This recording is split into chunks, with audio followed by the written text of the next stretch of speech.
Our story kicks off with a young man who's already lived one full life, back when he was just a battered, weary salaryman in modern Japan. Now he's Wendelin von Benubemeister, the eighth son of a struggling noble house, scrambling to carve out a life in a fantasy world that won't cut him any slack. 7 years have slammed by since he was reborn. Being the eighth son of a broke noble house is nothing but misery. His meals are bland and watery, and every single bite screams, "We can't afford better." To claw his way out of this future of poverty and finally get his own freedom, he signed up for Adventurer's Prep School, but the rules are brutal. You don't join the official guild or step into monster-heavy regions until you're 15. It's a brutal, long road, but it's his only chance. So during introductions, he steps up in front of the class, nerves rattling in his chest but determination burning strong. And when he says Bendelun Benubo Meister, the name still tastes a little foreign on his tongue. His way into this legendary academy wasn't his family's name. It was his own raw talent, and once his magic ability showed up, he tore through the scholarship exam and earned his place. That scholarship pays for his tuition, sure, but living costs. That's a whole different beast, so he's got to earn his own keep, and yeah, life's about to turn into a non-stop grind. He wastes no time and clicks instantly with a fellow student, Erwin von Arnhem, a bright, cheerful dude with a bow hooked over his shoulder. Erwin lays out why their classes end so early, so students can clock into part-time jobs just to survive, and then drops the bomb. He's in the same struggle, because he comes from a noble family with 8 sons, so he's got zero chance of inheriting a thing. His family's money situation is as grim as the Wendelins themselves. With no inheritance waiting for him, he has only one option: strap in and chase his future as an adventurer. When Wendelin spots a kindred spirit, he tells them to ditch all the stiff formalities. No titles, okay? Then flashes a friendly smile and says, "Just call me Belle." Erwin shoots back a grin, then says, "Go ahead, call me Arrow." They just sealed their new partnership, and now they're sprinting to the assigned hunting grounds to rake in some cash. Just as Eru keeps chattering, Bell snaps his hand up, shutting him down mid-sentence, and slips into deadly silence, whispering as he sharpens every sense like a blade. As Bell starts to shut his eyes, he blasts out a pulse of raw magical power, and it erupts into the air in a shimmering wave. Eru stares in pure awe as detection magic lights up the scene. He blurts out, "That's incredible. Sure, it's a must-have skill for every hunter, but watching it land with this kind of precision feels completely on another level." Bell jolts awake, eyes wide, and with a sharp point, he says it's over there, toward a thick grove of trees. They push aside the leaves and bam, there it is, a hulking, tusked boar staring back, and this isn't some little rabbit deal, it's a massive win. Aru knocks an arrow, then Bell grins and fires off an idea. "Let me boost it." His hand flares with power as he slams his touch on the arrow's head. They line up their shots and fire in sync, then that magic-charged arrow crashes straight into the boar's side. But it totally missed the mark. One wrong move, and that boar just instantly flips into pure rage. A furious roar erupts, and the beast rockets straight at them, so Bell snaps, "Iru, get ready," and screams for one more boost, pouring his magic back into his next charge. This time, the arrow locks on and rips straight into the beast's eyes, hitting with brutal force and dropping it on the spot. Iru finally exhales the breath he didn't even know he was holding, because with a bow, he's a crack shot, and Bell's magic turns a deadly hunt into a slam-dunk win. Bell casually yanks out a magic bag and shoves that enormous carcass inside, leaving Eru absolutely stunned. With victory still ringing in their heads, they refuse to stop, so they plunge back into the hunt. Bell fires off his detection magic again, and boom, a whole hidden ecosystem lights up nearby, smaller prey like rabbits and birds scattered everywhere within a kilometer. Eru, buzzing with competitiveness, throws down a challenge. "Let's see who bags the biggest hunt," and with a grin, he says the loser has to foot the bill for dinner. Bell doesn't even think twice, he accepts instantly. The hunt is on. Eru fires off jaw-dropping shots with his archery, while Bell whips through razor-precise bursts of wind magic and drops every one of his targets. 2 hours later, they slapped the totals down. Bell scored 6 rabbits, but Eru came out on top with a wild combo of rabbits and guinea fowl, and yeah, Eru wins. Right as they turn back toward town, Bell abruptly stops dead in his tracks. His detection magic blasts back to life, and this time it's not animals. "East of town, 500 meters, he snaps, eyes wide with panic, 2 humans and 12 Rishiki wolves.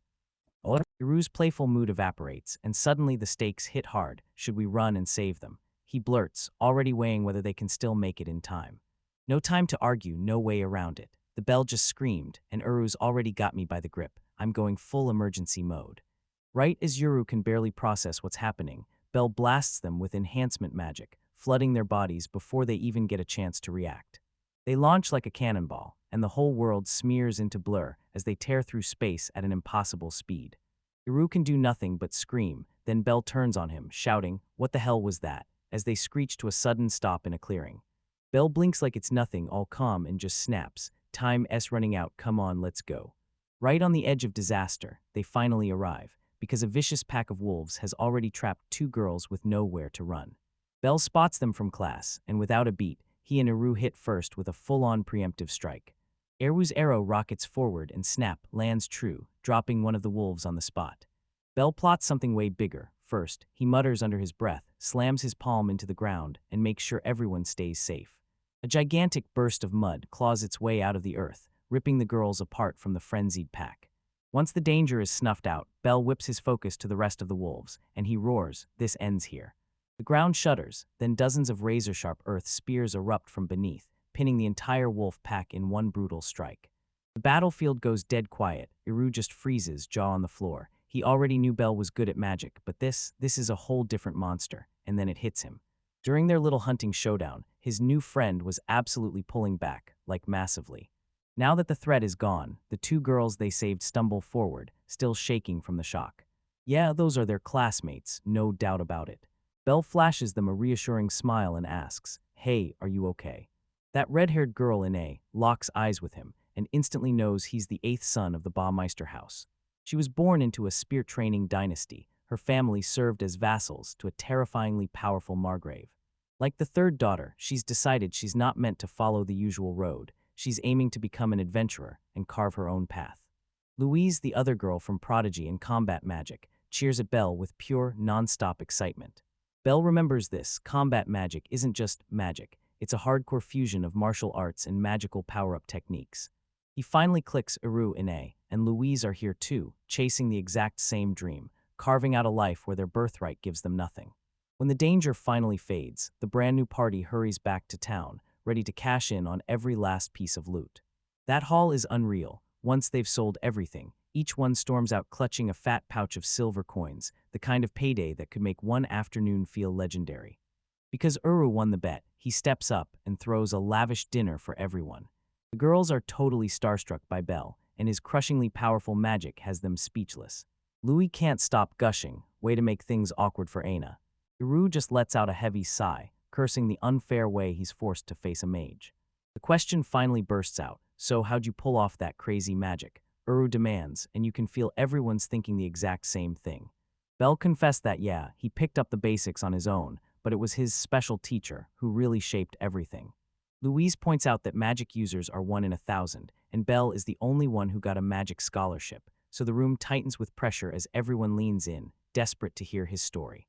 Belle freezes for a second, flashing back to that wildly bizarre childhood training. Finally he caves. "Listen, I'm not even trying to hide it," he says. "You ever heard of the talking corpse?" Iru's eyes bulge. Those rumors just hit his ears, and they're not sounding fake anymore. Belle stares them down and says, "That guy, he was my magic teacher." And that's when Belle digs up a memory from 7 years back and starts telling it like it just happened. As a kid, he slipped into a forbidden forest, and there, a mysterious, ethereal man named Alfred Ranford stepped into his life.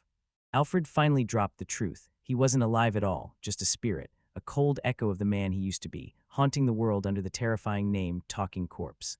That's why Belle's detection magic couldn't sniff him out. Alfred was living outside the whole normal spectrum of life. Alfred had been on the hunt for a disciple with a massive wellspring of magic, someone he could finally pass his 30 years of hard-earned knowledge to. He clocked that potential in Belle right away. Then Alfred slid him a deal: 1 week of brutal, hands-on training that would turbocharge Belle's growth past anything he could pull off by himself. Belle, a kid starving to become independent, got offered exactly what he needed, and he refused it to no one because he knew he couldn't. The training blew past anything he'd ever imagined. Alfred always stormed in with mountains of food, using a sneaky little trick to convince Belle's family he was out there casually picnicking. Their first lesson was vessel merging. When they linked hands, Alfred's massive magic surged straight into Belle, and it balanced their reserves in one clean, incredible flow. Belle was terrified this could make him blow up and explode, right then and there. But the moment Alfred's ice-cold, ghostly hand wrapped around him, he knew this was the real deal. The transfer worked, and when Alfred saw what Belle could really do, it hit him. Belle's potential was way bigger than he'd ever dared to hope. For the next week, Alfred drilled everything into him until he could swing elemental magic blades of fire, ice, and wind like a pro. And even something small like a stone sword, Alfred made it sound vital, because it's the key weapon for chopping down Earth-type monsters, just like the way an RPG works. He devoured Alfred's personal grimoire, drilling into the exact theory of magic like it was the last key to power. After only one wild week of this brutal training, that young Belle unleashed a spell so powerful it could smash a giant boulder with zero effort. But this power came with a warning. Alfred leaned in and told Belle how he met his end. He'd been a legendary adventurer, and one careless second was all it took to get him killed in a brutal fight against a monstrous beast. Frustrated, but when he finally admitted it, meeting Belle and getting to pass on his legacy, it hit him with a joy he'd never even thought possible. Then the final lesson hit, and the real reason they met. Alfred had to train Belle in holy magic. He finally confessed the truth. He wasn't a normal spirit at all, but an undead zombie, stuck to this world and unable to move on, and his last wish was simple. Let his disciple Belle unleash holy magic, cleanse his body, and give him the one thing he couldn't claim himself, eternal rest. With a shattered heart but a steel spine, Belle nodded, ready to push forward no matter what. For 2 brutal weeks, Belle fought tooth and nail to wrestle control of that deadly magic, forcing his own life force to flow through him, or else it would break him. Finally, he made it. He pulled off the impossible. For his graduation gift, Alfred handed him his most prized possession of all, a magic bag stuffed with a lifetime's treasures, gear, food, and enough wealth to start fresh. When Belle poured his magic into it, his mind detonated with a mind-bending inventory list so huge it felt almost impossible to read.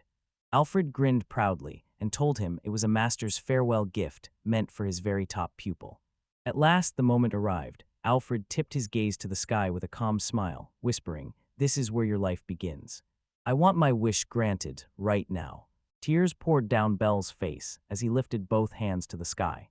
He unleashed his holy magic, and a warm, painless glow wrapped around his master like a gentle blessing. Alfred's last breath turned into a vow. Leave your name in history, you'll become a great magician, and then he slipped into nothingness, finally at peace. That one unforgettable, bittersweet moment with his master, Alfred Ranford, lit the fuse for Belle's life as a magician. On the frontier, over a feast meant for celebrating, the group's laughter slowly turns into talk of their fresh partnership. Then Ian grins and cheers, reminding Erwin just how lucky he is to have Belle watching his back. But Erwin, the ultimate pragmatist, snaps right back. Belle may be a combat mage, yet he swings a spear too, and that combo is solid, but Erwin insists Aina and Louise do it even better. Louise cuts in and says, "Since both me and Inna are vanguards, our party comp is kinda lopsided." But Erwin just scoffs at that idea like it's laughable. He claims that with a mage as ridiculously overpowered as Belle, party balance doesn't even matter, roles don't decide anything, because Belle's magic can plug every hole. Blushing under all that insane praise, Belle just quietly sips his drink and keeps it cool. Erwin's ambition flares and he pitches his plan. Between the 4 of them, they can swap roles on the fly.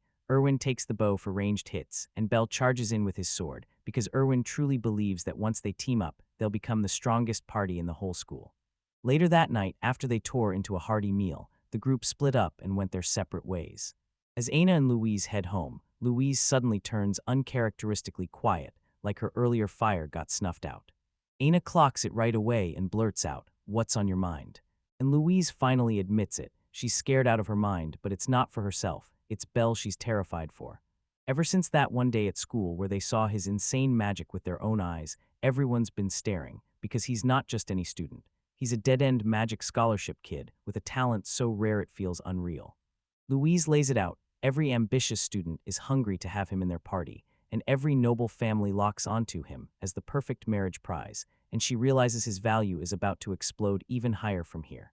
Aina cracks a joke to ease the tension, teasing that Louise is basically saying girls like her, cute, irresistible, get all the guys. But Louise shrugs it off like it's nothing, calling herself just an ordinary short person. She leans in and reminds Aina, "You're still just 12, maybe you've been ripping yourself apart a little too long." Then it suddenly clicks, perfectly simple, brutally effective. She snaps her gaze to Aina, eyes blazing with determination, and blurts, "That's it. If we form an official party with Belle, we can make sure we stay right by his side."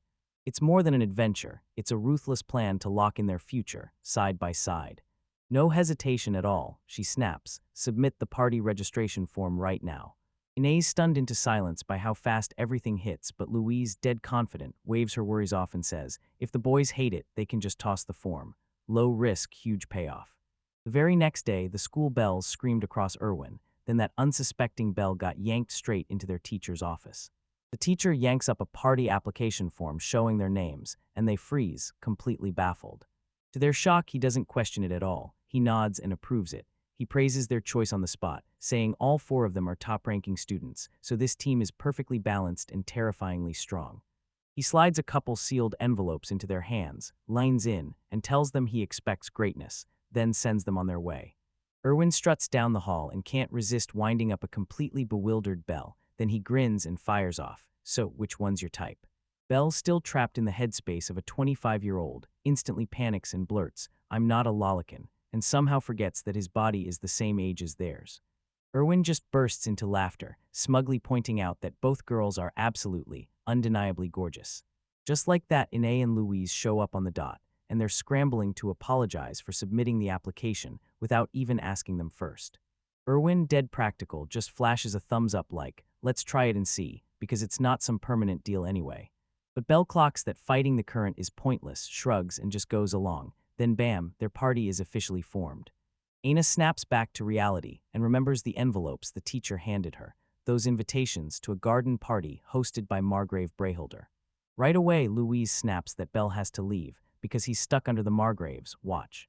She fires back with a sharp observation. Since Belle's bunking at the Brayholder estate, he's getting royal-level special treatment, so if that's true, then his whole party should be reaping perks too. Belle scrambles to play it cool, insisting it's nothing serious, just a casual get-together. But the vibe instantly crumbles. A formal party means formal clothes, and the sudden weight of all that prep presses down like a storm cloud. Irwin snaps his arm around Belle the second he spots an opening, because Belle's the one with the cash, so after school, he's getting dragged to the mall and buying for everyone. Before long, they stumble into a lavish, high-end boutique, an absolute paradise miles away from their usual adventure getup. While the boys get tailored suits, Belle suddenly freezes. Total culture shock hits him hard, because even back in his old life, nothing was ever made just for him, and when he sees the price tag on one suit, his jaw drops so fast he can't even imagine what the whole group's cost would be. While the whole town is buzzing with excitement, Belle clocks Aina's sad, sinking expression. He yanks her aside and asks what's wrong, and she finally admits, softly but honestly, that she's terrified this will drain her savings for the new equipment. In a blink, Belle shrugs it off and tells her to drop it. This is her rare, sweet chance to dress up and just enjoy being a girl. And when he even pushes the idea that she should get styling tips from Louise, she flushes so hard it's unreal. Later, Inez can't make up her mind. She's torn between a stunning, ridiculously pricey necklace and a way more affordable pick. Belle steps in with zero hesitation, confidently insisting the pricier one is way better. When she asks why he keeps smiling, he leans in and whispers, because this gem, its color matches your eyes. He doesn't sell it like a cost. He frames it like a victory lap, the moment they officially become a party, and that one heartfelt line seals the deal. That final bill hits like a meteor, massive, yet their spirits soar even higher, and they swear they'll start their brand new partnership with a hunt the very next day. The brand new team hurries to the school's request board, hunting a massive high-reward job. The receptionist spots the perfect lineup, one job meant for exactly 4 people, until she realizes another group of 4 already beat them to the sign-up. So yeah, this means they'll have to team up with another group, and guess what? Those other 4 are also ranked among the top 10 students. The mission sounds almost too easy. Slip into the backyard and wipe out some vermin in the orchard. When they finally show up, their rivals are waiting, led straight by a blazing twin-tail firecracker named Aurelia. She spots Belle right away and cuts straight to the point. No hesitation, no detours. She steps right up to Louise and confronts her head-on. Accusing their crew of stealing, Belle secretly teamed up with him behind everyone's backs. She fires back that because her whole team is racking up top grades too, they're just as qualified to squad up with him. Louise snaps back that the teacher approved their application ages ago, then calls them cowards for trying to steal their member. As insults start raining down, Belle rushes in to cool things off, yet the tension is so thick it's practically choking the air. Irwin, always one step ahead, throws out a ruthless competition to finally settle everything. Whichever crew wipes out the most vermin gets the official right to team up with Belle, just a clean, no-nonsense challenge, and Belle immediately agrees that it's the fairest deal. Both teams' girls ignite on the spot. buzzing with hunger to prove they belong. The orchard owner leans in and tells you straight, the daytime birds are just the warm-up, real trouble shows up after dark, when the night creatures crawl out. Once he hears that, Belle's modern brain kicks into gear. He immediately orders up some scrap clothes and mirrors people didn't want. He hurries to work and starts building clever, low-tech fixes for their daytime disaster. He whips up a spinning, mirror-bright bird repellent and a simple little noisemaker, and everyone else stares in pure disbelief. But his masterpiece is this scarecrow, so brutally realistic it looks like a real zombie standing there. It blasts the girls into non-stop screaming, but Belle, he's practically glowing with pride over his creation. Sure, it's not pretty, but it works. As dusk crawls in, a brutal screech tears through the air. This is it. The real fight is about to explode.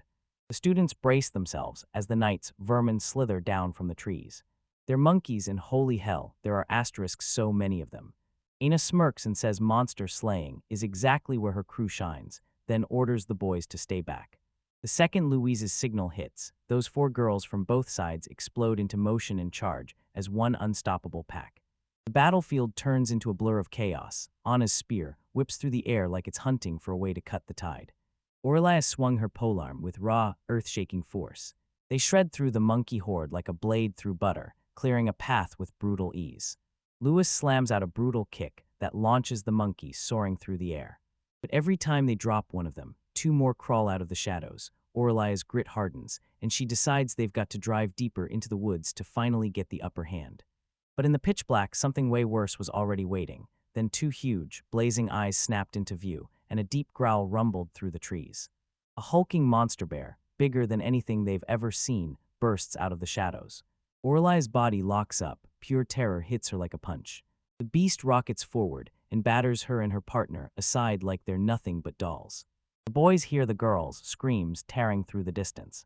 Pinned to the ground and totally helpless, the 2 girls can only stare in terror as the bear rises for the final, bone-crushing strike. This is the end. And just like that, 2 figures exploded out of the trees. Aina and Louise streak in like lightning, snatching the bear's attack mid-swing, perfectly in sync. Louise hammers a brutal kick into the beast's head, and right after that, Aina drives her spear deep into its side. And right as the tension peaks, the boys crash in, just in time to watch their teammates go full force.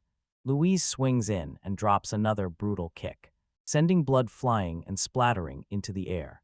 And Ine drives home the finale with one last, crushing thrust. The colossal bear crumples to the ground, utterly defeated, then Belle and Erwin just freeze, stunned speechless at how unstoppable that power is. Louise sprints over to see if the 2 down girls are okay. Orla goes dead silent for a beat, and the shock and humiliation hit her face like a punch.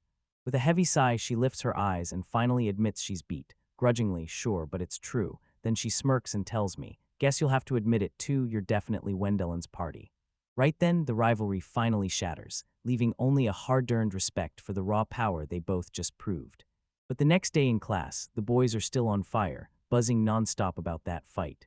Erwin can't stop gushing. Aina and Louise are insanely strong, and with them in the party, he feels totally, completely safe. Then he swings around to Belle with a crooked grin and fires. All right, pick one. Which one's it gonna be? The words hang in the air and Belle goes totally still, eyes wide, caught completely off guard, while the girls lurking behind him lean in like their lives depend on it, desperate for an answer he doesn't even have.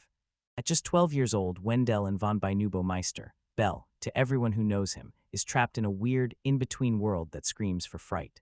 In this world, aristocrats can't just drop their titles on a whim. They're stuck waiting until adulthood to renounce them. So for now, he has no choice but to act like a noble, even while it feels totally wrong.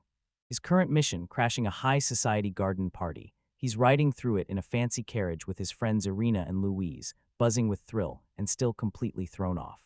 Iru can't stop wondering if they got invited for the same reason Belle did, but Ine shuts it down with a much more practical theory. She figures the invite isn't luck at all. It's because her and Louise's dads serve the host, Margrave Brigcurator, as retainers. And she cheekily points out that everyone's already buzzing about how insanely good they were at adventure prep school. Yeah, their names spreading fast, and now the Margrave is itching to see these promising rookies for himself. They roll up to the estate, and the mansion's massive scale hits them so hard they can't even speak. It's a palace blazing under the sun, shining so hard it screams the Margrave's power, wealth, and might. This isn't just a house, it's a loud, fearless statement screaming from the walls. The garden party is a full-blown spectacle, an annual blowout where the region's biggest names gather. Nobles, guild leaders, and church officials, all rubbing shoulders and stirring secrets in the crowd. Uru says moments like this hit hard because it proves they truly belong to the nobility, worlds away from where they started. For a crew of starving adventurers, the real magic is the food, and Uru, whose family is only a viscount, has never laid eyes on a spread this massive. But Ine and Louise don't hesitate for a heartbeat. They barrel straight for the rare, expensive meat, like it's the hottest treasure in the whole place. Belle flashes that warm, responsible smile and tells them to dig in, because he's already done the math in his head, figuring he can foot the bill for those fancy outfits, so they might as well take full advantage of every perk.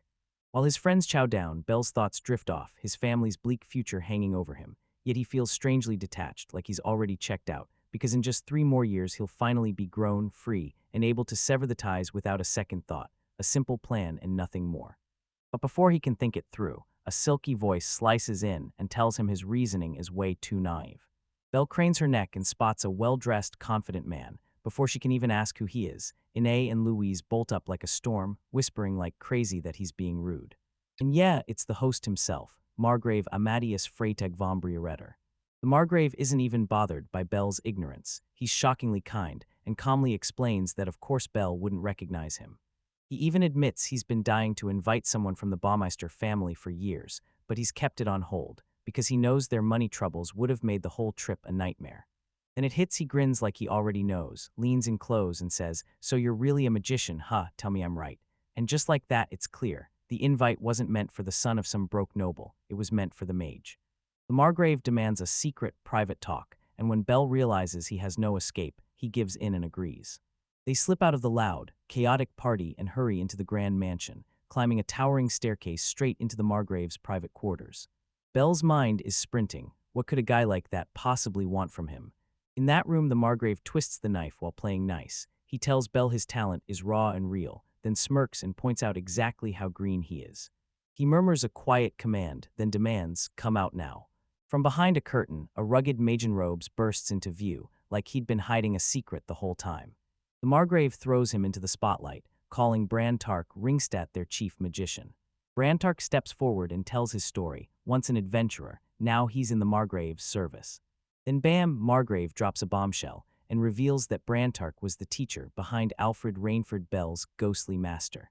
Belle gets wiped out cold, and Brantark just laughs, because Belle's senses are still too sluggish to spot other mages, which is exactly why Brantark managed to stay hidden so easily. Brantark acts laid back, but his eyes stay razor-sharp as he prods the bell, like he can already feel the distrust hanging in the air. They finally slam their cards on the table. This negotiation is about to get intense. Brantark is desperate to uncover what happened in Alfred's last moments. Years ago, Alfred was ordered to haul a magic bag packed with mountains of supplies for the Margrave's expeditionary forces, an assignment that added yet another deadly layer to the whole story.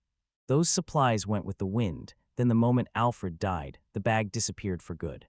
Belle lays it all out, how he tracked down the undead Alfred, the brutal training that broke him, and the inheritance that finally landed in his lap.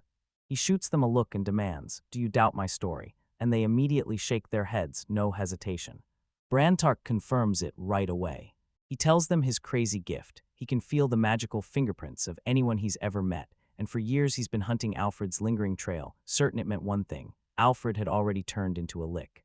He meant to end his former student for good. Then Thelford's magical signature stirred to life, proof he'd finally unearthed a disciple. Not long after that, whispers started flying. Apparently a gifted spellcaster from the Backwaterba Meister family had snagged a scholarship, and suddenly everything clicked into place. The final, undeniable proof is that magic bag dangling from Belle's hip because it belongs to Alfred. They demand their supplies back, and Belle immediately nods, no hesitation at all. With Brantark steering him, he maps it all in his mind and hauls the mountain of goods into view. The Margrave scans the list, and his eyes flare wide as he realizes the worth, billions in today's money. To seal the deal, they hand Belle a jaw-dropping 20% of the entire total value. But don't think they're done. This Margrave knows the truth. For a mage, money is never the real priority. Once the return supplies rolled in, their territories, money problems vanished, and their finances finally stayed locked and secure.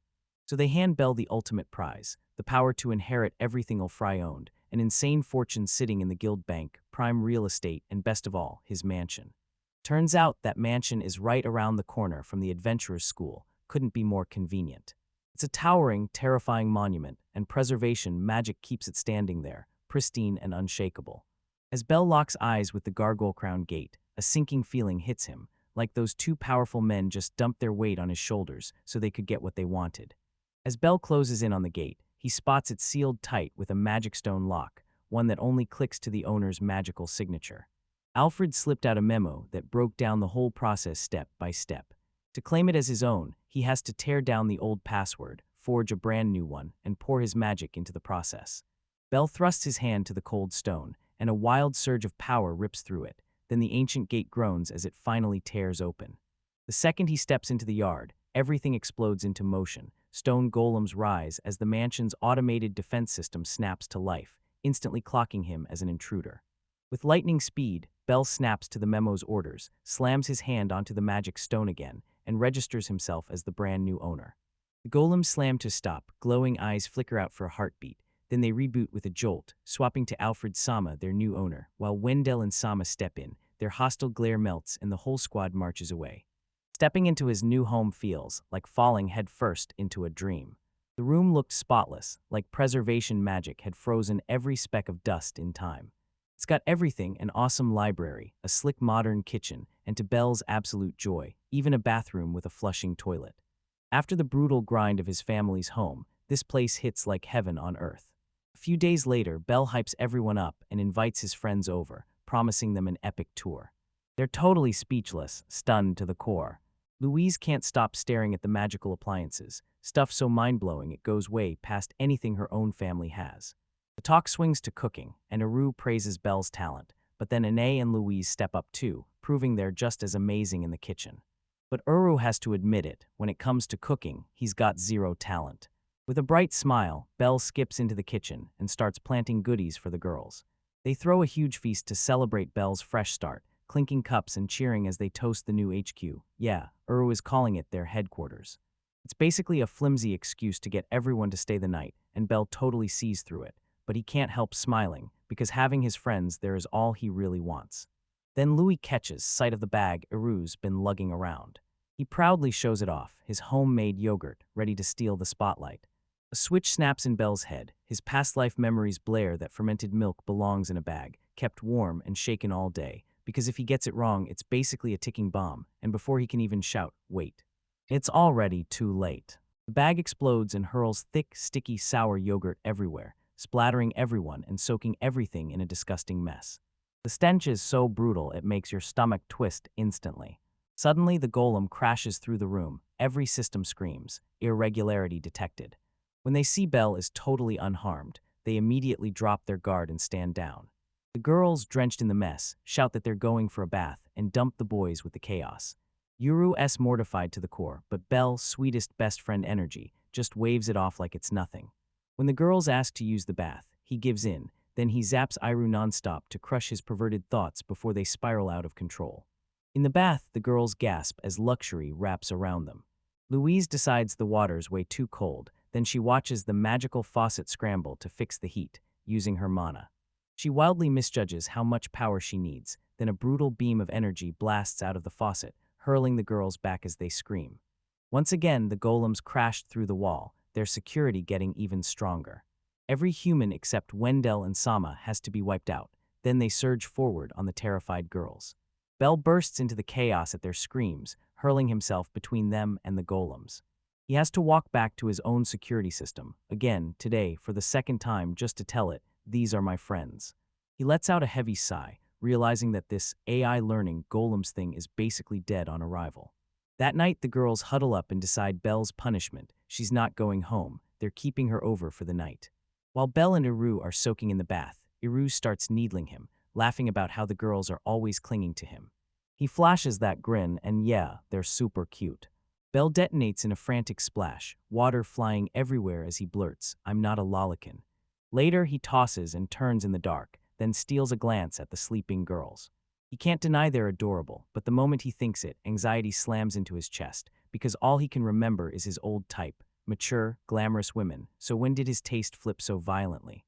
He tries to talk himself into it. Yeah, they're all the same age, so it shouldn't feel weird. For now, he shoves those confusing thoughts down and forces his eyes shut to get at least some sleep in this total mess of a new home. On her day off, Elise gets a spark of genius, turns to Belle and blurts, "Take me somewhere." Belle, still oblivious as ever about romance, figures he's just offering a tour because he clearly knows the area better than she does. Now that's not it, she pouts, then insists she wants to take the lead. A date, she's totally caught off guard, laughs it off, and right when it gets awkward, Inay and Irwin roll up to save the moment, swapping what they've got planned for the day. Turns out today's a holiday, and the two of them are hitting the streets, hunting for fresh weapons like it's their next big upgrade. Belle snaps her head toward Louise and fires off the idea. Let's hit the shops and grab some brand new magic tools for her. The second she sees him, her whole face ignites with a dazzling, unstoppable smile. And just like that, Belle nods. This is their long-awaited holiday, so why sit around? They're going out and living it up together. They barrel through the noisy town streets, weaving through the crowd like they've got something huge to reach. Belle leads them straight into a specialty magic shop, and the moment they step inside, a blinding storm of enchanted gear hits them. Glowing trinkets, intricate artifacts, and high-tech magical devices everywhere, proof that this city's craftsmanship is on a whole other level. They weave through the shop, eyes glued to every tool and trinket in the display case. But when it's all said and done, they walk away with nothing. No win, no prize, just empty hands. Later, while they sat outside at a cafe, Louise leaned in and demanded to know why he never bought a single thing. Belle slumps back and grins, telling everyone that the magic tools his master forges are straight up better. They haggle over prices, and Belle can't stop himself. He keeps flipping the numbers back into yen in his head, and the moment he does, he realizes just how brutal the costs are here, even for basic stuff. He wonders if those specialty goods are truly worth the cost, then snaps his focus right back to Louise. He leans in and asks if she's into combat magic tools. Louis looks shocked for a second, and then Belle leans in and admits she's seen his magic has so much more room to grow. Sure, he says it, sipping his drink like he's got the secret code, because only a magic user can spot another magic user. Ever since the entrance ceremony, he's been feeling it. Her magic is way beyond normal, and her magical power is crushing the average magician's level. He just couldn't shake the feeling that this meant something big, like the universe was trying to tell him why. It looks like the perfect crack in the wall. Louise steps through and starts spilling her story, because her family, the Oofle Bakehouse, has mastered combat magic for generations. Even as a kid, she was a magic prodigy, but her father and brother could only manage average power, and that gap tore a rift open, leaving her alone and shut out from everyone at the dojo. Belle leans in, eyes wide, and realizes, man, that must have been brutal for those adults, getting constantly outshined by one tiny girl. But Louise makes it clear she wasn't really lonely at all. In every neighborhood there was always a Na. She had the same crushing problem, trapped under the weight of her insane, uncontrollable strength. Her face twists with regret as she remembers that brutal night when wolves cornered their party. She's convinced that if she'd only pushed her magic power higher, they never would have ended up there. That's why she's been training nonstop, because she's got powerhouses like Irwin and Inay right around her, and she's pushing herself for the team, not just for her own sake. Staying with them lights a fire in her. She's craving strength, chasing her dreams, and pushing forward right alongside them. Then she jabs a playful finger at Belle, nudging him like, act like a proper escort. Belle only smiles and goes, you got it.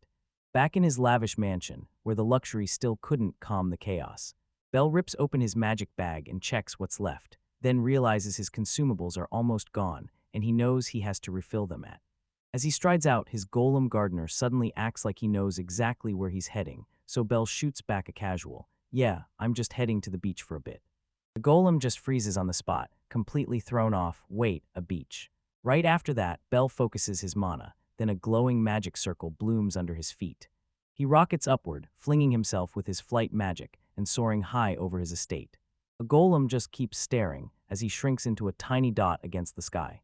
From where Belle stood, he swept his eyes across the land, locking onto his bearings in an instant.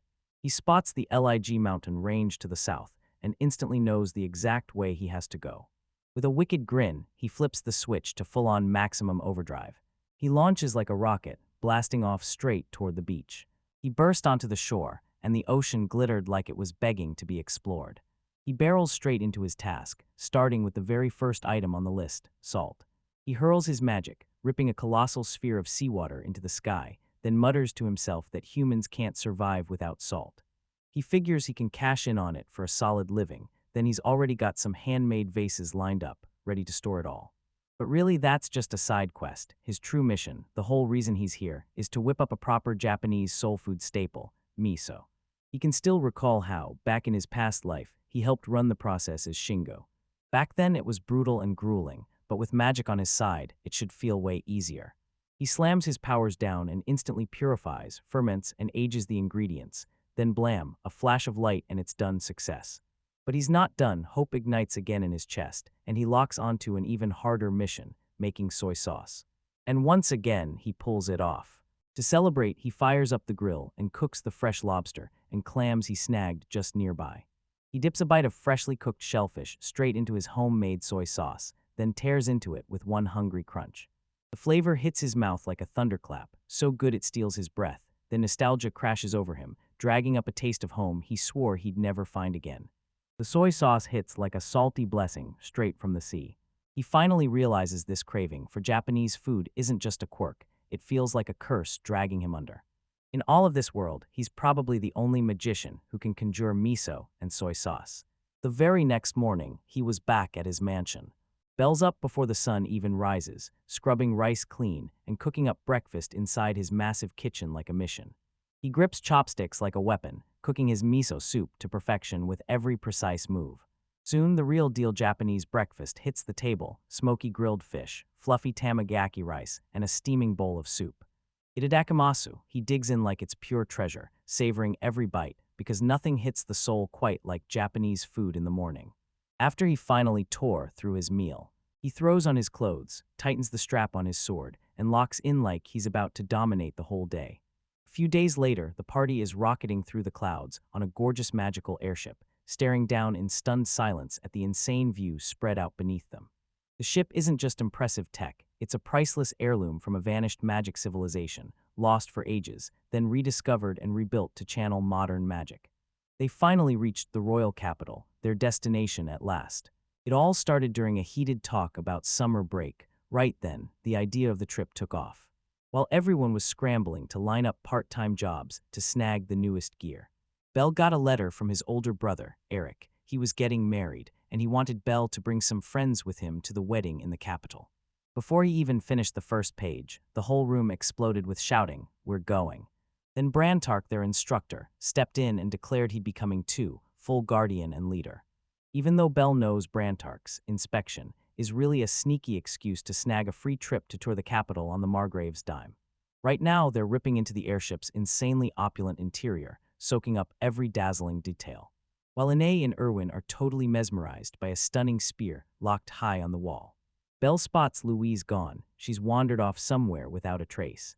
Right when he's about to search for her, he hears a loud commotion ripping through the lower deck. Curiosity hits hard. He leans over the railing and spots a massive crowd packed in around an arm wrestling showdown. And right in the middle of all that chaos stands Louise, daring anyone and everyone to go toe-to-toe for a massive cash prize. A hulking dude steps up, grinning like he's about to crush her and lock in another win on his 20-straight streak. As the match kicks off, Lewis barely even tries. He brings his arm down hard on the table. The crowd erupts like crazy fireworks. She's stronger than anyone could ever believe. Challengers keep surging forward one after another, and each one gets wiped out fast, no time to breathe. And just like that, she's racking up a 50-win streak, the crowd tearing their hair out because nobody can stop her, until a commanding, distinguished man strides forward and volunteers to be her next opponent. The fight kicks off, and for the first time, Louise looks like she's in real trouble. With one last brutal burst of strength, the man overpowers her, and the crowd erupts like fireworks, chanting and roaring nonstop. And just like that, the girl is finally beaten. But Belle, perched above, clocks the whole thing instantly. He's certain she threw the match on purpose. Later, he finally catches up to her and calls her out straight to her face, and she tries to feign ignorance, but Belle clocks her every trick in seconds. He breaks down her whole game plan, and she uses her winning streak like bait, pulls in a massive crowd, then deliberately throws the match while everyone's staring, slipping away right in the chaos without a single soul noticing.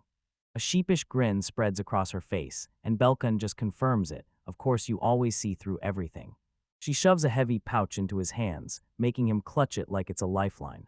It's how she's paying back their travel loan, one bold move at a time. Belle's jaw drops. Inside the chest sits hundreds of silver coins, stacked high enough to cover her, Ine, and Erwin all at once. The others swear they'll pay him back any day now, but Louise flashes a sly grin and tells him to hang onto it for them. She snaps into a dramatic pose and announces, with a wicked grin, that she's a devilish woman.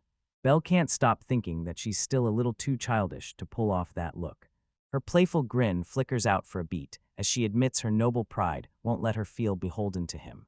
She tells him he should at least make something back on the loan, but she doesn't push for more money. Instead, she leaned in. And then she plants a quick kiss right on his cheek. With a cheeky wink, she admits it was just too humiliating to do that on the mouth. Then she bolts down the hall like a streak of lightning. Belle just freezes in place, totally shell-shocked, his heart hammering like it wants to break out of his chest. A slow grin blooms across his face. Then this adorable girl swoops in and kisses him, and honestly, he's got no real reason to complain. As he strides down the ship's corridor, a sudden, brutal surge of ominous magic crashes over him like a wave. He freezes to the bone, then, a heartbeat later, Brantark bursts into view, his face set in grim certainty, like he felt it too. It's a presence so massive it crushes anything human, like it belongs to something on a whole other scale. It's not some feral beast, and it's not even your run-of-the-mill magic creature. Worse yet, their flight path was engineered to dodge every single monster territory on purpose. So what is this crazy thing supposed to be? Suddenly, the whole airship jerks forward and rockets ahead like it's been set on fire.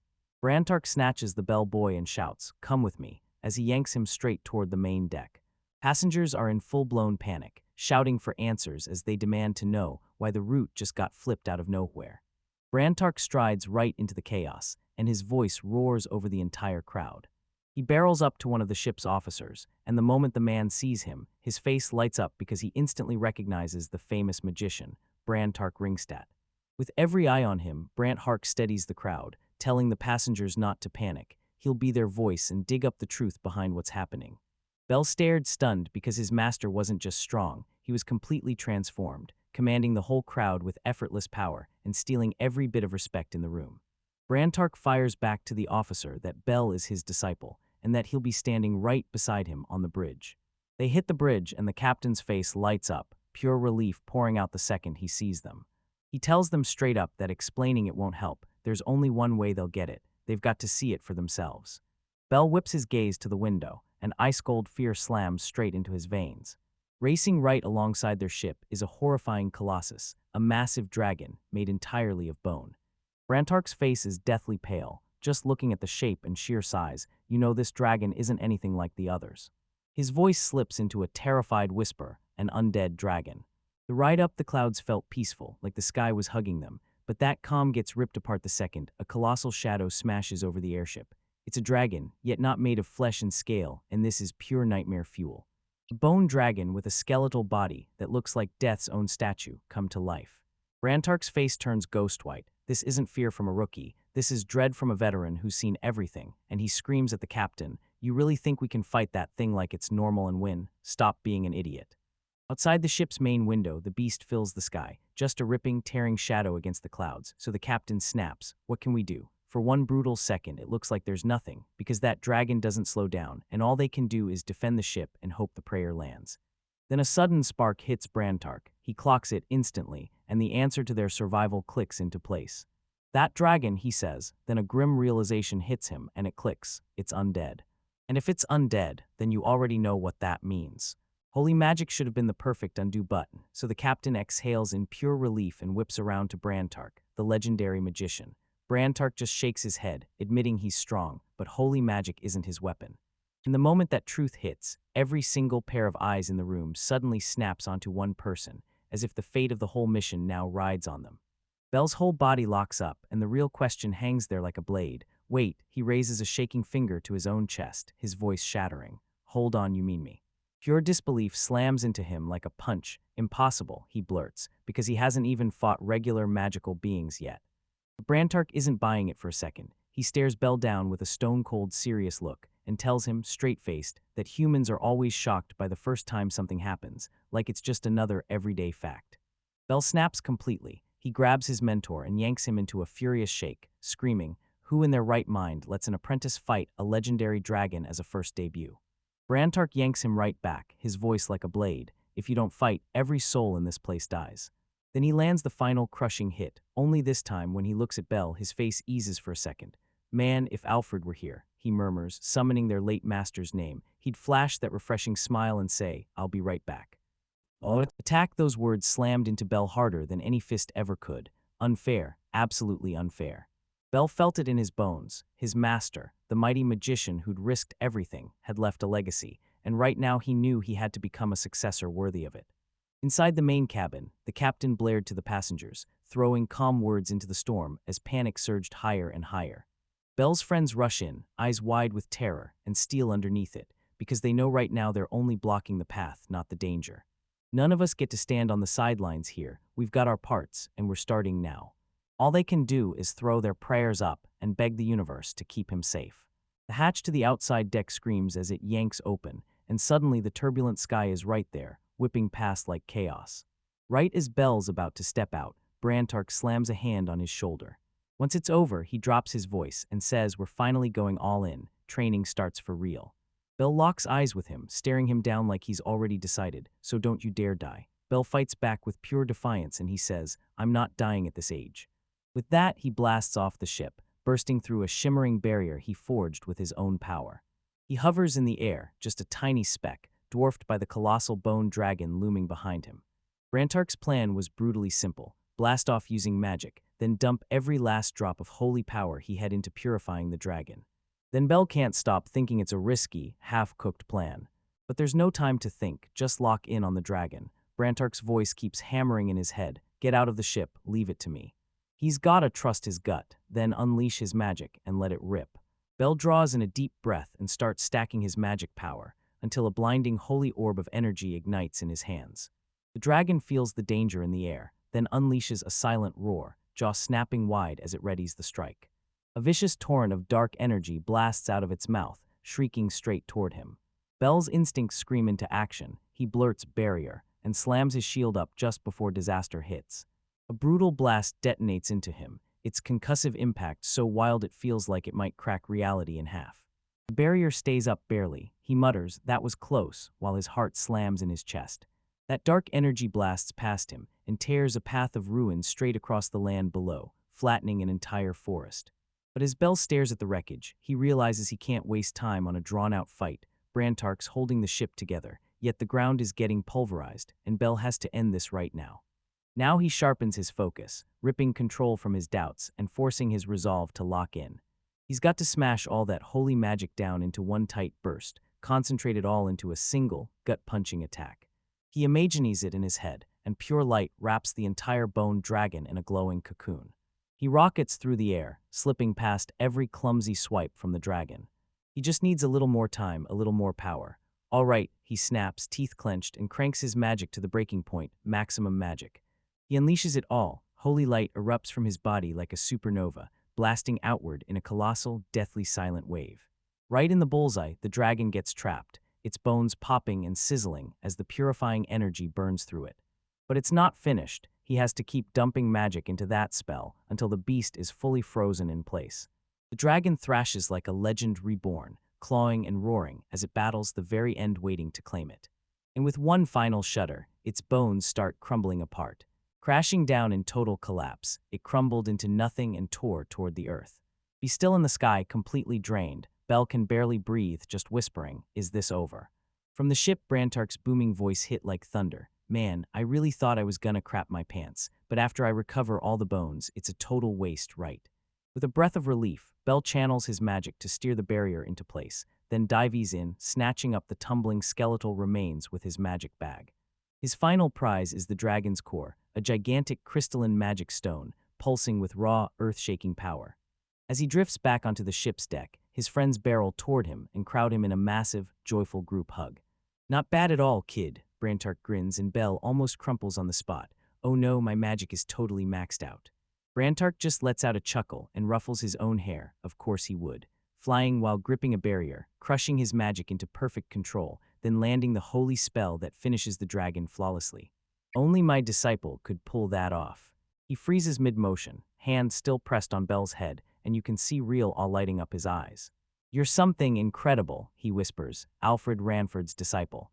Later, once they're safe inside a fancy cabin, the whole crew freezes, staring at a massive magic stone like it's about to blow their minds. Bell didn't just spot a dragon. he realized it was a legendary ancient one, so impossibly old it had turned undead, and so rare it felt like the world itself had never even seen one. Erwin bursts out laughing and admits that, yeah, they were cursed to run into it, but man, they were lucky as hell to have Belle and Brantark riding with them. The whole place feels easy and bright, like everyone just exhaled, and the laughter finally breaks loose. Their merchant companion, Alterio, leans in, studies the stone like a pro, and confidently declares it'll sell for a serious fortune.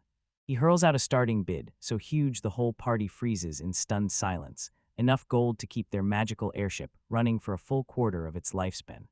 Turns out Alterio and Brantark are old adventuring buddies, so old they'll even trade that sly grin and confess they're the ones who wiped out the old fire dragon, and that the ship's magic crystal came from it. That legendary battle wrecked Alterio with an injury so brutal it shoved him into retirement, and right into founding the Merchants Guild. Bell, the ultimate pragmatist, points out that Brantark guarded the ship while he battled the dragon, so this wasn't solo work at all, and they're splitting the profits. Brantark shuts him down with one thunderous no that cuts the air in half. He basically shrugs and calls the whole win, plus the money mere bells, then demands a single thing, a tenth of the profit as payment for all his trouble. A shady term, one he refuses to explain, leaves Bell completely scratching his head like, what does that even mean? Brantark is totally playing chess. He's handing Bell the cash, the contacts, and the power he'll need to break into the future, while his friends are already out cold, drooling over every sweet they're planning to buy. Bell can't shake this gut feeling. Brantark's been acting way too suspicious. His mentor just shrugs it off with a laugh, and the whole crew bursts into cheers as they finally roll into the magnificent royal capital. But their arrival hits like thunder. Right when they touch down, a whole squadron of royal knights surrounds them. Right when everyone pours out, Brantark bolts the other way, vanishing into the crowd like he swallowed the shadows. Can't even wrap their head around what's happening. The colossal port suddenly falls dead quiet.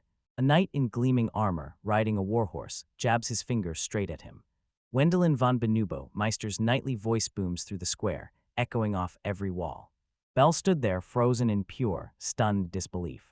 The knight keeps rolling on, and we're shouting praise because you've crushed the ancient dragon for good. Now, get this, a message from His Majesty is coming your way. He swings an arm toward the royal palace, and just like that, you're headed straight for an audience at the royal castle. A showdown with the king hits, then the full weight of what he's done finally crashes down on him like a wrecking ball. And in that split second, it all clicks. Brantark already saw it coming, marching him straight into a rigid, stiff ceremony, so he ditched it. Bell, who already panics at a simple job interview, is now getting yanked into a meeting with the king of the entire country. His friends jab their hands in the air and cheer as guards escort him straight into a gorgeous royal carriage. That night, the woman sitting across from him flashes a smile, and His Majesty is ready to talk to you, she says. You took down the ancient dragon, protected a priceless national treasure, and saved every single passenger. Yeah, I'd call you a hero too. And just when you think the pressure couldn't get any worse, the knight leans in, because His Majesty has a request for you. A request, so what could the king possibly want from him? As the carriage rumbles on, the royal castle finally rises ahead, a jaw-dropping fortress so massive it looks impossible. It's gigantic, plus Bell, the kid who just wanted to live like a simple adventurer, is about to crash into a world way more terrifying than any dragon's lair he's ever imagined.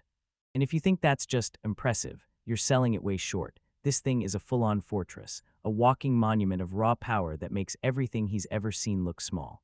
His mind instantly screams, bigger than anything I've ever seen, because this mansion he's picturing gets obliterated. This castle is 10 times the size, and a man in shining plate armor beckons them in. As they're marched through those glittering, over-the-top royal halls, Wendling can't stop himself from feeling like a clueless village kid out of his depth. The scale of it all hits him like a punch, so big it steals his breath. He leans toward Ardolino and whispers, asking why Warren is personally escorting them tonight. Turns out Warren isn't just some guy. He's the commander of the Cano Knights, sitting at the very top with serious authority. Ardolino leans in and says he's also Brantark's disciple, the royal court magician. So yeah, he's one of the kingdom's most dangerous, capable guys. Warren overhears him and fires off a question, asking Wendelin if he knows magic. Then Wendelin just shakes his head, because the knights in his unit don't use spells the usual way. Instead, they're magic knights, warriors who channel magic to toughen their bodies and boost their gear, transforming into unstoppable, superhuman fighters. Warren presses harder and asks, so, do you know a guy named Alfred Ranford? Dylan's heart jolts because everything he knows comes straight from Alfred, while Warren's face shifts, softening at the memory. He'd only met Alfred once when he was younger, and he recognized him instantly as a top-tier magician. He could feel an enormous, impossible presence hiding behind Alfred's calm, gentle smile. Warren whips his gaze to Wendelin, and pure understanding flashes in his eyes. He tells him he felt the exact same overwhelming magical presence the moment Wendelin came into focus. Brantak had already spilled the truth. Wendelin's magical power blew past even his own masters, and now it all clicks. That's why the king personally demanded to meet him. They roll up to a colossal set of doors, watched by stone-faced sentinels, and then it hits. This is the throne room. Wendelin starts to panic, but Warren steps in and steadies him, because the king is way more open than anyone expected, already briefed on exactly how to handle this, and telling him there's nothing to fear. Ardolino hurls a last-minute crash course in royal etiquette at Wendelin, but he brushes it off. Being a broke noble kid, he got drilled in this stuff from day one, just in case. Wendelin sucks in a deep breath, then strides forward as the doors swing wide open. The throne room sprawls like a battlefield, packed with the kingdom's most feared powerhouses, and every single one of them locks eyes on him like he's about to be judged. A royal announcer booms that they've arrived, then thrusts them before the king, crowned for their heroic victory over the ancient dragon. Ardolino yanks Wendelin down fast into a perfect bow. A calm, regal voice slices through the silence. It's the 37th king of Helmut, commanding them to lift their heads. Swendelin, the king, with his name echoing through the halls and his age set in stone. When Wendelin says he's turning 12, the king's jaw drops at how tiny he is, and he can't help but mutter that somehow magic talent has absolutely nothing to do with age. He praises Wendelin's insane power, telling how he unleashed flight, a holy light spell, and a magic barrier all at once to smash the beast. Hohenheim, draped in crimson robes, snaps that almost no magician alive can cast a holy light spell strong enough to reach that level. He tells them, as a reward, we'll have Wendelin baptized at the royal capital's main church. This baptism isn't ordinary at all. It's a privilege saved for royalty and the richest merchants, and you don't get it unless the main church personally grants permission. Wendelin gets a big honor, but Ardolino's got a sharp eye. He's convinced they're pulling strings just to score a donation. But the cardinal shuts it down. This isn't about money, it's about recruitment. The second Wendelin, that absolute powerhouse, steps onto the scene, every religious sect in the city comes storming in, desperate to claim him. The king's minister urges him to just take the Orthodox Church's offer, so he can dodge the whole headache. Wendelin nods, and that's it. The argument ends for good. But the king isn't done yet. His eyes narrow just a notch, like he's locked onto a new threat because there's more coming. He's got one burning wish for Wendelin, and it won't let him rest. He tells you Wendelin just snagged the dragon's bones, and that huge, glowing magic stone with enough power to shake the world. The king wants to buy these things from him, right now. He spills a state secret, and out on the edge of the capital, a shattered magic airship from an ancient civilization lies rotting in the dust. It's a massive ship, 4 times bigger than the one they flew in on, and right now it's totally powered down, just waiting. Wendelin instantly snaps the puzzle into place. The dragon's pieces are the missing key to kick the ship back to life. The king confirms it. Modern magic crystals are tiny and puny, so they can't run that ancient tech, but a massive stone like the one Wendelin has, that's the perfect key. Plus, those dragon bones, so tough they basically refuse to break, can be engineered to rebuild the ship's missing parts and armor. The king throws down his offer, and Wendelin's eyes snap to the massive, shimmering magic stone sitting there in front of the throne. Of course he agrees. How in the world could he say no to the king? The Minister of Finance nearly keels over with a heart attack. Your Majesty, the prince. He stammers, then the king stays ice calm and declares they'll snag the items for a tidy 500 white gold coins, and the minister looks like he's seconds from fainting.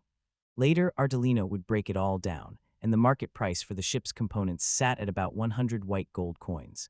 Those ultra-rare dragon bones rained in, adding 300 more, and suddenly the total shot up to a jaw-dropping 500. King coolly corners his finance minister and demands the auction price, only to make him choke out the truth. It'll be even higher, and the king is still going to have to burn thousands more on materials. That king's move is genius. By snapping up the stone right now, he just saved the kingdom a fortune and locked in a weapon the war can't survive without. He shuts down any pushback from his budget-obsessed staff before it can even start. Wendelin froze in shock. He honestly thought kings would toss boring details like this to their underlings. But this king isn't just ruling, he's outsmarting everyone at the table, and that's exactly why his country stays rock solid. Then the king finally drops the real reason for this huge ceremony. Wendelin didn't just lay the dragon down. His magic barrier trapped the dragon's dying breath so it couldn't reach the capital and trigger a full-on catastrophe. Wendel's eyes went wide with pure shock. He had no clue the stakes were this high. For his heroic feat, the king crowns him the dragon slayer on the spot. He leaps off his throne and hands Wendelin the dual dragon medal, an iron masterpiece forged into the shape of two dragons. While the court erupts in applause, Wendelin can barely make sense of what's even happening. King Helmut, the 37th of his line, drops one last, world-shaking announcement. He grants Wendelin von Benubemeister the seat of the 6th Associate Baron. The words hang there like a threat in the silence. Associate Baron. Wendelin is completely stunned. Ardolino jabs him in the ribs and hisses that this is the oath he promised to tell. Then Wendelin, still stunned, gets a sword shoved into his hands. He drops to his knees and whispers the oath of fealty, swearing his loyalty to the king and to the country. And just like that, right there in the grand throne room, he froze. Then his life got flipped upside down forever. He's loaded, he's wearing a medal, and now, boom, he's an officer of the court. Later, a carriage bursts out of the castle grounds, carrying everyone into the night. That fresh metal gleams bright on Wendelin's chest, like it's screaming for attention. Artolino is absolutely losing it, saying nobody's earned that medal in over 200 years, until now. Wendelin can't even believe it. He's still trying to process his new title. He's now the head of the Baumeister family, a whole new noble line, split apart from his father's. So you're told you won't get a single slice of territory, just become a cloth noble, but hey, you'll still rake in a fat pension. And the best part, he can still make it to prep school. But the truth is messy as hell. Now he's a 12-year-old baron, and that twist leaves him just as lost as everyone around him. He's clawed his way up several rungs. Yeah, his father's a knight, stuck him at the very bottom of the aristocracy, but Wendelin has risen to a baron, landing squarely in the middle ranks and completely outranking his own dad. He figures his father won't care, but Erich's name still claws at his mind. Two brothers, one same struggle, until out of nowhere Wendelin jumps up to a higher rank, and that power shift hits him like a sudden, lonely silence. Just as his thoughts start to spiral, they roll up to a stunning mansion, and right there, his brother Erich is waiting, ready to welcome him in. After that quick, heartwarming chat, Ardolino swings around and heads out so the brothers can finally catch up. Erich grins and tells Wendelin, "Before we even get settled, I want you to meet my new family." Inside, Wendelin locks eyes with Lutcher, the Brandt family's ruthless head, right after he lands a brutal hit. His wife Marion and Erich's wife, Marion, the beautiful, the unforgettable. Wendelin's thrown off by all the formalities, but the head of the house smiles and instantly calms him down, bragging that Wendelin's heroic feats are the talk of the entire capital. Wendelin, the king of charm, blurts out an instant compliment to his new sister-in-law about her beauty, and her whole face lights up, because being an only child, the thought of finally getting a little brother is pure excitement. Right then, Louis and Anna's party came bursting into the room, thrilled to see him, because they'd already heard the news. He flashes the medal in their faces, declares he's the new associate baron, and the whole group is left speechless, totally blown away. Erwin's eyes snap with a sharp glint. "You're kidding, right?" he says, and a sly grin blooms across his face.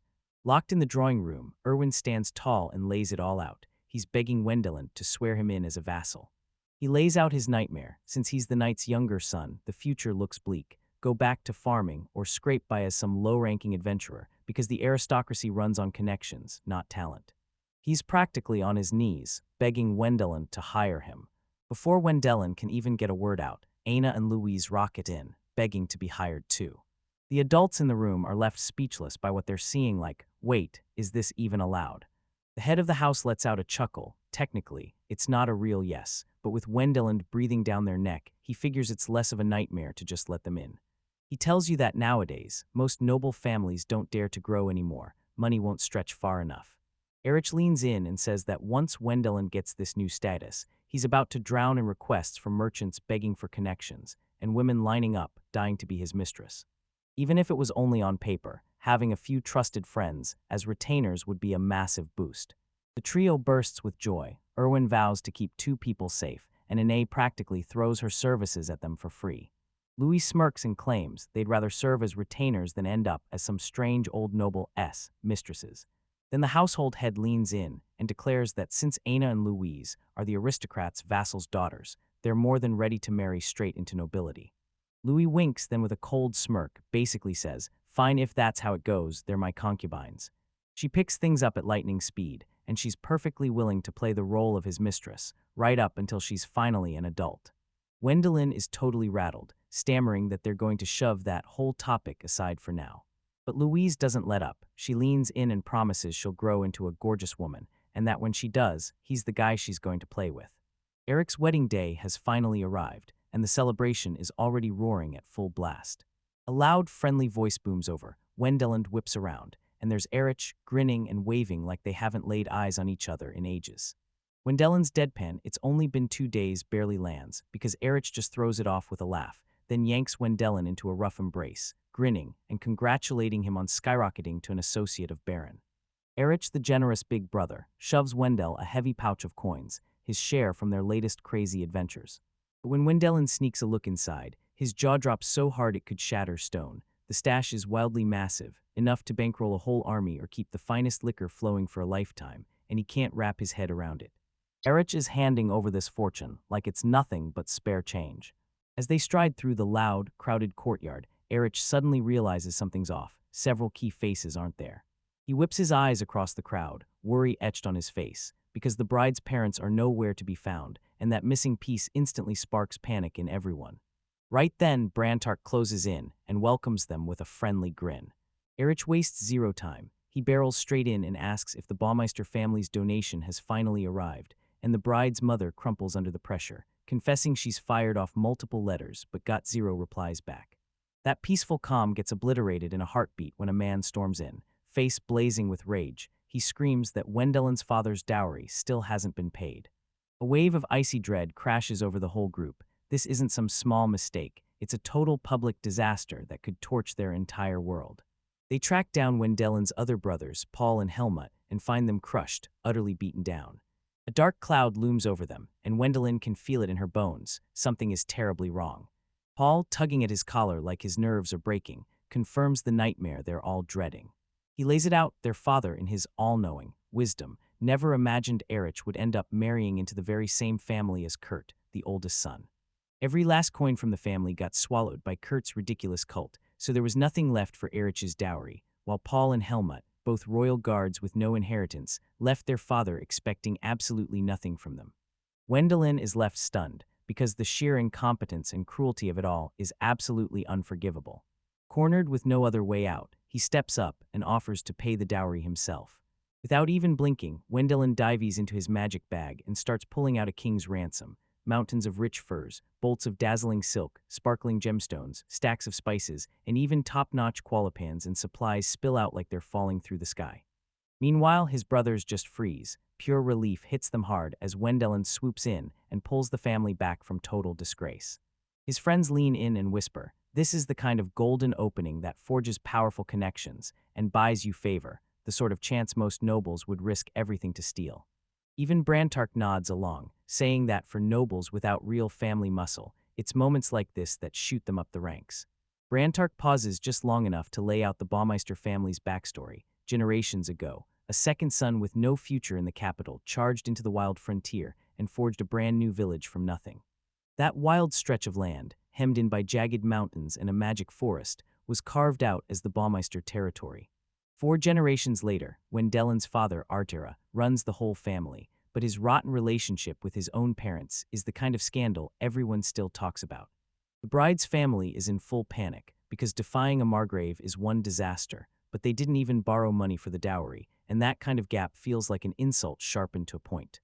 But Brantark leans in and reassures them, saying the Margrave won't go berserk and punish the whole family for one man's failure. Still, Wendelin can't shake the sharp sting of his family's miserable reputation. Erich swears because he saved them from disaster, the Brihadar family will pay him back in full. It's a brutal wake-up call. Turns out an aristocrat's pride isn't some clean, simple crown at all. It's messy, tangled, and way more complicated than anyone wants to admit. Once the dowry is paid, the wedding rolls on without a hitch, and the happy couple erupts into cheers, applause crashing down as everyone floods them with wild, heartfelt well wishes. Wendelin gets mobbed by guests left and right, and even Ine and Louise are getting bombarded with attention too. By the time night drops, he's wiped out completely. Back in their room, Erwin can't help bragging about how popular he's been, and Wendelin groans like, Yeah, sure, it's way more stressful than my wedding ever was. Erwin starts drifting into daydreams about his future, but Wendelin cuts in and warns him, now that he's got this new title, his life is about to get brutally complicated. And it's not like he's only talking about those girls lining up to be his partner. The conversation suddenly snaps into a whole new gear. Everyone hammers home the bigger bombshell, the idea that Wendelin might get formally adopted by a higher-ranking noble. He hasn't even had a second to think, and suddenly he's being swept into a formal meeting with the head of the Luckner Marquis family. Wendelin is completely baffled. He's never even heard of them. Then Erich lays it out. They're the parents of the Manjarabadan family, the very people he just met at the castle.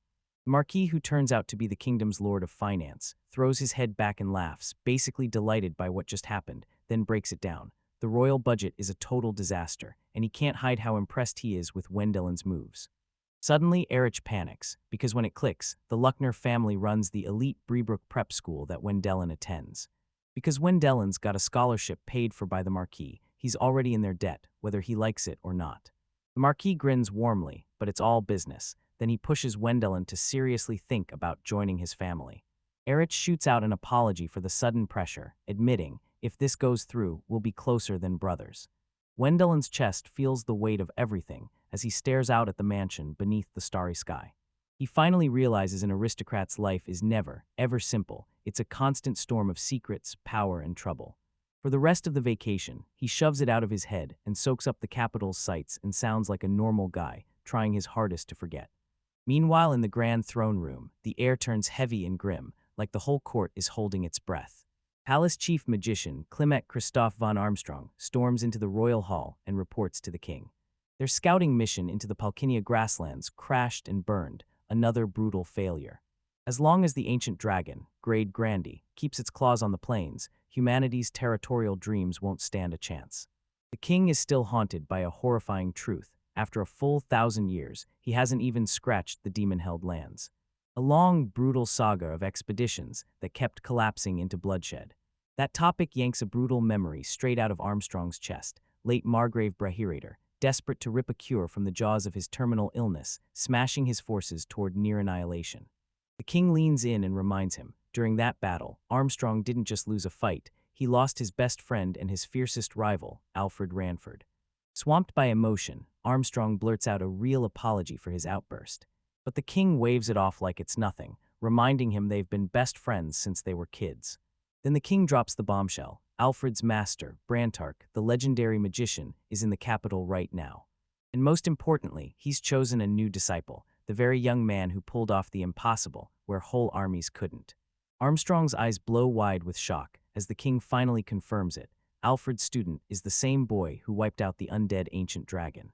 A wildfire of fire burns in Armstrong's eyes, and he snaps that he has to meet this kid right now. Miles away, Wendelin suddenly erupts into an enormous sneeze. Wondering if somewhere out there, someone's already buzzing about him. In the loud, lively heart of the capital, Wendelin and his crew are tearing through the streets, soaking up every wild sight as they go. The city's absolutely huge, at least 5 times bigger than their hometown, Brehabrook.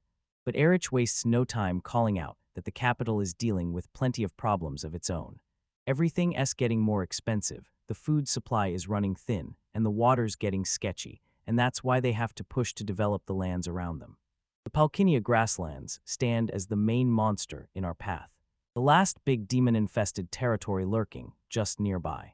It's where the Great Grand lives, the elder Earth Dragon, who's annihilated countless adventurers and armies for centuries. If they could beat it, the capital would finally burst into full bloom.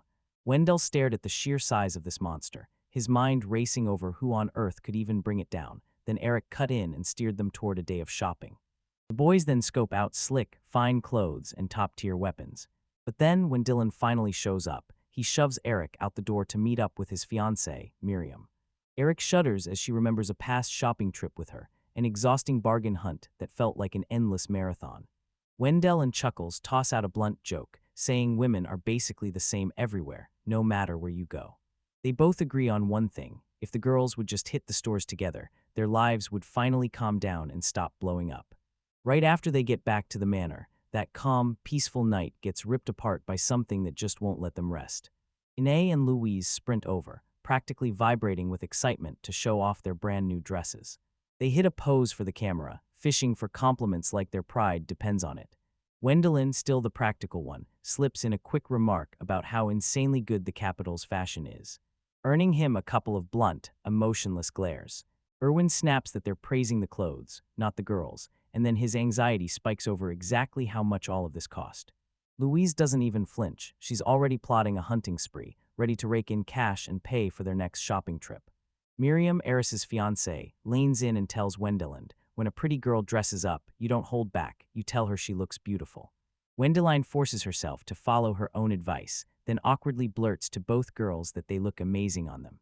Erwin tries to help, but all he can blurt out is, your red dress is gorgeous, even though Louise never bought a red one. See and Unison girls, those two are a total lost cause.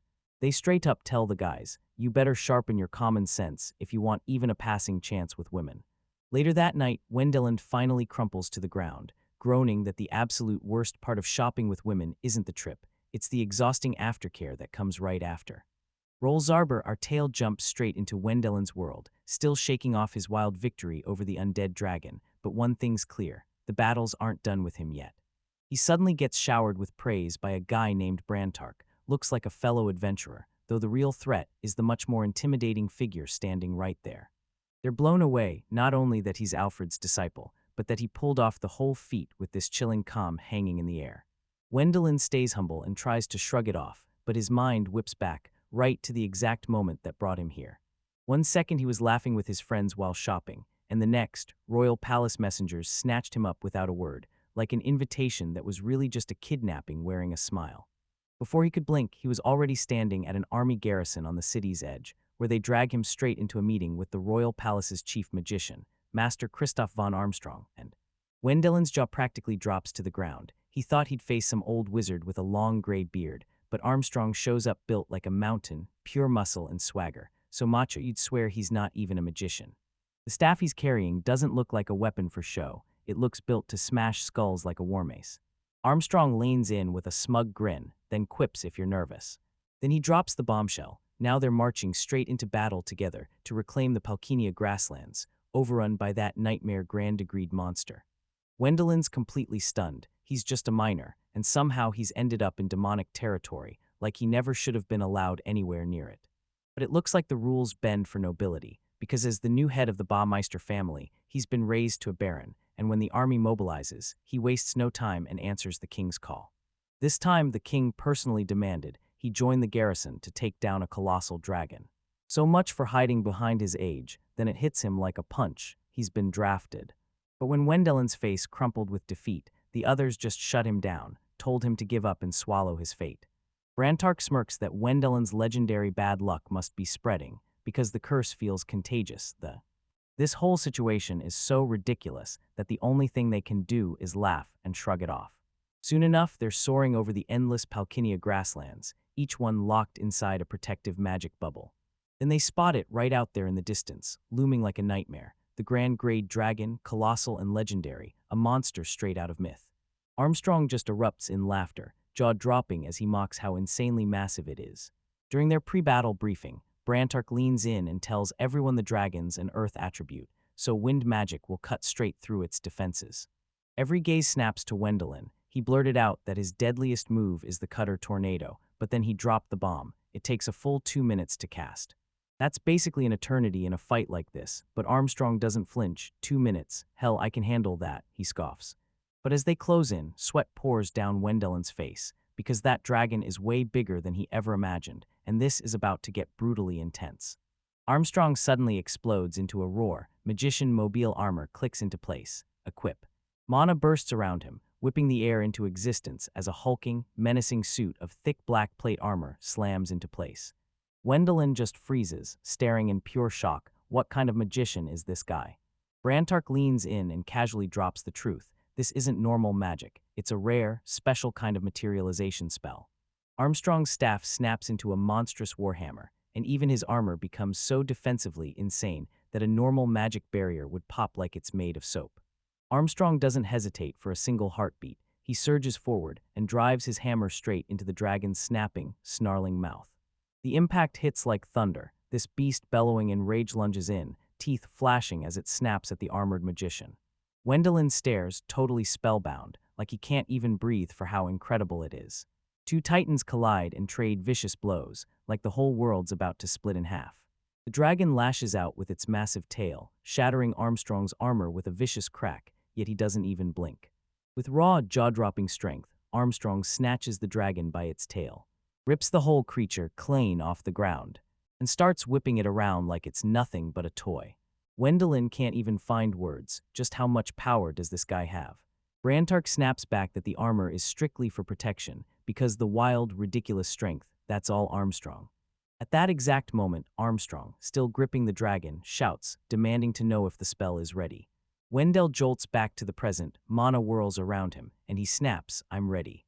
With a thunderous shout, he detonates his final move, Cutter Tornado. A brutal vortex of razor-sharp wind blades detonates out of him, swallowing the helpless dragon whole. The beast gets ripped apart, its tough hide gets shredded into ribbons. Brantark lets out a sharp whistle, stunned by how brutally the spell rips through everything. Wendelin calmly points it out. This was his master's spell, and it was meant to teach him to show zero mercy to demons. The dragon crumples to the ground, its strength draining away as it bleeds out across the plains. Without wasting a second, Wendell snaps into action, using his magic to scoop up the dragon's blood and shove the entire massive corpse into his magic bag. Armstrong can't hide his awe. He flat out says that, when it comes to raw magical power, Wendelin has already eclipsed his own master, Alfred. But he drops a game-changing warning: keep training your magic, just don't turn it into an ego trip or let your self-esteem run your life. It's a gut punch of humility from one of the toughest guys he's ever faced, because with the big boss finally down, the grasslands are safe enough to breathe again. Armstrong grins and says, "All right, we're done for today," then promises tomorrow he'll roll up his sleeves and wipe out the rest of the demons. Wendelin's here as a guest. "Wait, what did you just say?" He stammers, caught off guard. He thought it was over, then Armstrong slammed the truth back into the moment. It's their duty to wipe the field clean so no more people get killed. He's practically buzzing with excitement, counting down to tomorrow's shift like it's about to change everything. Wendelin and Brantark can only let out a defeated sigh, faces saying, "Seriously, do we have to?" 10 brutal days later, after a mop-up operation that nearly broke them, Wendelin and Armstrong are finally dragged into the king's presence. The king praises them to the skies for crushing the Palkinia grasslands and finishing the job flawlessly. He throws out a reward, but Wendelin snaps it down fast, saying the cash he got from selling the dragon parts already covered everything, because he's so loaded now he doesn't even know what to do with himself. But the king doubles down, saying Wendelin doesn't need promises right now, it needs a reputation. He elevates Armstrong to a viscount, then officially crowns Wendelin as a baron. The king flashes a grin and says he's got huge expectations for the kingdom's newest young talent. Humboldt can only accept what comes next. Finally, Wendelin slips back into his group, and the second he's reunited, he starts demolishing a mountain of food like he's starving for revenge. He admits he hasn't had a real, decent meal in what feels like forever, like a whole month vanished.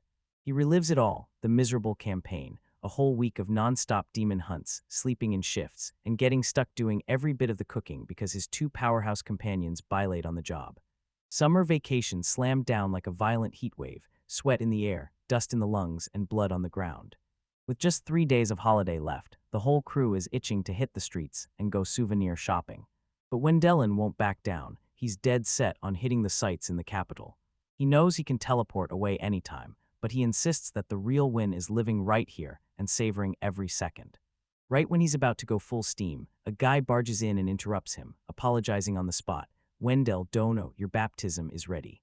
Wendelin goes completely still, and in the middle of all that chaos, he straight up forgot. They lead him straight into the church's main temple, massive, towering, and impossible to ignore.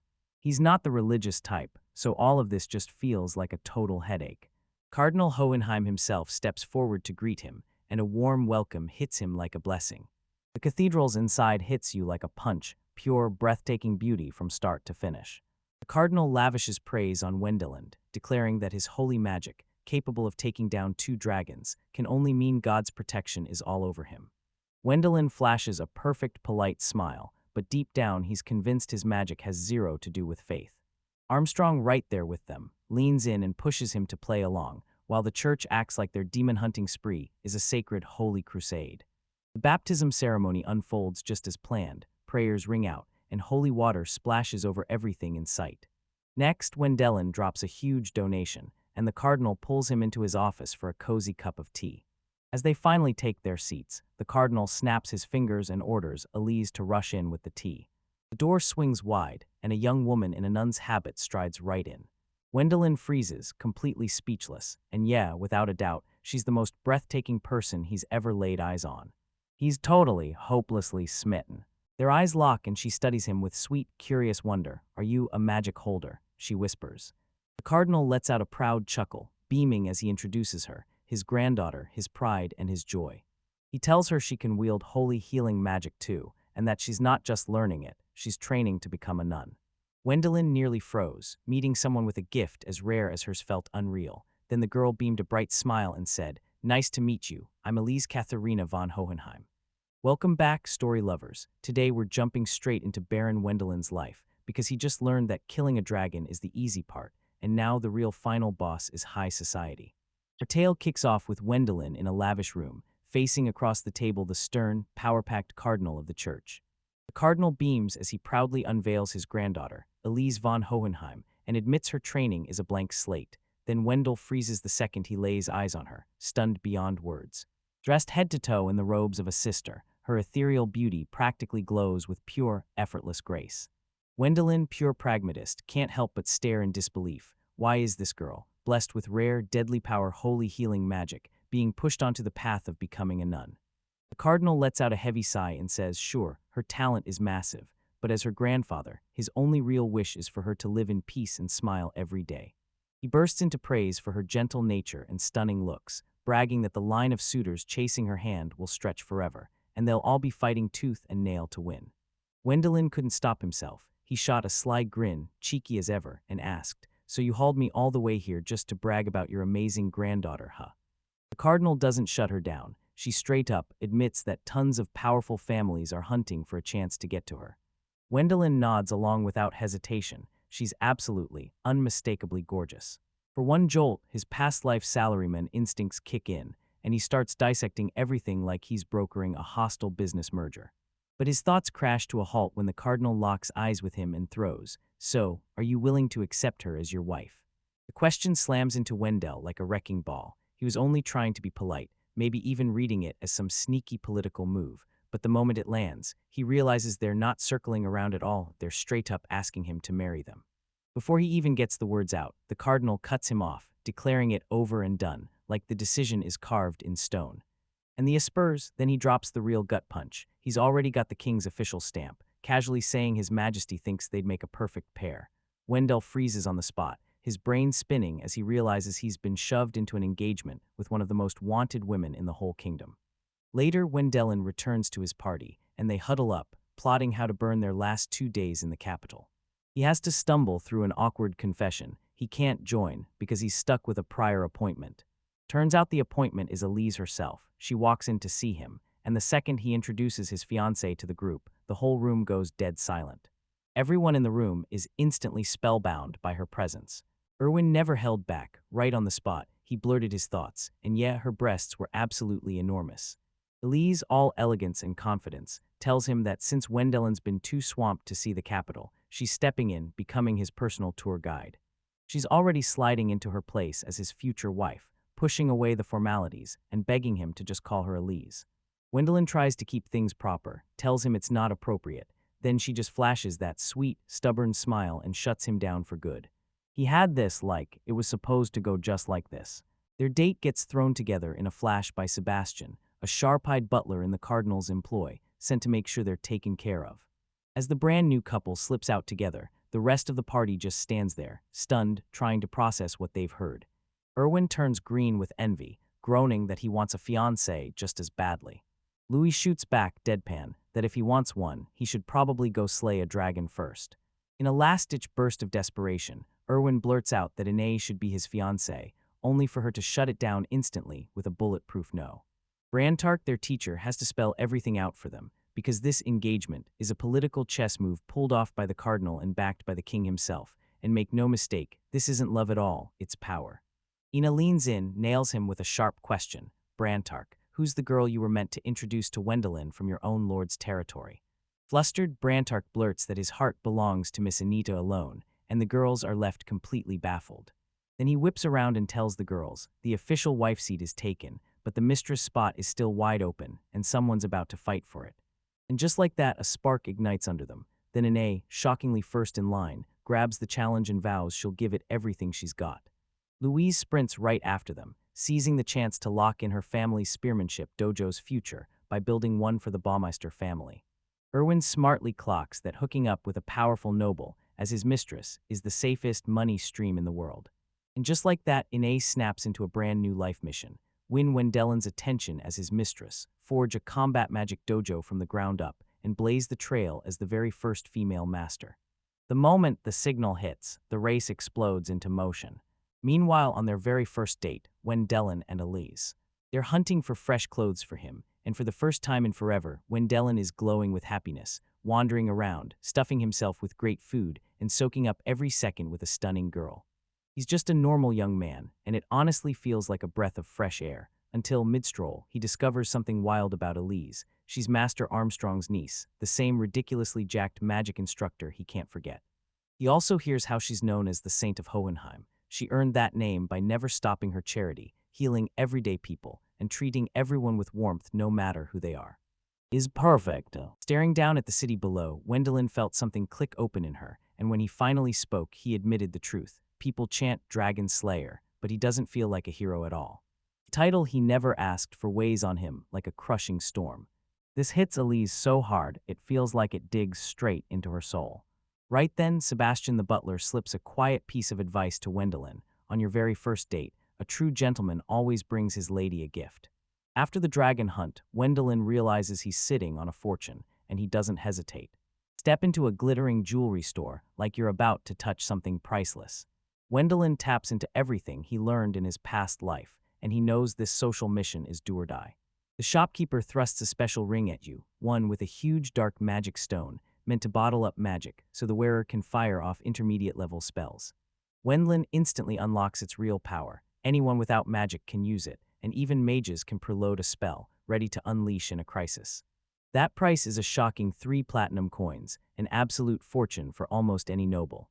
He begs to be allowed to try it, spills a little of his mana into the ring, and bam, the thing erupts in a brilliant glow. Elise hits like a lightning bolt, pure power crackling in every word. Without even blinking, Wendelin declares, "I'll take it."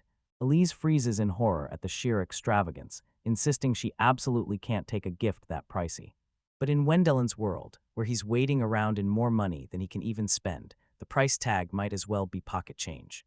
He breaks down how it works, then reveals it can hold her healing magic, turning it into a lifesaver when things get ugly, and she accepts it with a warm, loving smile. Wendelin is not doing this for show. He's got a deeper play in mind. Giving a gift this priceless is a loud public promise. It locks in their engagement, broadcasts it to all of high society, and seals him under the church's protection because the cardinals pulled the strings, making it a straight-up political checkmate.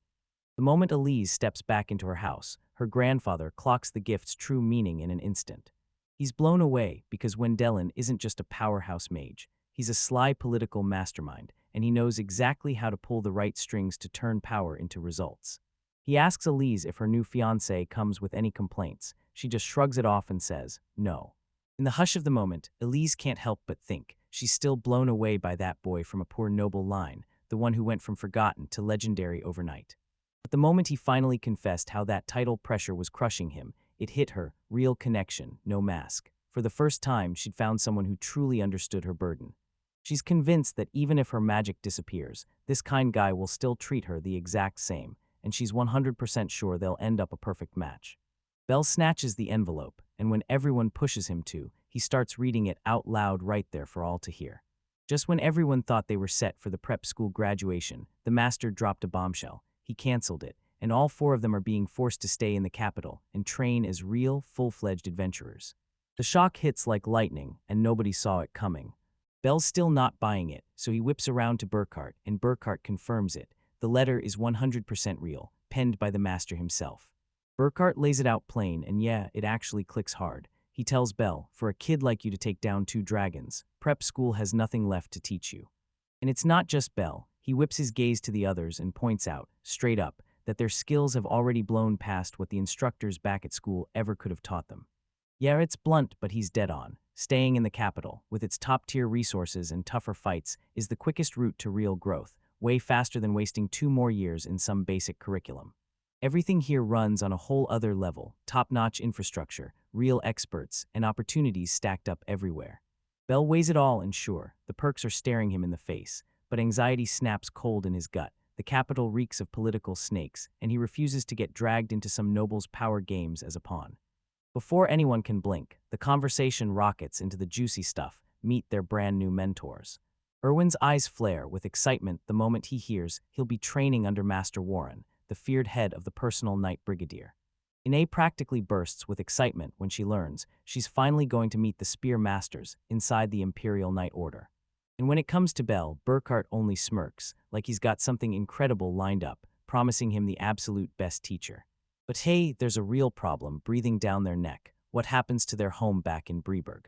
Burkhart brushes it off and grins, saying Bell's teleportation magic can yank them to any time they want. And on top of that, they're getting a brand new house in the capital too, an entire estate all theirs.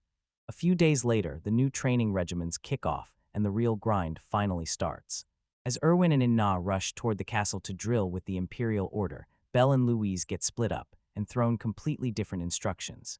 They're shoved to a military facility all the way across the city, like the danger isn't bad enough already. Louise, the ultimate optimist, insists it's because their powers are meant to be honed side by side. Bell isn't convinced at all. He clocks it instantly. Their fighting styles are basically opposites. He's a long-range artillery mage, and she's a boots-on-the-ground brawler who comes in swinging up close. Training them together sounds like a waste of time, but Louise lights up instantly, thrilled to get any excuse to stay close to him. They finally reach their destination, an arena so massive it's basically a living colossus, not just some plain facility. They push through the gates, and the whole place swallows them whole, their bodies suddenly tiny against its insane scale. This isn't some backwater training ground. This is the real deal. No games, no shortcuts. Bell realizes their teacher has to be someone insanely important because only a big shot could run a place like this. Right when they're soaking it all in, a side door slams open with a violent burst. A hulking shadow steps out of nowhere, and Bell's blood turns to ice. It's Master Armstrong, ridiculously ripped, pure magic, and he's roaring like he's hit the jackpot. So you've come. Bell's soul basically rips out of his body. Of all the teachers in the world, it had to be M.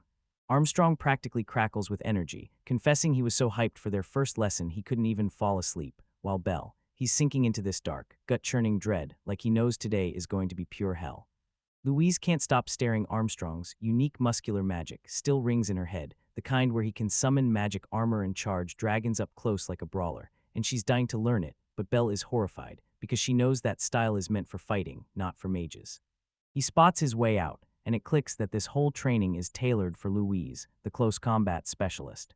He fumbles for an excuse, swearing he'll step aside and let her handle it. I'm all about long-range magical support, remember. He smirks, eyes glinting. Armstrong doesn't buy it for a second. He slams his hand onto Bell's shoulder, and the impact jolts Bell into winning. Armstrong then snaps that Bell still hasn't tapped into his full potential.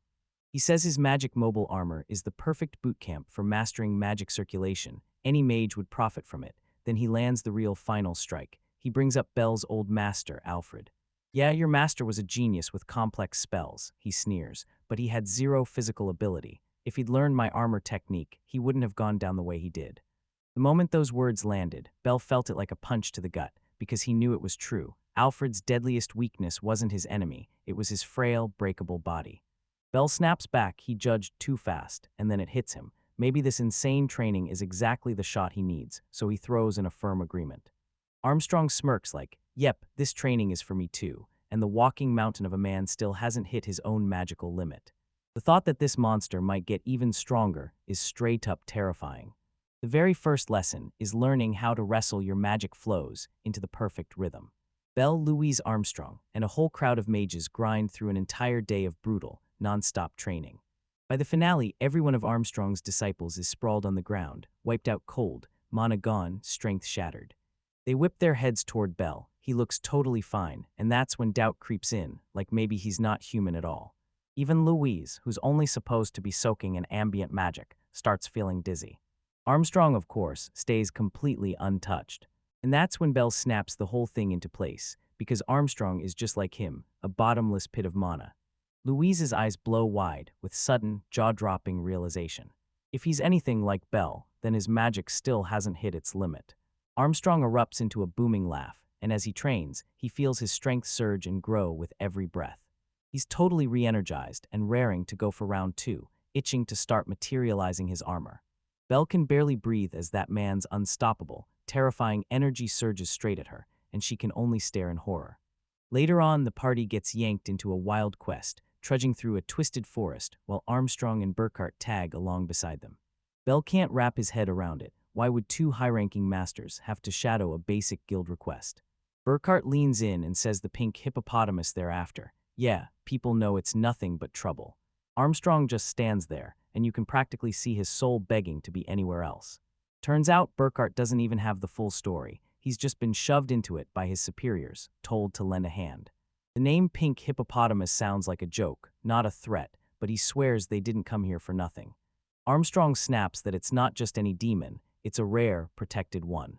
Their mission isn't some deathmatch at all. They're racing to move it safely and drop it into a protected zone. Bell exhales in relief. This protection quest sounded easy, until Twist hits hard. Armstrong's face turns grim. The target is about to lay eggs way sooner than expected, a premature birth. That's the real danger. One watchful mother hippo guarding her egg unleashes a terrifying, don't you dare aura on anyone it senses as a threat. Bell shoots to his feet with zero hesitation. He instantly clocks it as a mind control spell. Yeah, but it comes with a wild catch. For some reason, women aren't allowed to take this quest at all. That's why the girls aren't here. Erwin grimly realizes they picked him for one reason only, his brutal fighting skill. Armstrong digs up that old run-in with the spell, teeth chattering from PTSD. I'm not signing up for this quest, not a chance, he bellows. But even with terror roaring in his chest, he whips his gaze to Bell and clings to him like a lifeline, Alfred's disciple, his last hope. Bell's stomach sinks. Yeah, this is bad. They finally burst into the clearing. And there it is, this adorable, super pink hippopotamus that actually sparkles like it's living inside a fairy tale. Armstrong creeps forward with sharp, cautious intent. The hippo just stares back, stone cold and unblinking, like it's got no idea what's going on and zero reaction. Suddenly, its eyes flare, an invisible surge rips through the air, and the whole group slams into place, frozen stiff. Even Burkhart, the battle-tested veteran, still can't ignore the spell's overwhelming power. Bell's consciousness slips away as his mind gets yanked into a crushing, bottomless darkness. He jolts awake in his old high school classroom, staring at the same walls like time never left. A girl's voice suddenly blurts out his real name, Shingo. So he snaps his eyes open. He's back on Earth, and you can feel the trouble in the air. It's Shizuka, the prettiest girl in school, shaking him awake right after class. They're alone, and she slides in close, whispering that he call her by her first name. His heart detonates with a kind of romance novel shock. She closes the distance until there's almost no space left between them. Then she surges forward and kisses him, right there, like it changes everything. This feeling is unreal. He can't stand the thought of it ever ending. Just when he's drowning in that blissful daydream, a hand snaps onto his shoulder and rips the whole moment to pieces. Rage surges through him as he whirls around, prepared to crush whoever dares to cut him off. Only to freeze, staring straight into Master Armstrong's worried face. He jerks back to reality. 1 second he's staring at that gorgeous field, the next it's gone and all he sees are his comrades' terrified faces. Then he whips his gaze over, and Erwin and Burkhart are tangled in some strange, illusory embrace, like reality itself just broke. The vile truth behind the spell slams into him like a gut punch. He finally gets it now. That spell doesn't take over your mind. It weaves an illusion from your deepest wants, tricking you with exactly what you crave most. Turns out the reason women were banned is now painfully, crystal clear. After a bunch more failed tries, the whole party is completely broken, mind and heart. Burkhart looks like he's seconds from throwing up, while the hippo only stares back, annoyed to the core. The illusion trapped Bell and Erwin in the most painfully awkward hug imaginable. Everything has gone sideways, pure disaster. The men slump into defeated silence, shattered to the bone. Burkhart lets out a heavy sigh. All right, let's go home. We tried and that's all we could do. He whips around to the others, same dead ends on their faces, and finally admits, there's no way, I'm done, I give up. In the end, their whole mission crashed and burned. No success, no escape. A final note drops the truth. After all that trauma, the pink hippo and her baby somehow made it to the protected safe zone on their own, and it feels like it was all for nothing. While the capital sleeps in eerie silence, inside the Margrave's mansion, a secret meeting is in full swing. Louise gasps when Aina sneaks into her room, with a wicked little glint in her eyes. "I want to talk to you," Ine whispers, "just you and me, no one else." Her thoughts snap straight back to Belle's official birthday party. The whole thing was a stiff, Grand Noble's blowout, and by the time it ended, Belle looked utterly wiped out. Seeing how wiped out he was, Elise lit up with a brilliant plan. She proposed a second, smaller party with only their closest friends, and everyone agreed in seconds. And that's the whole point, right here in the present. Ine and Louise plop down together and start plotting their next move. Aina's already cooked up a massive plan. She's determined to hand Belle the one gift he wants more than anything in the entire world. Louise lets out a heavy sigh, already seeing Belle's modest reply in her head, like, "He'll just say our feelings are enough." But Ine refuses to settle for good. She's cooking up something so special it's guaranteed to leave him stunned. Louis throws out a warning and tells you not to jack your hopes up too high, because dropping the ball can sting like hell, but Ina's spirit, nothing shakes it. They start brainstorming, and I bet Elise is going to hand him something truly special, intricate, handmade embroidery, because that's 100% her signature style. But what could they possibly do? Right then, Aina's face twists into a wicked grin. Boom, she blurts out, "I've got the perfect plan," her eyes blazing with pure mischief. With a big, dramatic flourish, she thrusts a book into view. Louise freezes, staring at it like it doesn't make sense. An ornate, jaw-dropping, expensive-looking novel Ina admits she borrowed after the Margrave's party. But then the title hits, bam. Both of them freeze dead in their tracks, and the whole night burns with a beast-mode passion. That silence screams louder than anything.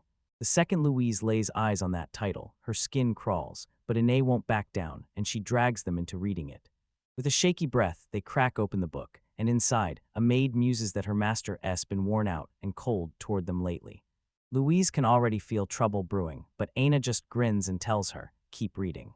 The table of contents is basically a thrill ride. One chapter jumps to miniskirts, the next to cat ears, and then it throws you straight into butler costumes like it's daring you not to read. But the final chapter snatches their attention, Chapter 5, The Last Resort ***. And the name, Late Night Gift Strategy. They devoured the chapter in silence, then their faces snapped from shock into pure horror. Louise blurts out, totally mortified, "Isn't this the most embarrassing thing ever?" But Aina is grinning like it's no big deal, and honestly it sounds perfect to me.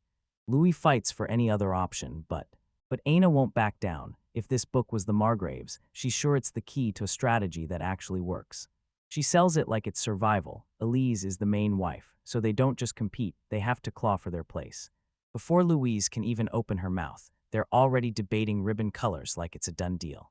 The day of the second party finally hits, and it's got none of the emptiness from the first one. It's a tiny, buzzing get-together where friends crowd in, laughter bursts nonstop, and real warmth hits your chest like sunshine.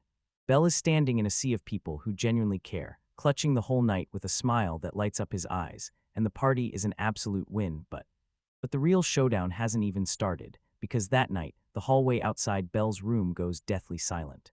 Aina and Louise slip inside, and Aina's chest puffs up as she brags that her combat skill lets them vanish without a trace. Yeah, this infiltration is flawless. Crouched behind the bed, they brace and wait, while Louise nearly shakes out of her own skin, whispering, "This is for Belle's sake, this is for Belle's sake." Right then the door swung open, and in stumbled a sleepy Belle, yawning like it owned the place, totally clueless. He drops his candelabra on the table, rubs the sleep from his eyes, and then he spots them and instantly freezes, his brain sputtering as he locks onto the two figures standing at the edge of his bed. His mind crashes and scrambles, trying to make sense of what he's seeing. Strike a pose, ribbons strategically wrapped, nothing else, and Yenna and Louise snap into unison, "We are your gift." Belle just stands there, completely speechless, his mind totally blown. Louise's cheeks burned red from head to toe, and she couldn't stand the silence, so what kind of reaction is that asterisk supposed to be? In a blink, Belle rockets forward and clamps his arms around her, holding her tight. Belle slammed and she sucked in a breath, eyes wide, frozen in stunned silence. "Yeah, got it," he blurts, dropping his face into her shoulder like it's the safest place in the world. He knows Louise would never pull something this reckless on her own, so he turns and thanks Aina for pushing her to do it. Louise is still frozen in disbelief, convinced she might be dreaming and can't tell what's real.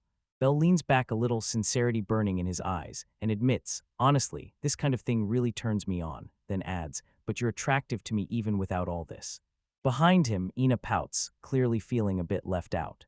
He leans in with a serious voice and admits it. Lately, he's let other people's opinions bully him, and that new noble status has him feeling trapped under pressure. This right here wipes out every last doubt. He whips his gaze between Louise and Aina, jaw set, eyes burning with certainty. I'm going to marry both of you. Later, once everyone's finally dressed, Louise is still reeling from that sudden proposal. Ina, smirking like she'd won, pulled off this wildly weird plan, and it absolutely crushed any hope she had of imagining it would work this well. Life keeps rolling. Bell is a full-blown baron now, but he and his crew are still bunking at the Margraves estate. They spend every day grinding through brutal training. And they took their holidays to the streets, hunting out every secret corner of the city. But this deal won't last. He's a baron, and sooner or later he's got to claim his own mansion. Elise lays out the brutal truth of real estate in the capital. Those fancy aristocrat districts are packed to the brim, because every single scrap of land was snapped up the moment the kingdom was founded. He has no choice. He's forced to snap up a pre-owned, second-hand house. Now the truth of his new station is finally hitting him. He's got to secure a house, hire staff, and build a whole new life from the ground up. With the right connections at his fingertips, he tracks down Elise and demands she hook him up with a top-notch real estate agent, and she agrees without a second thought. A few days later, they finally run into him, August Linying, a sparkly, flamboyant whirlwind who practically oozes suspicion the second he steps in. The whole party's on edge, side-eyeing him hard like he's sketchy as hell.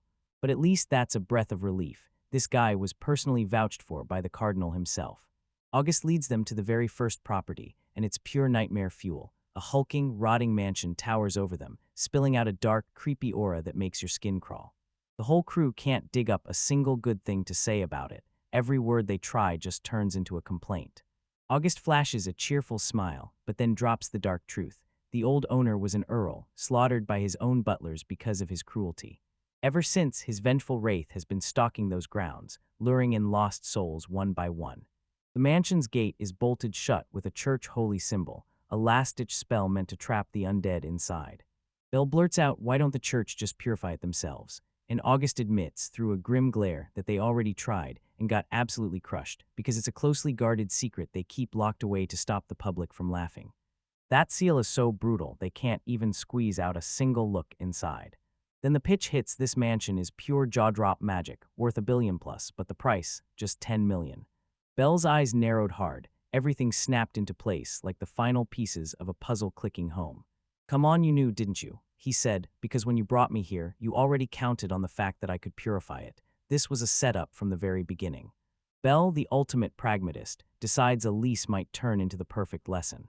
But it slams the brakes on him instantly. No, I can't go, she shoots back. It's too dangerous even for practice. The rest of the party nods along, so why would her grandfather, the cardinal, lead them straight into a death trap like this? Alyssa's agent reveal hits hard, because the man in disguise turns out to be her grandfather, and he finally lays out his ruthless grand scheme. With Wendellin's blowing up in fame, he knows every noble family is going to scramble to lock in a marriage with him. By having Wendelin grab this cursed mansion, he knocks down two problems at once, snagging prime real estate for a steal, and planting a terrifying power base that keeps meddlesome aristocrats from poking around. It's a wickedly brilliant political scheme that keeps detonating into trouble. Once Elise finally sees the whole picture, her resolve hardens like steel. If you say so, then I'll do it, she declares, and there's just one catch. She's doing this to cleanse the mansion for Wendell and Sama.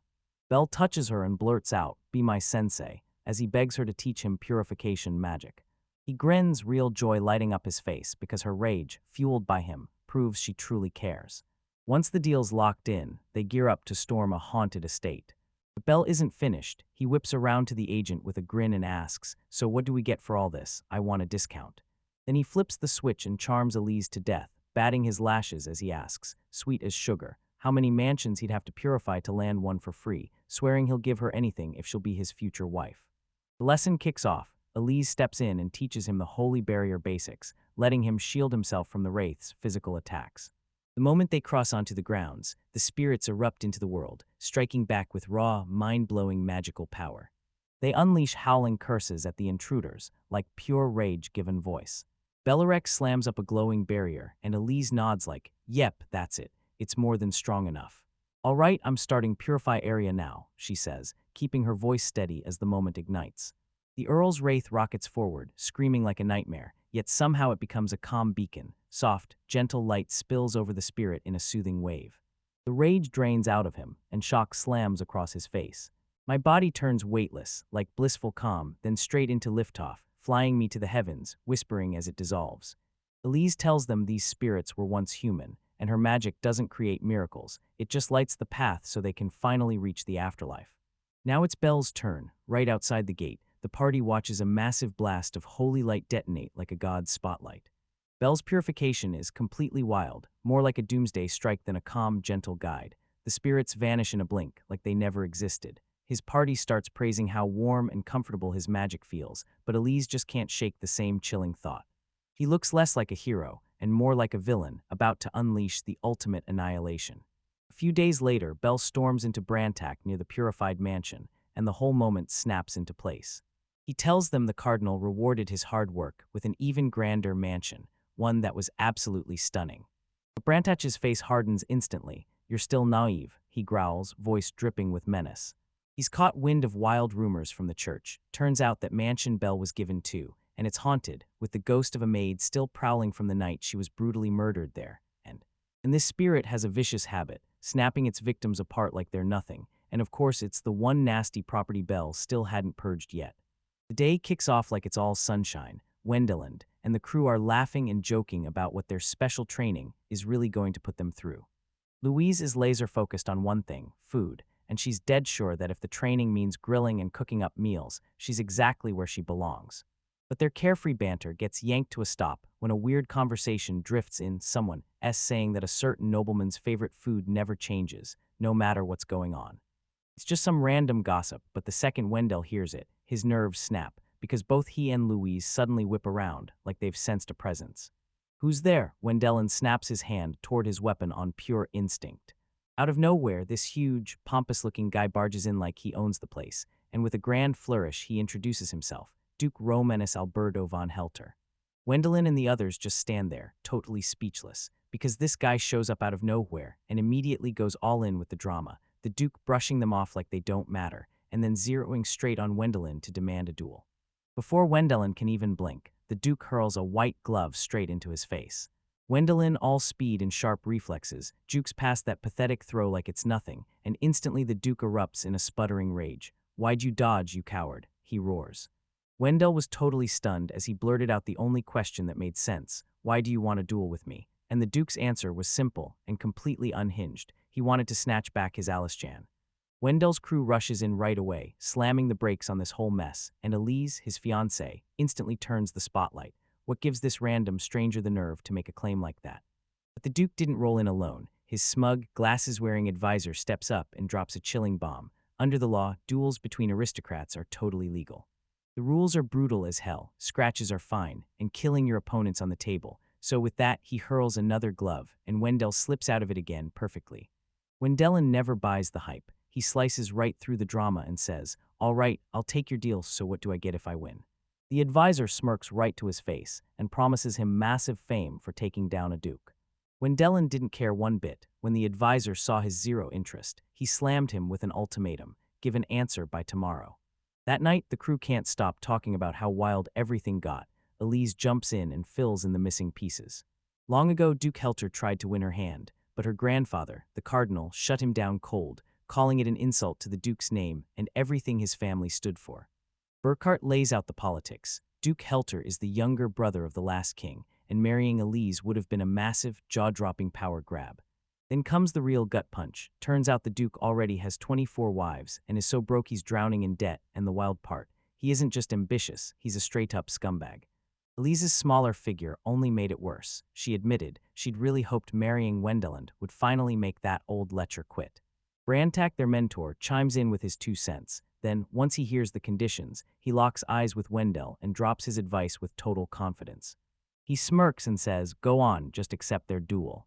Turns out he's genuinely fired up, leaning toward Wendelin like, "Don't baby it, don't take it too easy." Wendelin trusts his mentor's call, and he steps up to take the challenge head-on. That night, standing on the balcony and staring down the coming battle, he's got Elise finding him. Elise is frantic, begging him not to throw away his life just to keep her safe. But when Dellen's will is iron, he grabs her hands, eyes locked, and tells her, "You're already my fiancée." Then he vows, "I'll crush any fool who even thinks about touching you, even if he's a duke." He promised her he'd never hand her over to someone like that, and he swore he'd never act reckless. Eliza's eyes lit up with pure relief and unfiltered joy.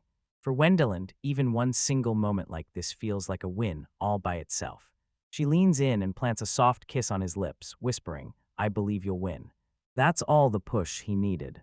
The duel day finally hits, and the arena explodes with noise as the crowd goes wild. The announcer's voice rips through the air, blasting hype for the main event. The legendary dragon slayer, Baron Baumeister, locked in a showdown with Duke Helter's representative. Wendelin snaps to the truth right away. This Duke isn't battling himself at all. Across the arena, the Duke flashes a smug smirk and brags that the greatest fighter in existence is on his side. Wendelin stands there brimming with confidence, then demands, "So who's my opponent?" The Duke just scoffs, refusing to waste a single ounce of his energy on someone like him. Then a deep, earth-shaking rumble rolls through the arena, and a massive iron gate starts to rise with terrifying force.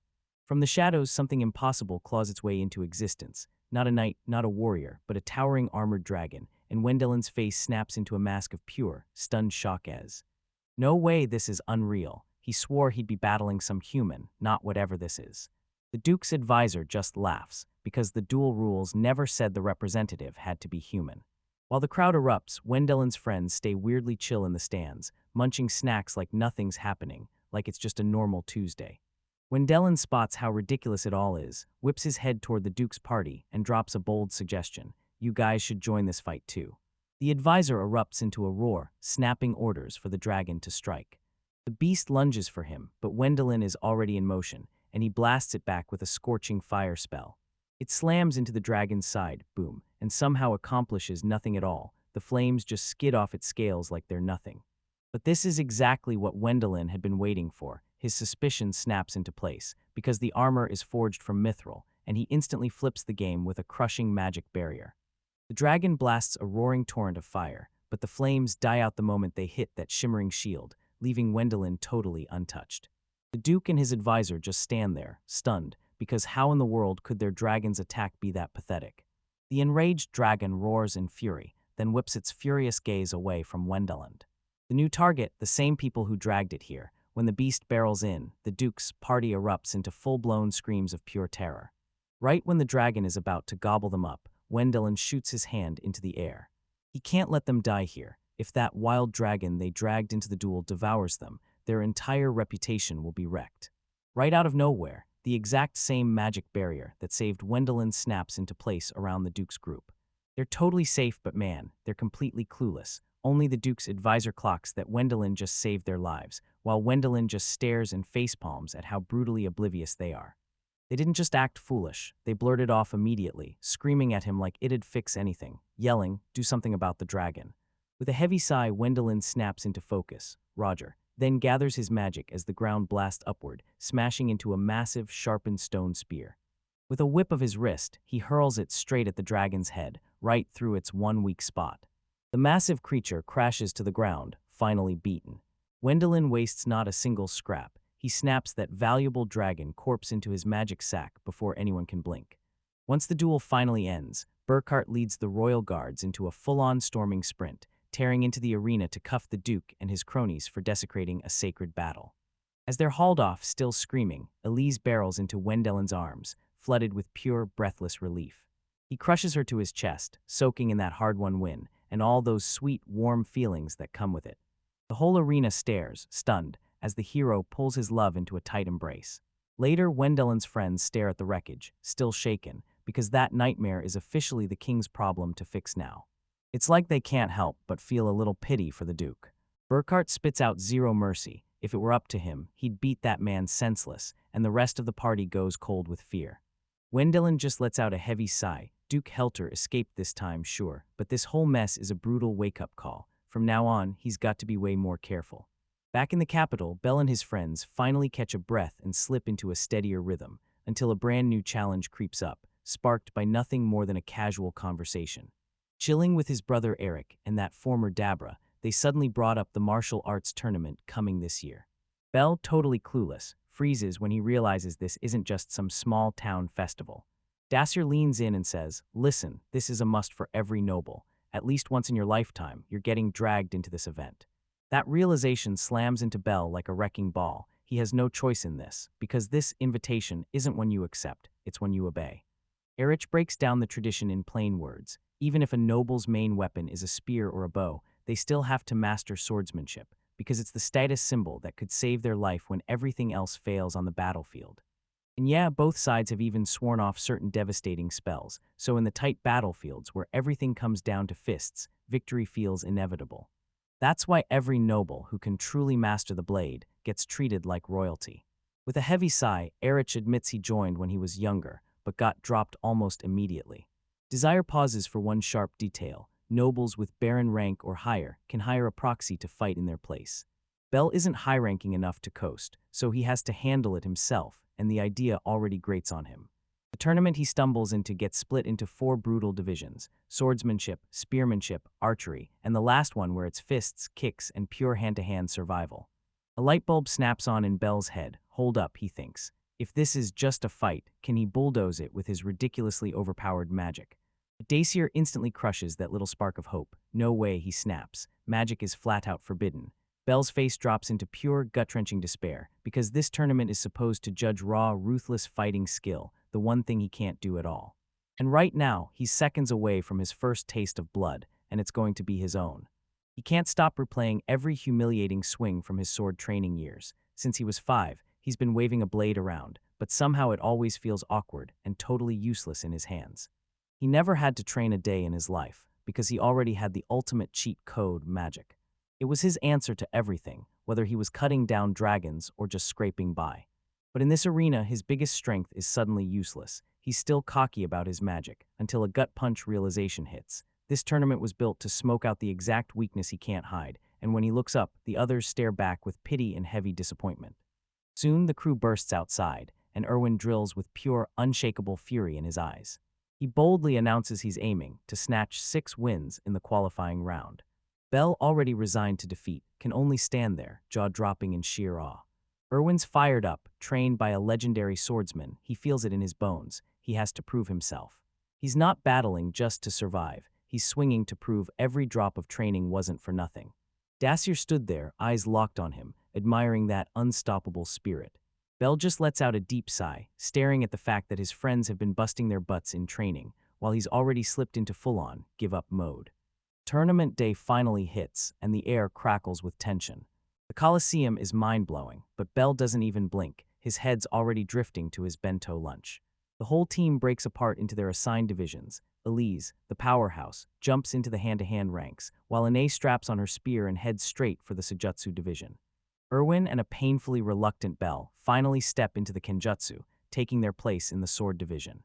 The first round kicks off in different dojos all over the city, and every loser gets sent packing straight back to the main Colosseum.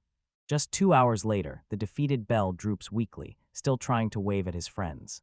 He got absolutely wrecked in his very first match. He lays out the brutal truth. His luck is legendary in the worst way. His opponent, the captain of the Royal Knights, and then it's done before it even has a chance to start. Erwin smashes through his very first match like it's nothing, sealing a ruthless, decisive win. The group stares in awe as Erwin steamrolls his opponents again and again. His training is finally showing, because he wipes out even seasoned adventurers with ruthless ease. Just a few minutes into the match, he lashes out with a savage, pinpoint strike, and his opponent's sword goes flying. As Erwin keeps mowing down everyone in his winning streak, the others finally decide it's time to grab some food. 3 hours later, a battered, exhausted Alyssa staggers back to them. She looks absolutely wiped out, like every ounce of energy just drained right out of her. She breaks it down. Her tiny frame and killer speed let her dodge and outmaneuver stronger enemies. No magic needed, but fighting like that drains her to the bone. She somehow carved out an insane 4-win streak, then got shut down at last by a seasoned veteran who used the very same fighting style she couldn't stop. Everyone else is stunned, because for a 13-year-old in her first tournament to pull off a 4-win streak is basically unheard of, like her skill is on par with a high priest. To lift her spirits, Dasha leans in and nudges Bell. then demands he tap into his magic and heal his fiancée. Elise, never one to miss a chance to mess with him, lanes in clothes and grins, asking if he wants to see the wound she's hiding under her clothes. That joke slams into Belle and leaves him totally flustered, and the entire group erupts into laughter. Before they even catch their breath, they link up with Anae. She bulldozed through all 6 qualifying matches and still came out looking shaken, like something inside her is fighting back, and now she's terrified she won't be able to go any farther. Her final opponent was this flashy showman who went by the name the Great Wheel Person. But Anae, always the strategist, saw way past the show-off act. She dug around until she uncovered it. His name was Rodrich, a gifted noble who was drowning in debt, born into a family that kept handing him nothing but trouble. He's a whiz with finance and law, but his own relatives are gunning to kick him out. Anae spots a possible future ally for Belle and snatches his contact info before anyone else can. When Belle finally gets called to report his results, he just grimaces and shuts it down, saying he'd rather not talk about it. As the hand-to-hand finals kick off, Elise just stares on with pure boredom on her face. "This is so boring," she snaps, "and if magic was allowed, I'd wipe out at least half of these guys." Right then, Byrne finally shows up, and he looks absolutely shattered. Turns out he even dropped his 6th and final qualifying match, right when it couldn't get worse. His opponent was none other than their own master, Warren, and the sheer bad luck of their group is almost comical. With the crowd roaring around her, Belle still can't wrap her head around the hype. Then he spots a guy dropping bets and gets hit with the truth. The whole tournament is a charity scam, and Angle's front is really massive-scale gambling. A couple days later, the tournament finally drags itself to an end, and the only one who's truly celebrating is Elise, because she absolutely raked in the money on her bets. Time rips ahead. Belle's 15 now, and 2.5 brutal years of non-stop training have slammed into the past. Elise and he crumple in the field, wiped out to the bone, while their mentor, Desir, looms over them completely unbothered. And the training has paid off in a big, brutal way. Belle's magic reserves have exploded upward, and he's ripped through a whole stack of new skills. With Elise by his side, he's mastered magical mobile armor, kicked his speed into overdrive with high-flying flight, and boosted his body with pure physical enhancement. Elise has even forged her own self-healing spell and meditation technique, so personal and one-of-a-kind that even a high priest couldn't copy it. She's crushed that she can't heal anyone, but Belle steps in and tells her this. Having a real powerhouse on the team is priceless. After months of brutal, grueling training, it's finally over, hard-earned and ready. With Aina's 15th birthday tomorrow, the moment it hits midnight, they'll finally be able to officially register as adventurers. But there's one last mountain to climb, a final exam that pits them against the very man who forged their skills. Dacier stands there locked and loaded. He dares them, "Go on, give it your best shot." Belle's mind races a mile a minute. What's their next move? A cold, calculating idea flashes in his head, and then he blurts out a shocking lease. He snaps right back, brushes it off with a laugh, and moves on like nothing happened. "Look, I'm not holding a grudge," he says with a smile that twitches, only it never really reaches his eyes, but deep down, he's got no choice. He absolutely does. He can still feel those 2.5 years of brutal hell training, so intense it might as well have been a full-on military boot camp. Oh yeah, he's about to pay his master back with every last drop of strength. At least we're finally on the same page. They snap together a battle plan in seconds. Belle will step in as the distraction, tying Desai down with a non-stop flashbang barrage of magic. Once Elise locks eyes, she darts in and lands the final blow. Belle grins, "Roger that, now let's fire up this magic bullet minigun." The second the clash starts, everything erupts, and the battle is on. Belle clenches his massive magic at the core, then unleashes dozens of blazing, shimmering orbs that swirl around Dacier. No hesitation, he detonates the full salvo right now. The attack comes like a nightmare, relentless blasts of explosive energy that never let up. Dacia cackles as his enchanted armor shrugs off every blast like nothing, then he goads the kid trying to claw at my armor. But Belle knows this isn't about landing one monster punch. It's a slow, brutal grind, a war where only the pressure never stops, and he's got to keep unloading it, round after round. 30 minutes later, the battlefield is gone, just a smoking crater where everything used to be. At last, a crack splits Dacier's defense. Magic bullets tear through and smash his gauntlet to pieces. "Yeah, shit hit its limit," Belle gasps. Somehow he snaps, then he screams his lungs out. With her body supercharged and her magical mobile armor roaring, Elise turns into a full-on blur. She blasts toward Dacier on a streak of high-speed light, fist blazing with raw power. With a deafening boom, she drives her fist into his chest, crushing his defenses and flinging him hard into the ground. The strike rips into the ground and gouges a gigantic crater straight into the earth. As the dust clears, Dacia staggers out. His magical defense is completely shattered. A huge, proud grin erupts across his face. He leans in and declares, "You too, you've passed." But while they're celebrating, he drops a warning. "Hey, boy, you and I still have a ton of training ahead of us. I can't wait for our rematch." With their last heroic wins still ringing in their ears, Wendelin and his freshly forged party march up to the towering Adventurers Guild HQ. Now it's time to make their status official. Wendelin steps up to the registration counter like a battle-hardened veteran, not some rookie, and says, "We want to register as new adventures," while his friends stand right behind him, smiling like they own the place. The receptionist starts running the paperwork, but the second she sees his name, she freezes solid, eyes bulging in total disbelief as she blurts, "The hero Dragon Slayer, Wendelin Sama."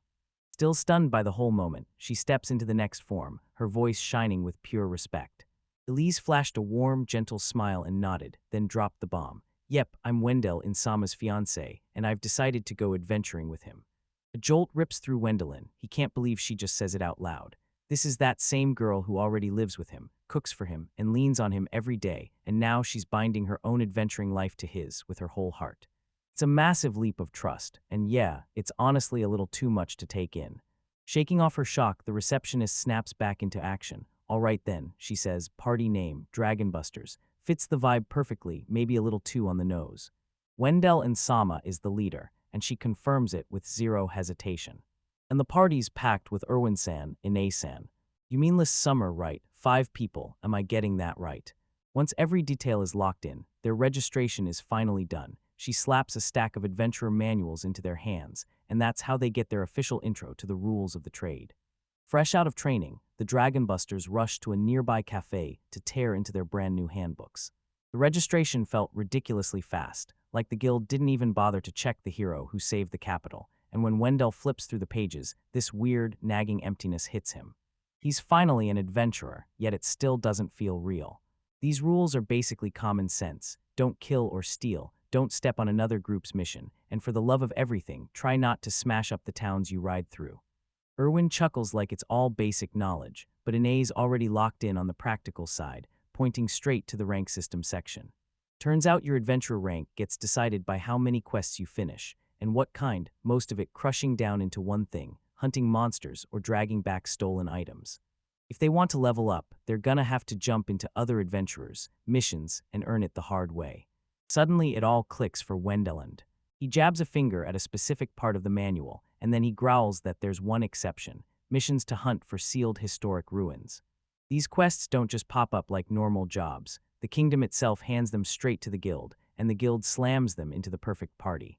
Irwin looks totally unimpressed. "So yeah, we've got to go smash our way through a pile of monsters until someone finally tells us to check out some ancient rocks. And honestly, that's exactly how most high-level adventures play out." Brantark suddenly cuts in, lifts his eyes from his coffee, and tells you straight up, your situation is different. He slides the document across the table, and when Wendelin snatches it, his eyes blow wide with pure shock. The party lingers in the lanes for one last beat, then their relaxed vibe snaps, because the moment they spot the official seal, their casual mood vanishes. "You don't say," Wenland mutters under his breath, and you can hear the tension snap in his voice. Brantark's hunch is right on the money. This is a compulsory mission order. If the kingdom demands it, he says, the guild has to hand the mission to you, and you've got to go searching right away. The puzzle snaps together. Wenland finally realizes they were never meant to be treated like normal rookies, because the kingdom would never hand Elise, a high priestess, to some simple escort mission. Aina blurts out, wondering if these fresh faces can actually hold their own and even help the veterans on quests this brutal. Brantark smirks. "With your party's reputation, they'd probably be on their knees begging you for help." It finally hits everyone hard. Sure, some are fresh off the guild, but they're definitely not rookies anymore. The weight of it slams into Wendell and hard. This isn't an assignment, it's an order with teeth. Wendell clenches his jaw and flips straight into tactical mode, because this changes everything for the search mission. With Bran Tarkson by their side, they still can't guarantee the outcome, and if things go south, they hit retreat immediately. Brantark's playful grin evaporates into sheer deathly focus. He hammers his fist on the table, and the whole room jolts. "You fool," he snarls, "if you're dead, you get 0 pennies, so cherish your life, got it?" and if anything goes wrong, we're running. It's a brutal lesson you have to learn, because this isn't a game, not even close. So their first real mission kicks off. They roll into Parkinia Meadows and face ancient ruins that look like a monument from a lost, forgotten age. At least he notes just how shockingly peaceful the whole atmosphere feels. Brantark points out that just recently, this place was packed with academic research, like archaeology students were here not long ago, digging and studying as if it was nothing. Then one of the students accidentally brushed a weird stone embedded in the wall, and then boom, a secret trail to the depths of the underground finally surfaced, and from that day forward, the whole place went into lockdown with guards posted everywhere. The story slams into darkness. Brantark drops the bomb about the Adventurers Guild, then fires off 11 parties to probe the brand new passage, and every single one vanishes without a trace. A cold shiver crawls through the group. No one's returned, he confirms it, and if anyone had survived, the priesthood wouldn't have had to send for them in the first place. Desperate and fueled by urgency, the guild slammed together a second expedition, bigger than ever, rounding up their most elite, top-ranking adventurers for the job.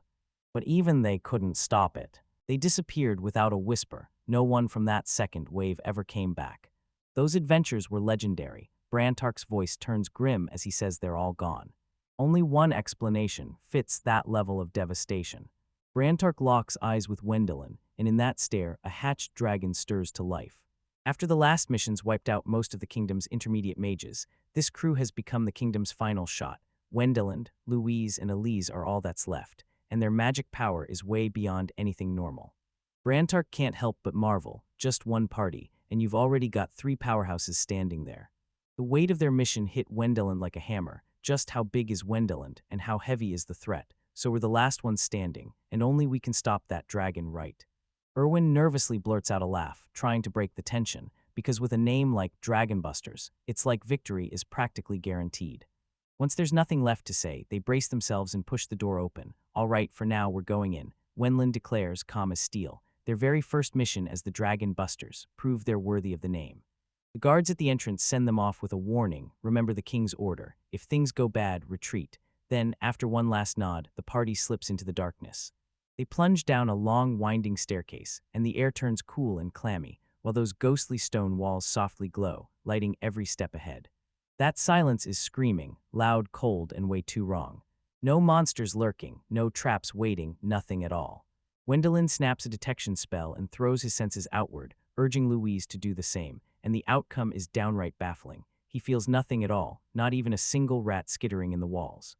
Right at the bottom of the stairs, the tunnel bursts open into a gigantic chamber. So be thorough, he growls, motioning them forward with deadly caution. The moment they step out, every single one of them freezes, because the room is absolutely massive.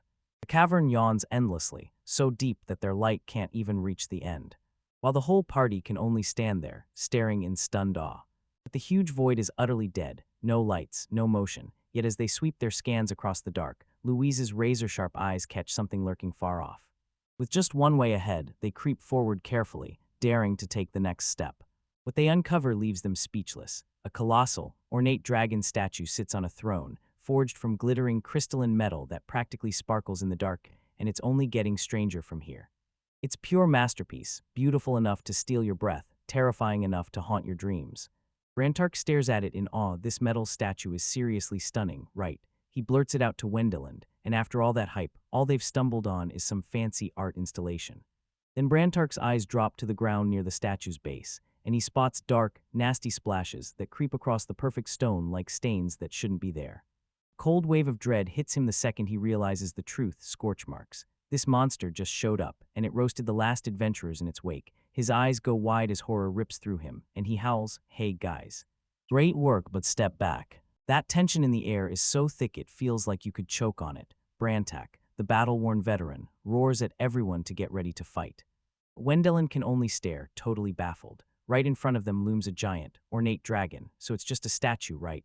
The old man's paranoia gets mocked as the statue's eye suddenly flares with brutal, blinding light, because it isn't staying still anymore, it's moving.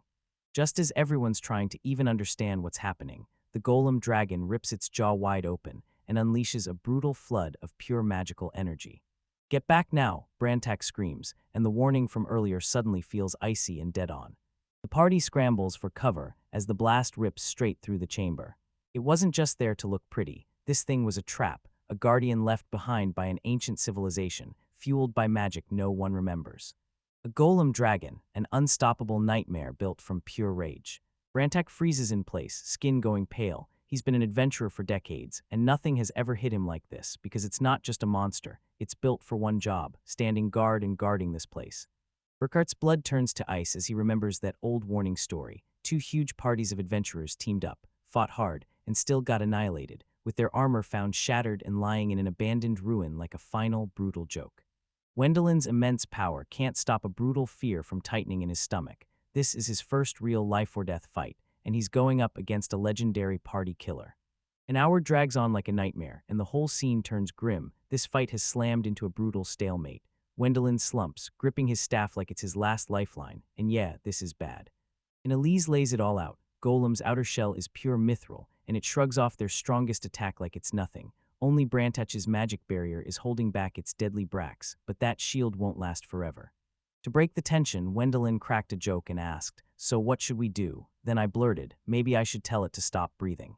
Then it hits him, what if the real culprit is a magic crystal inside, fueling everything? Even if they could aim for it, draining that power would swallow a whole day of non-stop magic, and they don't have time to waste. After what feels like an eternity, roughly half a day of pure, brutal punishment, the dragon finally shuts down its power. Just like that, the non-stop attacks finally stop. Everyone at the party exhales in relief, but Wendelin doesn't relax for a second. He snaps that this thing might be sitting on a reserve power source, waiting to roar back to life any moment. With a confident grin, he just shrugs it off like, "Belle, don't worry, it's totally fine." She strides right up to the golem's side panel, jabs a finger at a switch, and flips it like it's nothing. There's the switch. I just turned it off. Wendelin's face lights up with pure, jaw-dropping disbelief. All that terror, all that struggle, just so they could end up with a guardian that's basically a giant, deadly toy. Once the guardian shuts down, they snap their focus to the huge door it was guarding. What on earth could be so insanely valuable that it needed a guardian powerful enough to feel straight-up ridiculous? Burkhart shoves the door, and to everyone's shock, it roars open like it never needed a key at all. Brantak rips into him for being careless, and right away Wendelin snaps into action, already scanning the path ahead. "But my detection system can't find a single thing weird," he says, flashing the all-clear like a green light. They push through the doorway, and the world goes dead quiet, an empty room stretching out with no one in sight. It's a dead end. Burkhart's disappointment hits like a punch as he groans, saying he truly thought he'd find a whole mountain of treasure. But while the others just freeze in confusion, terror snaps across Brantak's face because it hits him all at once. This is deadly. He erupts, "Get out of this room." Then the truth clicks. This place isn't just a room, it's a trap. But it's already over. Before they can react, the stone floor bursts into wild magical light. An invisible power slams down on them, trapping them in place. "And why leg it won't move?" Burkhart yells, thrashing as the enchantment keeps him pinned. Wendelin feels it instantly, like the ground just snapped shut and glued his feet there with magic. And yeah, he messed up. Brantak snaps at himself in a burst of rage, because ever since retirement, his instincts have dulled, and now he's realizing he should have seen it coming. Wendelin's thoughts spin the moment he feels that unmistakable tug of forced teleportation magic, and he snaps, "No way, they're yanking us somewhere, and I have zero clue where." The world crumples out of existence in a single, blinding flash around them. They crash into the ground in a tangled heap, groaning through the brutal impact. Brantak snaps to attention and counts heads fast, and when he sees everyone standing there fine, relief hits him like a wave. He wastes no time, tearing into the trap they just triggered. This thing drinks in just enough magic to snap itself awake, and a non-mage could have stepped on it without harm, but they'd never survive the golem dragon waiting ahead. Wendelin's stomach drops when he finally understands it. This ruin wasn't random at all. Someone built it for a very specific target, a brutally engineered death trap meant to wipe out mages. They stumble into yet another stone room, only this time, a carved sign hangs above the stairs that dip down into something unknown. Wendelin studies that ancient text, and when he deciphers its words, "Welcome the upside-down killing," ice-cold dread crawls down his spine. Brantak's expression turns grim. So yeah, that death trip is coming, and he makes it crystal clear. Wendelin snaps the truth together in a flash. Regular ruins let adventurers climb downward, but this upside-down maze drops them straight to the very bottom, and the only escape is to hack their way back up to the surface. They're trapped. Brantak can't stop a surge of excitement from sparking at the challenge, already wondering what treasure might be waiting for them. which has Burkhart shooting him a furious glare. Burkhart fires the obvious question, why can't Wendelin just teleport them out? Wendelin snaps his head side to side. His teleportation trap wrecked his spatial sense, and now he can't pin down their old coordinates to warp back. Whoever built this place basically dared everyone, because here's the exact playbook to shut down a powerful mage's abilities. They built this place just to hunt guys like him down. Even with everything looking bleak, Elise insists the room feels oddly safe, like a quiet sanctuary just for them. On her signal, they drop everything, huddle up, and recharge their magic for the nightmare coming next. 3 hours later, all refreshed and ready, they kick into gear and start their climb up. They haul themselves up that brutal stairway, and right when they reach the door, it groans open, revealing a hall they already know. For a second, they swear they've been snapped back to the very start. Wendel's eyes blew wide with pure horror. No, he gasped. The first hall we got here, and there wasn't a door. A sharp, rhythmic clang, metal stamping from the deep end of the chamber, rolls through the air, and you just know something is about to charge right in. A full-blown army, thousands of armored golems, pushes out of the darkness, stretching farther than your eyes can reach. Brantak rips the truth wide open. Turns out it's exactly what they feared, a full golem army, packed with knights, swordsmen, archers, and spearmen. The sheer number hits you like a tidal wave, overwhelming. Wendelin realizes this isn't just another army, it's a nightmare. These constructs don't feel fear or pain at all. They'll march straight ahead, swing into battle, and keep going until there's nothing left but wreckage. The grim truth slams in. If they want to live, they've got to wipe out every last one. Brantak snaps into action the second this starts, barking orders and cooking up a battle plan in real time. Erwin, Ina, and Louise are taking the front line, because their fighting skills are the only real shot at cracking the golems' mithril bodies. Wendelin snaps the door shut behind them, checks the seal, and says teleportation is still a no-go. Then the realization hits, they're trapped in here. The plan is brutal and they're running out of time. They'll have to battle in shifts, with the vanguard trio swapping out to rest, while the rest of the squad keeps the line locked down, because Brantak's math is grim. They can only squeeze in 3 hours of sleep a day. It's a brutal, non-stop grind, straight up a death march, but it's their only shot at getting out. While Elise blasts healing and melts away their fatigue, and Wendelin swings in with magical support, they just might force their bodies past every natural limit. The moment's locked in, 3 warriors stand ready as the vanguard, marching straight into battle. Wendelin and Brantak stand in the mid-guard position.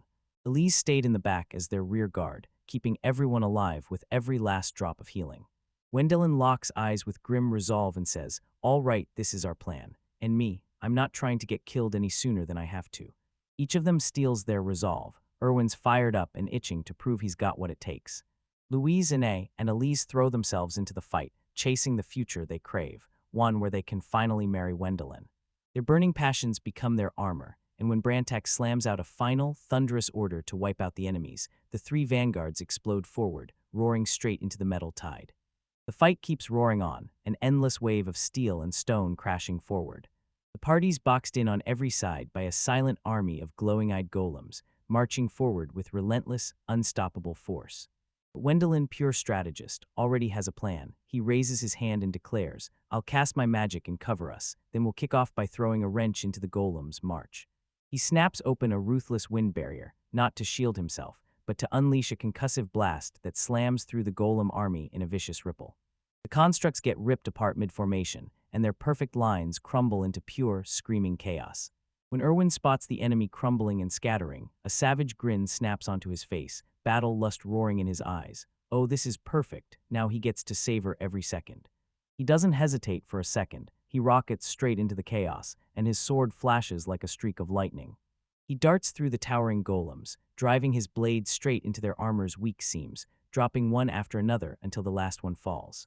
As those constructs crash down and shred into debris, Erwin's excitement just keeps roaring higher. With Aina taking point, she rockets forward, spear raised like a blade of destiny.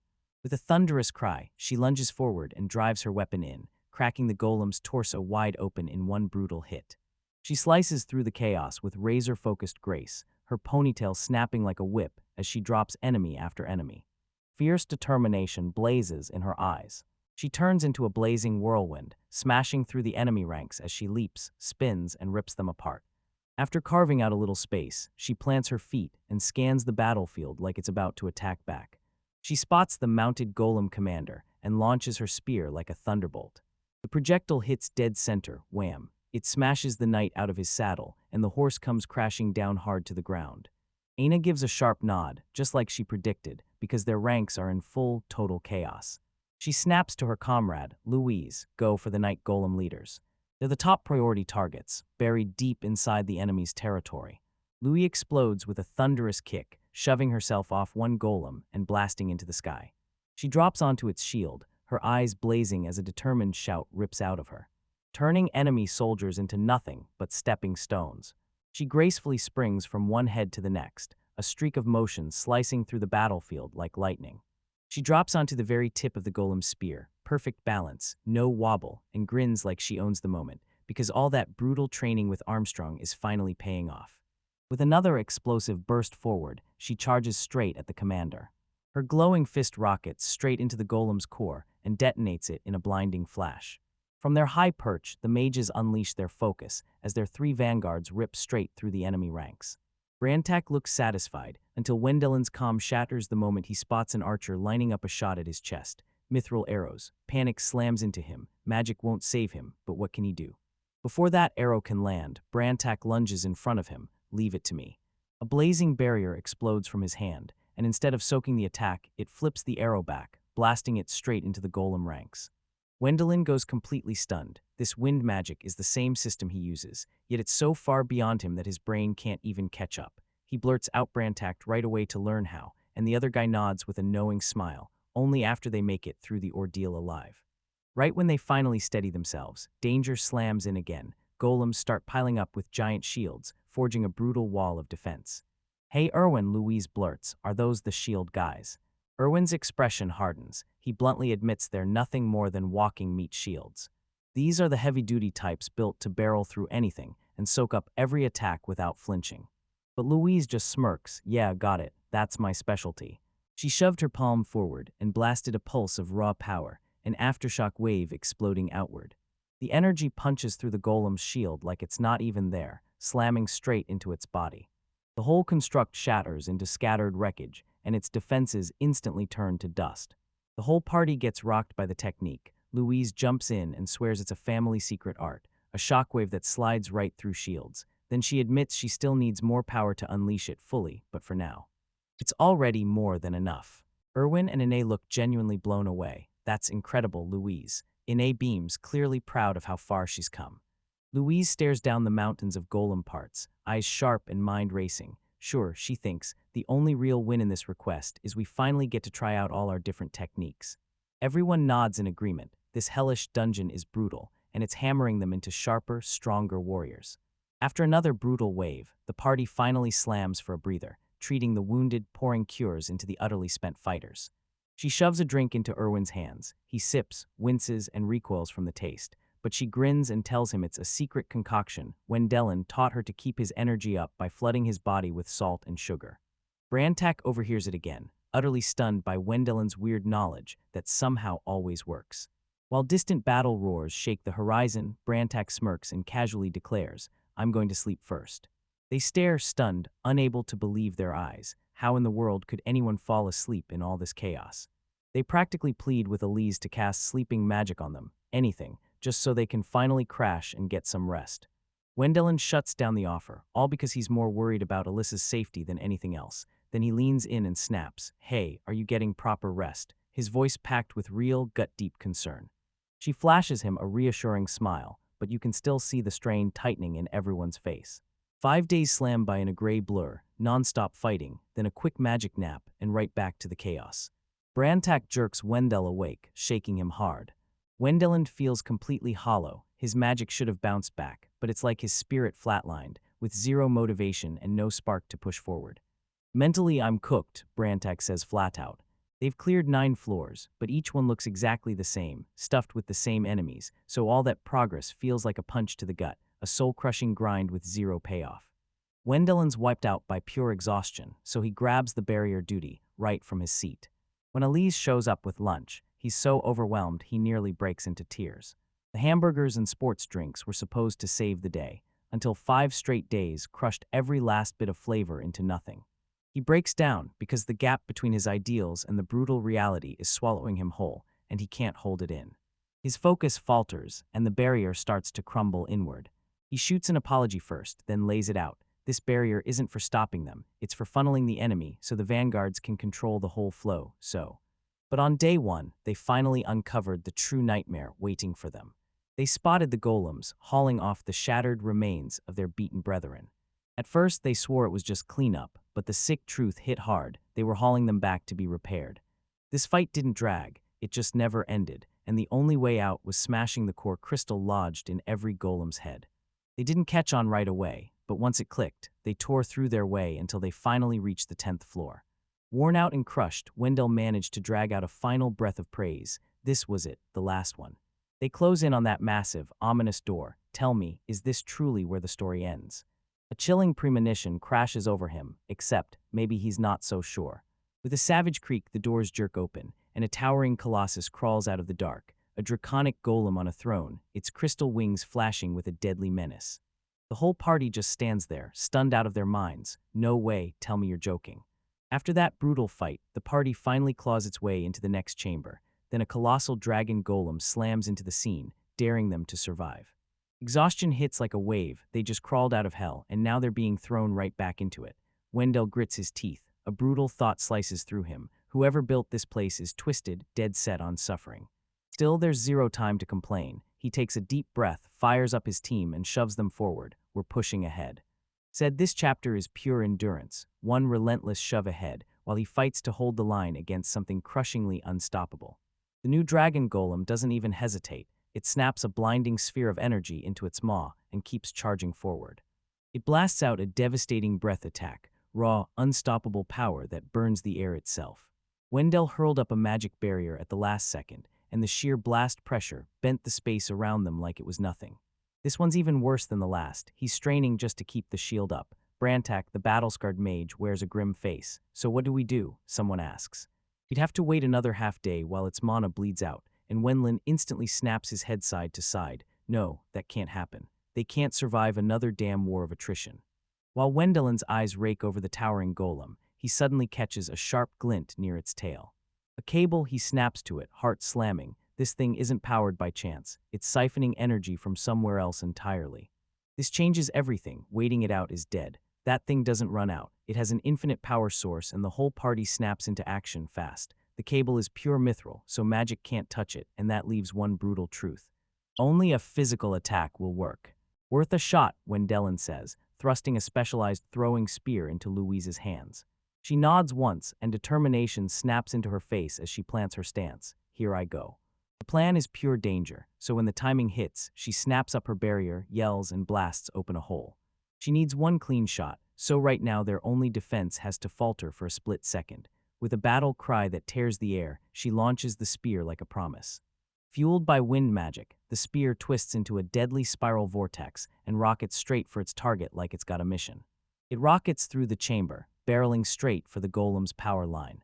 A perfect strike snap, the cable gives way, and the whole crew explodes into cheers. We did it.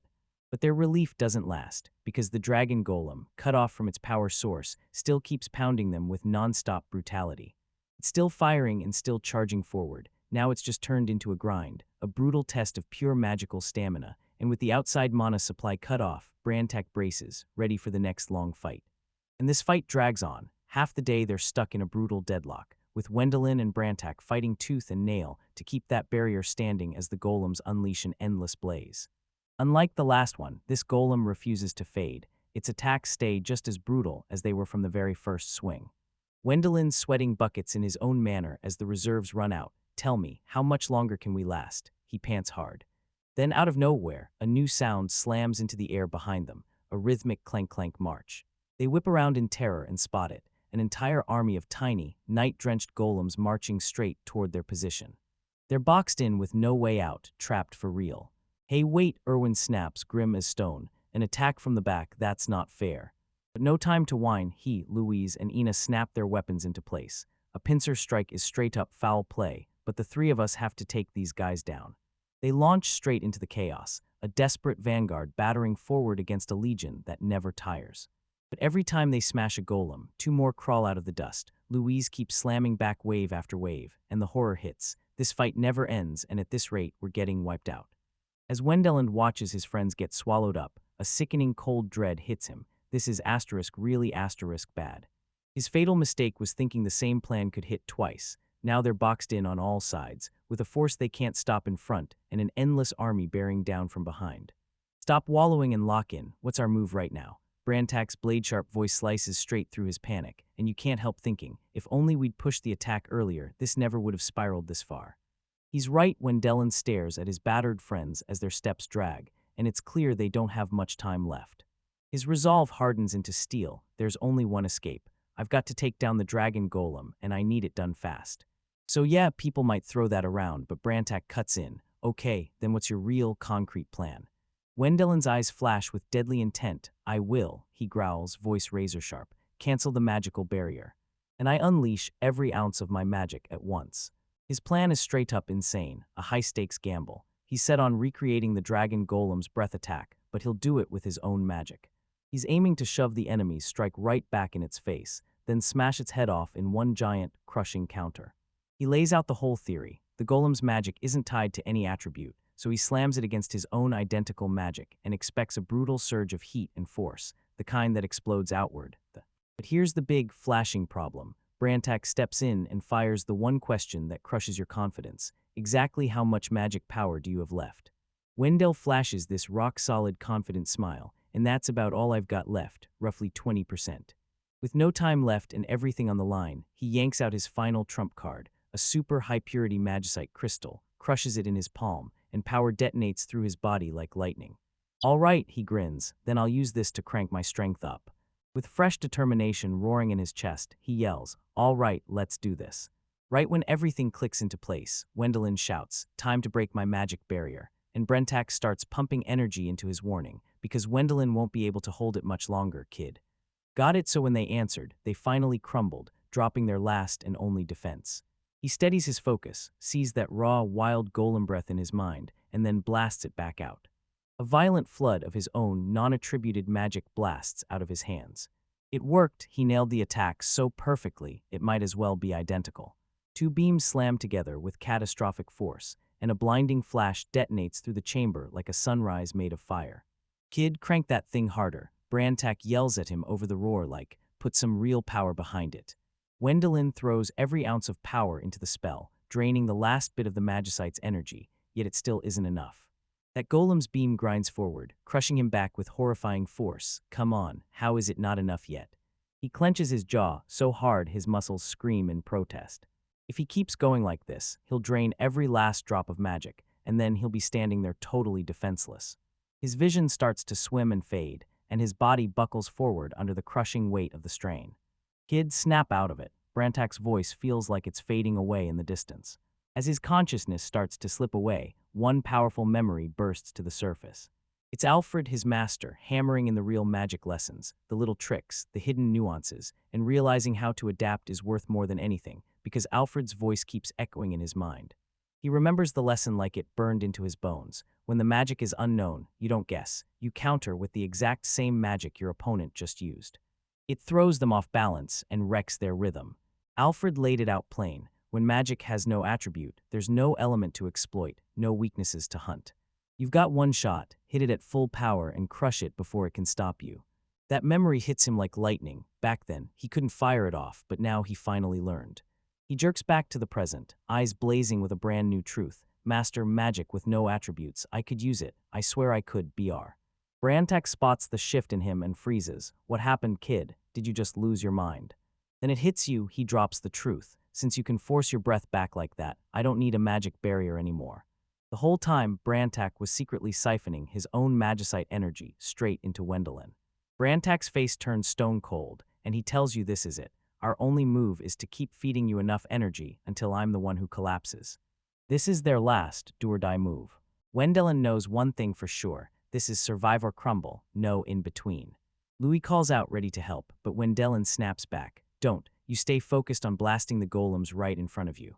Kid, keep tearing into that magic, Brantak roars.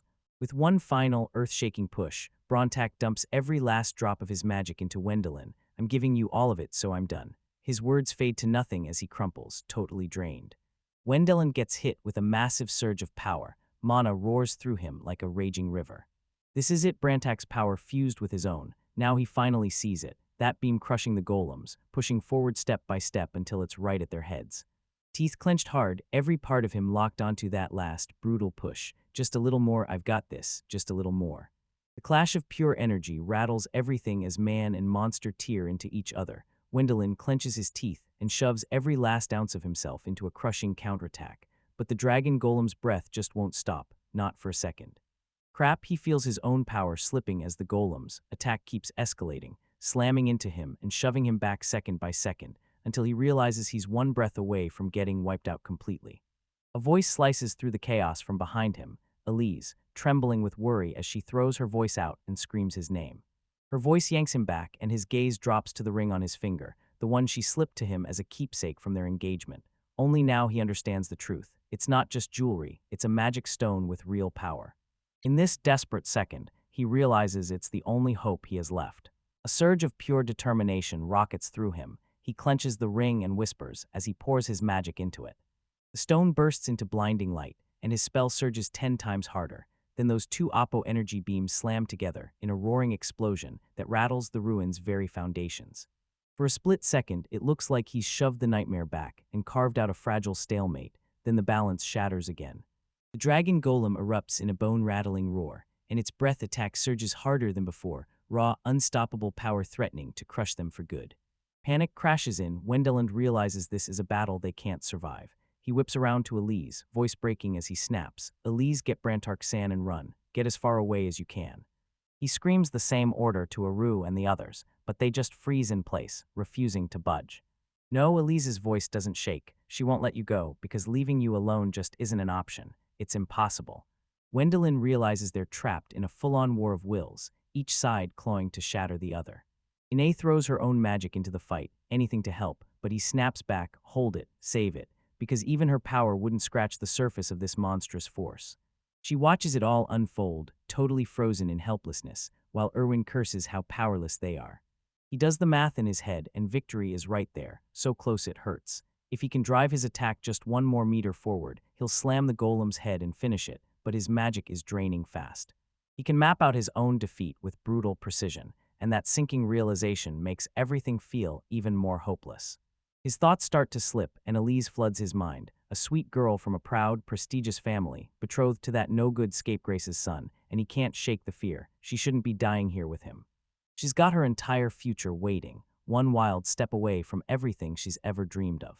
Death, the idea feels weirdly far away, like it belongs to someone else. He can't stop wondering, once all of this blows over, will he suddenly wake up in his old bed, like nothing ever happened, still Shingo Ikemiya? Maybe everything Wendell, von Bindubo-Meister, all his friends, his fiancée, and those wild adventures, was just one crazy, vivid dream right before he wakes up and has to go back to being a second-rate salesman. Then Eliza's soft, steady voice slices right through his fatal thoughts, Wendell and Sama. He tries to tell her to back off again, reminds her she's got plenty of chances to marry someone else, but she cuts him off mid-sentence. "Nah, I'm gonna marry Wendell and Sama, so." Right before he can even react, she lunges forward. Her lips collided with his. The whole party freezes, staring in stunned silence. Then boom, a tidal wave of raw magic crashes out of Wendelin, spilling everywhere, and the girls freeze in shock, one even hissing jealous under her breath. At least he stumbles back, then crumples to the floor. Wendelin darts to her side, totally thrown off. He figured she couldn't hand out magic herself, and she just tells him, "I can every week." She raises her hand and flashes the ring on her finger like it's the key to everything. "That's why she tells me I use the light of miracle." Wendelin freezes in shock, because the light of miracle isn't just any spell. It's a legendary offshoot of elite healing magic, reserved only for people who are seconds away from dying. She didn't just snap his body back to perfect. This legendary spell gulped down a massive wave of magic too, refilling his entire mana pool on the spot. She snaps and clears it up. She's not out of magic. She's just drained from throwing a spell that brutal. He stares at that blind spot, and right then a grateful smile bursts across his face. "Thank you, Elise." With fresh fire in his chest, he whirls back to his friends and blurts, "Everyone, I'm sorry, I quit." He studies his party, and confidence blazes in his eyes, like he's about to ignite the whole battle with it. Everything's gonna be alright. He charges the dragon golem one last time, and all his refreshed magic collapses into a single blinding strike of light, then he growls, "I'll blow your head off and I'll die too." He rips the restraints off his power and unleashes the unstoppable torrent in full force. The blast erupts into an enormous, roaring sphere of doom, swallowing up the golem's breath attack like it's nothing.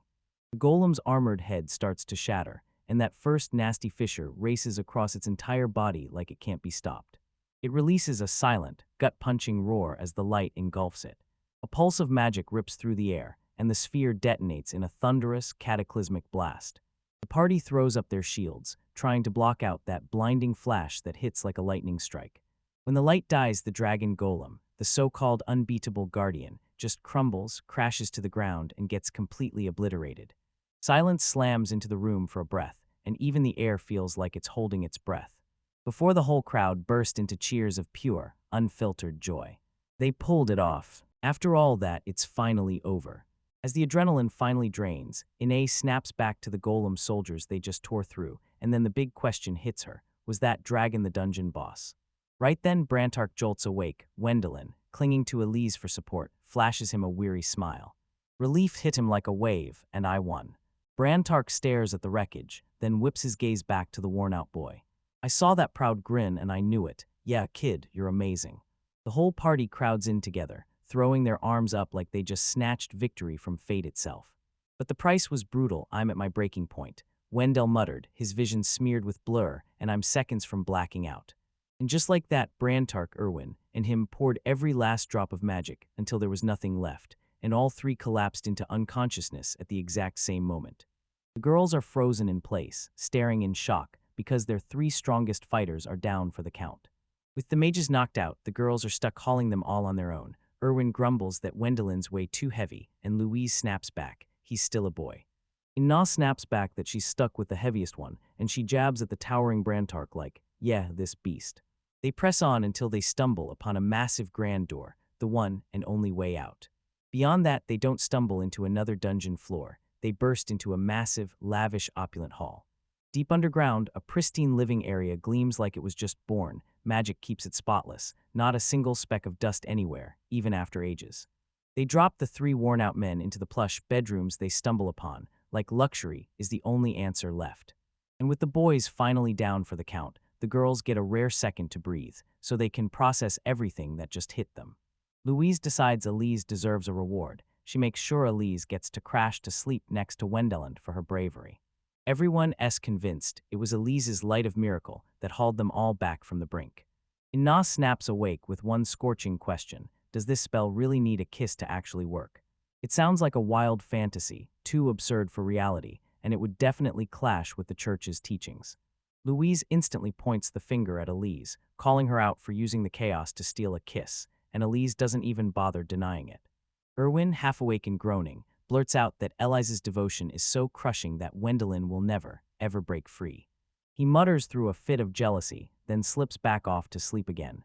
Irwin wakes up a short time later and immediately tells them to take watch in shifts. But the second he whirls around, Ina's already curled up on Wendelin's other side, leaving him totally stunned, while the girls stand watch by falling asleep right next to him. Half a day later, Brantark finally snaps awake first, fully, and he and the recovered Irwin grab the watch duty right away so the girls can crash and rest.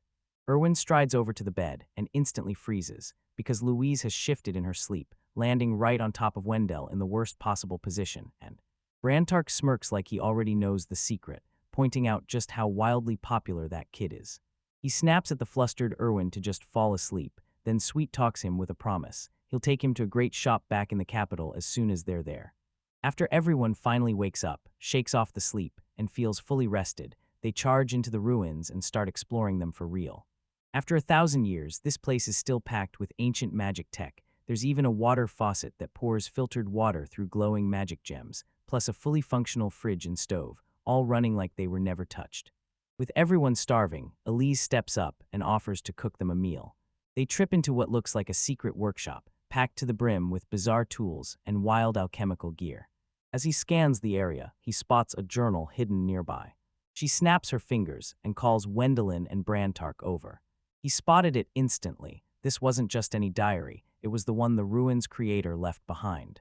Wendelin remembers Ishrubak, an ancient magic legend, who somehow forged the blueprints that modern magic airships still use today. Out of nowhere, Louise blasts out a shout from the other room, and I swear, I couldn't believe how awesome it was. She yanks them forward, demanding they follow her, and then they stumble onto a balcony staring down into a cavern so massive it feels unreal. Under their feet lies a massive secret underground dock, hidden away like a weapon they're not supposed to find. And then, just when you think it can't get any crazier, dozens of sleek, high-tech magic airships hang in the dark, glittering like stars that decided to invade. The whole group goes mute, and Brantark, smarter than the rest, decides the ancient, terrifying warships are a problem for the kingdom, not for them. For now, they ditch the stress, rest up, then chow down. Later, they crack open the deactivated golems and find the truth inside. They're powered by an artificial personality crystal, steered by a one-of-a-kind magic language that feels almost exactly like computer code from Wendellin's old world. They can't stop staring at the man who built all of this. So what's the deal? Was he hiding some insane power, or was he just a lone genius with nobody to share his creations with? They realize the truth won't just slip away. It'll probably stay locked behind a mystery forever. Their first investigation wrapped up. Brantark slams his fist and declares he's heading back to the capital to assemble a real research party. He slams the teleportation item on, and suddenly, he's gone.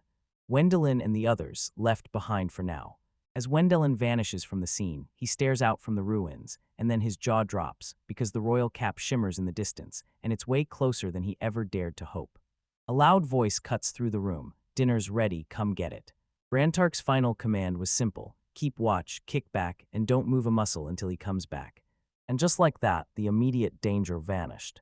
The party sinks into their seats together, letting a steaming bowl of savory miso stew melt away every ounce of exhaustion. Right there, they savor a rare slice of calm before the next wave of their adventure kicks off. The debrief is underway, right in the heart of the kingdom. The king and his sharpest advisors huddle together, ready to dissect that recent expedition into the underground ruins, the one that almost ended in total disaster. But this success feels nothing like a victory. One of the ministers lays it out with a grim face. The Adventurers Guild had already launched 2 separate parties to map those ruins, and both were erased completely. Their losses were so brutal the guild was suddenly short on hands, so they wildly underestimated how much Wendelin would demand, just one more tragic mistake born out of desperation. But the king won't pin it all on the guild. He can't stop thinking about how, over the last couple of years, Wendelin and Louise have grown insanely powerful. He even admits that if he'd known what was waiting down there, he'd have gone himself. Then he took a heavy breath and let the king take part of the blame too. He admits he only followed Armstrong's advice and rashly decided that one veteran instructor, Bruntak, would be plenty. Ringstedt even admits his own screw-ups. He admits that, looking back, betting too low on Wendellin's party and rolling out with too little backup nearly got every single one of them killed.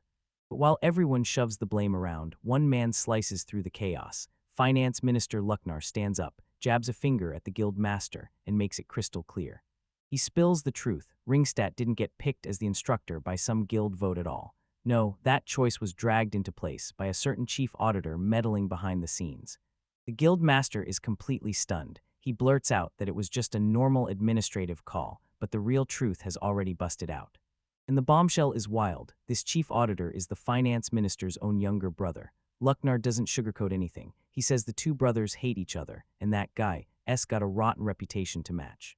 He snaps the puzzle together for everyone in the room, while his brother, clutching petty spite, tries to sabotage Lucknar's faction by handing Wendellin's party an out-of-practice instructor.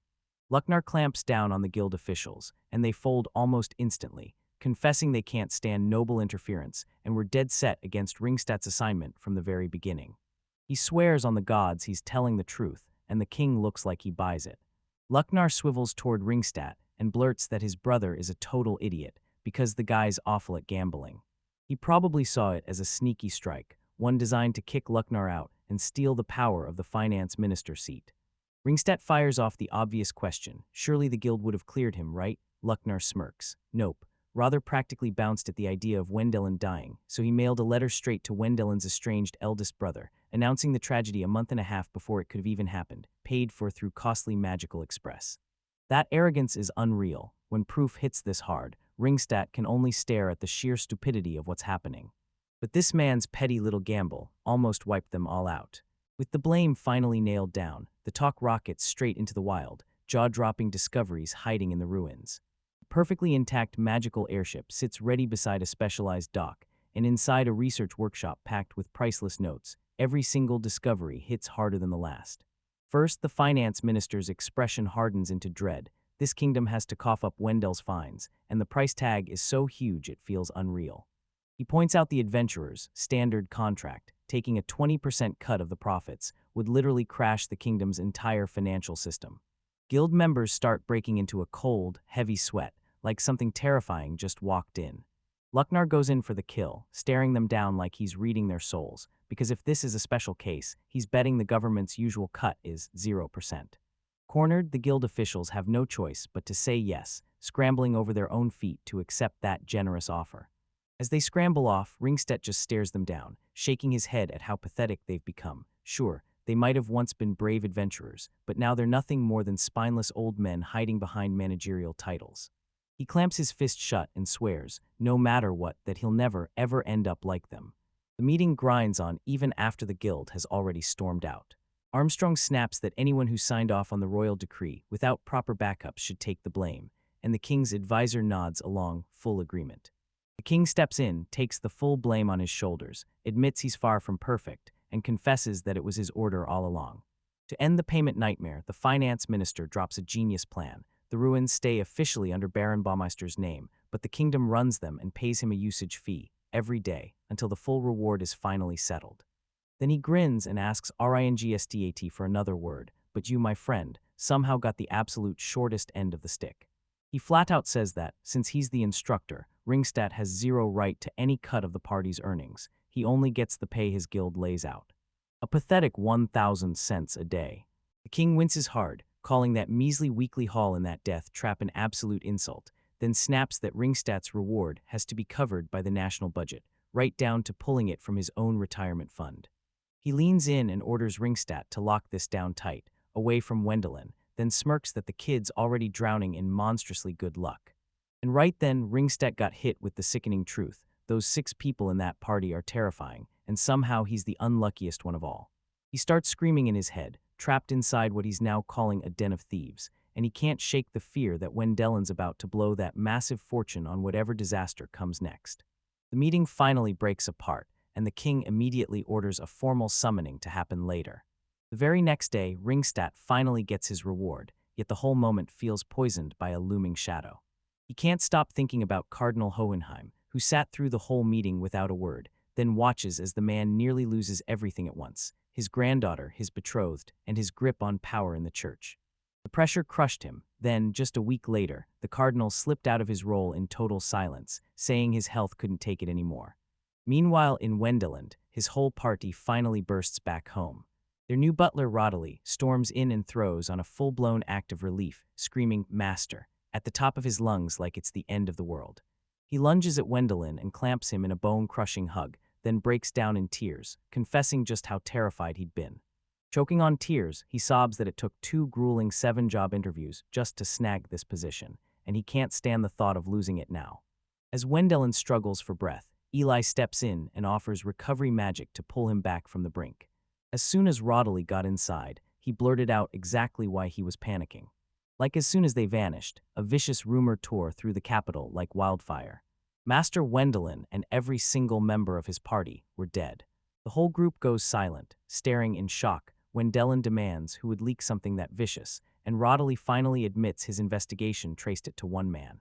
The chief auditor, straight up the finance minister's brother. Louis asks if this is Rodley's father, and the man shuts him down cold, saying that anyone who abandons their child doesn't deserve to be called a father. Wendelin jokes about getting killed off like it's nothing, but Rodley, he's deadly serious. The chief auditor's hatred for the finance minister likely spilled over onto Wendelin too, since he's tied to the same faction. But Elise points out the second Wendelin is finally safe at home. The rumor is dead on arrival. Rodley grins with sharp intent and says, "This is what nobles do. If rumors come with poison, you hit them back with the same bite." Then he unveils his genius countermove. He spilled a fresh rumor, saying Baumeister's party didn't get wiped out by luck, but because the chief auditor flexed his political power and pulled strings through the Adventurers Guild to sabotage them. This new story is exploding like wildfire, and everyone's locked in, hanging on every word. That rumor is hitting like a perfect trap. While the chief auditor tries to ruin Wendeland, he basically takes himself out. The next day, as they head for the castle, Armstrong grumbles that some nobles are so hopelessly stuck in their ways, it's basically impossible to save them. Wendelin tells him, in no uncertain terms, that he's a noble too, and Armstrong snaps that they should drop this conversation fast. Wendelin's locked in on a history book about the neighboring Holy Farkat, one of those nations they somehow know almost nothing about. He daydreams about visiting, but Armstrong shuts it down fast. This truce only lets them travel into certain territories. He knows because he was there a decade ago as the Goodwill Ambassador, shaking hands and leaving his mark long before all this. Armstrong breaks down the ambassador exchange tradition, one that's been rocking for a full 200 years. Wendelin leans back and casually asks if any citizens have ever defected, like he already knows the answer. The question lands like a punch to the gut, and Armstrong instantly erupts into a cold sweat, looking absolutely terrified. Right before he can even open his mouth, they rush into the royal meeting room. Dylan's left totally stunned, replaying every word in his head, desperate to figure out what he said that was so taboo it crossed the line. In the heart of the capital, Wendelin and his crew stood before the king, breathless as they finally relayed what happened on their brutal first mission. Wendelin doesn't beat around the bush. He flat out admits he fully believed they were all going to die down there. To everyone's shock, the king dips his head just a little, then admits it with a real apology. I underestimated you, and that mistake put you in real danger. His advisors are stunned, but the king doesn't budge. He drives the point home. A real ruler owns his mistakes, because if his subjects can pull off results this incredible despite him, that's exactly the lesson he has to face. He scans the young adventurers and sizes up Wendelin's fortune for what it really is, monstrous luck, and says that any normal party would have been wiped out for good. Then the king finally carves out a moment to properly size up the whole party for the first time, Elise the only exception. He leans in and tells her she's blossomed into a real fine woman over the past 3 years, then asks straight up whether Wendelin has been treating her right. With a soft smile, Elise reassures him that he's truly a kind man, finally easing the king's worries. Then he turns to Irvin and Yina and tells them straight up, Warren, their mentor, is betting big on them, which makes their faces light up with proud, flushed smiles. At last he shoots Louise a look and admits, anyone who catches the eye of master martial artist Armstrong has to be insanely gifted. What a crowd, he says with a grin. I can feel something huge coming. Once the small talk dies down, the conversation finally slams into the real prize, the underground ruins. Wendelin declares that the kingdom will take ownership of it all, then drops the real shocker. They've found an ancient airship maintenance dock that blows away anything modern. Even crazier, there are already 7 airships lined up and docked, packed with magic crystals and running engines, and with a little maintenance, they're basically ready to blast off. The king pushes it further, saying they're already speeding research on their results, because Baron Shebark's library pointed to a way to mass-produce huge magic crystals, and now they're dissecting the last 2 dragon golems, hunting for any lurking dangers. Wendelin stares at the enormous crystal that once fueled a golem, and then the king drops another jaw-shattering bombshell. This place runs on its own giant sub-battery crystal, feeding the automated golem repair workshop. Then comes the golem army, at least 10,000 strong, so packed that the soldiers can barely count them without losing track. Wendelin blurts out that every single golem is fueled by a deadly combo of man-made crystals and magic crystals. The king nods and confirms the mages' guild has already clocked the dragon golem, especially its design, loaded with magic absorption panels, because this is that brand new, prototype-only tech modern mages are only just starting to crack. The king compares it to slapping solar panels on street lamps, so the whole city can save energy in a snap. And last in that treasure stash is the teleportation sigil. Now the mages' guild is scrambling like crazy to grab it, ready to shell out a fortune just to control it, so they can someday use it to move people wherever they want. The king admits his mistake yet again and orders them straight into the fire of danger. But Wendelin just shrugs and claims they stumbled into a trap, yet for a team on its debut mission, pulling this off is an unprecedented win. The king slams down his final decree, and his kingdom wastes no time. Every last inch of their discovery is going to be theirs for the taking. And Wendelin humbly accepts it. Soon, the party bursts into the Adventurers Guild HQ to finally get the full breakdown of their reward. The receptionist fires off the crown's shopping list: thousands of soldier golems, 2 dragon golems forged from mithril and orichalcum, 7 fully functional airships, and that magic absorption panel tech, like it's all lining up for war. The list keeps rolling, right up to the teleportation sigil getting snapped up by the Mages Guild, and Wendelin demands the bottom line, bracing himself like it's about to hit. The moment she blurts out the number, their brains short-circuit, 20,000 platinum coins for each and every person. But there's a catch: handing out a sum that huge would wreck the kingdom's economy, so they spread it out in installments over 20 long years. Wendelin snaps into the math, and it hits him. This is basically $2 trillion in Japanese yen, and it screams scam because no one drops that kind of money for real. Louis blurts out one more mind-bender. Turns out that usual 20% guild tax never got applied. The receptionist tells him, because Brancart is registered as our instructor, his pay gets split out and locked in as a separate fixed amount. The guild is bankrolling his reward, because any instructor who gets cut from that legendary hall would come back with practically nothing. Right then, Brancart himself barges in, and he looks unusually gloomy, like the joy has been ripped out of him. He tells the kids he doesn't need the money at all. An old guy like him couldn't possibly use it all up anyway. He hammers them with a stern warning: don't let that fortune turn you soft or ruin your edge. The whole party just erupts in laughter, cracking jokes that you'd have to be an absolute special kind of idiot to go bankrupt with this mountain of cash. Wendell daydreams about what he could do with it all, and his mansion turns into a solid gold fantasy straight out of his wildest thoughts. Brancart shakes his head, admitting he used to think Wendelin had the worst luck of all, always getting tossed into situations that felt impossible until it hits him. That same brutal fate just guided him straight into a gold mine. From this day forward, he declares, proud as fire, that you're all top class. After a while, a polished formal invitation drops into Wendelin's hands, sent straight from the Mages Guild. They demand to buy his magic circle spell, then lay it out clean. They want him in as a proper member. He steps outside their headquarters and locks eyes with Brancart, right across the street from their rival, the Guild of Magical Tools. Wendelin figures they'll get along since they're neighbors, but Brancart instantly slams the door on that hope with a dramatic, not at all soft rejection. Brancart lays it all out. Turns out the Mages Guild is ancient, but the Magical Tools Guild is newer, built to dig into the past and restore that ancient tech. Because the government bankrolls them both, they're stuck in a brutal tug-of-war, fighting tooth and nail over every last budget dollar and shred of power. Fighting tooth and nail over who could churn out the better results. Right now, magical tools are the hottest craze around, so the Mages Guild is scrambling to snatch powerful recruits like Wendelin, anything to crank up their prestige. Wendelin didn't give a single damn about their political bickering. But Brancart pushes him to just jump in, finish it fast, and shut them up, because if he doesn't, they'll keep chasing him forever.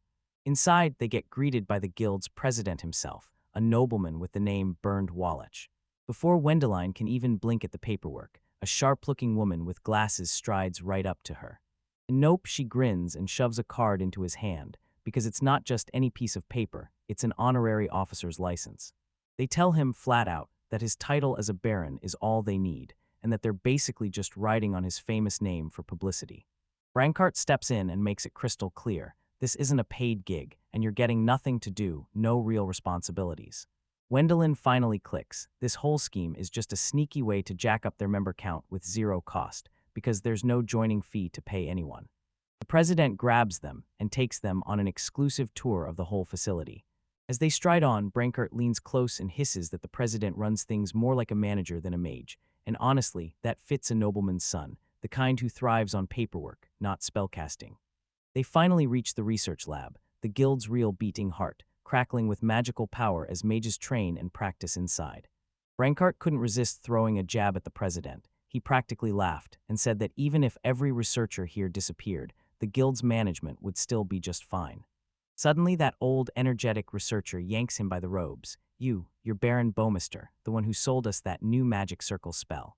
He steps up and introduces himself as Lucas Beckenbauer, the top dog in the research department and a self-proclaimed magic fanatic, and says he's already heard the rumors. Wendelin's magic is supposed to match the legendary Alfred's. Before Wendelin can even blink, he yanks him away and hauls him deeper into the lab like, no warning, just to show him something absolutely mind-blowing.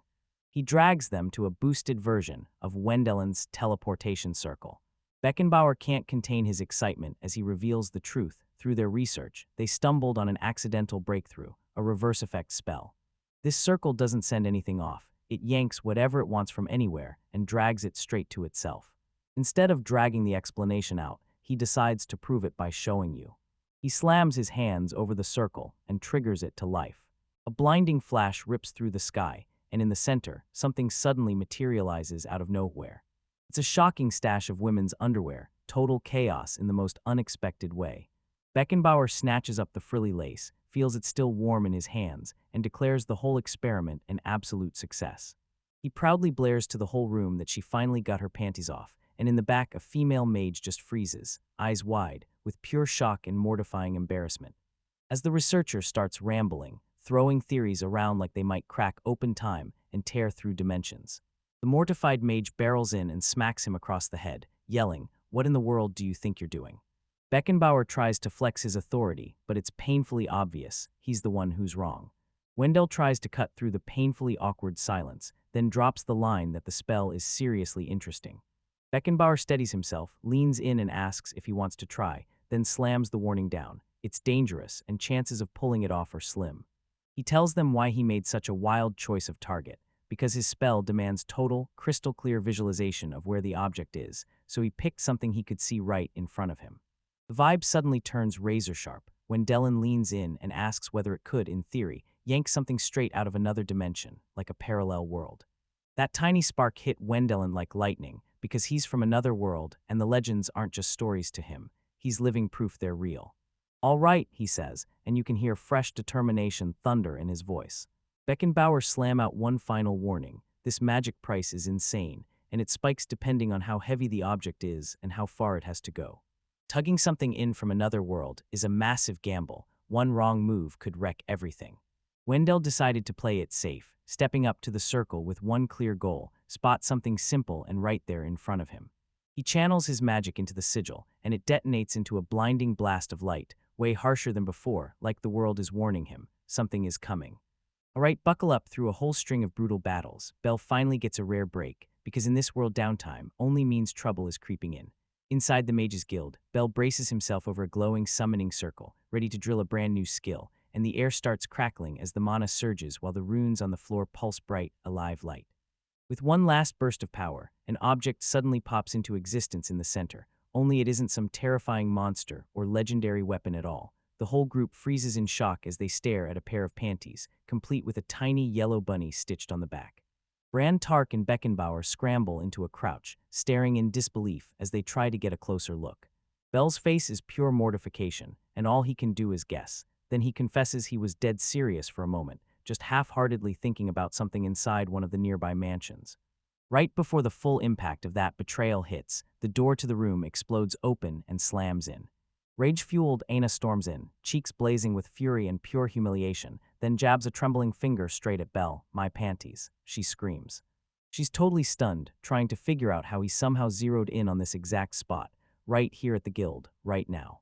Everyone snaps the pieces together fast. This wasn't a wild guess. It was advanced magic doing its thing, and summoning a specific item from a specific person all the way from the Upper Mansion District on his very first try. Bell's power is straight-up terrifying. Beckenbauer gets completely swallowed by his own wild analysis, flashing the evidence like it's a mystery, and then pointing out the punchline. Aina stays ice-calm and collected, yet she's rocking underwear that's oddly adorable. There he blurts out, wondering if this is what people mean by a gapmo. "That's it," Aina snaps. "What do you mean?" She shrieks and snatches them back fast. And with a sharp huff, he knocked them clean out of his hand. Bell, rattled to the core, blurts out an apology to the still steaming Aina. In the middle of full-on social meltdown, he awkwardly offers to take her underwear shopping next time to make it up to her, and to everyone's shock, she only blushes hard and whispers, "Yes," without a fight. Brantark slaps him on the shoulder and bursts into laughter, bragging that he pulled off yet another girl's heart. Bell swears it's only because he's brand new to this. He can't get the hang of controlling it yet. Taking Ina's advice, he dodges the panties plan and fires back with a whole new summon. This time, he tries again. He shuts his eyes tight and zeroes in with pure focus. The magic circle erupts again, roaring back to life.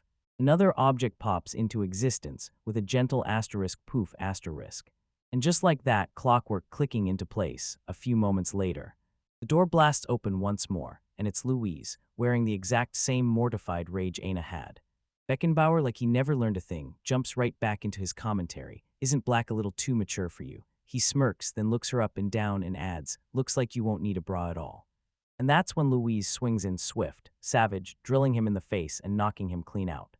After everything goes down, Bell shoots out his usual apology again, then drags the whole mess into a brand new shopping trip for fresh underwear. And once again it works. Louise murmurs a shy yes, cheeks blazing red. This is totally out of control. Ina blurts out if Belle's got some secret hobby, and Belle snaps back, absolutely refusing it. To stop more chaos from popping up, she urges him to call in something from way outside the city, beyond the walls entirely. He nods and moves on. This nightmare can't keep haunting him, not one more second. He'll go after something from a far-off spot, somewhere so remote he can't possibly snatch anyone's clothes. He plants himself on the northern sea of the Urquhart Empire and calls for some fresh seafood. He clenches his focus and pours every drop of his magic into the circle. Everyone's holding their breath, please don't be underwear, and then Belle makes them praise him. With a blinding flash, a massive shape slams into view. It's a gigantic bluefin tuna. Success. This thing is massive, seething with magical power, and Beckenbauer isn't exaggerating. At the market, it's worth an absolute fortune. Delia, daughter of the fish shop owners, snaps into action the second she's there, carving fish with pure pro-level skill that makes everyone stare in total amazement. That flavor hits like lightning, and Beckenbauer finally admits that Belle just pulled off something genuinely useful. Desperate to wipe the panty summoner label off his name for good, Belle goes all in. He keeps blasting his magic, summoning a full-on seafood feast from the sea, flounder, yellowtail, sea urchin, whatever you can think of. Soon, the whole guild dives into a brand new seafood feast, and the tables are stacked with mouth-watering treasures. But when his mana starts to crash, Belle grits his teeth. He's going for one final summon, pouring everything into that far-off northern sea. A glowing circle snaps open with a loud poof, and bam, another item drops into existence. It's a pair of lacy purple panties that look absolutely unreal. Belle, that's a total wipeout. He was aiming straight for the middle of the ocean, so how in the world is this even possible? Beckenbauer, the guy who calls himself the underwear expert, pulls them apart and inspects them, and the moment he sees the insanely high-grade silk and perfect stitching, you can tell these are leagues beyond anything anyone around here could have made. Then it hits him right there on the fabric, an embroidered family crest, Duke Philip S., from one of the most powerful aristocratic families in the neighboring country. Belle went from a local menace to an international underwear thief, and now panic crashes in as he begs his friends for advice on how to steal from a major noblewoman, only to get blank, dumbfounded stares back. Beckenbauer doesn't even flinch at the looming diplomatic disaster. He just shoves his glasses up and shrugs it off like it's nothing. He's got no patience for politics because the summoning experiment worked. Yeah, he's got no choice. Belle shoves the evidence into his magic bag, then hard-locks it in his life like it never happened, swearing he'll never speak of it again. The official record would flat out say the seafood summoning was a total roaring success. Even so, something good came out of it. Delia's hard work left an impact on Belle, and later, Belle stepped in to help her open her very own branch of their family's fish shop. Then the story takes a sharp turn into something way more serious. Inside a glittering mansion, Erwin, Ina, Louise, and Margaret of Blickreuter finally meet face to face. They're here talking about the insanely huge reward they got for taking down the dragon golem, and for them, it's not a blessing at all, it's a curse. Erwin warns that if his jealous brothers ever learn about his inheritance, they might not just scheme, they could come for his life and try to assassinate him.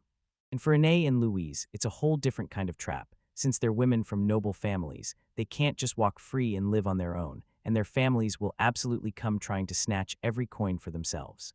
The Margrave waits in silence, then drops the bad news like a hammer, because turning down the reward isn't even on the table. Still, he drops a clue, there's another way out. Just then, Brantark barges into the room. He's the one with the answer. He yanks out the official adventurer's manual, slams his finger on Article 27, Paragraph A, the money disbursement objection system. He explains that this system is usually the go-to weapon for settling pay disputes inside a party. Most of the time, it's adventurers grumbling that they're getting paid peanuts, but Brantark points out the twist. Nothing in the rules stops you from filing a complaint because you're getting paid way too much. Their plan is razor simple. This loophole lets them file an official objection and legally shove their whole reward share straight over to Wendeland. The whole trio bursts with joy. This is the perfect escape from their nightmare. A few days later, Brantark sits down with the Margrave to break the results, and the plan worked like a charm, exactly as promised. He admits Eliz, their healer, never raised a single objection, and that doesn't shock him. With her mother and father tied to the church's heavyweights, the Margrave figures she has nothing to fear from a big pile of money, and he's pretty sure she's been handing her finances to Wendeland from the very beginning. But the chat suddenly turns pitch black. Brantark starts realizing they weren't just chatting at all, they've been swept into something way bigger than any of them imagined. Then it hits him, maybe the king and his ministers orchestrated the whole thing. They just needed a way to fix the capital's dead economy and the slums swelling bigger by the day. Then boom, an insanely powerful magician shows up out of nowhere, straight from some backwater frontier territory that no one's even developed. The kingdom's staring at his wild, massive lands like a gold mine, but they're broke and too scared politically to take the risk themselves. So they set up a scheme that trapped a young, wide-eyed baron into stacking a mountain of wealth. Their plan is pure genius and ice cold. Dump Wendelin on a quest to carve out his own territory and bleed his reward money dry. If he pulls it off, the kingdom scores a fully built territory for free. If he bombs, no loss for the kingdom, he just spent his own money. Everything is playing out just like they planned, while Wendelin gets dragged in as the clueless cash cow for a huge national project. And to keep everything perfectly on course, the Margrave makes one final demand. Brantark has to tag along with Wendelin on his next wild adventure. The noble's game is way more brutal than any dungeon, and Bell is smack in the middle of it, whether he realizes it or not. While the capital's grand halls keep humming, politics grinds gears that crush the unsuspecting, and General Edgar, mustache razor sharp, mind razor sharper, stares down the whole shifting chaos. He can feel it. Margaret Blickroder is slipping deals to the finance minister, and he's certain it's only the opening move in a much bigger scheme. Right at the heart of that game sits the capital's hottest new star, Baron Wendelin von Beinubo-Meister. Edgar has bumped into the young man a few times, since he's the godfather to Wendelin's older brothers, Paul and Hermudo, so he's always made time for him. That connection lands him a new professional obligation. Now he has to make sure the lovebirds, nightwear is all handled. But it's not just family. This new report hits his desk like a thunderclap. They found a colossal, ancient underground military base packed with magic flying ships and terrifying dragon golems. The kingdom has to lock down this asset, but their money runs paper thin, and Edgar smirks like he knows exactly who can bail them out, Baron Baumeister. Even the king knows something's up. He clocks the insane reward Wendelin just paid the kingdom, a pile so mind-bending it's basically impossible to explain, and it covers the new base's cost with money to spare. There's only one reason a man would hand over a fortune like that, to buy the kingdom's full backing for a massive plan, taming the savage southern region, because soon that's going to be his kingdom. Edgar spots the opening right away. This baron is loaded with power, sure, but he's exposed, because he barely has any vassals of his own. Yeah, Erwin's got real talent with a blade, but he's totally untested as a leader, and the rest of his crew is full of promising adventurers, just not the kind who know how to run things. Edgar weighs his options. If he grabs the whole endeavor for himself, resentment will explode, so he decides the smarter move is to talk it over with Count Armstrong, the one who's got a solid rep with the young baron. But Edgar doesn't sit around hoping. He storms forward and makes the results happen. He slaps a map of the southern region on his desk, scans the official papers, and confirms that Wendelin's feudal home is still part of his family's original backwater estate. Nope, Edgar, he snaps back, predatory gleam flashing in his eyes, and suddenly the whole estate might as well be handed straight to him. He dug into their family, and what he found was a crumbling house of starving aristocrats. The father, Arthur, sat as the fifth-generation lord, but the real fire was the eldest brother, Kurt. Edgar already knows how this ends. A bitter, older brother with nothing left to lose spells pure disaster. Kurt will probably try to hurt Wendelin to claim what he thinks is his birthright, so Edgar has his opening. He'll set up a tight security escort and ride in to protect the young baron. To pull it off, he's got to play his trump card, someone who can lock down his power from the inside. The general stormed through his mansion, shouting for Lady Wilma. A maid barges in, telling him she's just come back from a hunt. Then he pushes into the kitchen and finds her poised over a freshly caught deer, absolutely nothing like the usual noble lady. She's a hunter down to her bones. Out of nowhere, Edgar blurts a shocking order. From this day on, call me father. Wilma snaps her head up, completely dumbfounded. And the way it all hits her so fast knocks every word right out of her mouth. He tells her adoption's no big mystery, just paperwork. And that the endgame is simple, get her married at any cost. As they slide into the meal with hot, freshly cooked venison, that massive stack of meat on the table basically screams that Wilma's cooking skills are the real deal. She digs in, savoring every bite like the taste of victory itself. Right then, Jur casually drops the name of Baron Baumeister like it's nothing. Of course she knows who he is, everyone does. Edgar leans in and tells you the Baron is trapped in a total high society mess. One wrong move and everything could shatter. And this is the perfect moment to slip her in, right under the cover of security, like she's totally with him. Wilma tilts her head. Yeah, that's such a wild, roundabout way to get to the point. Edgar lays out the whole political chess match, because for the last 2.5 years, the nobles have been clawing at their futures, desperately trying to marry their daughters off to Wendeland. But the big positions were already locked in. Cardinal Hohenheim grabbed the official wife, and Margrave Bleichruder lined up 2 concubine candidates. He says the real difference is simple. Every last one of them is already a proven adventurer, so trying to squeeze in one more just wouldn't be easy. To become his wife, a woman needs serious skills just to survive his wild lifestyle, so Wilma tries to step in, but she's still underage.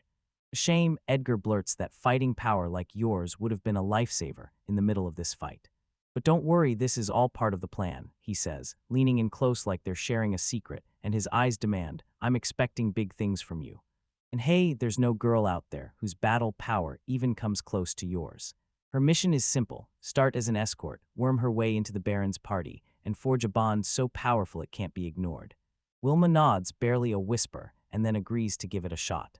This tangled plan lets Edgar slide right into Wendelin's circle, and once Wilma becomes a concubine, still tied to the family as an adopted daughter, it hands him the perfect excuse to get his foot in the door. He smirks, already clocking how even the king treads carefully, afraid of crossing the cardinals, and that quiet little move, it's pure genius, the kind that buys influence without anyone noticing. He leans in and asks Wilma if the Baron rubs her the wrong way, then she quickly shakes her head, like there's no doubt at all. And boom, her eyes sparkle. He's a dragon hunter, she says, and then she adds, maybe he'll let me taste dragon meat someday. Honestly, that's a huge win. She'll hold her thoughts back for now, and wait to see who he really is when they finally meet. Edgar points out that Wendeland has zero patience for the stiff, snobby aristocrats. And for Wilma, honestly, the big deal is this. He's an amazing provider, so she'll never, ever go hungry. To her, that sounds like a dream come true. She can't wait to meet him, but it stings that she's still too young to step into those demon-infested territories, until Edgar cuts through her worry, telling her to give it her all for the future of both their households. Meanwhile, far from the capital's power games, Wendeland and his crew are right back where they belong, doing what they do best. They're deep in the demon-stained outskirts of Bleachbrook, grinding through brutal training to get stronger. Erwin and In-Na slam head first into nightmare monsters, trading blows with a fierce, unbreakable determination like a full-on storm. Wendelin and Elise stay safely back, watching in awe as her fiery spirit lights the whole sky. Elise can't believe it. This adventure debut is downright wild, because a direct command from the king is something you almost never hear about. Normally, Ruse sink their teeth into monsters one by one out here in the forest, doing exactly what the guild tells them. These aren't just some overgrown beasts, they're magic-twisted monsters, bigger and stronger than ever, and every single one has a magic stone lurking inside. And just as a gigantic bear monster lunges to crush him, it hammers one brutal truth: one wrong step out here, and it's instant death. After a brutal, hard-won grind, Wendeland throws in the towel, because that's the price of being an adventurer, staking everything on one shaky promise of a reward. From the treetops, Louise and Catherine peer down, muscles tense and ready to spring into action the second things go sideways. Elise clocks it instantly. Yeah, Ine and Erwin are tough, but outsiders who crash a famous party will get hunted by jealousy the moment the envy starts. People whisper that it all happened by sheer luck, pure, unreal timing. Elise steps in to defend them, firing back that a party who achieved so much and still got no share of the majority of the reward shouldn't be getting roasted like this.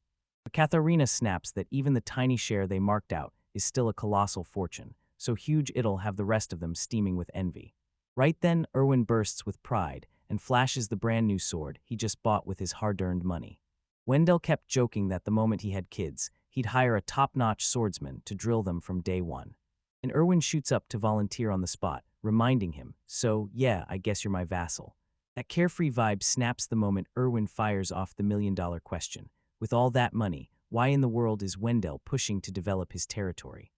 Wendellin's smile fades into pure seriousness. He leans in and warns you about the brutal stakes. If the kingdom catches wind that you're dumping massive money into buying land without their okay, they'll rip it all away from you.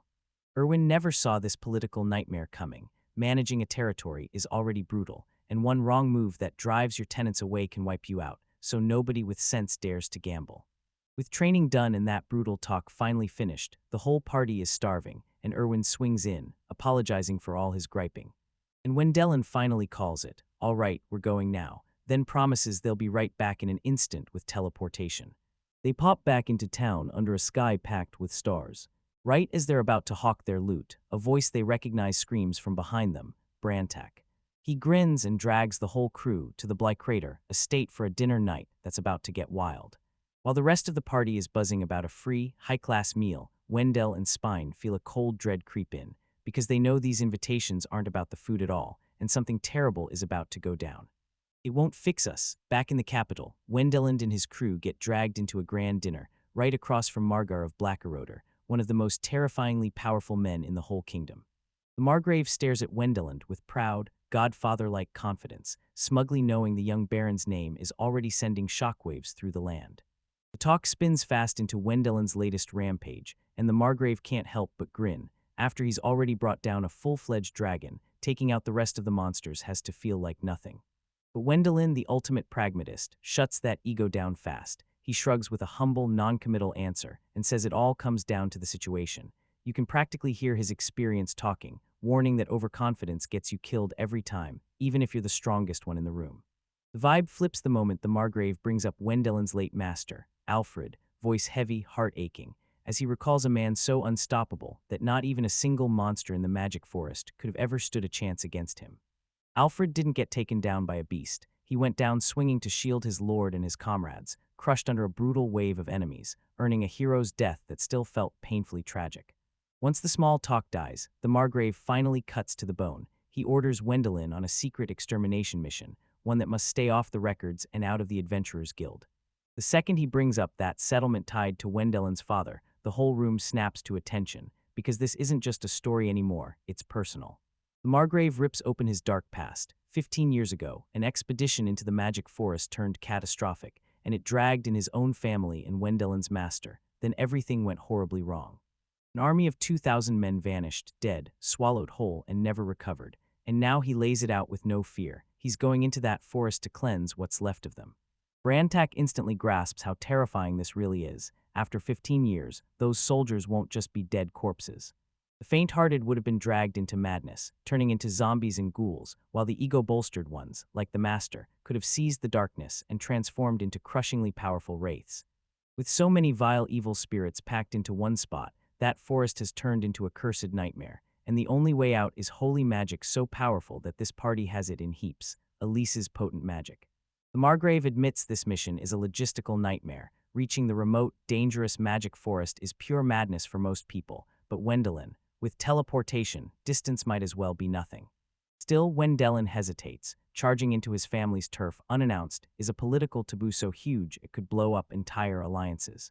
But the Margrave dismisses his worries in one sweep, swearing his father would never dare refuse a man like him, especially when the mission is dressed up as protecting his territory. It's a smart political trap, and it forces his father's hand to move. They won't need a whole army, just a tiny elite squad that's built to get it done. Then the other shoe drops, and this secrecy finally makes sense. If adventurers centuries from now unearth this undead legion and trace it back to a blunder the Blycrater family made, it would scorch their legacy forever. Wendeline gets it. When you're one of those massive noble houses, your reputation isn't just a detail, it's the whole game, and the worry lingers from generation to generation. Elise, steady, compassionate, and totally unshakable, tells him he's got no real reason to refuse. Wendell felt himself shrink in size again, that familiar dread crawling over him, like fate had him stuck being shoved around by the big, brutal plans of powerful adults. With the fight over, the Margrave just smirks like, "Yeah, you got this," and urges him to dig into the meal.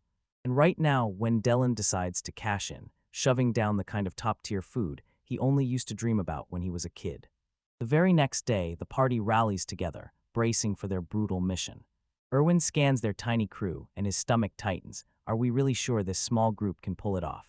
Brantak leaned in and reassured him, because a giant army would turn the whole forest into a monster magnet, but a tight elite squad was the only way to stay alive. And with all that experience, and Elise and Wendelin backing them up, this crew has enough firepower to mow down 2,000 undead without breaking a sweat. Brantak then nods, confirming Wendelin's secret weapon, extended diffusion magic, the exact technique his master taught him. It's an insanely rare, absolutely brutal kind of power. It's basically area of effect magic turned up to insane levels. One fire mage can torch an entire legion into nothing. while the wind user summoned a gigantic tornado out of sheer will.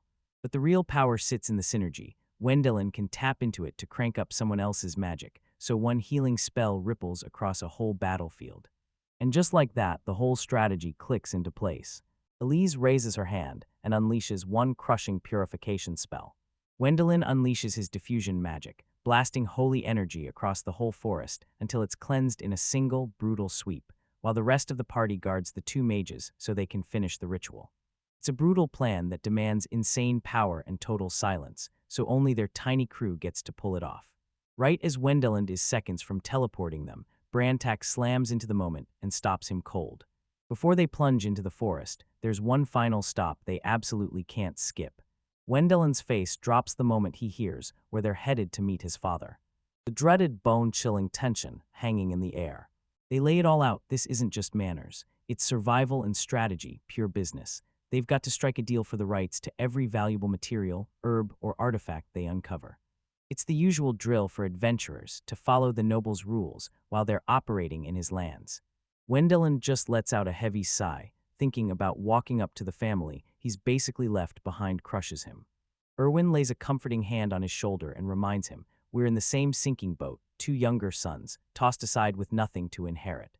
Erwin takes a bittersweet leap. He officially throws away his inheritance to chase life as an adventurer, and then somehow turns that gamble into a fortune.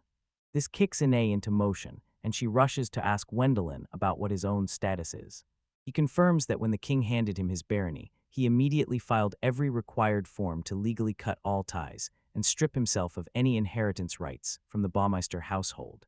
Legally, he's totally free, no strings attached. Honestly, he admits it. He feels zero real love for his parents or siblings, like they're just strangers he can't connect with. Brantek slaps him on the back and roars, keep your head up, you're a success now. Walk in there and own the room. And yeah, he even throws in a joke. If Wendelin's about to grow up, then he better learn how to drink like a real adult. With a shaky breath and a crushing weight in his chest, Wendelin rallies his party and steels himself for what's coming. All right then, let's go. One flash of light, and suddenly they're standing in front of that house he hasn't seen in 3 brutal years. The crew stepped out onto the snowy grounds of the Baumeister estate, staring in awe at the massive mansion, grand in spirit, rustic in charm. You can practically taste the crushing weight of the moon hanging in the air, like this land's magic power is about to explode. Wendelin just stands there, stone calm, while the girls practically shake with pure excitement. They chirp, we're going to greet your mom and dad, and right then they're already calling themselves his 3 wives. Wendelin cuts it off instantly, no hesitation, just a dead serious stare as he shuts it down. He lays out the tense political mess, and it gets worse. His older brother, the heir, only has 1 wife, so why would Wenland even come in with 3 noble fiancés? Erwin clocks it instantly, straight up a power move. Brantak basically spells it out, like he's daring his brother to brag, just to rub it in that he's broke. Wendelin's a baron, while his father is stuck as a knight, and rubbing that in would be insanely rude, and it'd spark a huge disaster fast. He reels back into the pressure cooker days of his old life in Japan, the constant, nerve-wracking social tightrope, because this is a brand new world, and yet the rules still feel brutally familiar. He clenches his resolve, all right, let's give it everything we've got. As they close in, the door yanks open, and an old servant, Helena, greets them. She's stunned to see him right there, and Wendell and Sama. Their reunion hits hard, in the best way, warm, emotional, and full of joy, because she's been hearing non-stop tales of his insane heroics, from taking down dragons to trekking deep into dungeons. Soon, more servants, Rob's included, stream in, just as thrilled to finally see the boy they once knew come back as a grown man. They can't believe how far he's come. This legendary wizard is finally living up to the massive reputation everyone's been talking about. Then they couldn't miss it, those stunning girls hanging right there with him. Your fiancée, that's who she is, they shout, pointing at her like it's undeniable. Their praise never stops, they're treated like queens, and I'm already buzzing about their kids, because that house is going to be pure non-stop life.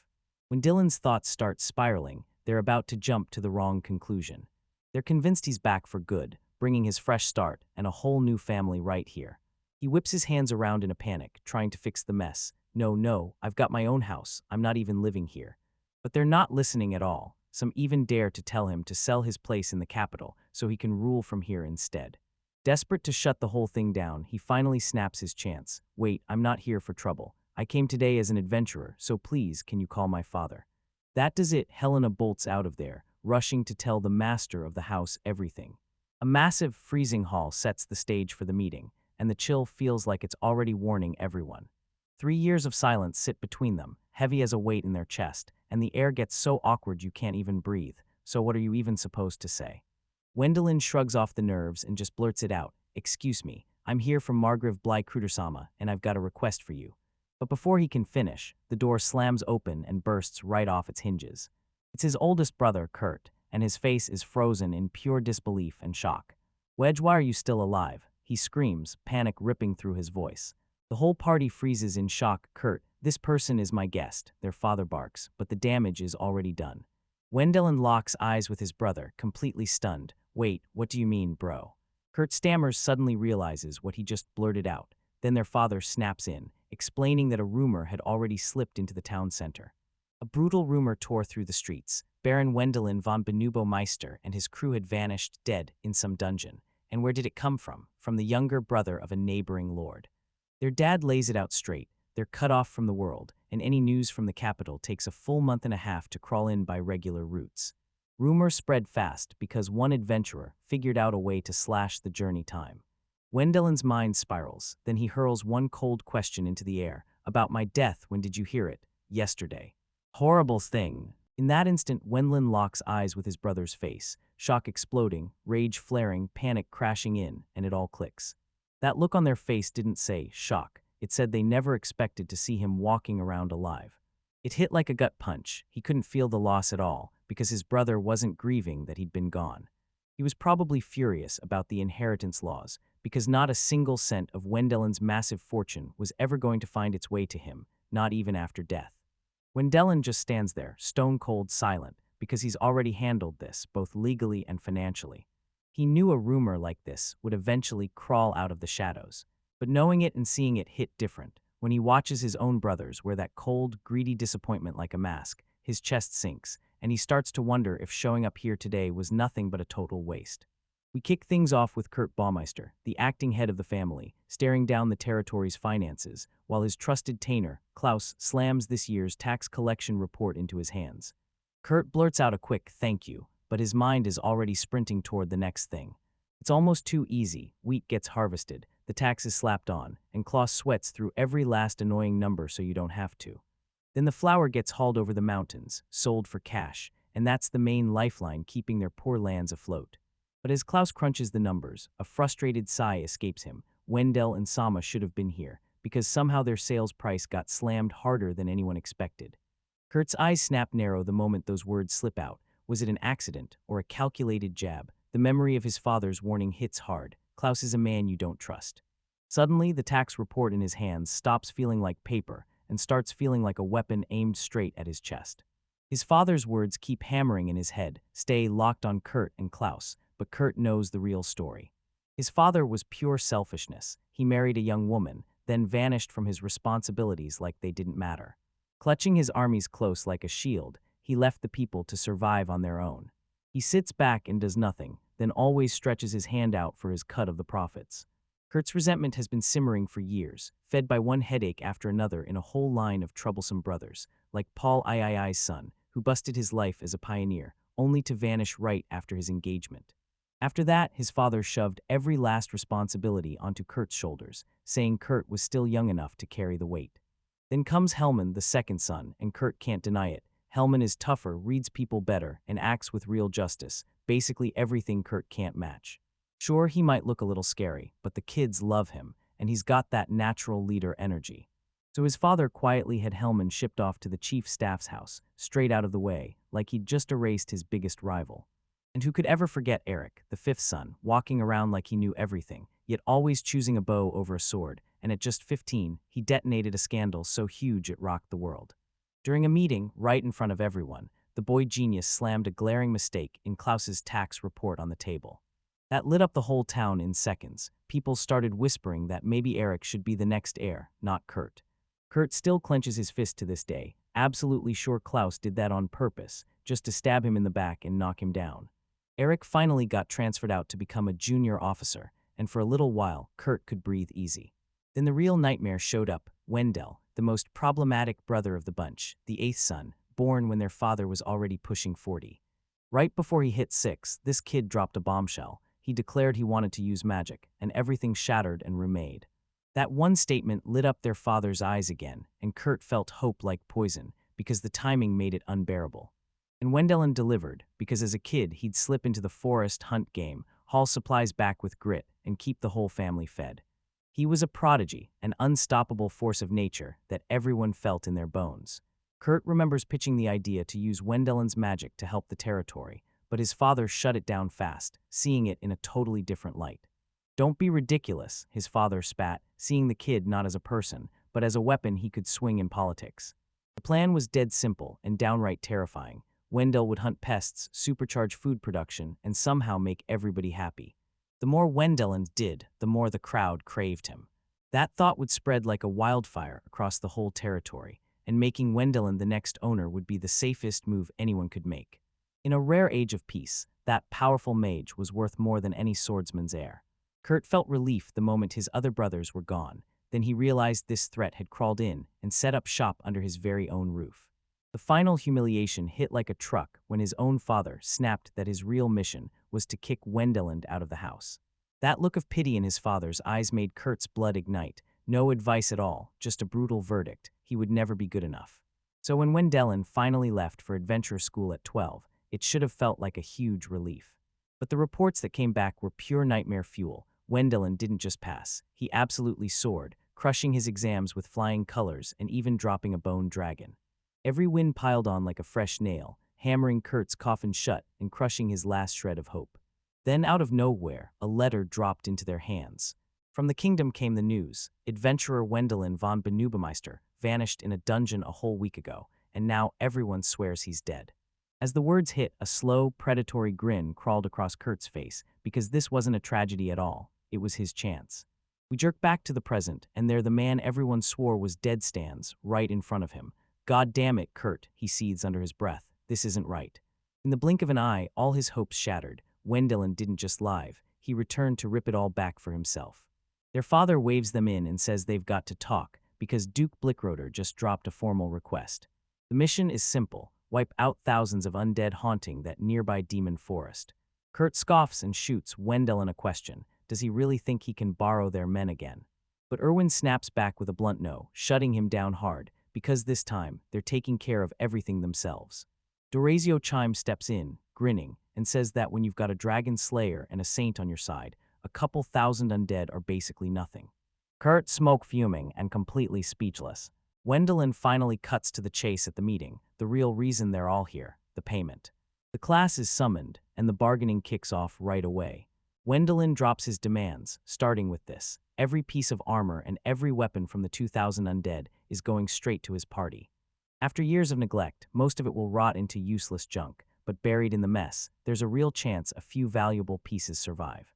Next, Duke Blickroder puts them on a mission to drag back the relics of the fallen, and Wendelin demands a savage 50% slice of the profits for the job. The room drops into dead silence, and everyone's stunned by how daring that demand is. Kurt can't believe his eyes. 50% is an outrageous fee, way higher than anyone charges for a territory like theirs. Wendelin corners Kurt and Klaus and demands their take right on the spot. Klaus Ever the Snake smirks that 30% isn't that bad and quietly backs Kurt up. That offer is straight up outrageous. But Wendelin won't budge, so he bears his resolve and says, "Then I'll take that offer." Then he demands the relic money right then and there, cash only, and snaps that you better not even try to tamper with the numbers. Suddenly, 2 of Wendelin's own men lunged in and seized him, their masked faces blazing with pure fury. Erwin is basically one breath away from exploding into a punch. Right when Kurt finally starts to get into the show, Hellman, his brother, smashes into the room like a storm. "Don't be ridiculous, Hellman." Kurt snaps, only Hellman isn't even here to bicker back. Instead, he barrels forward with his claim. As the head of the Branch family, he says he has every right to talk about the relics. They were handed down from his ancestors, and now he's demanding the right to dig through them. But their father shuts him down with a cold snap in his voice. "No need," he says flatly. "Every funeral and memorial for the war dead is already finished." Then it lands in the room like a crushing punch. Wendelin's party stares at one another as terror crashes in, and the horrifying truth hits them all at once. To them, the family has already forked over condolence money, but now the dead's belongings feel utterly worthless. Elise makes it brutally clear, without the right purification, the dead can't finally rest, but in this broke territory, those sacred ceremonies are a luxury they simply can't afford. Kurt smirks and cuts in, calling her a spoiled princess. That's it, Kurt Dono. Stop spewing reckless stuff, please. Wendelin snaps, and his voice cracks like it can't hold the rage in anymore. Their father snaps at him right away, ripping into his tone the moment he speaks. But when Dylan is done being anyone's little brother, his voice drops into a chilling calm as he declares, "Officially, I'm your younger brother, but I'm Baron Baumeister of the Heaven Independent House." The words hang there like a death sentence, Ward declared at last, while Kurtz's face contorts in pure, stunned shock. "Our negotiation partner is Lord Baumeister, and when Dylan's word is law, so tell me, you weak fool, why are you even daring to speak up when you're out here insulting my fiancé?" He yanks his hand away. Too late, the message is already sent. He whirls back to his companions and drops the truth. So yeah, he's not exactly a great brother, is he? And they don't even try to argue. Negotiations are over. Wendelin snaps into action and declares they're gone, sweeping back only when the job is finished. Klaus offers Wendelin a warm room for the night, but Wendelin snaps back and refuses, telling him they're camping instead. Klaus keeps pushing, then their father steps in fast, shutting it down with one cold reason: protecting their public image. He offers a deal. Wendelin can stay at Hellman's place. No questions, no drama. Wendelin finally nods in agreement, and the tense meeting grinds to an end. The bargaining turned brutal, but Wendelin didn't flinch, because at the end, he walked away with exactly what he came for. Vel gives Hellman a small bow, and you can see the apology in his eyes. Then Hellman just smiles back and says, "Sorry, Vel, don't be. This isn't something you need to apologize to me about, brother." Hellman just chuckles and messes up his hair. "Yeah, you've got a point. But Brother Kurt has been acting downright strange for the last 2 or 3 years." With everyone packed together, Hellman finally snaps into story mode, decides it's time for a history lesson, and starts explaining their family situation, right as Vel gives him a quick nod. He points us down the road ahead and says the house we're headed to is one of the Baumeister branch families, the one I married into, and their name has ruled the position of head yeoman for generations. His face hardens. The late uncle, the old head of the family, was Vel's and my own, and his 3 sons, all of them died during the expedition into the magic forest. The news hits like a brick, and the whole group goes dead quiet. "I knew it," he mutters to himself, because this story reeks of too perfect timing, too smooth an answer, and he can practically feel his party's doubts rolling off them in waves. This wasn't just tragedy, it was a cold political strike. In the flashback, Grimm is a battlefield of the fallen, and every male relative dragged into that expedition gets wiped out in a single brutal sweep. Hellman keeps digging up the ugly truth. If you cut out the kids, Brother Kurt is the only adult male left in the main family. Second son Me was already grown during the expedition, and so was Brother Erich too. That doom hangs in the air like a curse. Vel's father stares with ice in his eyes, sure their expedition will crash and burn, so the main family refuses to send anyone from the branch. Then, like they expected, every branch man dies, and right on cue, the main family sweeps in, traps the future by marrying one of their own sons to seize control. Vel processes it all, his mind sprinting in circles. Is this a wild conspiracy or the gut-level truth? His father always played it safe, but this icy, surgical kind of planning feels different, and the worst part hits hard. What if his dad let an entire branch of the family get wiped out just to lock in power? That thought is downright chilling. Erwin, always practical, wastes no time. "So how did you slide in and make them trust you?" he asks Hellman, and Hellman breaks into a self-deprecating laugh, admitting, from the branch family's side, "I was the vanguard my father sent to take over, and I was treated like a thorn in everyone's side." "So how'd you pull it off?" Vel demanded, and Hellman's smile dropped. He went stone serious as he said, "It was easy. I had to put the branch family first, not the main family." With that one declaration, he basically drew a line in the sand, winning his new family's trust while lighting Kurt's eternal wrath on fire. Vel sinks into his own memories, the way his family squabbles, and how his father straight up refused to pay him for the work he did. He wonders if maybe his dad was just too scared to bargain with him, and Louise doesn't let it slide, calling it exactly what it is. Pathetic. The comment snaps the tension in half, and the whole crew finally lets out that much-needed laugh. All right, Hellman's loud as a thunderclap. This is the moment, the house of the Baumeister branch family. As they step inside this place that absolutely blows the main family's estate out of the water, a bright, cheerful woman rushes over to greet them. "Back," Hellman declares, and the servant immediately bows. "Welcome back, master." Her gaze snaps onto Vel, and then she winks like she knows a secret. Wait, is she hinting at the legendary dragon slayer?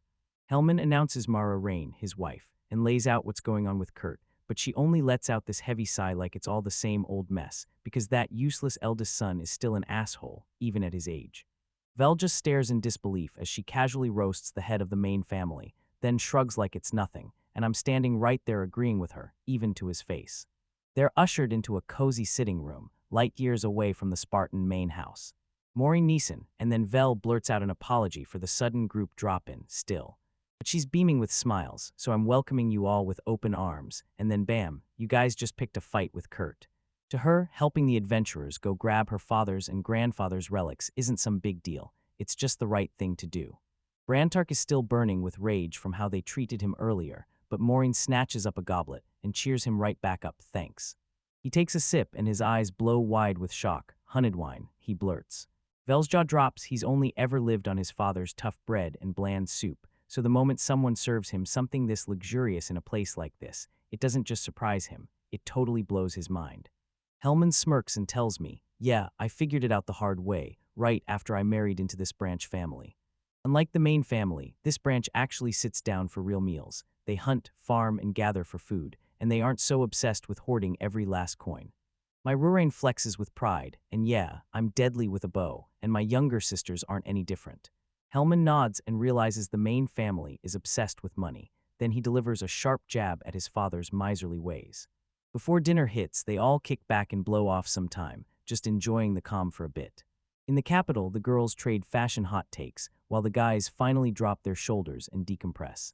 Suddenly, Vel's surrounded by a bunch of wide-eyed kids, and it hits him. Wait, a real dragon slayer is standing right here. They whisper in pure, starstruck awe.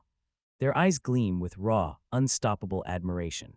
Vel can't shake it. This weird, heavy feeling hits as he realizes he's 25 in this world, but inside his head, he's still 35, and now, for the first time, he's an uncle. Hellman steps up and introduces his oldest son, Leon. Vel is hit with the shock of a lifetime when he realizes the other kids are all from branch families he never even knew were connected to him. He finally gets it. Dad's paranoia about family politics was the wall that kept him from ever truly reaching those relatives.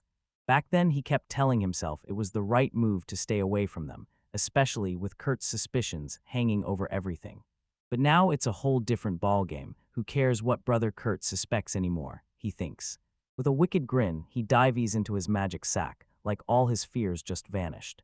He yanks out a whole mountain of beautifully wrapped presents, and the kids' faces light up like someone just turned on the sun. Rumors spread like wildfire, and before you know it, even more kids pop out of nowhere, so everyone lines up and grabs a present in order. While they do, Vel cackles, feeling just like Santa Claus. Even in this bright, joyful moment, he still clings to noble etiquette like it's a rule carved into his soul. Leon the heir receives his gift first, then Karara gets hers next, and after that, every other child gets theirs in strict order of rank. Thank you, Uncle Wendelin, Leon chirps, and Vel's heart drops with instant awkwardness. Being called uncle is definitely going to take some getting used to. The kids clutch their gifts, and now they're demanding one more thing. Tell us the tale of how you crushed the dragon. Vel can't turn them away from those pleading faces, so he bursts into the tale. While he's got his little crowd hooked, the room door swings open, and in walks a man who clearly knows what he's looking at, eyes locked with admiration. It's Klaus, the head of the branch family. Vel's jaw drops when she finally sees him. Klaus drops the bombshell. He's the one who pushed for them to stay here, and he basically forced the showdown with Vel's father. He made a calculated move on purpose, aimed straight at chaos, and to strike the crack inside the main family's rift. He knew that would crank up Kurt's worry even more, and that Vel's father wouldn't dare go against his suggestion. This guy isn't some small-time village elder. He's playing political chess like a mastermind. So tell me, Vel snaps, what do you want me to do? Klaus flashes a sly smirk, and somehow that look doesn't even scream danger. Vel's inner alarm screamed to life, just like he feared. This guy's a sly old fox, and Vel's gut tells him something's about to go terribly wrong. Klaus's favor is way more boring than I expected, so I'm begging that Wendelin Sama and the rest of your party will sell their goods in this domain, Abhazar. Vel and his whole crew finally let out one huge sigh of relief. This wasn't the terrifying political mission he'd braced for at all. Klaus breaks it down. Yeah, they've got food here, but they're starving for everything else. Spices, accessories, and even something as simple as entertainment.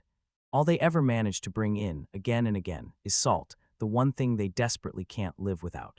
Vel immediately clocked the real economic mess. These little merchant groups hauling the goods for 8 people only show up here 3 times a year, and he lays it out like it's the only truth that matters.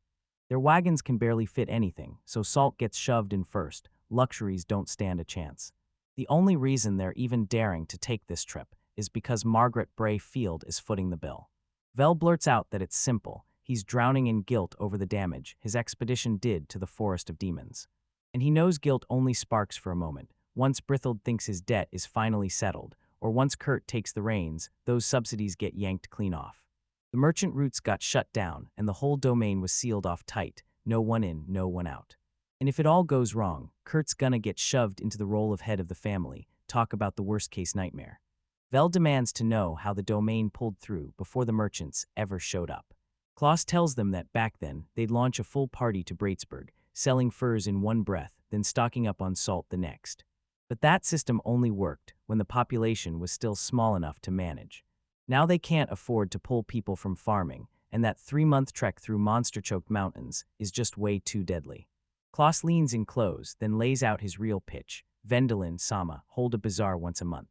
Vel's got the answer staring him in the face. Who cares if this turns into a mess when I've got instant teleportation and my magic sack, but he hesitates, and you can practically feel it hit Kurt hard, because this isn't what an adventurer's supposed to do. But Klaus has that covered. He shrugs and tells me he already knows how to get Arthur Sama's permission, then casually drops the bomb that Vel's father has already signed off. Vel snapped his attention to Elise, and without missing a beat, she, always the calm heart of the group, raised her voice and said, "Let's try to hold a bazaar." They all snapped to it right away. This is their shot to do real good, help the people, and maybe score a tidy profit while they're at it. But Erwin grabs Vel and drags him off to the side. "For safety's sake, minus the offer," he hissed urgently. "Even if you're a powerhouse magician, you can't stop assassins from taking you out." He tells him, "Sure, Kurt S alone, but don't kid yourself. He still has fanatical loyalists out there.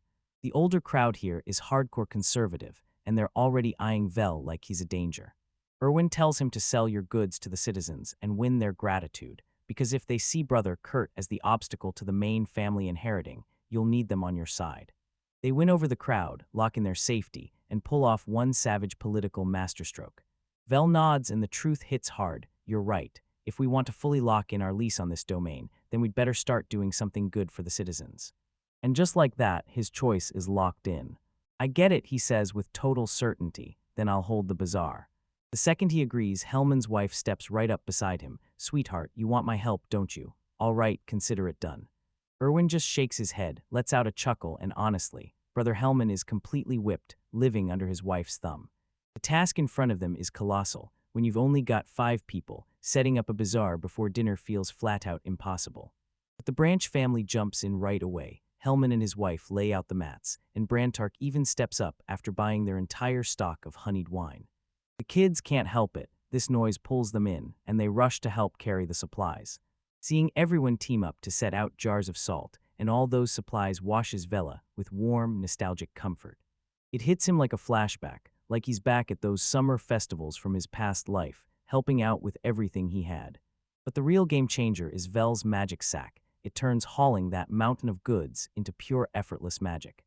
In the blink of an eye, everything's already set and ready to explode. Vel scans the makeshift market, rows of goods, strangers turned family, and a steely, determined grin locks in on his face. The prep is finished. Now the real fun is about to explode. With the preparations finally locked in, Klaus, the village headman, can't even believe it. Vendelin pulled in mountains of goods, and the sheer amount and top-tier quality leave him completely stunned. From sparkling glassware to wild, color-bright potions, this remote territory is getting a collection it's never seen anywhere. Vel, always the pragmatist, gets straight to the point. Any complaints from the main family, he demands. Klaus shakes it off and says he made a deal with Vel's father. Vel gets a sweet 20% slice of the profits. Vel mutters to himself that 20% tax sounds downright fair, at least in his eyes. And just when you think it's over, Klaus drops the other shoe. Turns out Vel's greedy older brother, Kurt, wanted a jaw-dropping 30% cut at first, and Klaus had to muscle him down. Now Vel's simmering with pure annoyance, because of course Kurt would try to squeeze every last coin, and yeah, he's probably still salty about getting embarrassed by Vel back then. Once the politics finally hit the table, the bazaar lights up for real, and the crowd that shows up is absolutely unreal. A massive sea of locals surges into the area, way bigger than Vel's crew ever expected. Klaus isn't even shocked, he just lays it out. For these villagers, there's basically nothing ooh. They grind for work, pay their taxes, pinch every coin they can. They've got money, but not a single place to burn it. For years, their cash kept coming in steady. Their spending stayed laughably low, and bit by bit they stacked up a solid stash of savings. Locked on the crowd's eager faces, Vel flashes his sharpest merchant grin. All right, it's time to roll out and start the show. The second the bazaar doors open, the villagers break into a wild rush and flood the stalls. Exactly like Vel predicted, that salt instantly shot to the top and became a runaway bestseller. He realizes it's something they can't make on their own. Then he stares at the price and decides to sell it for a little less than the traveling merchants. Still not cheap, not even close. Truth is, because his teleportation magic eats the whole production and shipping bill, his costs are literally zero, so he could undercut everyone with pennies, crash the market, and hand his brother Kurt even more fuel to complain. But nah, he keeps the price competitive, just fair. Next up, sugar, right as a woman steps in and demands to know what that weird white powder even is. Vale has to break it down. This isn't some mystery powder, it's refined sugar. In this backwater town, they've only ever seen the crude, black, unrefined stuff, so plain white sugar hits like a luxury treasure. Even though it costs just as much as the capital, she snaps it up without a second thought, her face glowing as the idea hits of how thrilled her kids are going to be.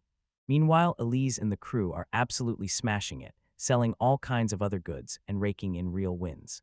Bright, dyed cloth, exotic spices, bottles of wine, and every kind of daily need are getting snatched off the shelves as fast as they hit the store. Vel scans the sewing sets and kitchen gear, and then, bam, an eye-opening realization hits her like a punch. Half of these things were handed to him by other nobles, all trying to butter him up, and now he's standing there, feeling weirdly awkward selling gifts he never had to pay for. Then a way stronger thought crashes into him like a lightning bolt. With his magic, he whipped up salt and sugar for free, and everything else was just gifted to him. Then he slapped the market price on every single item, so every sale is basically pure profit, and a wicked, brilliant grin bursts across his face. The bazaar is exploding with energy. Day after day, families stream in grinning, snagging everything they've only dreamed about, from picture books for the kids to top-tier tools that make the local blacksmiths look downright outclassed. But as the day winds down, Klaus drops a chilling truth. This insane sales boom won't last, because the villagers are throwing away their life savings. If we want a sustainable economy, it can't be a one-way road, so he urges Vel. Next time, don't just sell to others, boost the local stuff too, like the Honeydewine helmet he makes, and pump that money right back into the community. The sun slips toward the horizon, but the villagers are still out there shopping, refusing to let the day end. Vel keeps his eyes on Klaus, stunned. This old village head isn't just in charge, he's got a killer brain for trade.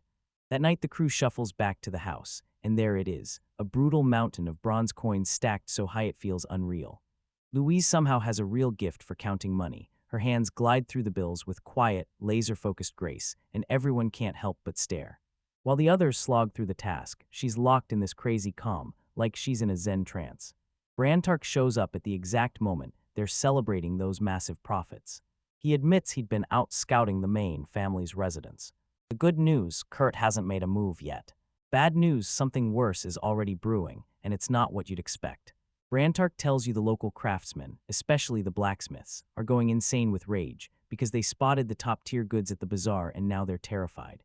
They're fully aware their own products can't stand up to the competition. Why would anyone haul around some clunky, locally made pot when they could grab a perfectly crafted one from the city for a fair price? Vel says this is that classic clash where the new industry barrels in and shakes the old guard to the core, and he knows he'll have to walk a tightrope to handle it right. After hours of grinding, they finally slam the numbers down and finish counting. That grand total is wild, over *812,000 cents. Irwin crunches the numbers fast, and it screams back at him. The average is over 1,000 cents per person, even counting the kids. He figures the villagers must be poor, but Louise snaps it down fast. Nope, they're not broke, they're just built different.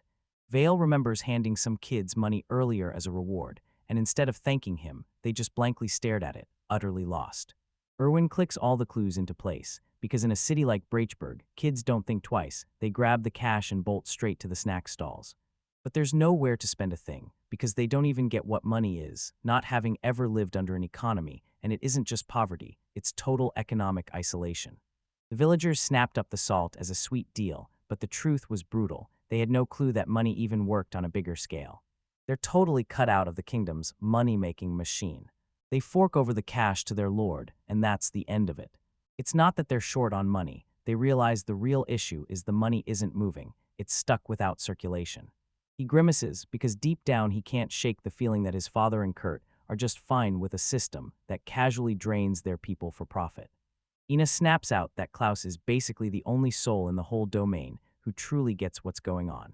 And right then, Klaus flashes a tired little smile and shrugs. Compared to everyone else here, yeah, I'm the weird one. Then he leans in and asks, "Can you hear me out, please?" Long ago, he leaned in and said, "I used to serve in the military." It was 40 years ago, back when he was only 20 and the world was still wide open. Stuck as the second son with zero inheritance, he and everyone like him had no choice but to turn to trading just to survive, stuffing carts with anything they could grab and daring the deadly mountain road to Bratesburg. They'd drag themselves there to sell their stuff, grab salt, and march home the whole way. Then they'd do that brutal loop 3 times every year. They could only ship one thing, cheap, rust-caked iron ore so bad it was basically worthless. It was a life drowning in despair, where no spark of hope for a brighter future ever dared to show. Klaus's face hardens as the memories of that brutal life come crashing back. On one grim journey, a friend was pounced on by wild animals, torn open so badly that infection dug in tetanus, the kind of death you can't cure, a slow, gut-wrenching end. As that doom closed in, No grabbed a lock of his hair and begged Klaus for one last mercy. Klaus gritted his teeth and landed the final blow with a crushing weight on his heart. Klaus' voice cracked with emotion as he blurted out, "Thank you for ending me." The room goes stone still, and Klaus finally breaks the silence, spilling that his short military stint was just as grim, a pointless border fight between minor lords and the Baumeister family's head was hit with the order. They had to take part. They scraped together a puny army of just 6 men, mostly second and third sons, just like him. It was a useless clash. If his soldiers got hurt or killed, the lord still had to pay out money to the family, turning every strike into straight-up financial ruin. Right in the middle of his service, real hell broke loose. Klaus gunned down a few enemy soldiers, snagged a citation, and still his brutal life of hardship didn't get any easier. A few years later, sickness stole his older brother's life, leaving him with no heirs, so just like that, Klaus was thrust into the role of the new headman. He was locked in, ready to make a real difference, no matter what. For years, he pushed and begged the Margrave Brayfield, until he finally cracked, ordering merchant caravans to roll in twice a year to keep the domain stocked with salt. He'll never forget the smiles that lit up every villager's face that day, because for the first time, they were finally safe from that brutal mountain crossing. As Klaus poured out his tale, Vel's eyes finally opened. This bazaar wasn't just a festival at all. It was the old man's whole life on display, a lifetime of fighting to carve prosperity for his people, and Vel realizes he was never looking at a small celebration. He was staring straight into the buried problems of this remote land, and the unstoppable soul of the man telling the story. All right, buckle up, because the Baumeister family's dark secrets are about to hit hard. The group sinks into a tense meeting with Klaus, the village headman, and he starts spilling a grim story from the past. He kicks things off by talking about how the village keeps growing. Slow as it is, it's steady, and that tiny spark of hope is the only light in these brutal lands. Wendelin senses there's more hiding under the surface, so he presses, "Did anything else happen?" And bam, everything spills out. Klaus reveals a history Wendelin never had a clue about. Layla, his mother, was originally engaged to someone else before she ever married his father, Arter. Before Wendelin can even catch up, Klaus slams another bombshell. He once had a son, his successor, and the words hit so hard that the past tense hangs in the air while Wendelin's face drains of color. The party gets it instantly, and someone blurts out, "Wait, did you die?" Klaus's worst fears snap into place, his face carved with a memory he can't outrun. He's back to that hunting day like it just happened, with his son and his daughter's fiancé out there with Arter, Wendelin's father, only for both of them to tumble off a cliff and die, their bodies riddled with arrows. Arter's official story was a clean-cut hunting accident. They said they just fell while chasing their prey and left it at that. But Klaus can feel it, total bullshit. That cliff was infamous for wrecking people. Locals warned everyone to steer clear, and there's no way seasoned hunters would have been this reckless. Helman, Wendelin's older brother, cuts in with a grim stare, and even though he was only 8 back then, he still remembers it so clearly it feels like it's happening again. He tells them their father dug in his heels, swearing it was nothing but an accident, no secrets, no more. Wendelin cuts the story off right away. If you try to force the narrative or slap a gag order on it, people won't calm down, they'll get even more suspicious.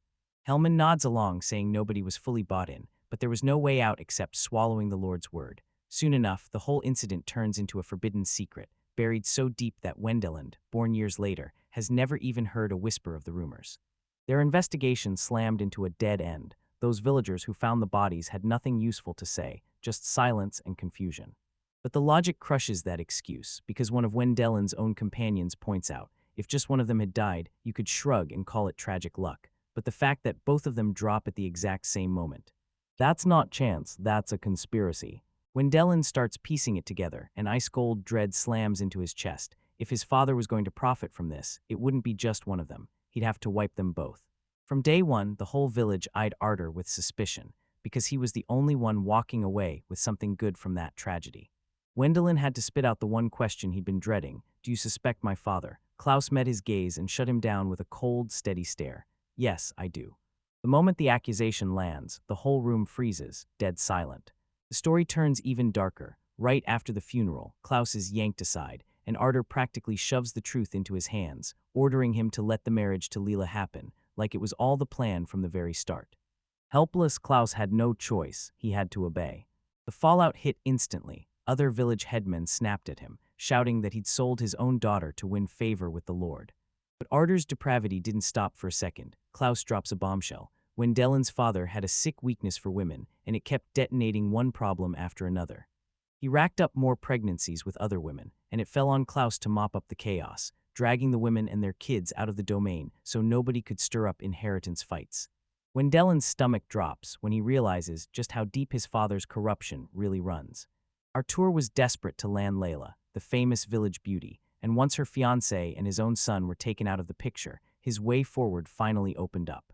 Still, Wendelin can't swallow it. He gets the motive, but double murdering like this feels wildly reckless, far too bold for the father he's always known.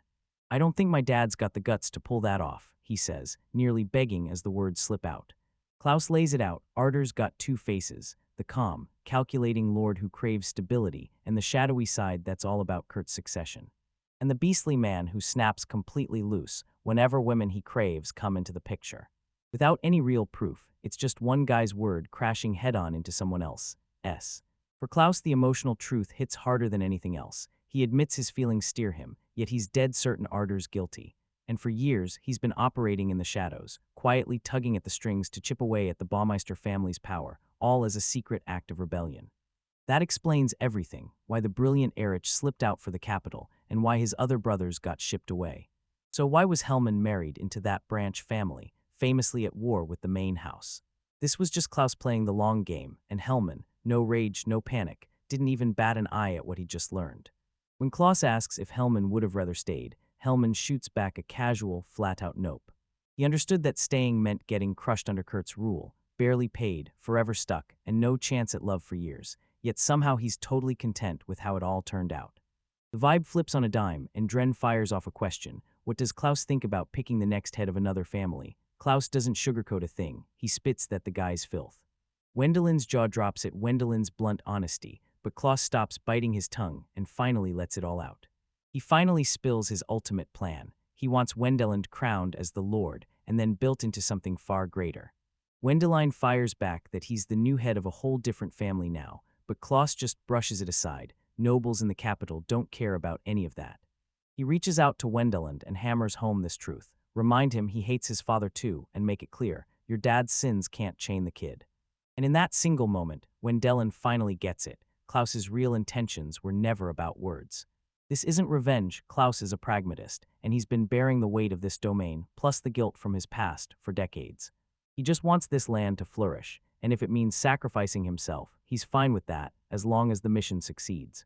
Relief crashes over him, but those heavy words still cling to the air, so he storms out of the party to wrestle with the truth.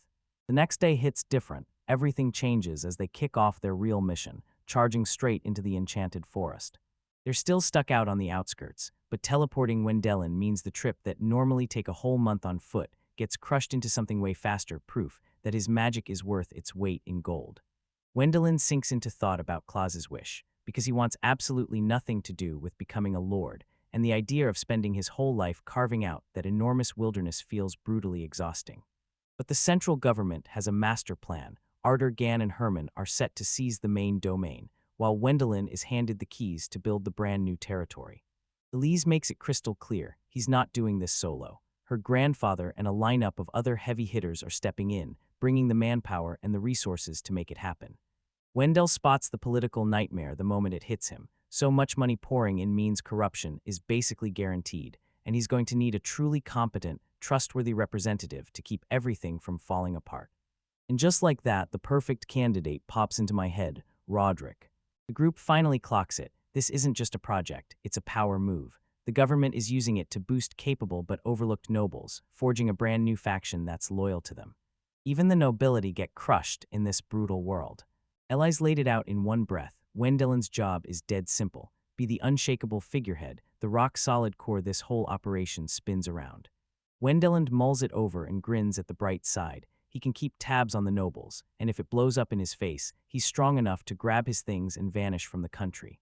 Hearing that, Elise lit up and swore, wife or not, she'd follow him anywhere, even if it meant dragging her life into exile with him. Flustered, Wendelin tries to backpedal out of it, but the party can't stop laughing at her fierce loyalty, because it's also kind of terrifying. The others waste no time. They swear their loyalty on the spot, ready to follow him anywhere he goes. And it somehow spirals into a hilarious debate over who's got the most common sense. Wendelin takes a breath and reflects, because his party is pure chaos. The overpowered mage with an outsider's eye, Elise, the saint who hides a terrifying edge, and Louise, the warrior who looks easy to beat until you realize she's built different. They've been battered by everything life throws at them, but instead of spiraling into what-ifs, they lock in on the mission right in front of them. They pushed deeper and deeper until the forest finally opened up, and there, right ahead, was the same trail the old troops had taken 15 years ago. Wendelin shot his hand up, magic crackling as it sniffed out something up ahead, then it hit them. They were finally here. And beyond that darkness, you'll see something chilling, an enormous army of the undead, their very presence weighing the air with pure, malevolent dread. Louise Shivers felt the colossal evil closing in. With a fierce, determined stare, Wendelin barks the order. All right, let's begin.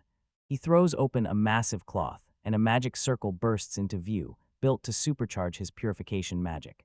Then he rips out several magically amplified megaphones, ready to blast the whole world into submission.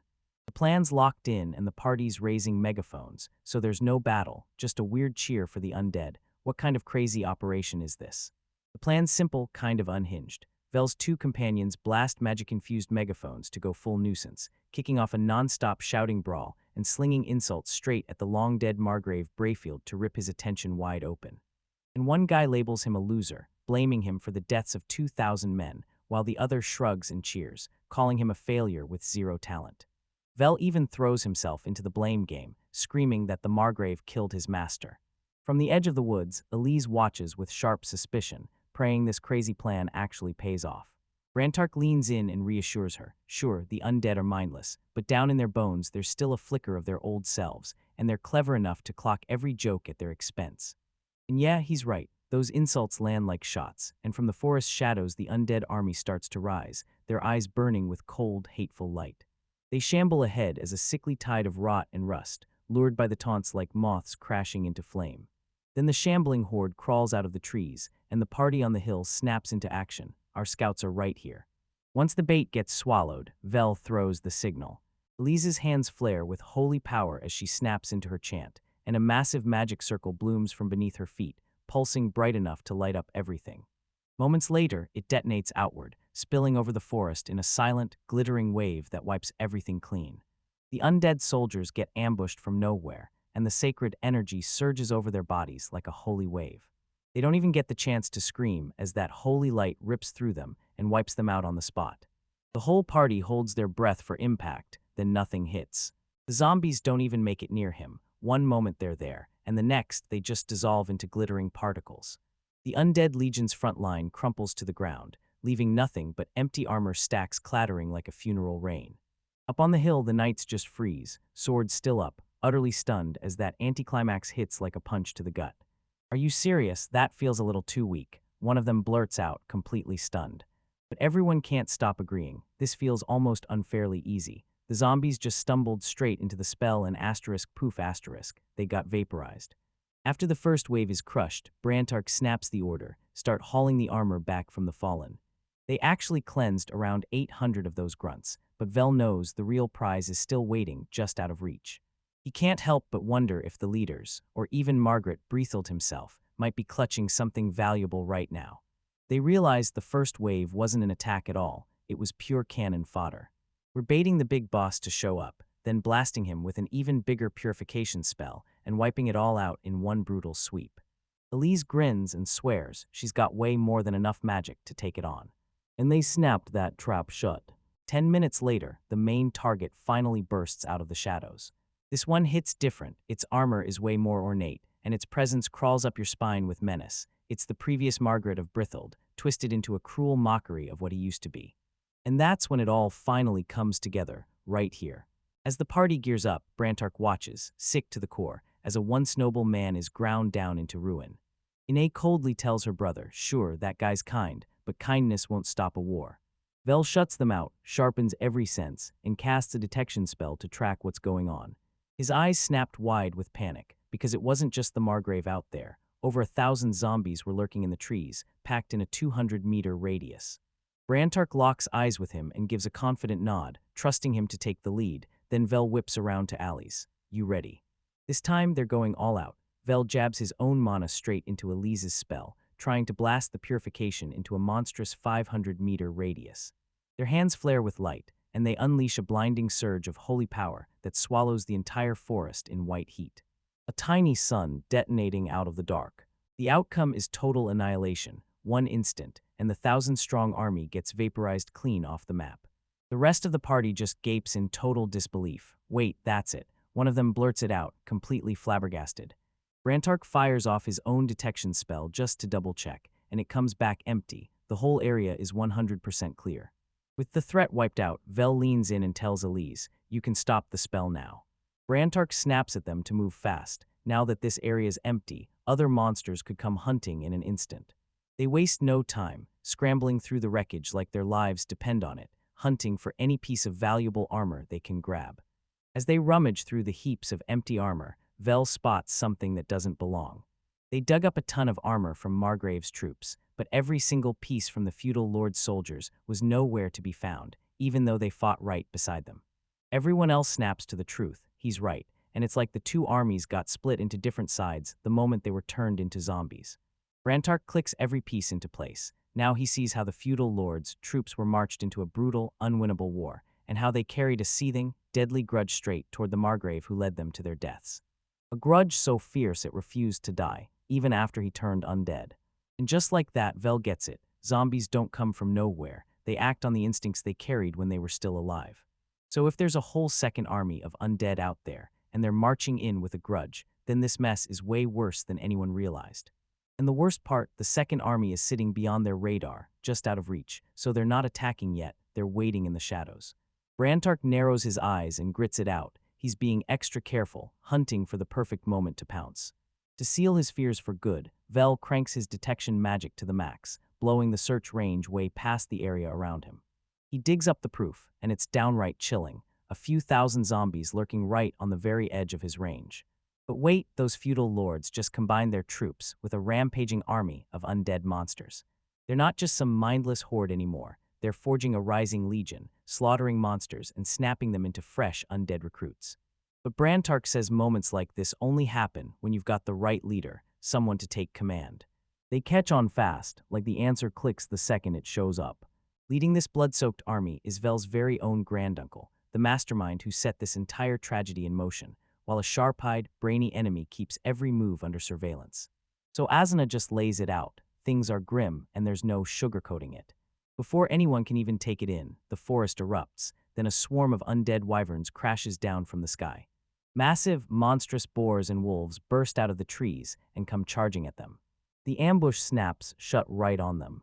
Elise snaps up a purification barrier the instant it's needed. A towering wall of holy magic slammed into place, trapping them all and stopping them cold. But that still isn't the end. These stronger monster zombies, buzzing with dark energy, slip straight through the barrier like it was never even there. And that wall, it's failing them, left and right.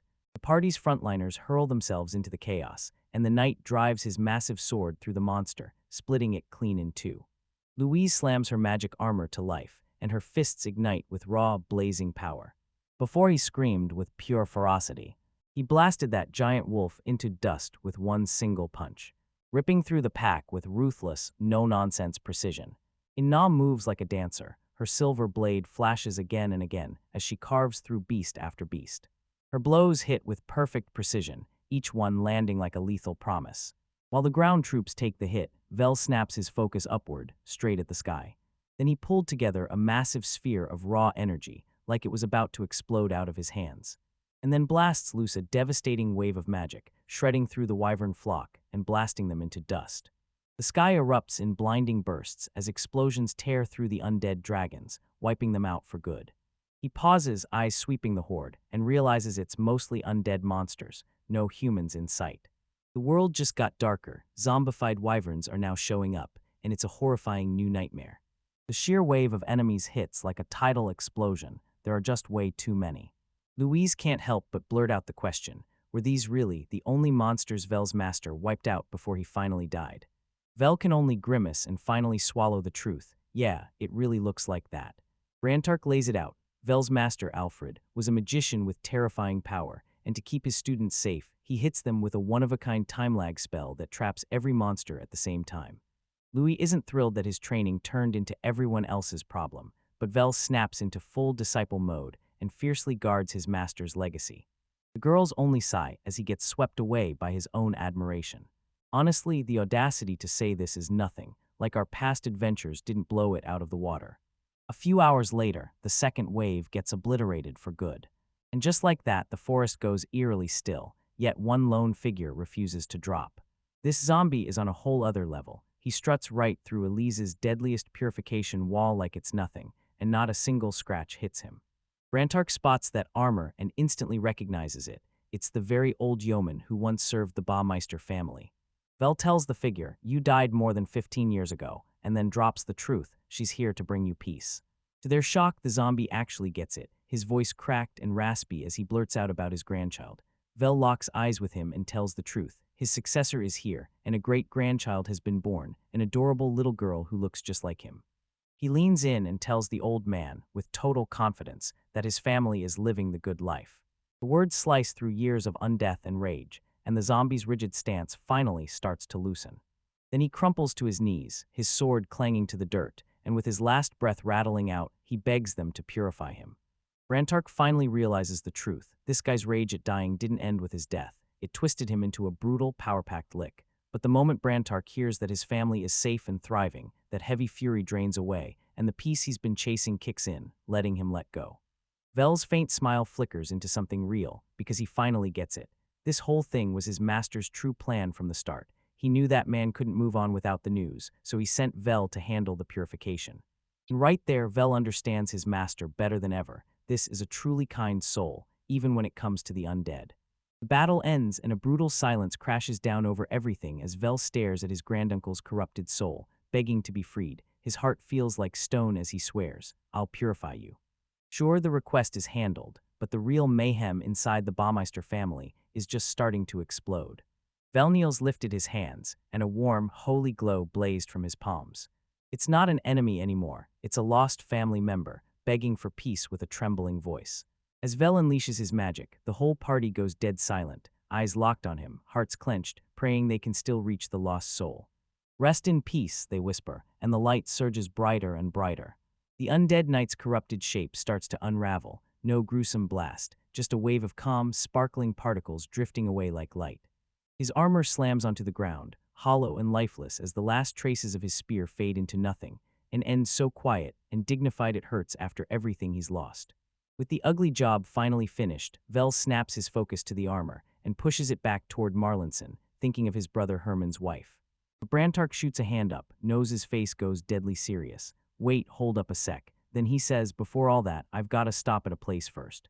With a burst of teleportation magic, they don't land in some humble village at all. They drop into the glittering, high society halls of Brant's mansion in the royal capital. And waiting for them are Vel's other brothers, Helmut, Paul, and Erich, and the air is so tense it crackles, like they've just been spilling the family's dirtiest secrets. Vel starts, but Erich bulldozes straight past it. So tell me, is Klaus's story actually true? Vel finally spills the whole ugly truth, how the secret successor was real, and how Layla was tied to it from the start. And yeah, his brother's doubts weren't wrong. Turns out Brantark, the ultimate strategist, used his influence to drag them all here because he felt it in his bones. Something was seriously wrong back home. He sent a messenger to Helmut, and they all vanished in a flash, teleporting straight to the capital to rip the truth out of this whole mess. The chat suddenly takes a wild turn. Paul starts laying out the strange customs of their world, calling it a pretty promiscuous place, but insisting it still runs on strict, unbreakable rules. Apparently, once a successor was born, it wasn't exactly rare for the husband and wife to both slip into affairs. And the wildest part, if a woman went first, the man couldn't say no. Vel can't even take it anymore. Her head is pounding from all of it, and when it's finally over, everyone admits the real truth is a tangled mess, one only their father can unravel.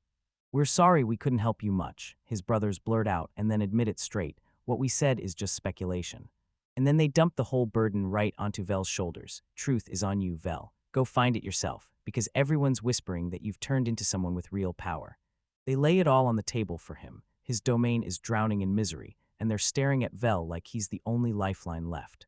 They're sure that once he steps in and takes over, development can finally kick off, and their brutal wait will be over for good. No confusion here. Vel has to take over as the new lord of the Baumeister's domain, period.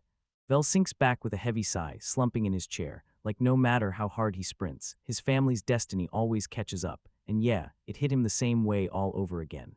Erich scrambles to lift the tension, firing off a question to Paul about his work. And right then, Paul drops another bombshell. He's officially taken a leave of absence. His new job, "I'm Vel's bodyguard now." He admits he figured General Edgar would blow his top, but the moment he showed up, Edgar didn't just stay calm. He was insanely supportive and even handed Vel a few top-tier soldiers, and Vel's left staring in shock like, there's no way, that general just called the whole thing perfectly. The very next morning, Vel steps outside, and boom, an entire platoon of bodyguards is waiting in the mansion's backyard. Vel looks totally swamped, and Paul just shakes his head like, no way Cardinal Hohenheim, Baron Ruckner, and General Edgar would drop dead if anything goes wrong. We've got to gear up for the worst. Paul kicks off the introductions, and right away he calls up Sigart von Victor Lummer, an outrageously skilled swordsman, bred in a knight family. He's weirdly humble, straight up saying he respects mages like Vel way more than any swordsman. Next up is Ottmar Hussingprep Troy, this loud, unstoppable hammer user who dominates every room. He almost shouts out of pure excitement, "I'm the fourth son of the baronet family, and this is the biggest shot of my life. I'll protect Baron Baumeister, even if it means my life." Paul has to physically grab and hold him back. Then there's Gothard Theodoric Phillips, quiet, stone-still, and deadly, the kind of man who doesn't talk much but always keeps knives and swords ready. And Ruddy Ilvern Leister, friendly as ever, a veteran soldier with 20 years under his belt. They're all locked into something bigger, the district patrol. Paul lays it out. This is a long-standing system. The royal government used to keep tabs on every noble domain. These kids from broke noble families don't even run the courts anymore. They're stuck doing this as a part-time gig just to scrape together extra cash. Honestly, the Baumeister domain is so useless and pointless that the patrol has never even bothered to set foot there. Paul was the very first to get ordered to patrol the region, and that was the perfect excuse to shove an armed escort right into the thick of the trouble. Right when Paul is getting ready to unveil the final member, a tiny voice slices through the morning silence. "Hey, I'm hungry." Everyone snaps their heads around. There she is, a tiny girl gripping a battle axe that's almost as big as her whole body. So yeah, this is the fifth bodyguard. Paul is flustered out of his mind, and Vel just freezes there, staring like, how in the world is this tiny girl supposed to protect him? Her name was Wilma Otal von Asgehen.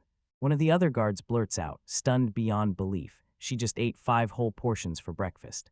And Vel's not even worried about anything else. She's obsessed with the physics. How is she gripping that gigantic axe like it's featherlight? He edges toward her with bated breath. "Just call me Wilma," she blurts, staring at him with wide eyes, then adds, "I'm 13 and I'm starving." Elise, the Eversaint, wastes no time and shoves some leftover cookies into his hands. Wilma breaks into happy munching, darting around like a tiny little squirrel. Then she thrusts her hand out like, "Come on, give me more." And right then Paul drops the truth. this little girl is the strongest of their 5 bodyguards, and he even says Warren, their master swordsman, fought her and still had a hard time. The reason is something Vel has only ever dreamed up from dusty books, because Wilma's got full-on hero syndrome. It's a terrifyingly rare genetic disorder, one that turns the body into a weapon, packing impossible muscle density and weaving magic-soaked fibers straight through the core. Brantark explains that it lets her unleash brutal, overwhelming power for ages, without draining hardly any magic at all. Vel and Erwin somehow got dragged into a dumb comment about her physique versus Louise's, and it instantly earned them a razor-sharp glare. Brantark yanks the whole conversation back on track, because the real truth is her power output is flat-out unreal. But that insane strength comes with a brutal price. She's gotta slam down a mountain of calories just to keep her body running, or she'll literally start starving in no time, and that's exactly why Vel keeps hearing her blurt out, "I'm hungry," and realizes. With a calm settling over her, Wilma says it plain, "Edgar Sama ordered me to protect Duke Baumeister." Vel snaps the puzzle pieces into place. General Edgar didn't just send her as a helper, he dangled her as the ultimate trump card, meant to fix Vel's family crisis and leave him squarely in the general's debt, pure political firepower. But Wilma's not done yet. Edgar Sama just ordered me to carry out one final job. With a straight face, she declares it. There's basically no fun in the village we're going to, so at night, I'll be Duke Baumeister's partner. As soon as it's finished, the whole crew just stops cold, then the world drops into dead, terrifying silence. Vel is totally stunned, like his brain just froze. "Did you just say that?" he blurts, stammering out the words. She just nods, admits she heard the Baumeister domain is dull, and swears the general told her it was okay, as long as she keeps Vel entertained. While Vel spirals into a little meltdown, Elise just giggles at her, thinking she's adorable and deciding she's got to protect her. Louise and Ina aren't buying any of this, their eyes lock in tight. A fresh rival just crashed in, a tiny axe-wielding, calorie-devouring powerhouse. Unaware of the chaos she's just sparked, Wilma stands poised, like a fresh, wild storm is seconds away from slamming down on the Baumeister domain. With teleportation doing all the heavy lifting, it's way too easy to forget how wild Zhao Vass really is. Then, in the blink of an eye, Wendelin and his crew end up right in front of a grandma, nowhere near those mountains they thought they'd escape to. Wendelin's homecoming hits like bittersweet fireworks, while his companions gawk in disbelief, blurting out, "Wait, that's really our house." Their lightning-fast arrival throws the royal guards completely off balance, and he blurts that they didn't even get a second to review the security plans for the trip. They huddle up in a rush to hammer out the details. Yeah, it's a formality, even though the whole trip happens instantly. While they're talking, Wendelin tugs at Alyssa's side and lets his eyes slide toward Wilma, the quiet girl gripping a giant battle axe. He's gotta get Elise's read on her, because Elise clocks everything fast, calling Wilma clever, even if there's a little immaturity peeking through. She's the Baronet Asgahan family's third daughter, born into a noble house that's famous for fighting and earning honor, not for showing off riches. Wendelin leans in, eyes sharp, feeling it. There's way more to this story than he's letting on. Elise lays out the real problem, and Wilma's cursed with hero syndrome. Sure, it blasts her with monstrous strength, but it comes with a brutal price and an appetite just as terrifying. But if she doesn't pile on massive amounts of food, she'll literally starve, and for her family, the price of keeping her fed was starting to spiral out of control. Becoming an adventurer wasn't some dream, it was the only way to stay alive. The royal guard catches the whispers mid-conversation, then drops fresh intel of his own, straight up confirming the rumors. Wilma, he tells you, has been violently independent since she was a kid, terrified of being a burden. Even at 10 years old, she flexed her insane power, snatched a weapon from her own home, and marched straight up to General Edgar like she owned the place. The general saw her raw talent and snapped her up under his wing, paying for her training, footing every expense, and pushing her toward greatness. The guard lays out the whole political chess game. Sending Wilma to Wendelin isn't romance at all, it's pure strategy. She lands a powerful patron, and Wendelin gets a bodyguard with superhuman strength. This way, she stays useful and glued to him, no messy noble politics getting in the way. She's the perfect piece to complete his adventuring crew. Now that everything's crystal clear, Wendell nods. Yeah, it's time to walk straight into the family. They rush into the manor, and the moment they do, the reunion turns icy fast. Paul steps in to greet them, but before anyone can even trade pleasantries, Kurt, Wendellin's eldest and the heir, cuts forward like he owns the moment, claiming he's just there for a district patrol, even though it's really a flimsy cover to keep a close eye on his suddenly famous younger brother. The tension is so thick you could slice it with a blade, and Kurt's fake cluelessness about the troll matching those rumors just pours gasoline on the fire. This visit is all about business, no awkward family reunion vibes. Wendelin wastes no time, blurting out that the mission to pierce the enchanted forest and recover the cursed armor is already done, and it worked. Kurt's sneer slips out before he can stop it, just a quiet little hiss of disappointment. Wendelin proposes something bold: pull every family of the fallen soldiers together and hand back the recovered armor. Kurt shoots him down on the spot, greed blazing in his eyes. Our village is broke, he claims, so just leave that armor here. The meaning hits like a punch. He's trying to swipe that armor and sell it off. Wendelin's face hardens on the spot, and with a cold, steel-steady voice he snaps, "I decline your offer." Kurt freezes in shock for a second, then snaps. Red-hot rage bursts out of him. "Ho, how dare you!" But Wendelin is done messing around. He drags Kurt's attention and reminds him this mission was stamped straight from the grave Bree field, with one clear command: bring the armor back to the families yourself. Then he lands the final blow, hammering the truth into Kurt's head. Asterisk, I'm the one who's meant to be the next ruler of Baumeister's domain. The words hang in the air like a direct sucker punch to Kurt's authority, and he can only stand there, burning with rage, feeling totally helpless. With his dominance stamped in place, Wendelin marches on like it never even happened. Paul sizes up the wind and, without wasting a second, jumps on Wendelin's plan. He even vows to rally the families that very evening.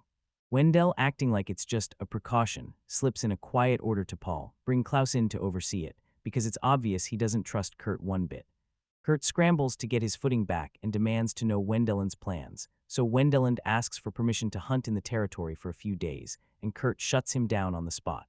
Right as the argument starts to spiral out of control, Paul cuts in fast, slams the brakes, and tells Wendelin he's got something far more important to handle first. And then, with purpose burning in his chest, he goes to greet his mother. They burst into her room and find her there, calm, graceful, and somehow still full of mystery. She shoots him an apology for showing up late, admitting that his rise in status has completely reshaped everything. The other brothers who showed up spilled their own insecurities, swearing they feel totally worthless next to Wendelin, but they made it clear they're not bitter at him the way Kurt is. A crushing wave of helplessness smothers the whole family. His mom just takes it in, and you can see the pain and understanding staring back at him from her eyes. Switching gears to something lighter, she leans in and asks about his fiancée. Wendelin's grinning as she announces, "Good news, turns out they're coming with us on this trip." On his mother's order, he ushers everyone in. Eli's Louise and Inna step inside with shaky nerves, bracing themselves as they face their future mother-in-law. But her smile shines warm and real, and just like that, the tension melts away. She quietly clocks that they're actually getting along great, way better than she and the other mistresses of the house ever did. When Wilma shows up, she instantly clocks it. This is the very girl the nobles are shoving onto him. With a heavy sigh, she turns to the three would-be fiancés and warns, "Stuff like this happens all the time in this place, so please, support Wendelin the right way." They swear they'll do it. Now that the family greetings are done, the party finally gets that much-needed moment to breathe. They order them to sit tight in the domain for about a week, while the armor gets forged and processed. To dodge any mess, they decide to hunt down their own meals and lock themselves into a separate house to stay out of everyone's way. Out in the woods, Wilma instantly shows off, darting between the plants and picking wild strawberries at a jaw-dropping speed. She mastered survival the hard way because she had no choice, and even with the general backing her up, her massive hunger still drove her to hunt, scavenge, and forage again and again. Once they've snagged enough plants, the whole crew pivots fast, because now it's time to hunt. When Dylan lifts the bow, nostalgia hits him hard as he pulls the string back, then he looses an arrow that nails the rabbit dead on. His archery skills stayed razor-sharp, like he'd never missed a beat. But as he sweeps his eyes across the area, one person's gone and his gut drops. Where the hell is Louise? A beat later, the answer finally shows up, and Louise is already locked in. She spotted a wild boar and, without hesitation, decided she'd take it down herself. They storm into the clearing and spot her there, laughing and taunting the massive beast like it's their personal punching bag.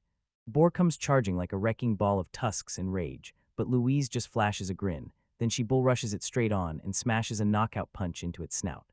The massive beast screeches to a halt, then crumples to the ground like all its power just got shut off.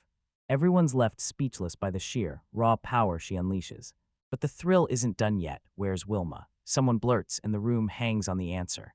Yet another party member shoves a trembling finger deeper into the woods, and their jaws drop like a switch just flipped. Wilma stands face to face with a monster so huge it makes the boar look tiny, a gigantic, ferocious bear. The whole party erupts in panic, shouting for someone to rush over and help her. Wilma doesn't even blink, she's totally unfazed. "It's been a while since I had meat," she mutters to herself. With a snap of motion, she rockets into the air, her massive battle axe cocked high above her head.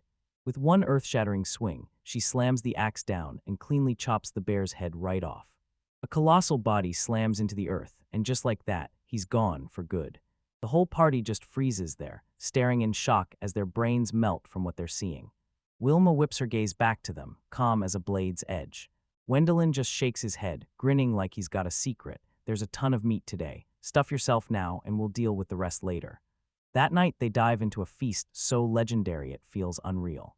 The royal guards are completely stunned. None of them expected the meal to be this insanely good. With bear miso stew, roasted birds, and a wild vegetable hot pot, this feast looks like it was fit for a king, thanks to their killer hunt. Wendelin gives the credit to the cooking, and no joke, Wilma's shockingly deft hand at butchering the meat. Elise grins and tells Wilma to keep eating until she's stuffed. Wilma can't wait to take her up on it. For now, with the mouth-watering food and the friendly faces all around him, the grip of the Baumeister domain's tensions feels like it's miles away. Back in the Baumeister domain, tension hangs in the air. Brant Hark swagger slides in, grinning like he just won, and announces to Wendell that an alcohol ban is now in effect for the time being. He lifts a bottle and Wendelin instantly freezes. "Why are you drinking?" Brantark only smirks and says it's honey water, a local specialty everyone swears by. Turns out it's a creation from one of the Branch families. Right then, Herman, Wendelin's older brother, storms in with his whole crew, and a blonde guy named Paul wastes no time, cracking jokes that Herman is so whipped he's basically ruled by his wife. The men all start laughing and talking trash like, guys always give in, but when it's time to perform, they go all out. And the moment Herman's wife snaps back with a sharp retort, suddenly it's this weirdly normal family moment buried inside all that chaos.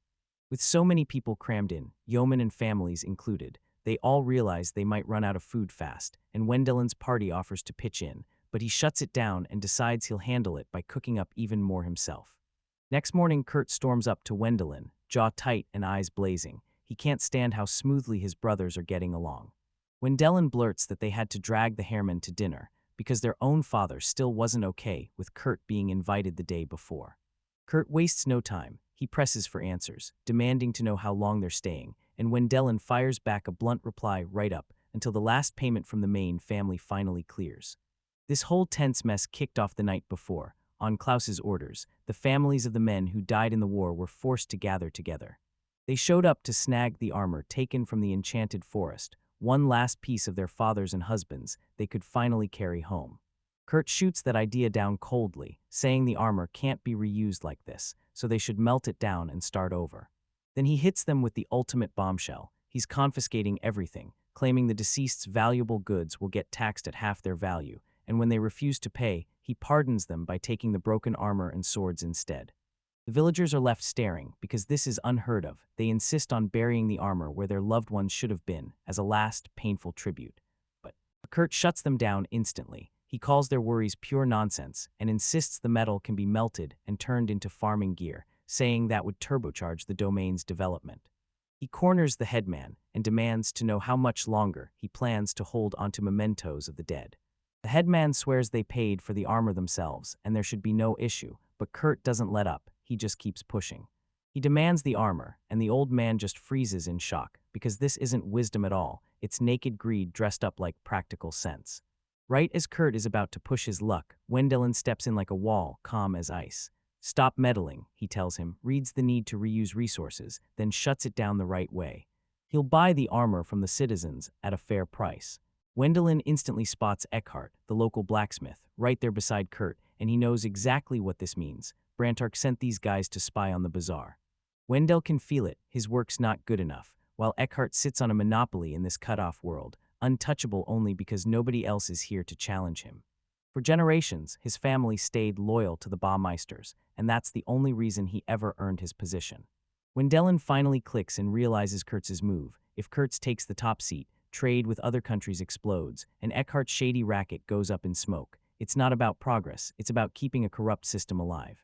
So long as there's metal around, we're good, right? Wendelin shoots a glint of confidence through his eyes. Right before they can even react, he shoots his hand up, and a brutal wave of magic detonates out of him. A massive, flawless cube of raw metal drops and slams into the ground right ahead of them, and the whole scene goes dead silent in an instant. Is this enough? Wendelin snaps, his voice slicing through the stunned silence. Then he whips around to the blacksmith. You've got to be better with metal. I've seen your work, and you're not giving it your all. He tells Eckhart he's going to start running a bazaar on the regular, and warns him, if he doesn't sharpen his skills right now, real competition will smash his business to pieces. He orders him to forge solid farming gear from that metal, and then to rake in only after paying a brutal 50% tax on every sale. The crowd, and especially Eckhart, is left utterly stunned, with not a word left to say. Back in the present, the showdown keeps raging. Kurt, totally outplayed, scrambles for dignity and demands they just sell the armor for cash so he can pay the tax. Wendelin straight up ignores him, swivels toward his own party, and shrugs, I'm just some nobody adventurer. Please tell Margaret of Brithold about what we're talking about today. He lays out the whole plan. First, the families get the deceased's belongings for the burial ceremony. While all that drama unfolds, Kurt's got hands full supervising a brand new irrigation channel, so brilliant at keeping him busy and well out of the way. At the ceremony, Elise steps up and leads the sermon, her voice wrapping the grieving families in comfort. She speaks about their loved ones finally finding peace, and it hits like a quiet, breathtaking wave. Ina snaps in shock, confessing she never once guessed Elise had the qualifications to become a deacon. Wendelin admits he doesn't know either, shrugging and saying the real reason is simple. Religion never caught his interest, so the whole topic never even got brought up. He makes it clear, yeah, he drops money at the church since it's the state religion, but don't mistake that for him being a real believer. But Louis, he's locked in on those mouth-watering treats, staring like he's ready to pounce. Brantark rolls into Wendelin's town square and demands to know if he's cooking up another dinner just to mess with Kurt. Wendelin says, yep, but drops the catch. They've got to wait for the memorial ceremony meal first. He makes it crystal clear this isn't only about Kurt, it's about Kurt's followers too. The king can't just cut Kurt off with no proof. It'd spark a war with the other nobles, so they're playing it smarter. They'll make Kurt snap first. Brantark sees it from the start. Kurt keeps stacking party after party, pushing the crowd toward a better way, and the more that hope spreads, the more rage builds in him until he snaps and makes a fatal mistake.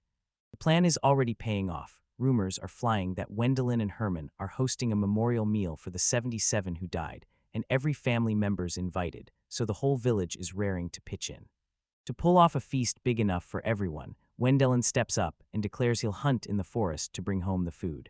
But then he blindsides Brantark, telling him that he and Wilma have to hit the sea first. When you hear the sea, what pops into your head? For Wilma, easy seafood. He tells them he's been gulping in fresh water again, carp, catfish, the whole catch, and every bite drags him right back to the life he had in his old world. But that muddy, fishy taste hits him hard, and he absolutely can't stand it. Honestly, saltwater fish are the absolute best, no debate. And just like that, they lock in their mission, snag the biggest catch they can for the feast. Wilma fires off a question. You gonna dive in and grab them with your bare hands, but Wendelin's already cooking up a way smarter plan. He shoves a thick rope into her hands and barks, hold on tight. She stares, completely baffled, as he whips up a glowing magic bubble around himself and lifts off, drifting over the water like it's nothing. Then he finally spills his secret weapon, this giant fishing net he grabbed beforehand, like it's a shock in a world that never saw something like it coming. With everything finally prepped and ready, the moment he signals, all of them grab on and start yanking together. That net's a beast, and the moment they haul it in, they realize why. It lands on the shore like a glittering mountain, packed full of fish. They're both blown away by how absolutely massive it all is. They slam the whole routine again and again, and in no time they haul in more than enough fish to last them. Wendelin then spots a jagged rocky stretch, exactly where lobsters and shellfish lurk for the taking. Before Wilma can even form the idea, she rockets into the water like it's a challenge. Seconds later, she bursts back up from the water, ringed by giant crabs and lobsters. She lifts one up and Wendelin freezes, stunned by how massive it is. Then he grits his teeth and dives in right after her. They slap their fresh catch on the beach and cook it up right there. Wilma sinks her teeth into the fresh lobster, and her whole face lights up like fireworks. This is her first taste of food this insanely delicious, and she's practically glowing like happiness just exploded in her chest. After they finish eating, Wendelin slams the decision into place, time to head back. He blasts them with cleansing magic, scrubbing every last drop of salt water away. Then, right as the water clears, something starts to surface. A gigantic, serpentine monster surges up from the deep like it's been hunting in the dark. Wilma snaps still, her face hardens like it's made of steel. Wendelin couldn't help it. One icy chill shot straight down his spine. "It's us, serpent." But before Wendelin can even wrap his head around the danger, Wilma lunges forward with her battle axe raised. "I'll finish this," she says, icy and unshaking, ready to unleash her ultimate skill. Wendelin's jaw drops because what's happening to him has him absolutely stunned. She tells him the serpent probably tracked the smell of their huge catch, then she snaps, "Back off, leave it to me," because she can tell it's way too heavy for him to deal with. With one quick "got it," she gets herself ready to throw down. Wendelin can barely believe it. Her magic power suddenly surges upward, exploding past every limit. He always suspected her base magic was weak, but nothing prepared him for the way she surged it up so fast. She clamps both hands around her gigantic battle axe, like it weighs nothing, and then explodes into action with a single, fearless leap. With a thunderous roar, the serpent explodes forward. Then Wilma is already there, faster by a heartbeat, and with one smooth, unstoppable swing, she brings the axe down. The blade slams through, and the serpent's head pops free, severed cleanly from its body. Wendelin can only gape, mouth wide open, drowning in pure, total shock. That massive sea serpent slams into the water right behind them, shaking the whole sea. He can't stop himself. He breaks into applause, shouting how wild it is, amazed you swing that massive battle axe with pure lethal skill. He finally gets it. This quiet, adorable girl who devours food becomes a stone-cold executioner the second the battle starts, the same way she handled the bear, because she's already plotting to drain the blood just to make the meat taste better. Next, it hits him. She's General Edgar's secret weapon, no question about it. Back in the village, the memorial feast absolutely crushes it. People are eating, cheering, and celebrating like it's the heart of the whole world. The meal they served was anything but small, an all-out banquet that helped soothe even the grieving families. The sea serpent's head sits there as the main prize, and everyone can't stop staring. Brant Hark even admits he never thought Wendelin would actually haul one in. But right then he spots the silver lining immediately. With a sly grin, he murmurs, "This is your chance. Make the citizens see you're nothing like that useless eldest son." Even Wendelin's own crew can't hide their shock. They're stunned to find Wilma way more skilled than they ever dared to expect. Wendelin nods and the truth hits. He's got a brand new responsibility, protecting this incredible girl. Brantark presses, asking what he'll do next and when he'll poke Kurt again, and Wendell just shrugs, saying it all hinges on Kurt. Right then, a wave of whispers crashes through the crowd, because that famous face just walked in. When Dylan whips around and spots a woman he knows on sight, it's Emily, his sister-in-law, Kurt's wife, standing there as gorgeous and fearless as he remembers. The chapter kicks off with a solemn, formal gathering. Then Wendelin is blindsided when he comes face-to-face with a shocking guest, Amelie, Kurt's wife and his sister-in-law. If she looks worn out, quiet distress settles over her like a storm cloud. Then Wendell approaches, and the stiff, formal air between them feels suffocating. Wendelin tells you this whole thing is a memorial dinner for the fallen soldiers from that recent expedition, normally the main family hosts, but his brother Herman has stepped in and taken over. Amelie throws him a grateful smile, and you can practically feel the quiet, heavy truth hanging between them. Wendelin's friend, standing off to the side, blurts out that she must be some brave wife, but Wendelin knows the real story, and in his mind he snaps, no, she's not the heroine type. He remembers her as the sharp, well-educated daughter of a minor countryside baron, and back then, before he took off, she was the only person in his family he actually clicked with. Looks like his father and Kurt shoved her here as their stand-in, because they didn't want to face him themselves.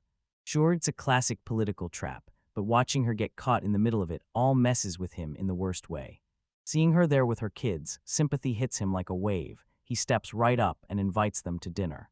He even remembers their names, Carl and Oscar, and somehow that tiny detail sparks a flicker of warmth in the middle of all that tension. Emily eyed her size and blurted out how much they'd grown, then confessed she could feel herself getting older. But under the small talk, her eyes give her away. Fear sits deep in her chest, because she's terrified for her kids' future, and in this family she has every right to be.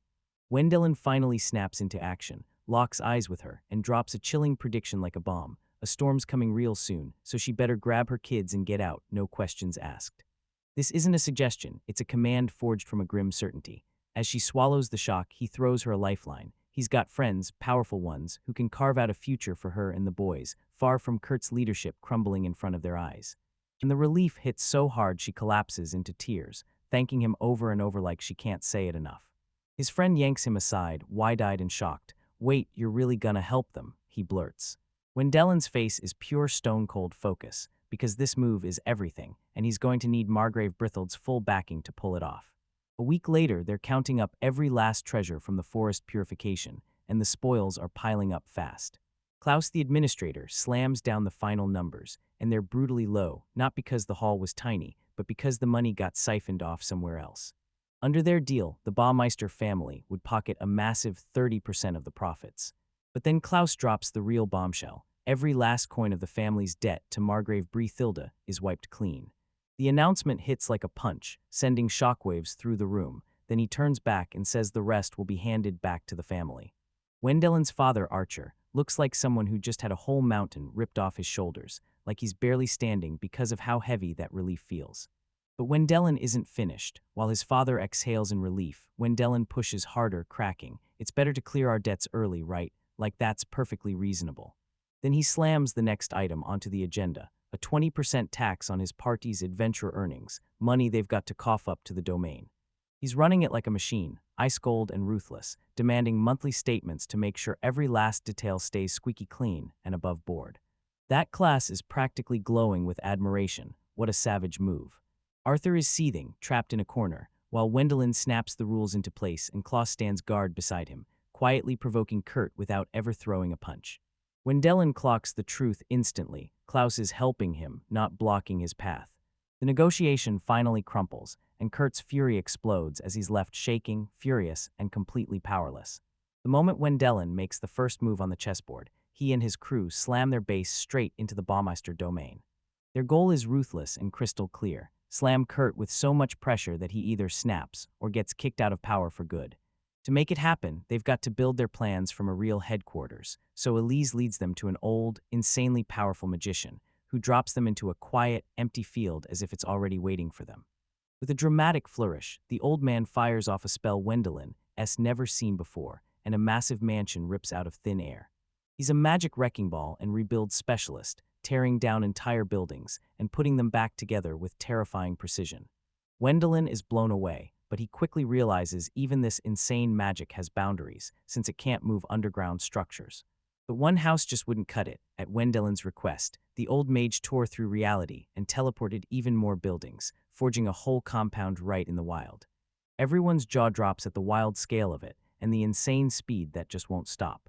Wendelin unfurls the blueprint for the new estate, one grand house for his master, one fortress for the security team, and the rest carved up for his party and staff. Then comes the next gut punch. Paul and his men have all handed in their resignations.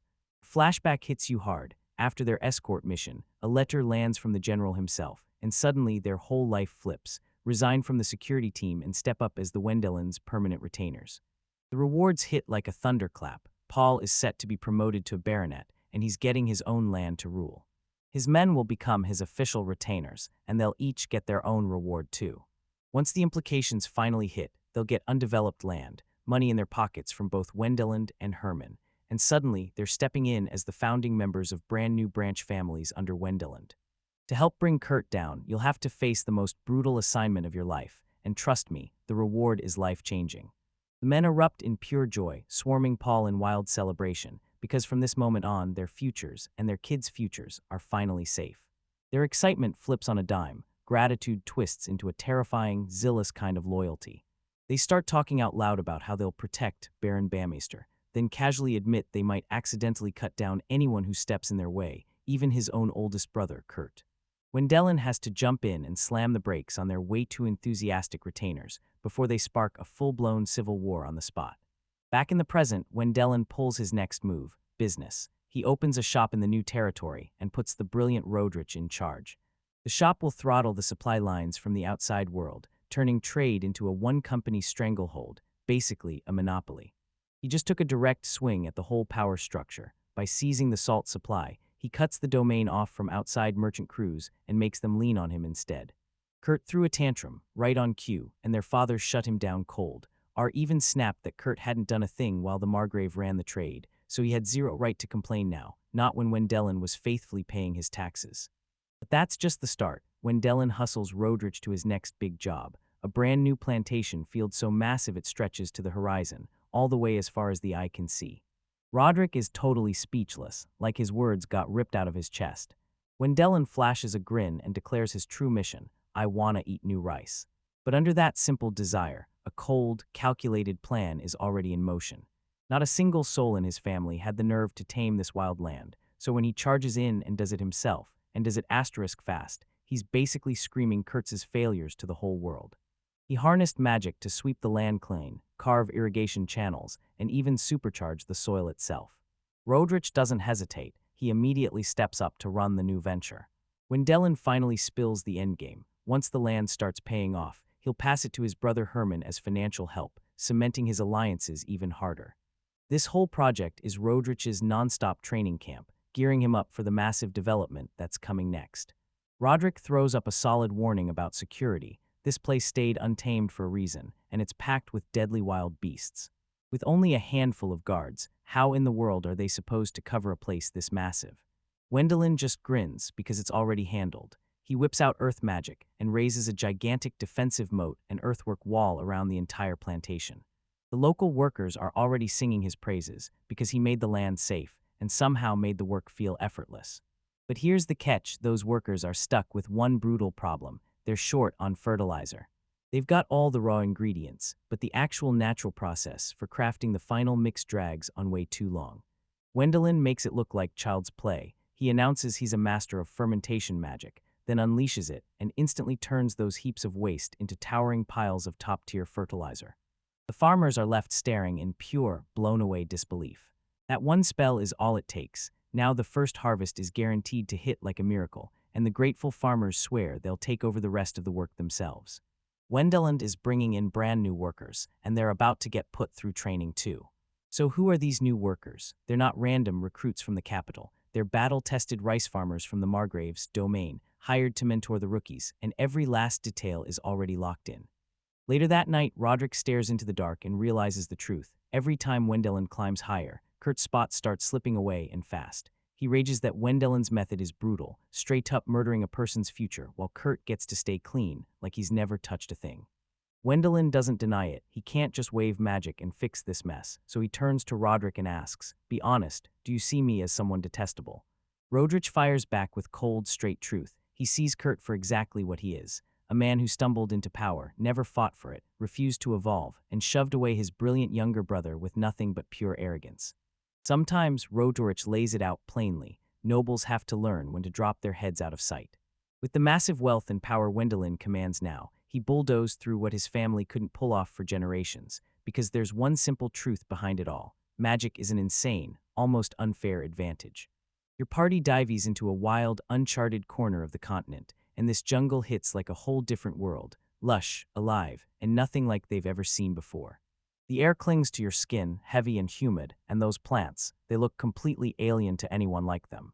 While Brantark, the seasoned adventurer, buries his nose in a book to figure out their surroundings, the girls start feeling the heat closing in. Louise grouses about how heavy her armor feels, wishing she'd picked something lighter, and the second Ian hears it, he panics and assumes she's nudging him to convince her to go more revealing. As they keep bickering, Brantark finally snaps and speaks up. He's already grabbed a colossal encyclopedia of monsters and local treasures he borrowed from the Lord, praying it'll finally reveal what's really going on here. He leans in and says this book is ancient as hell, packed with maps of creature habitats and exactly what you can harvest from each one. But here's the twist: the author tags a whole chunk of the book as half-fiction, stuffed with illustrations of stuff nobody's ever proven exists, and now Ine spots a tropical fern from that very section sitting right beside them, leaving the terrifying question hanging in the air. What else in this book is pretending, and what's real? Brantark shoots a grim look upward, and the whole party snaps their heads to where he's staring. Bananas hang from the trees in an absurd, massive cluster, so huge they practically break reality. The book insists they're supposed to be around 20 centimeters, but the ones hanging overhead are way bigger, like towering past Aina herself. That insane wave of mana flooding this land is forcing everything to balloon into pure, ridiculous overgrowth. They spot a coffee fruit, absurdly huge, and when they slice it open, the seed inside is totally normal, like the universe is playing a joke on them. The fruit's flesh has somehow been magically bloated by the air around them, and Vel's like perfect souvenirs, so they start snatching them up, bizarre for sure, but perfect. Their exploration spirals into a full-on treasure hunt for giant fruit, and they end up uncovering mangosteen and cocoa like they struck gold. Delasai pomegranates, and a pineapple so massive it could have fed a whole small army. But Brantark's expression hardens as he points out the dark, worrying truth hiding in this discovery. If there are fruits this huge and this tasty just lying around, then yeah, giant monsters are chomping on them. Like the jungle heard a cue, the shadows erupt with glowing, predatory eyes, and the party's blood turns to ice. These monsters are every bit as huge as the fruit. Next, everything erupts into a desperate, no-breath-needed fight for survival, primordial beasts closing in fast, a saber-toothed tiger, and a hulking, armored dinosaur. The battle wipes the entire party clean out. Every last one of them crumples on the forest floor, totally spent and running on zero. Right when they're finally catching their breath, a calm voice slices through the quiet. Vel's there, stone calm and completely unfazed, nodding like, "Nice work," and coming to pick them up. As they finally catch their breath, Vel leans in and says, "I'd love to run wild on these adventures with you, but I've got to focus on taming that untamed land first." And Erwin points out the brutal irony. He's been busting his ass fighting for land that'll end up belonging to his brother, Herman, anyway. But Vel has a plan. He tells everyone that if Herman only understood how priceless this new land will be, it would light the fire under him to finally overthrow their arrogant brother, Kurt. Vel leans in and demands, "So how'd the exploration go?" Even Brantark, the veteran, can't find words, stunned stiff. He's admitting the continent is way bigger and way more mysterious than he ever dreamed, packed with wild wonders nobody's ever laid eyes on. Velnod laid it out plain. This wild, untamed wilderness is exactly why peace can exist right now. His kingdom and the neighboring empire are both too busy pushing into the unknown to waste time fighting each other. With the mission crushed and the victory locked in, the whole party finally sprints back home. Meanwhile, back at the Baumeister domain, whoever's in charge is absolutely furious. Kurt, Vel's oldest brother and rightful heir, glares at the thriving new plantation with pure venom burning in his eyes, because he can feel his birthright slipping away, one heartbeat at a time. He spots it, remembering how Vel came back, swept the forest clean, then marched straight to their father to ask permission to develop the land, and skipped him entirely. Vel even threw up a mansion, so lavish it made the family estate look plain. Kurt fought back with protests, but his father shut him down. "Just endure it," he ordered. He storms up to his father, Arter, but Arter just shrugs and says everything's rolling along perfectly. Kurt erupts in pure frustration, yelling that Vel's success has nothing to do with them and only makes him, the future lord, look like a complete fool. Vel's magic pulls off in an instant what would take normal men years of brutal, backbreaking work, and leaves all their hard-earned efforts completely useless. He's freaking out because Vel might snatch the domain right out from under him at any second. His father just stays maddeningly calm, like he already knows the truth. He points out that this new area is destined to become part of their domain sooner or later. But when Kurt hears the new settlement already has more than 360 people, terror slams him, because it's bigger than the village they left behind. Arter shrugs it off and says, "Yeah, when a domain grows, its center of power shifts. That's just how it works." To Kurt, this doesn't feel like growth. It feels like a hostile takeover, and it's taking over fast. Desperation floods his voice as he blasts Vel for dodging taxes, and right when he expects a fight, Cooley shuts him down. Klaus has been checking the books. Archer then dares Kurt to roll up his sleeves and check the finances himself. But Kurt, noble as they come, yet never taught a thing about math, can't pull it off, and now he's been totally outplayed, cornered by the very ignorance that betrays him. He storms out, spitting curses at his father and his own helplessness. Kurt sets his sights on his next play. He's rounding up the local craftsmen and the wealthy farmers, convinced they're fed up with Vel. But when he finally storms in for the meeting, the hall is barely even there, almost empty. One of the few guys there leans in and delivers the gut punch. They're all out of work now, because every single customer has stampeded into Vel's brand new developments. And to make it worse, Vel has already snatched up the next generation, shipping local craftsmen's kids to the capital so they can train as apprentices thanks to his connections. With a cold-eyed plan to come back later and seize control of the family businesses. That older crowd has either clocked out for good or headed straight to work on Vel's brand new rice plantation. Vel obliterated Kurt's power base in one ruthless move, and not a single alarm even went off. Kurt scrambles to pivot, to shout about the crisis and face the domain, but his words fall into silence as his gaze turns glassy and they stop listening for good. And when he starts badgering them for an answer, he won't back down. They just shrug and tell him there's nothing left to say, because it's done, and every last bit of support he had is gone. Kurt bolts into the night, and a blinding rage engulfs him. He finally clocks what Vel's been doing since they were kids, always the bold one, always pushing him off the path, and always the one who somehow made results happen. He still remembers the gut punch false hope the messenger gave him when a letter claimed Vel was dead, then that cruel lie only poured gasoline on his hatred. Out of the dark, a voice snaps the silence, then a hooded man in a wide-brimmed hat strides into view like he owned the night. It's the exact same messenger who delivered that fake news. He tells Kurt that time is everything, then hands him a small box as a gift, sent straight from his client, Baron Ruchner. Inside, there's a bizarre magical artifact that looks downright cursed and ominous. The man leans in with a chilling grin and lays it out.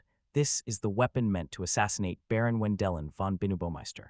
With Kurt pinned to the wall and his future shattered, a brutal new road opens up, dark, bloody, no turning back, because the plan to wipe out Wendelin has officially kicked off.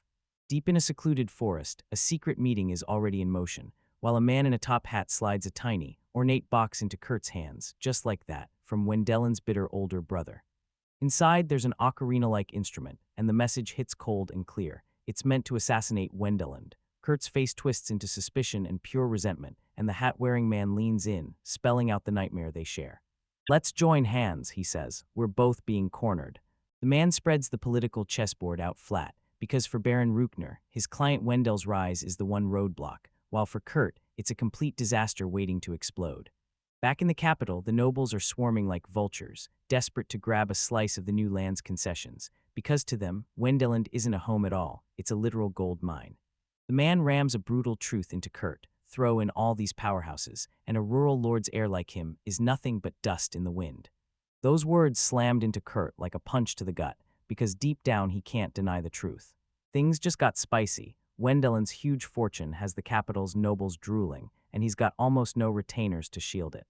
The man fesses up that his own client tried to spark fake rumors about Wendelin's death to climb higher, but the scheme blew up in his face and yanked him clean out of his spot. Now he's so desperate he drags Kurt into the chaos, praying he can salvage something from the wreckage. He scoffs, but he's totally listening. The plan sits right in his hands: use the ocarina to kill Wendelin, take every last piece of his land and property, and grab control of the development concession for himself. Greed and darkness twist across Kurt's face as the idea hits. Kurt squints at the ocarina, dead skeptical, like, come on, is this thing really going to help? The man swears to him it's a brutally powerful magic relic pulled from an ancient ruin, one that can summon a force strong enough to seal Wendelin's doom. Best of all, it's free. Only thing he wants is a bunch of favors later, and once the deal's locked in, he shoves the manual into Kurt's hands and orders him to prep. The trap is already locked in. 3 days from now, Wendelin is set to inspect that untouched patch of empty land, and that's when the perfect strike goes down. 3 days later, Wendelin and his crew are just hanging out, yet they're casually talking about that inspection like it's already inevitable. They're laughing at Kurt's wildly ridiculous dream to inherit everything, basically treating it like a childish fantasy. They already know it. Kurt's influence is collapsing fast, and at the last meeting of the main village's big shots, fewer than half even bothered to show up for him. Right then, Brantark cuts in with a grim look and straight up confirms their suspicions are dead on. He's been tailing Kurt for days, and he watched the moment panic hit when his support finally vanished. Then he detonates the bomb. Kurt decides, right now, he's settling this once and for all. Today, Brantark spills that just 3 days ago, he watched Kurt lock eyes with a suspicious stranger.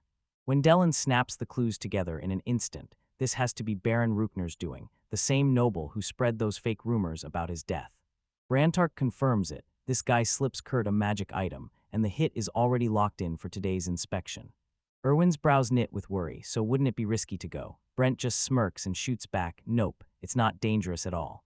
He breaks it down. With the exact item Kurt got, there's basically zero chance Wendelin gets killed. World, don't call this a threat. It's bait, pure and simple. The perfect opening to lure them in, draw the Kurt out, and finish it for good, so he steps up and volunteers to go with them. Right as they're about to step out, a giant pillar of light slams down outside the mansion with a roar that rattles everything.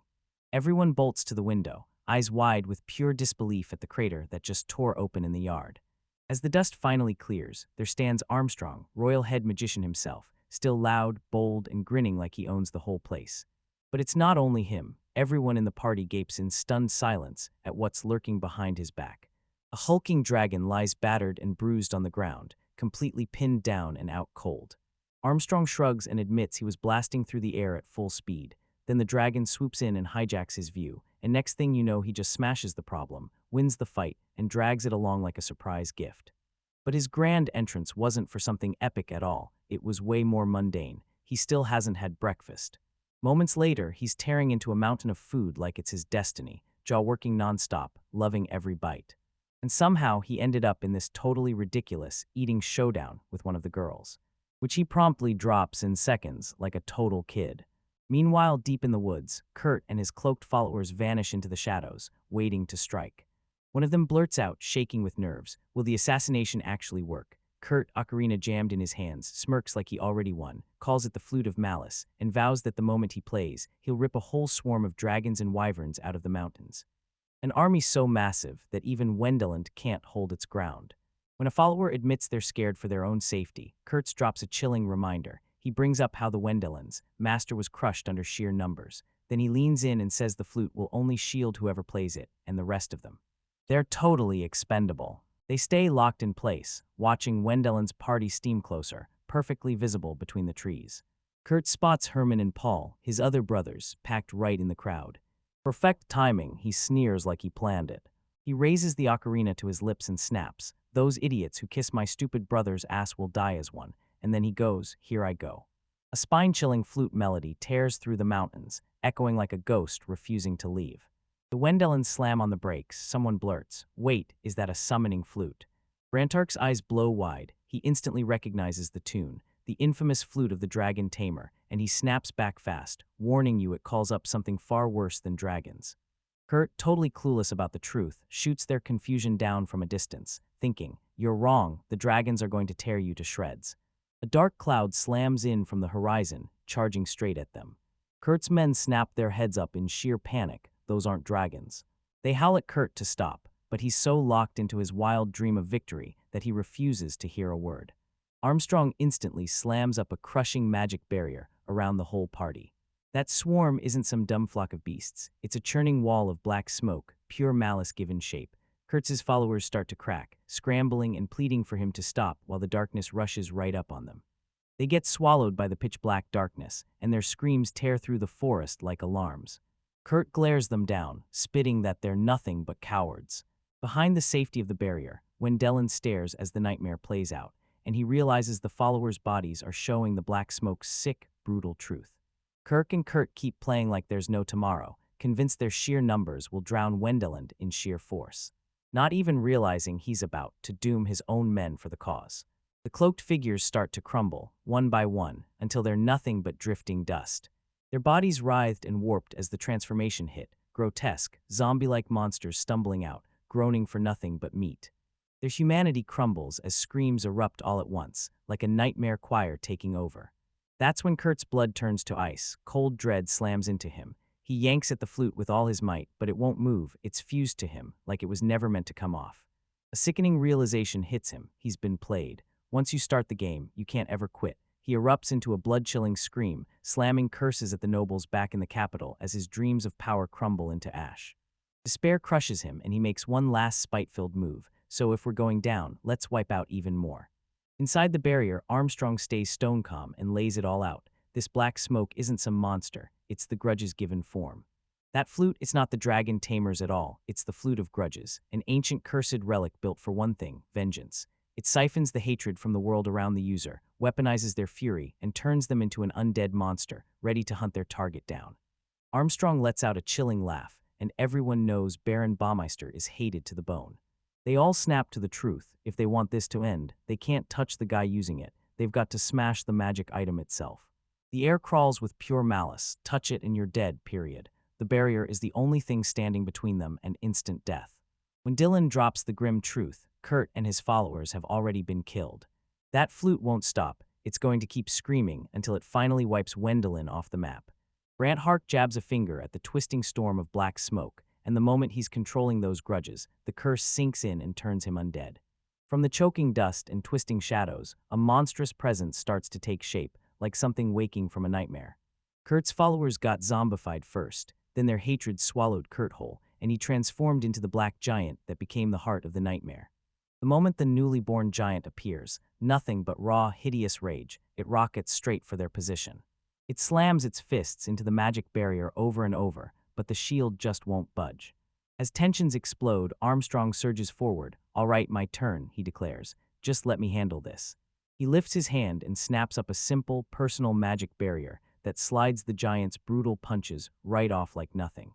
Then he lets out a thunderous roar and hurls a raging storm of fire. "With my pillar of flame, you'll be burned to ashes, and I'll shatter your pride in one great burst." The party stands there, mouths open, as the black giant gets swallowed alive by a holy inferno. But wait, doesn't this raise a huge question? If it's some undead thing fueled by grudges, why aren't they blasting it with holy magic to purify it? Brantark snaps to it. Armstrong isn't hunting the giant at all. He's drilling straight for Kurt's soul, right at the very core. Even as Hell's flames try to burn it away, the giant's hatred just won't quit. Its rage surges toward Wendeland and keeps it from dying. Deep in the inferno, Kurt's wraith won't die, hollow white eyes blazing, and that cursed flute clamped to his lips like a vow that never breaks. The fight rages on. Kurt's hate has crawled into the world as a hulking, shadowy giant, and it hammers the party's defenses nonstop. Wenling clenched his teeth as their magic barrier split under the brutal onslaught. Even with their powers stacked together, that barrier is barely hanging on, while the malevolence seeps through and chills them to the bone. This thing locks onto him, and only him. When Dellen realizes fighting defensively is doomed, then whips toward Elise, begging for her power and her full cooperation, because this is the only way they survive. They've got to strike first, but they need to build up enough magic, fast, before they can land a decisive blow. He decides to pull out the same brutally concentrated holy magic they used in the enchanted forest, but now he has to buy himself enough time to set it up first. While Elise hoards an insane amount of holy energy, Wendeland rockets into the sky, buzzing around the giant like an absolutely relentless fly. His plan is dead simple, move so fast and so unpredictable that nobody can ignore him. He becomes the monster's prime target, sucking all that rage onto himself while the others stay back at a safe distance, watching. Right away, the party clocks the nightmare. This thing is pure smoke and malice, and every attack just lets it reform in a blink. And here's the big truth they all share. Wendelin can't cast a single holy spell himself. He's only there to draw attention. Right when the pressure hits its breaking point, Alice's voice slices clean through the chaos, and her magic power is fully back, roaring to life. With a fierce, determined stare, she thrusts the condensed sphere of holy power straight into Wendelin's hands.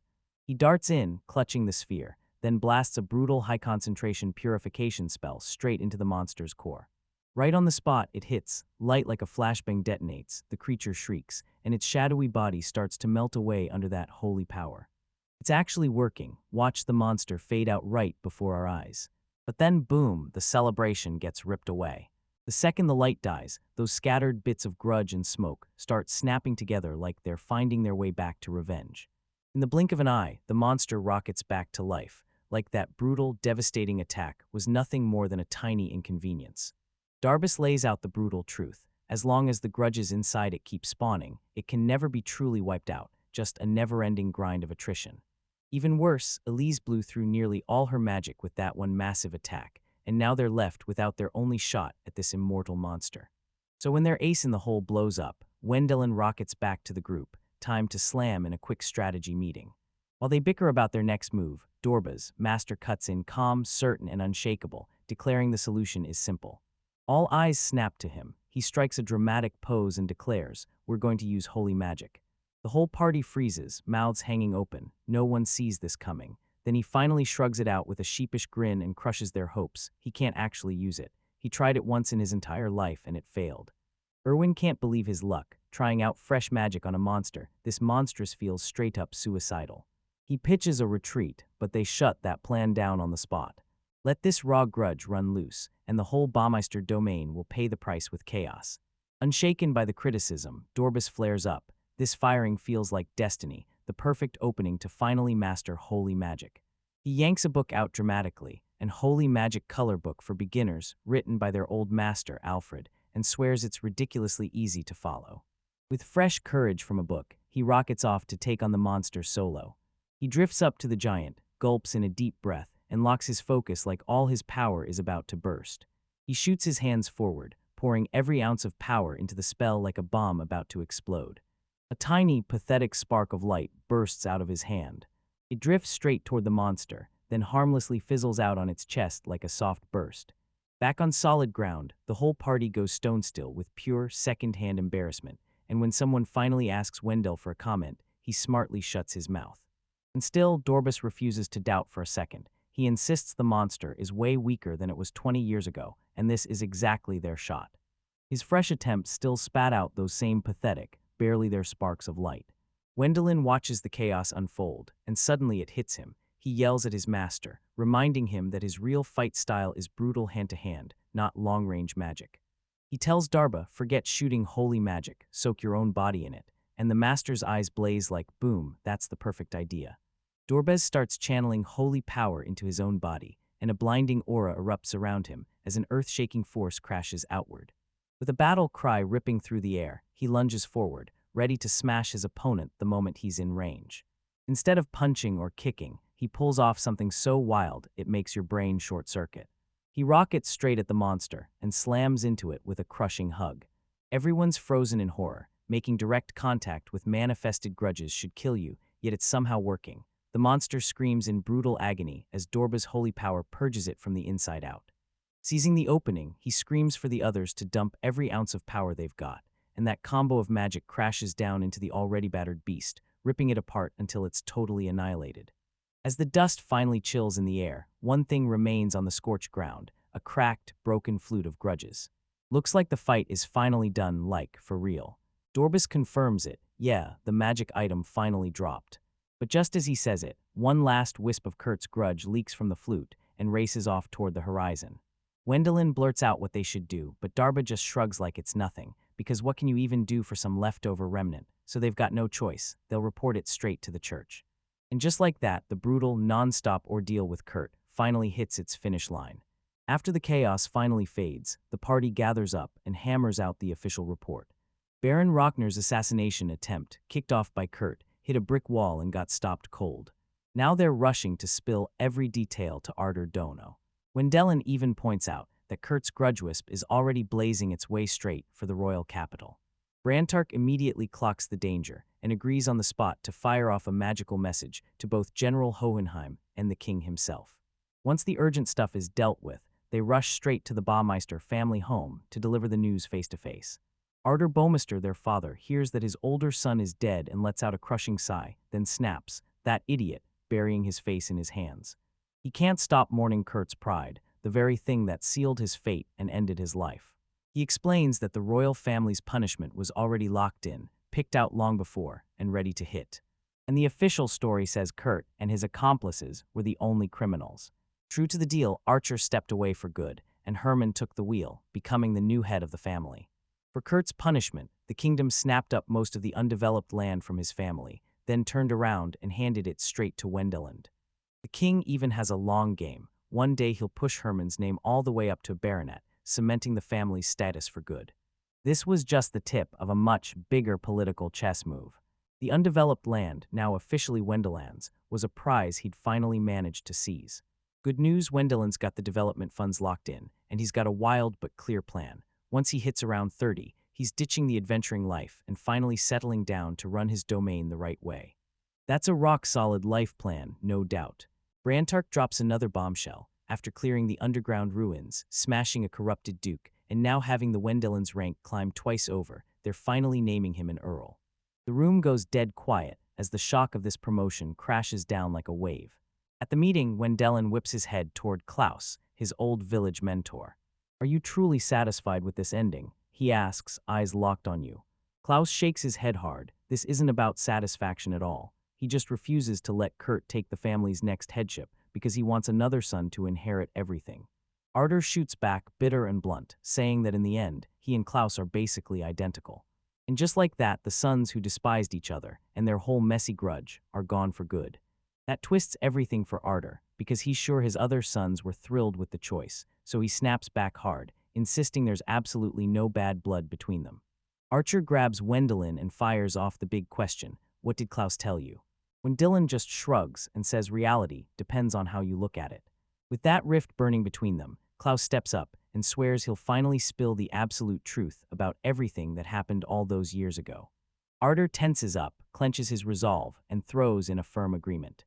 Klaus bears his secret heartbreak, back when his son, Gordon, and the rich farmer, Sunheen, were so close they felt like brothers. And Haynes' greed exploded. He wanted the village headman title for himself, no matter what. Klaus stumbled onto it by accident when he heard them fighting viciously in the woods, all words colliding in the air. Trying to patch things up, he hauled them out on a hunt, only for Hind to snap and try to wipe out Gordon, calling it an accident. Gordon fought like hell, and in the chaos they both plunged off a cliff and died. When Dylan finally blurts out the question that's been gnawing at everyone, why did Klaus marry his own daughter-in-law, Layla? Klaus snaps back that once Hein and Gordon were gone, the other villagers started scheming to snag Layla for their own sons and steal control, and if Klaus hadn't acted, it would have ripped the Depart apart from the inside.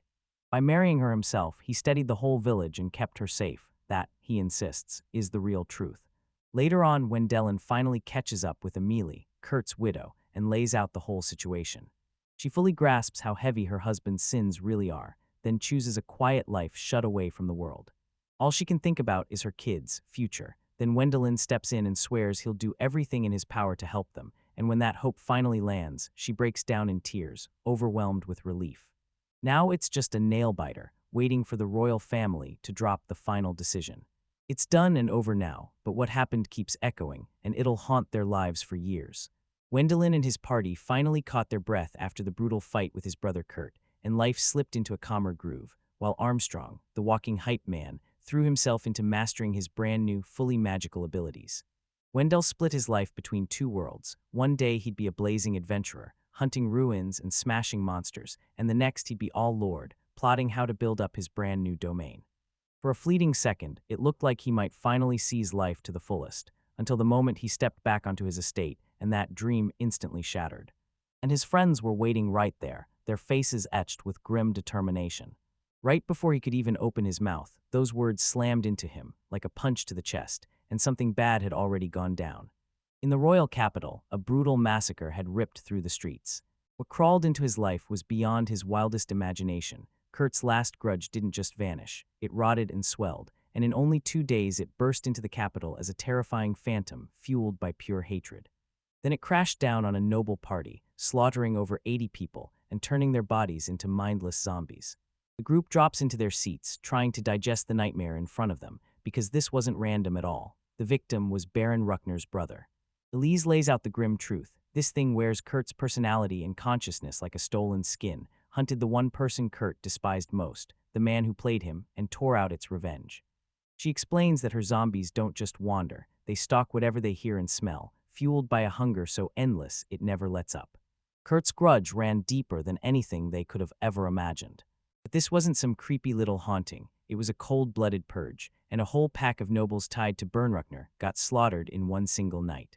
The political wreckage hits instantly, and it's total disaster. When 13 top officials vanish overnight, the capital's entire financial world flips into chaos. Wendelin instantly understands the meaning of it all. This is a power vacuum, and every greedy noble is about to claw and scramble to steal the throne. The politics doesn't even register. Ice-cold dread hits him as his thoughts slam straight into Amelie, his sister-in-law, and her kids.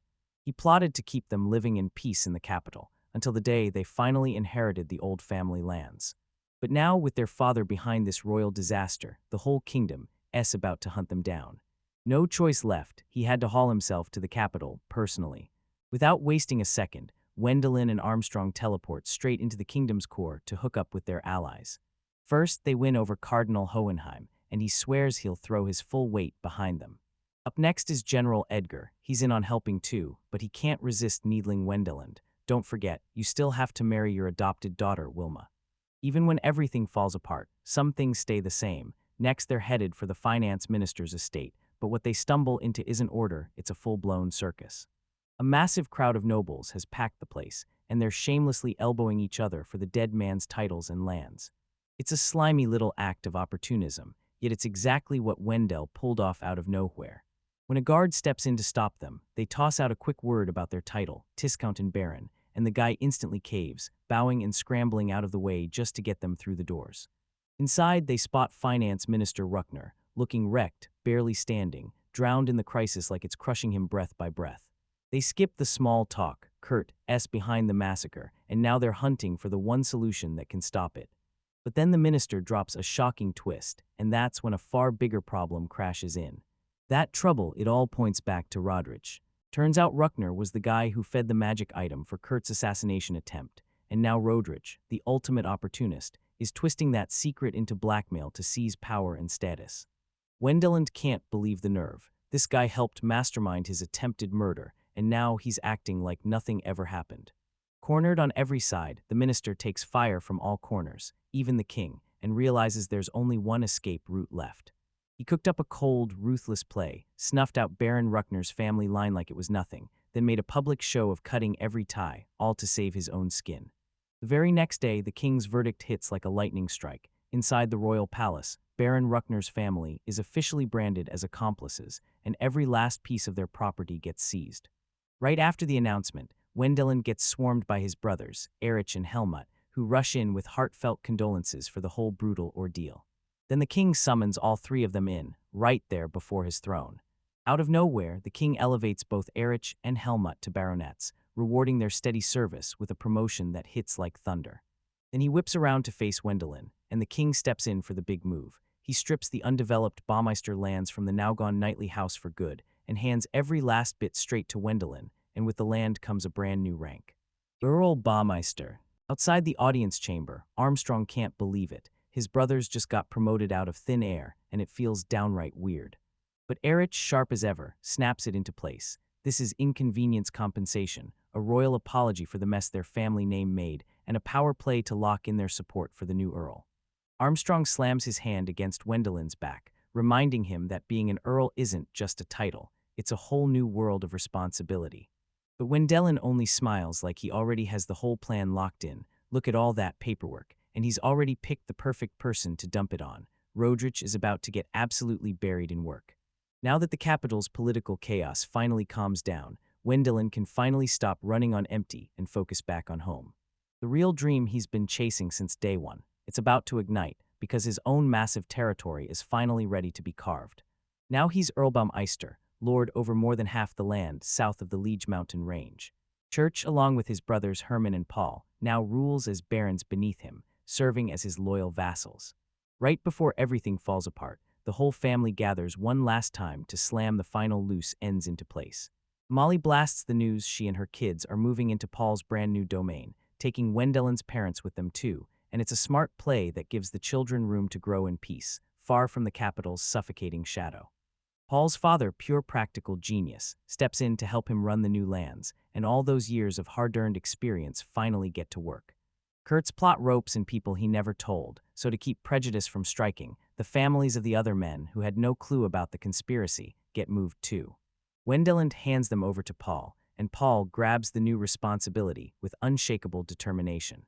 A few days later, Wendelin proves what an earl can do. Paul drags his magic into his brand new, empty domain, and with a single flash, he arcs an entire village into existence, leaving everyone utterly stunned and unable to speak.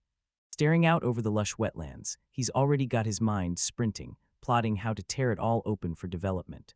Then comes the brutal part, goodbye. On moving day, Wendelin steels himself and helps Amelie and her children off to their new start. She lets out a breath, thanks him to the bone, and calls him the new earl, the dragon slayer, while the whole room crackles with words nobody dares to say. He can feel it. Those kids look at him like he's the monster who murdered their father. Amelie vows that once they're old enough to truly understand, she'll spill every last truth and leave nothing out. With a soft "see you later," the wagon rumbled off, hauling away the final scraps of his old life. As they vanished from sight, a cold sense of finality slammed down over Wendeland. All that family drama, every betrayal, every bitter grudge done. He's standing on the edge of a brand new era, finally ready to build his future and tame the wild, untamed lands of the Earlbaumeister domain. Building a brand new domain from the ground up starts right here, and the very first thing they have to face is this deceptively simple question: where on earth do they begin?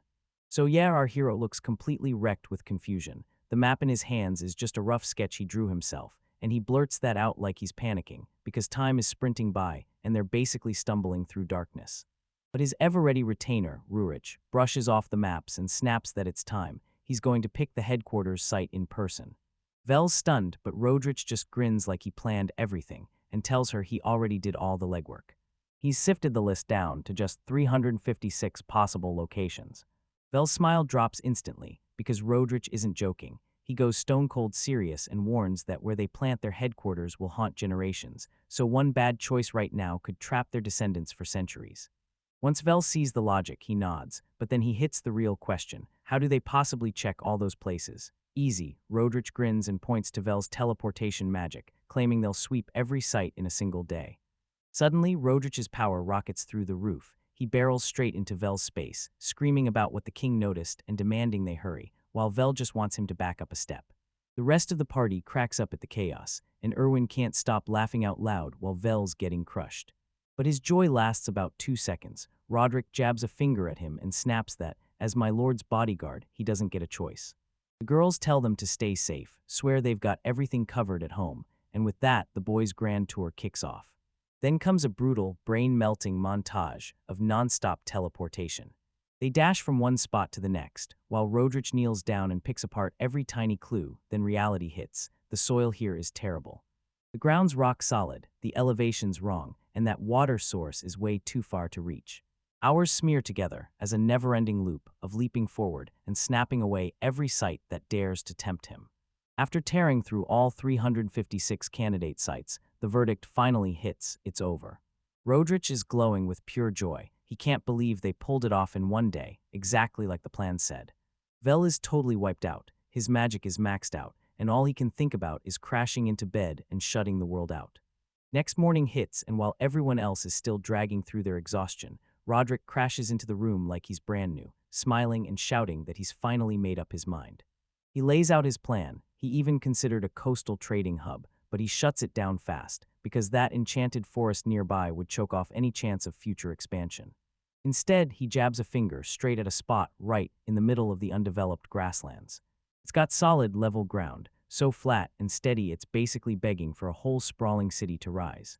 When Ine asks how they'll travel, Wilma nails it right away. Those magic airships are what they'll uncover in the ancient ruins. Roderick already struck a deal with the royal family to set up regular flights to this new land, and everyone is left completely stunned. Now that they've picked the spot, Wilma lanes in and drops the real bombshell. This town needs a name. Vale immediately freezes solid. He's awful at this kind of thing, so he blurts out a few shaky ideas, then just gives up completely. Roderick jumps in with a safe, classic pick, Balberg, and everyone instantly nods like, yep, playing it safe beats getting tangled up in naming rules. All right, next up is preparation. Roderick steps in and declares they're going to build 2 teams, a security crew and an advanced construction unit, and that he's naming them as the ones who'll make it happen. Roderick tells them straight up, since Vel's the only one who can teleport them there, they can't go big yet. They've got to start small, with a group he can actually control. The next day, they're right in the heart of the land they picked, surrounded by nothing but an endless ocean of grass. Rodrich, the ultimate showman, delivers a thunderous speech that kicks off the Baumeister family's 10,000-year reign. He starts by raising a grand mansion right at the heart of the future city, part government office, part impenetrable fortress. There's just one problem. This grass is out for blood. Roderick just flashes a smug grin and points straight at Vel. Yeah, that's exactly why we dragged Mallard along. With a heavy sigh, Vel starts his grind, tearing loose his windcutter magic and slicing through acres of land in seconds. Backbreaking work got tossed aside because magic made the impossible feel effortless. While he's out handling the landscaping, the girls jump straight into pest control, fighting off packs of wolves that they'll use as their food supply. All the while, Roderick storms around like a hyper-intense tennis coach, screaming encouragement at them nonstop. Their first symbolic move, they slam one stake into the earth, boom, construction starts. Everyone erupts in applause, and Roderick is so shaken he's on the verge of tears. Vel is completely wiped out. That night finally brings him peace. He leans into Eliza's lap, and for a moment it feels like paradise. The whole party is wiped out from the endless hunting and hard work. Everybody, that is, except Rodrich, who's still going strong on an all-nighter, buried in paperwork. Vel has to swallow his pride and admit it. The weirdo he used to judge is insanely competent and absolutely relentless at his job. This brutal grind keeps dragging on for days, and Rodrich's logic is dead on. Every stretch of land Vel levels before the crew shows up makes the whole operation run smoother, faster, and cleaner.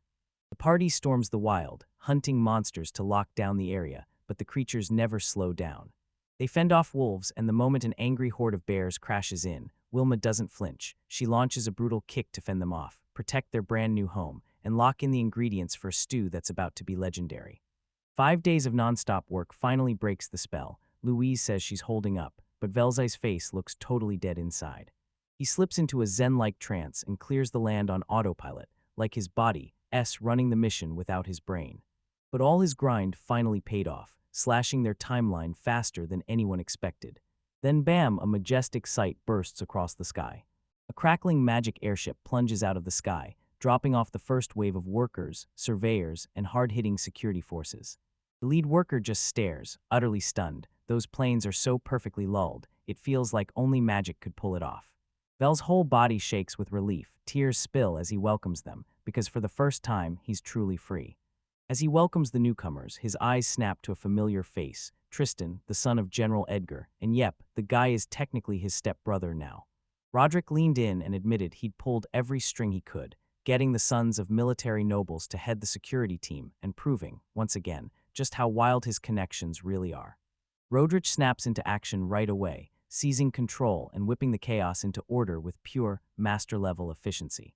As Vel watches him, responsibility slams back into his chest. Roderick's busting his ass for him, so there's no way Vel can afford to slack off now. At the very first security meeting, Vel slams down his massive vision and lays out the plan. First thing, build at least **10 airship ports**. The kingdom will foot the bill for the ships, the Baumeister family will buy them, and retired veterans will step aboard to crew them. Their endgame, a fully independent fleet, running on its own, with 0 strings attached. Roderick slams road construction onto the list of urgent tasks, like it can't wait another second. Then it finally hits Vel. This isn't just about raising a city. From airships to roads, they're forging the backbone of an entire nation. Over breakfast, the whole crew maps out the day's game plan, and when Vel says he's heading for the enchanted forest, it hits like a classic adventure quest about to kick off. He's smiling, yeah, all bright, but his eyes betray hesitation, like he's dragging his feet, because it's been ages since he last stepped back into the Adventurers Guild. But Roderick snaps right back. This isn't some playtime mission, it's serious work meant to drive Baalberg's development. Elise leans in and softly tells him this is now his job as the head of the Meister family. Then the crushing weight of responsibility hits him, and he can only let out a defeated sigh and nod along. With a blinding flash, Roderick yanks them through the air and dumps them onto a wild, jagged mountain range. He breaks down the mission to save both time and money on their huge construction job, then demands Vel handle it all himself, hauling top-tier stone straight from the mountains and sturdy timber from the forest. Next, Roderick scrambles to sell the idea, claiming this grueling manual labor will somehow level up Vel's adventurer rating. Vel won't swallow that for a second. There's not a shred of adventure in this, he deadpans, flat as a blade. Roderick gets cornered by his own flimsy excuses and finally snaps. No materials means no construction. And with that, Kel can't argue. He lets out a hard sigh and goes, all right, I'll do it. With a sharp inhale, Vel detonates his mana into the air. He shoots up his hand, and his windcutter spell becomes a blade of pure air. Then it slashes straight into the mountainside, carving out massive chunks of rock like it's nothing. With another sharp flick, he summons a water cutter and carves the raw stone into flawless, perfectly even blocks, ready to be stacked into something massive. Then he whips around toward the forest, using the exact same deadly magic to fell trees. He rips their branches off and turns them into spotless timber in the blink of an eye. The nearby workers can only gawk in disbelief. This dragon slayer is turning stone and lumber out so fast it makes absolutely no sense. But the moment they start showering him with praise for his building magic, Vel's stomach drops. This isn't the spotlight he wanted. He wants to be celebrated as an adventurer, not treated like some one-man quarry and lumber mill. He's stuck in that endless grind all day, slash, shape, repeat, hammering out resources like a machine until the sun finally sinks. That evening back at the mansion, the whole place felt alive, music in the air, laughter everywhere, pure festive chaos. The rest of the party was partying in the forest, stuffing themselves with their hunt, giddy over every wild adventure, bragging about the prey they bagged, the rare herbs they dug up, and the pure rush of battling monsters. It was the kind of perfect day where an adventuring party couldn't help but jump into danger. And there's Vel slumped at the table, a dark cloud clinging to him while he listens to their wild, electrifying stories. And when they finally pry about his day, he just mutters that he gathered a few materials too. Materials, they blurt out, completely lost. First he lays it out, stone and timber by the mountain, stacked everywhere. For a beat the whole table freezes in stunned silence, then Erwin explodes into the conversation. That's insane, Wendell and Sama. Come on, that's not exactly an adventurer's accomplishment, is it? Right when Vel's spirits are about to plummet, Elise cuts in with pure, real admiration. Yeah, I get it, it's amazing, she says, but don't miss the scale of this, building cities and roads in a land that's completely deserted. And she's the only one who truly understands. She tells them that moving that much material would usually take years, and it finally hits the others, creeping in like a scary realization. Growing up watching people pour their hearts into building churches, she can tell just how wild Vel's feat really is. Her words land like a healing balm. Vel's shoulders loosen, a smile cracks across his face, and his energy comes roaring back. Yeah, I will. Elise is seriously an angel that. The next day, oh, it gets worse, way less glamorous. Rodrich barks, all right, we're digging holes, and the whole thing turns into sheer drudgery.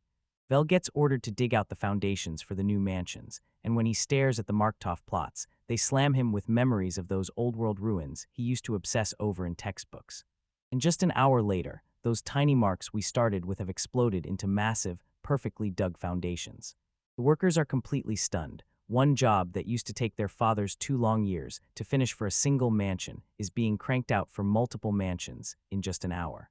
But there's zero time to celebrate. Rodrich yanks the drain Lingval up and drags him straight into the next job. Vil's eyes widen. This project is suddenly chaos, because somehow he's turned into the magical construction equipment doing the heavy lifting. While Vel crushes the heavy lifting, the rest snap into place fast. Elise and Ina set up the first aid station and keep the paperwork moving.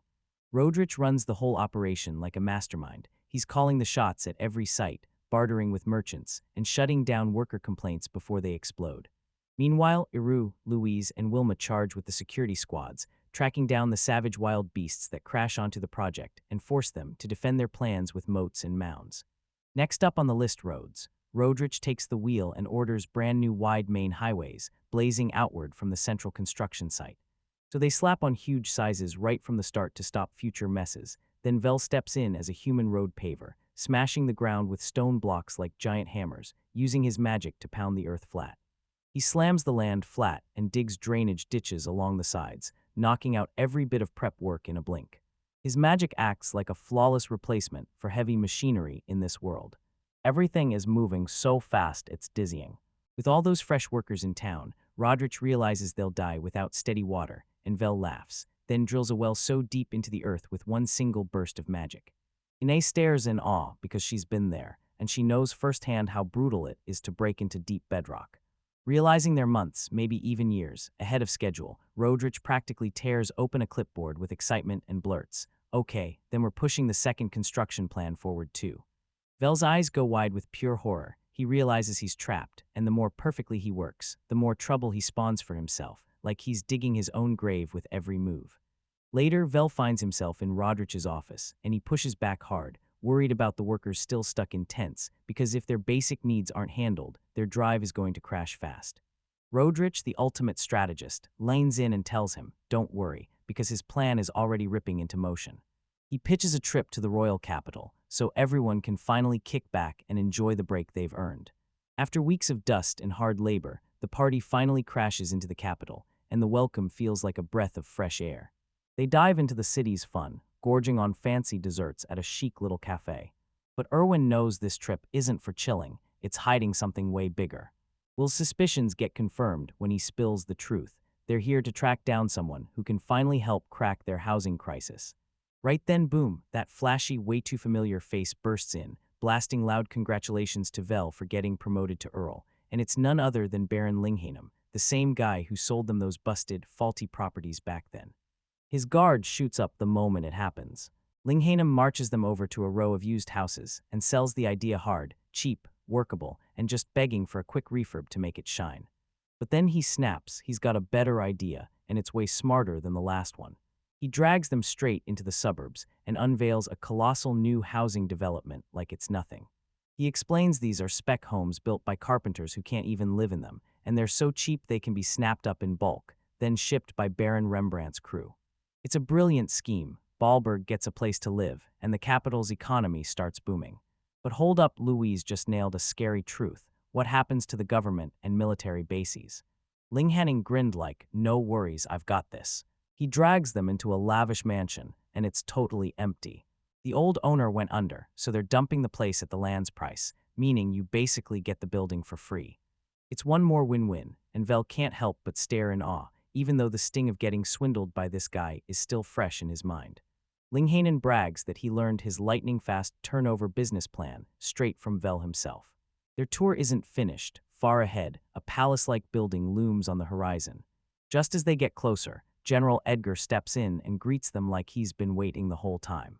He leans in and tells you the building isn't just any place. It's a full-on recreational facility for the royal military. The whole party freezes in shock. How in the world is the military shelling out for this kind of luxury on a budget this tight? With a heavy, exhausted sigh, the general finally cracks. Those before him turned it into a disaster of vanity. The fees were sky-high, nobody dared to use it, and now it's sucking the money dry from their pockets every day. The military is scrambling to unload it before it ignites into a public scandal. Ling Hanning, pure opportunist, caught wind of that white elephant and zeroed in on the perfect moment to strike a deal. He walks up to General Edgar and pitches the sale as the perfect win-win for absolutely everyone. With the building finally in his grip, the desperate general snaps and agrees on the spot to sell it, just to be done with it. And just like that, Lanham's dirty tricks kick in, and Vil grabs another major facility for his new territory. Once their real estate shopping spree was over, every house and grand building they bought got shipped straight to Balberg, fast, until that barren land started bursting into a brand new city. All right, buckle up, next chapter of Vel's journey, right after that brutal fight to lock down his brand new domain. You'd think he'd finally get to breathe, but nope. As a noble freshly minted an earl, he's handed an enormous, totally undeveloped land that's screaming for action, not rest. Rodrich, his relentless retainer, lays it all out.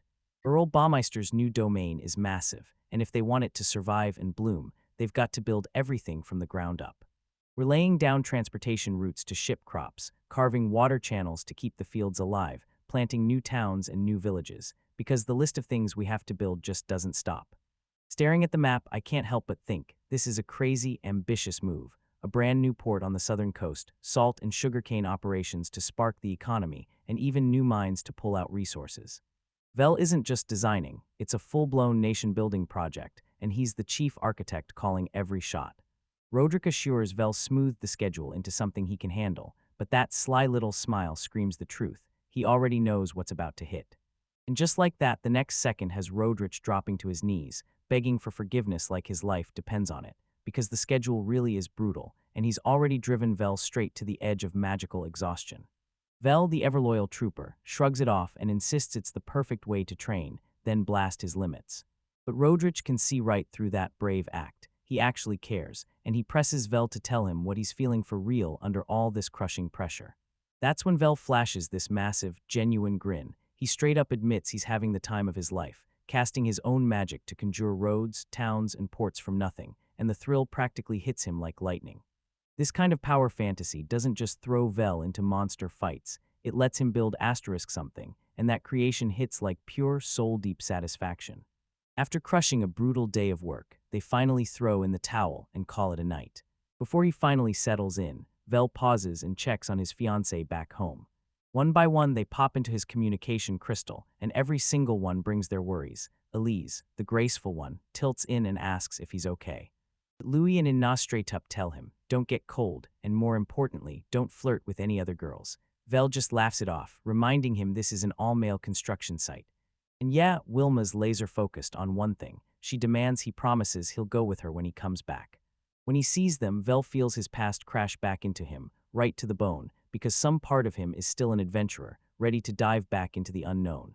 He drifts through the loud pop-up market that popped up for the workers, and the smoky scent of grilled food hits him the second he steps in. He snatched up a plate of grilled tripe skewers and a huge mug of beer, savoring that hard-earned comfort like it was pure gold after a brutal day of work. Just for a moment, he wasn't an earl at all. He was simply a guy kicking back and unwinding. While he's kicking back with his retainers, the conversation suddenly turns to marriage, and one of them points out that Vel, with his 4 fiancées, is lining up to walk right in his father's footsteps. That's when the others start panicking about their own futures, about serving a great lord, and realizing they've got to marry fast if they want to lock in their family lines. In this world, that kind of reality was something Vel never really faced, until this moment slammed into her. For guys like Tristan, the 4th son of a mistress, love isn't the whole deal in marriage. It's the kind of union that decides whether you survive politics and social games. That sparks a memory in Vel. Then, when the talk turns to marriage, he yanks out a pouch the finance minister, Ruckner, gave him. Still, he thrusts it into Roderich's hands, and Rodrich just stares, utterly dumbfounded. In our marriage interview photos, there was this whole stack of them. Rodrich, freshly crowned as the future governor of this brand new territory, has somehow turned into the kingdom's most eligible bachelor overnight. He's drowning in the sheer mountain of candidates, and his brain can barely keep up. But when they dig through the photos, one pic leaps out, and it's disturbing for all the worst reasons. Everyone goes dead quiet when they spot the photo of a tiny little girl, so young she can barely stand on her own, and the horror hits. It's the finance minister's granddaughter, and she's only 8. The political chess moves suddenly hit you like a punch. Ruckner is playing for keeps, trying to claw his family's barony back and weld his bloodline straight to the roaring rise of House Baumeister. For Rodrich, it's pure political checkmate, no escape route at all, so he's forced to swallow the deal, no matter that it comes with a brutal 15-year age gap. And Vel can only shake his head, because the tangled, often ridiculous politics of the nobility still feels like a whole new universe he's struggling to wrap his head around. A few days later, the action snaps right back to work. Vel is down at the coast, personally barking orders as he oversees the construction of the brand new port. With his monstrous magic, he rips the seabed open and carves deeper shipping lanes, while Iru stands watch like a living shield, so massive it's terrifying, yet Vel makes it look like child's play. Meanwhile, Uru isn't just a bodyguard. He's getting trained by the royal military, cementing his spot as Vel's right-hand man and oldest friend. And that wild connection is exactly why Uru matters, because once you're a lord, Rodrich warns, isolation can creep in fast. Finding a childhood friend you can trust, someone who lets you drop the mask and be fully yourself, is priceless. It's hilariously proven when one of Vel's retainers blurts out that even talking about friends hits a raw nerve for him. Vel immediately goes off like a firecracker, screaming her head off, "I know that," and then admits she has 0 friends except Eru. It's a hilarious outburst, but it nails just how tight their bond really is. And later, Iru's offhand jokes about wanting to play with women, before he promises he'll settle down, sends him straight into trouble. In the blink of an eye, Vel's fiancé burst onto the scene, their faces dripping with cold, pure menace. Ina snatches up her spear and boldly declares herself the guardian of Vel's virtue, while Elise delivers a bone-chilling, sugar-sweet reminder of his responsibilities. The message hits like a hammer. Mistresses might pass in noble circles, but casual flings are a hard no, so Uru's left drenched in sweat, trapped in the middle of a tribunal of terrifying women. After all the brutal politics and non-stop grind, Vel finally snags his day off, and now it's time to keep his word to Wilma by heading straight into the enchanted forest to hunt. And for one crazy day, he's not Earl Baumeister, the nation builder. He's Vel, the adventurer, diving into the hunt with his party and chasing every last thrill. The forest turns into a jackpot of rare monsters and hard-to-get loot, like cocoa beans, and Vel, using what she learned back on Earth, quickly flips them into a luxury that people will die for: chocolate. As they push deeper into the woods, Vel humbly shoots Brantak a warning: don't build him up too much, because he swears he's still not a fully mature adventurer. Just then, a voice slices through the clearing, dripping pure condescension: "Ara Ara," and the Dragon Slayer hero turns out to be weirdly humble. Out of nowhere, a woman materializes, so perfectly hidden that even Vel couldn't feel her coming. She steps forward and declares her name with royal swagger: Katharina Linda von Weigel, and it sounds straight out of a noble bloodline. But that formal cloak, worn deep in the forest, screams who she is. Vale explains that cloak isn't just fabric, it's a high-status badge reserved for formal occasions. Wearing it here isn't a mistake, it's a bold warning. She's a fallen noble, and she's come to make the whole world feel her statement. His gut is screaming. He can practically feel disaster crawling closer, and he knows this is going to blow up.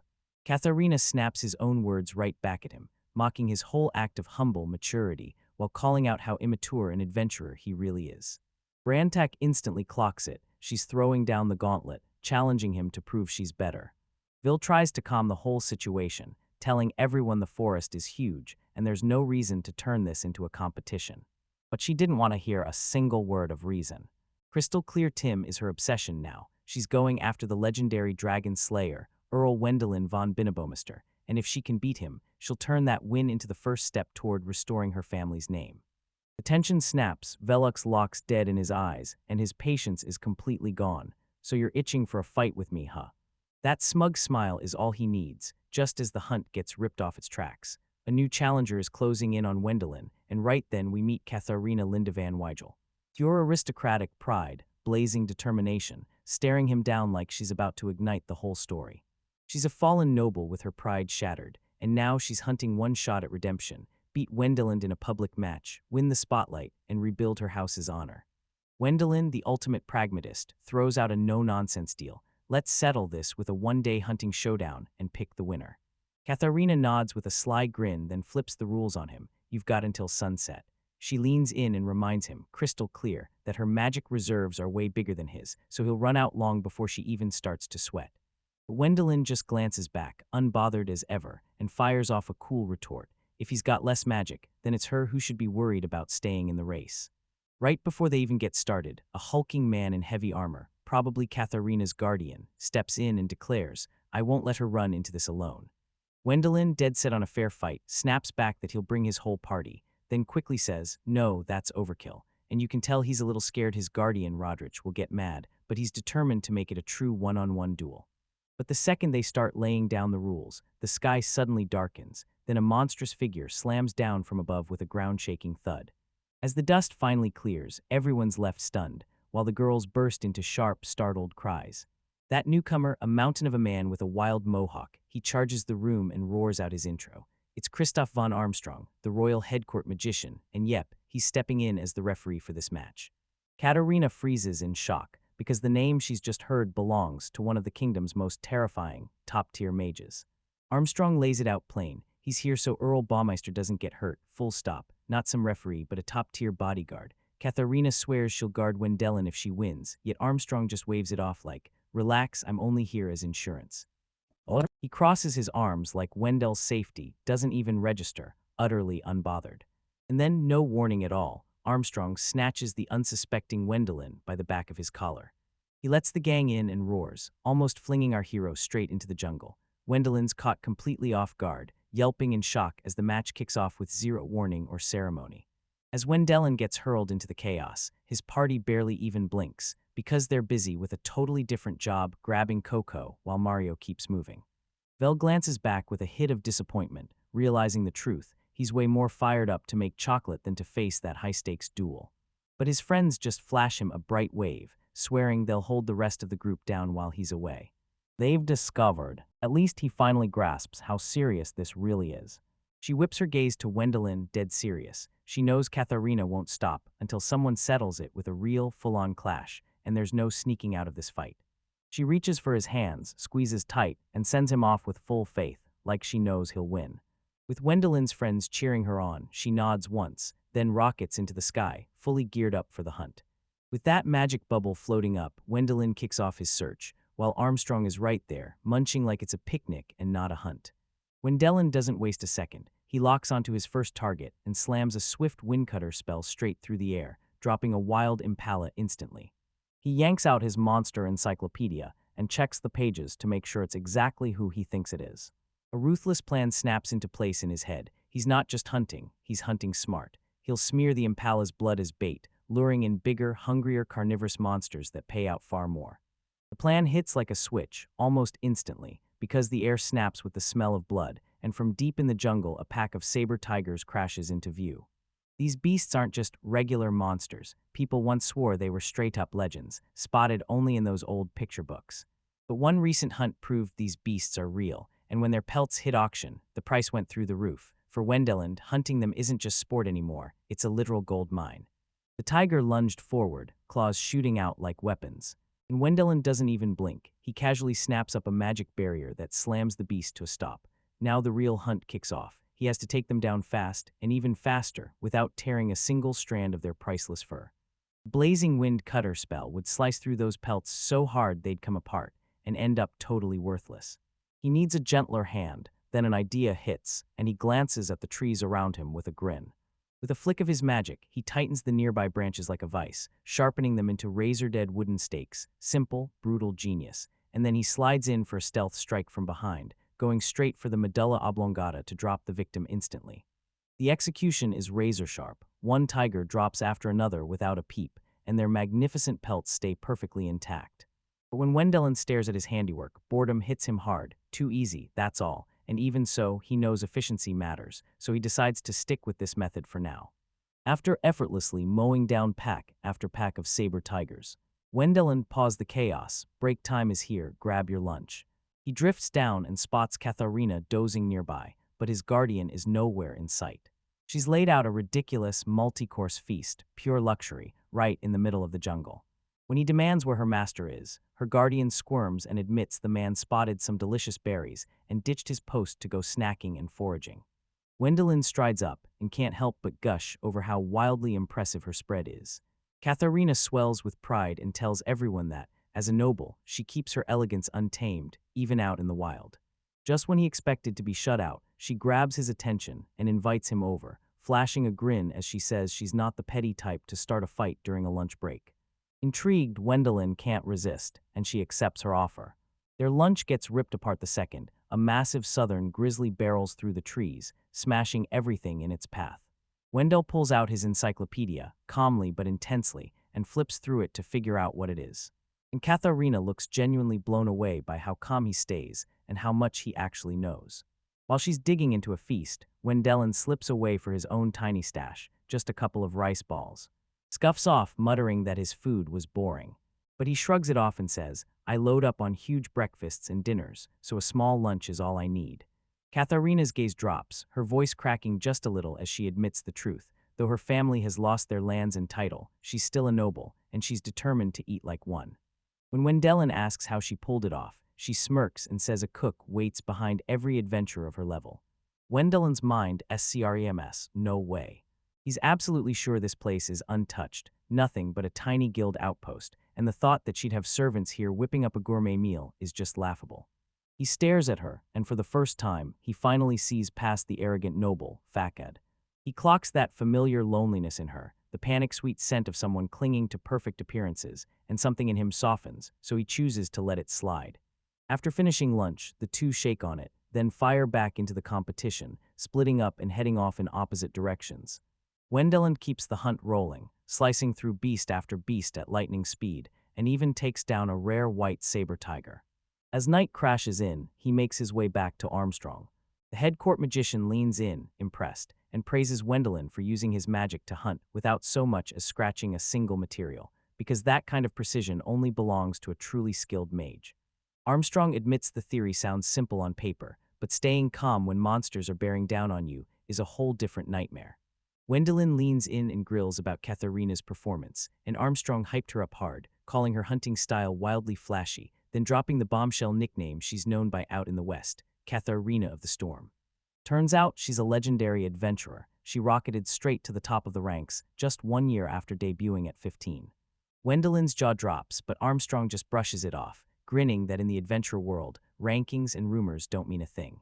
Wendelin nods with his whole heart. He doesn't care at all about being number one. He only wants results, and that's it. They come back to a group of party members glowing with pride, and Uru proudly announces it. Turns out they've hauled in a massive pile of cocoa pods. They've already kicked growth into gear at the experimental farm, but right now, this enchanted forest is their main lifeline. Katharina bursts in at the very last second, and there it is, a towering mountain of cocoa. She snorts at Wendelin and fires off the brutal truth. He's got zero ambition, too busy stuffing his basket with fruit instead of hunting monsters. But Wendelin's done, completely over it. He's itching to trade catches, compare what they pulled in, and then finally call it a day. Katharina erupts, shouting that she needs answers. Where the heck did the thrill of victory and defeat go? But he just stares you down, stone-faced, like he doesn't care at all who wins or who loses. All he wanted was to slip through without sparking another enemy. Little did he know, his reflection was warning him that things were about to get way more complicated. The stage is already blazing, and Katharina, the self-proclaimed #1 adventurer in the West, steps up first to unveil her loot. With a cocky smirk, she reveals the kill, an enormous saber tiger, dropped in one flawless strike that feels downright impossible. The crowd buzzes with admiration, like the whole arena just can't stop cheering in whispers. That kill is pure artistry, one razor-precise strike right to the carotid artery, proving skill so surgical it laughs at brute force. She shoots Wendelin a look, no words, just a daring dare, and Shiffy chimes in, her voice basically saying he's got zero chance of keeping up. The appraisers are already buzzing, marveling at how flawless that pelt looks. A kill this clean, that kind of prize almost never shows up, and the second it hits the auction block, it's going to fetch an insane fortune. Katharina leans in and says the aristocracy can't get enough of luxury goodies forged from the enchanted forest monsters, and this saber tiger, it's going to sell for a fortune. She stands right in front of her party, soaking up every ounce of praise, then laughs and declares, I can't wait to see who walks away as the winner. Then it's Swendolin's turn to strike back. With a soft word, he flashes his own haul, and the whole clearing instantly goes dead silent. It isn't one saber tiger, either, it's a whole mountain of them. The appraiser's jaw drops to the floor. Too many, he sputters, and somehow there's barely a scratch. Gwendolyn shrugs and confirms they're totally fine, so the valuable monster blood can be harvested with zero trouble. Katharina goes wide-eyed as her composure finally shatters. He calmly admits he butchered every single one with a clean blow to the base of the skull, then instantly stuffed them in his magic bag to keep them pristine, and that's when it gets worse. It's a jaw-dropping flex of raw power and ruthless efficiency, like nothing can slow it down. She rattles off the numbers in her head, and her eyes widen, because he's brought in at least double what she managed. Right when she's trying to process it, one of the appraisers suddenly breaks into a gasp. In that heap sits the ultimate jackpot, a flawless albino suburb tiger, a near-legendary beast the aristocrats would pay a king's ransom to own. That's it done, Katharina snaps, pride bleeding, like she can't believe he thinks he's already won. She jabs her finger at her other kills, daring anyone to try and steal the spotlight. With a jolt of frustration, she snaps the rules on the spot. If you're a real adventurer, prove you can stay consistent. And then she sets it straight. This isn't a one-day challenge, it's a whole week. That sudden shift rocks the whole room, and Gwendolyn can only flash back to his childhood, because it's just like a sore lure, flipping the rules of rock, paper, scissors right when they're about to get crushed. And just like that, everyone's jaw drops. He grins and agrees without a fight. Not even a little, he's thrilled, because he treats this like a golden chance to live it up, turning the hunt into his own game for a full week. His knight Erwin immediately blurts out a protest, stressing he has to escort his lord, but Gwendolyn just waves him off like it's nothing. Katharina scoffs at the whole escort idea, like I'm not the kind of top-notch adventurer who can handle everything alone. She declares she didn't get where she is by needing anyone. And in that exact moment, Gwendolyn slices through her bravado, seeing the truth underneath, a lonely reflection of his old self, isolated and alone. She keeps going, bragging that she straight-up rejected nobles, party invites, because she can, but Inez had enough. She fires back. Just because you're out there alone doesn't mean you get to nitpick our party. Then she drives the point home. Being by yourself is better than getting dragged down by everyone else. Then she nails a critical hit, and you realize that gloriously lonely isn't a vibe. It's everyone avoiding you because your personality is messed up. Aina delivers this shockingly razor-sharp lecture on how the world really runs, how partnerships and mutual gain are the backbone of everything, from cold corporate deals all the way up to aristocratic power. I might not be a mage like him, Inez says it with pure conviction, but I still stand tall with my own pride as an adventurer. Still, she snaps her weapon toward Katharina, daring her to fight. But the rest of the party surges behind her instantly, Erwin, Wilma, and even the gentle Elise too, ready to fight back after being branded parasites. Gwendolyn, still rattled by how everything flipped, turns to his master and blurts out what he's supposed to do with his escort. Armstrong just bursts into laughter and announces he's joining the competition too, like, it sounds way too fun to pass up. The guild master jumps in as referee and shuts it down fast, naming that hulking warrior as the official watcher, and watching his misery spike instantly. Alright, teams are locked. Aina's 5-person crew is going toe-to-toe with 3 solo monsters, Wendell, Katharina, and Master Armstrong. They nodded, signed on to the deal, and split up until morning. The guild master drags Gwendolyn aside and tells him Katharina won't back down, but Gwendolyn only smirks. I'll win, and I'll win big. He's so calm it's scary, and with morale through the roof, his party starts cheering like victory is already locked in. The very next morning, they locked in the rules, an all-out 5-day hunt-and-gather showdown, where the winner is crowned by the total value of everything they bring back. The guildmaster snaps a reminder into them, slow down, pace yourselves. Katharina drops one final condition. This is the last round, and after this, no more changes are allowed. Everyone agrees. With a sharp glare at both Ina and Katharina, the referee shuts down any chance of a fight between them. The 2 women nod, sharp, silent fire blazing in their eyes. As they plunge into the forest, Inez snaps into action and lays out her party's master plan. They won't even try to match Gwendolyn's raw power, because their real mission is to hunt down rare medicinal plants and fruits. Hunting as a gamble with teeth, but gathering pays in steady, dependable coin. Katharina catches their cheap trick mid-sentence and snorts it off, but the guild master suddenly steps in and shuts her down, defending the whole strategy.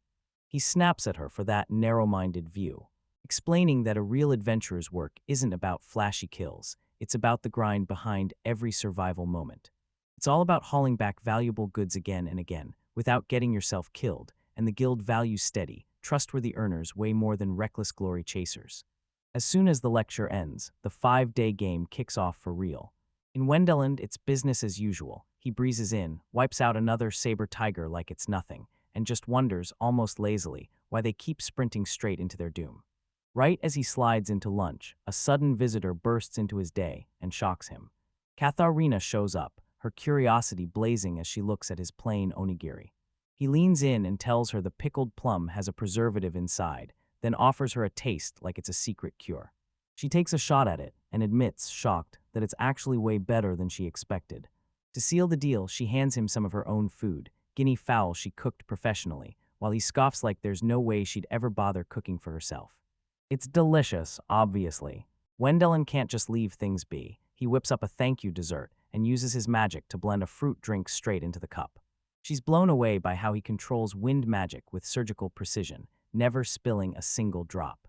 And right then, the whole conversation snaps to her nickname, Storm. She pauses, then spills a memory from her school days, when a freak wolf attack tore through the halls, and she blasted a monstrous tornado spell to rip everyone out of danger. No one got hurt, but her insane power terrified them all, so the moment it happened, she got shunned for good. When Dylan finally cracks the truth behind her prickly lone wolf vibe, and as the days roll on, something unexpected sparks, real camaraderie blooming between them during their lunch breaks. She pokes fun at him, teasing him for how he keeps it all simple with his no-fuss meals. And when he finally looks past her tough front, he realizes she's secretly a pretty nice person. He tells her he finally gets where she's coming from, that the weak can't just feed off the strong, and her eyes widen, shocked he caught her real meaning so perfectly. Still, her competitive fire ignites, and she swears she'll beat him before the day's over. Wendelin is totally calm. This has nothing to do with winning or losing for him.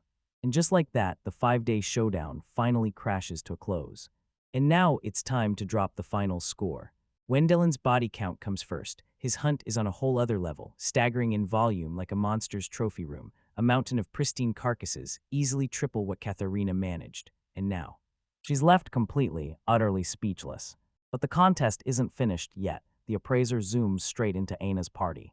After checking every herb, fruit, and rare stash they hauled in, he drops a shocking bombshell. This pile is worth way more than Katharina could ever hope for. Aina and her crew explode into cheers because they just won. Elise gratefully admits that what she learned from the church about herbs gave her the massive boost she needed. But wait, there's one last shock. The appraiser reveals the party didn't just pull off their gathering, they also snagged a few saber tigers along the way. Wilma steps up with a grin and a cheerful "oh" about that, then drops the bomb. I hunted every last one of them. She tells him her one-of-a-kind magic fighting style, internal destruction, lets her smash their brainstems from the inside, so the bodies stay perfectly flawless, like nothing ever touched them. It's so viciously effective that even Wendelin gets a chill crawling down his spine.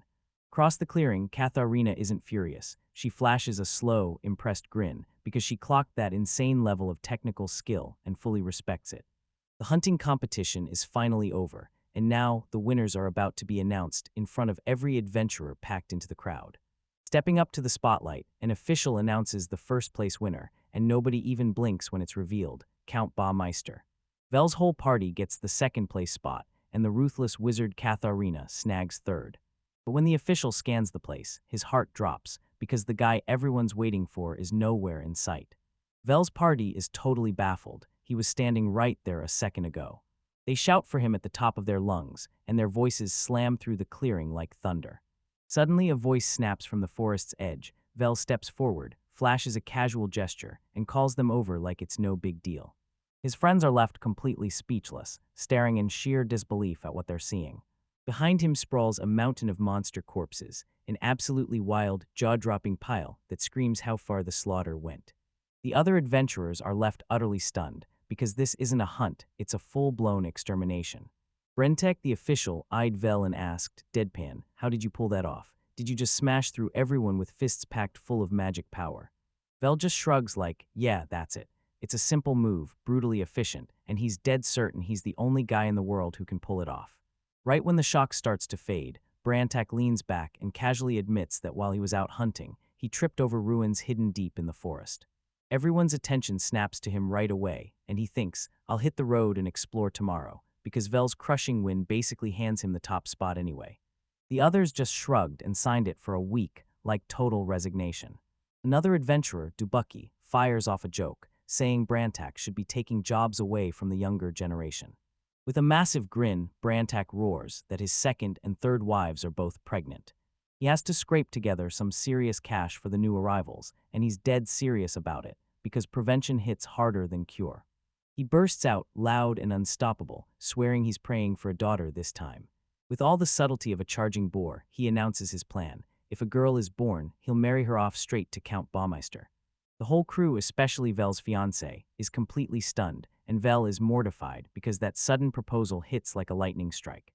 Elise, always the calm one, steps in like a shield, and with a smooth voice she tells them the rankings don't matter, because first place should belong to their master, Brantek. Vil quickly nods along, desperate to dodge the topic, and once the plan's locked in, they waste no time, heading home to get ready for tomorrow's ruin exploration. As they're throwing their stuff into bags, Dubachi and Brantak demand Vel give them a ride using his instant transfer magic. Vil happily goes, saying his power just leveled up. Now he can teleport as many as 20 people at once. With a violent flash of light, he teleports the whole crew out of the deep jungle in an instant. He stormed straight into the courtyard of his Baalberg estate. Heading straight for the mansion, Vel tells his guests, make yourselves at home, like he owns the whole night. He's clearly distracted, and Elise slides in close, gently asking, hey, what's wrong? A deep, thoughtful look flashes across his face, like he's about to miss someone. Elise grins like she already knows. Could it be Katharina, she asks, the one you were competing with? For a split second, the gears in his mind start grinding into motion. Then it slams into him like lightning, straight to the core. That's it. Later that night at dinner, Vel leaned in and started venting to his party, saying Katharina was ridiculously tough, and that fighting her had squeezed his magic to the very last drop. But the others just sit back and grin, thoroughly entertained by his growing frustration. Erwin can't help himself. He grills him with teasing questions like, so, is Katharina your type? Vale shuts it down instantly, saying, sure, I'm pretty, but I'm way too stubborn and I've got zero feminine charm. But while he's trying to talk his way out of it, he blurts something out, admitting he helped her out a bit, which explodes into the shocking truth that he ate lunch with her every single day of the competition, 5 straight days. Every single person at the table goes wide-eyed and gasps, so Vil panics, blurts that she's not that bad, and admits she's somehow surprisingly great at cooking for herself. The very next morning, they sprint straight to the Adventurers Guild, where a brutal ice-cold staircase waits to catch them. Katharina storms up to Vel, steaming that he ditched her before they settled the battle results. He starts to justify himself, claiming he was only curious about why her brand tax proposal sounded so crazy, but she absolutely won't hear it. He rushes to tell her it was obvious who won, but she snaps him mid-sentence and shuts him down. For her, this fight isn't even close to finished. Vil snaps into persuasion, reminding her she's already a top-tier wizard. He leans in and tells her, just keep grinding, fame and fortune will come your way, no doubt. But the moment he speaks, her rage spikes. She shouts that it's not that simple. She tells them straight up, since she's a woman, no title or land will be handed to her. Her wins will only paint a target on her back, drawing in a pack of greedy men who want her for her money. She's not just chasing fame, she's grinding for prestige big enough to claw back the noble title her ancestors lost, so the whole world finally has to see how worthy she truly is. When the world finally cracks open and he sees her desperation, Vel feels sympathy slam into his chest. Then he switches gears, invites her straight into their expedition, and pulls her toward the newly discovered ruin. He tells her the place is unexplored and could bite back, but that warning only sharpens her hunger. Her eyes blaze with excitement. Swearing that escape was never on the table for an adventurer like her, she lunges forward and eagerly accepts. Vel secretly exhales in relief. Having another powerful wizard at her side is a massive advantage, even if this one is a handful.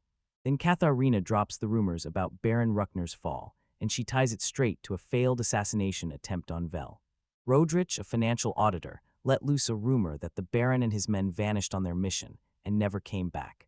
Vel doesn't even bother setting the record straight. He just shrugs and says, yeah, he had it coming. With everything finally settled, Katharina throws in her official yes, turning to Vel and saying she'll be counting on him, then warning him to keep a close eye on what her abilities can do. Later on, Katharina steps up and officially addresses the whole group. She drops a real apology for how she acted before. With a confident smile, she declares she'll join the exploration so she can keep everyone safe. The rest of the party traded silent, unsure looks, like everyone was waiting for someone to blink first. Ina is especially rattled by the new addition.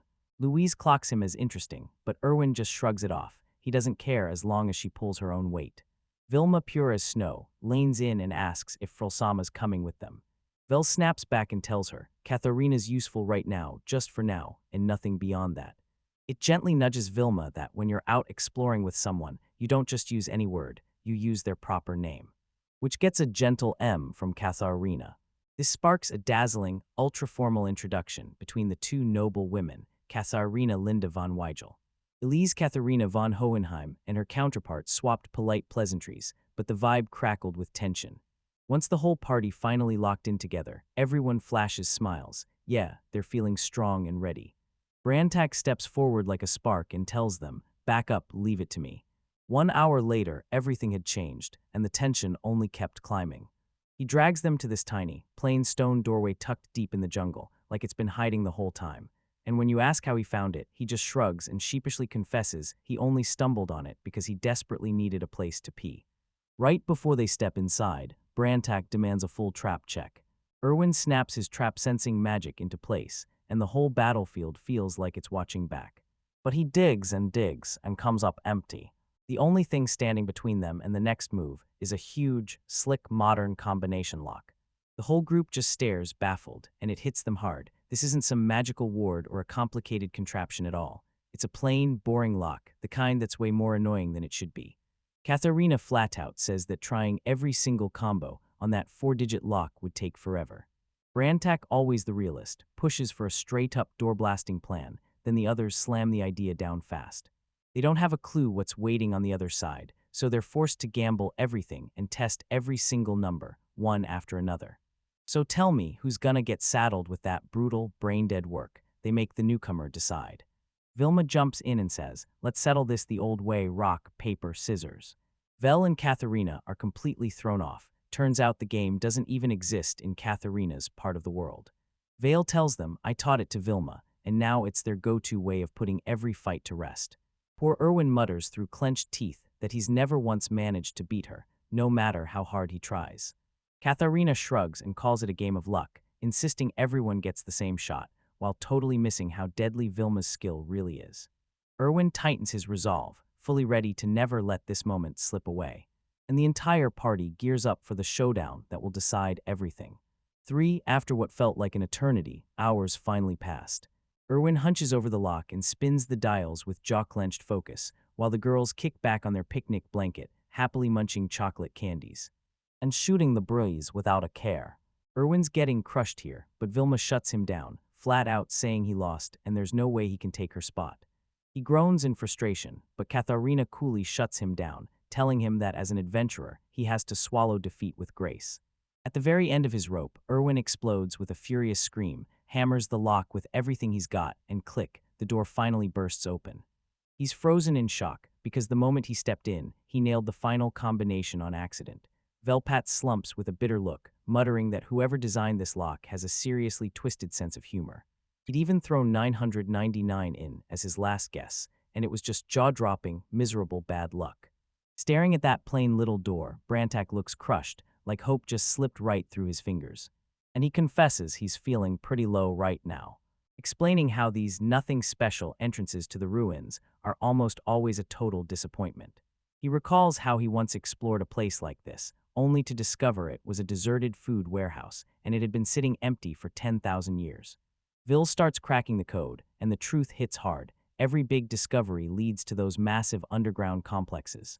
These tiny stripped-down ruins are usually nothing more than dusty old storerooms or buried basements, empty shells with no treasure waiting inside. And most of the abandoned ruins people never find. They're hiding deep in demon-ridden territory. Trying to land this would mean hunting a rare one, Still, it probably won't even be that exciting. Then a spark of hope flares in Brantak's eyes. What if the answer is a liquor warehouse? The thought of sipping vintage aged booze makes his whole body buzz with excitement. With their hopes soaring, the party finally decides to kick off the hunt. They creep forward with total caution, firing off detection magic as a safety net just in case. Brantak rockets into the lead, and sure enough, just like he called it, there isn't a single trap waiting for them. The first room is totally bare, just a cold, empty warehouse with nothing in sight. Erwin shrugs and says, if there's nothing worth guarding, then why bother setting traps in the first place?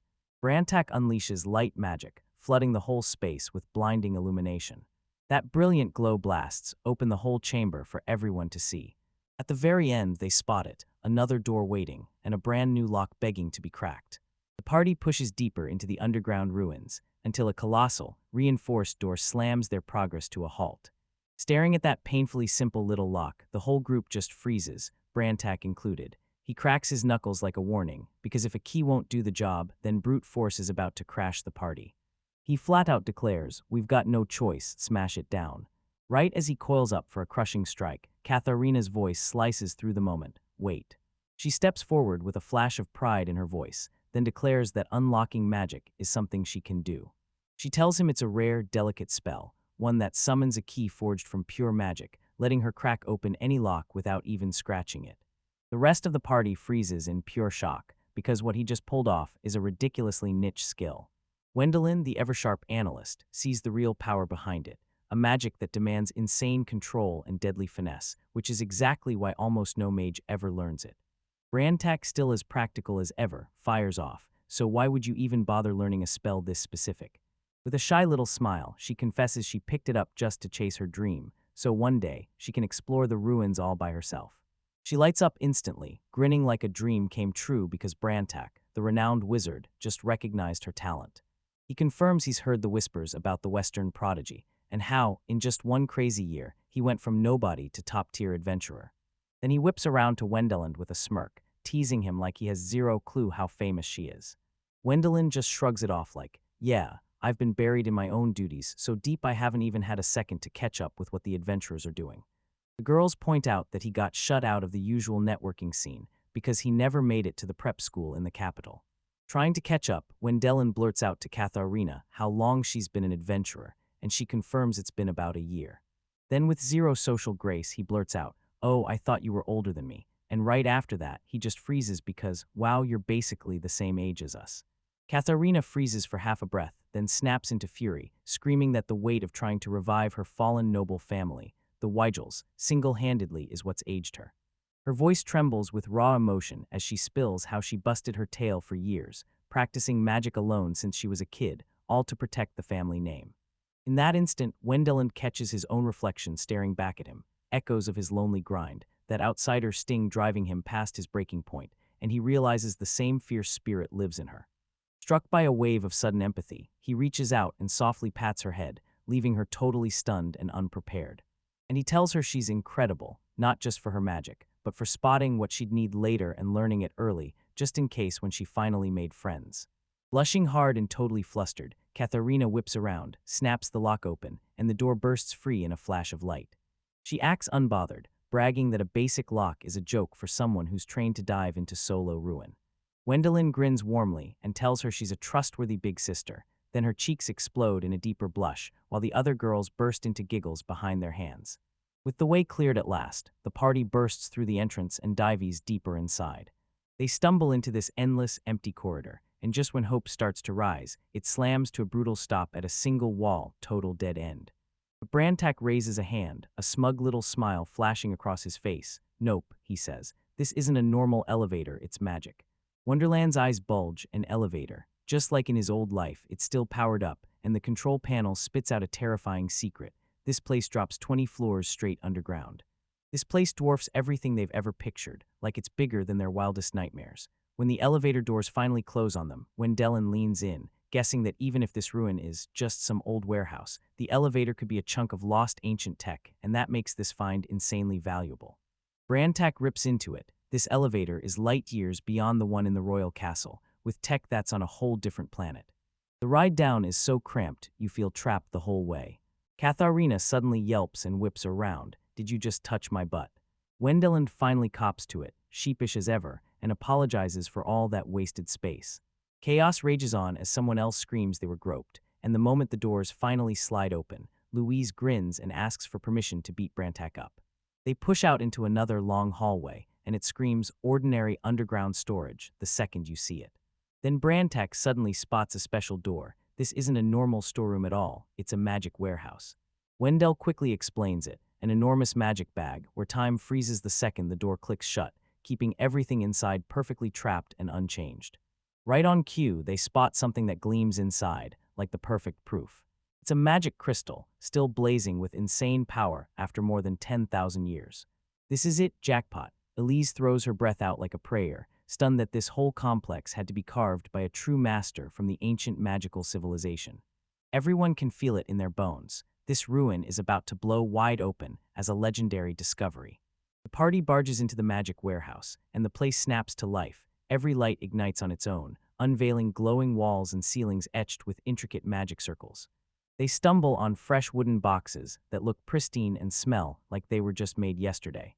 When Dylan realizes the moment that door stays open, time keeps moving, but the instant he shuts it, the door's preservation magic snaps back on and basically rewinds everything inside.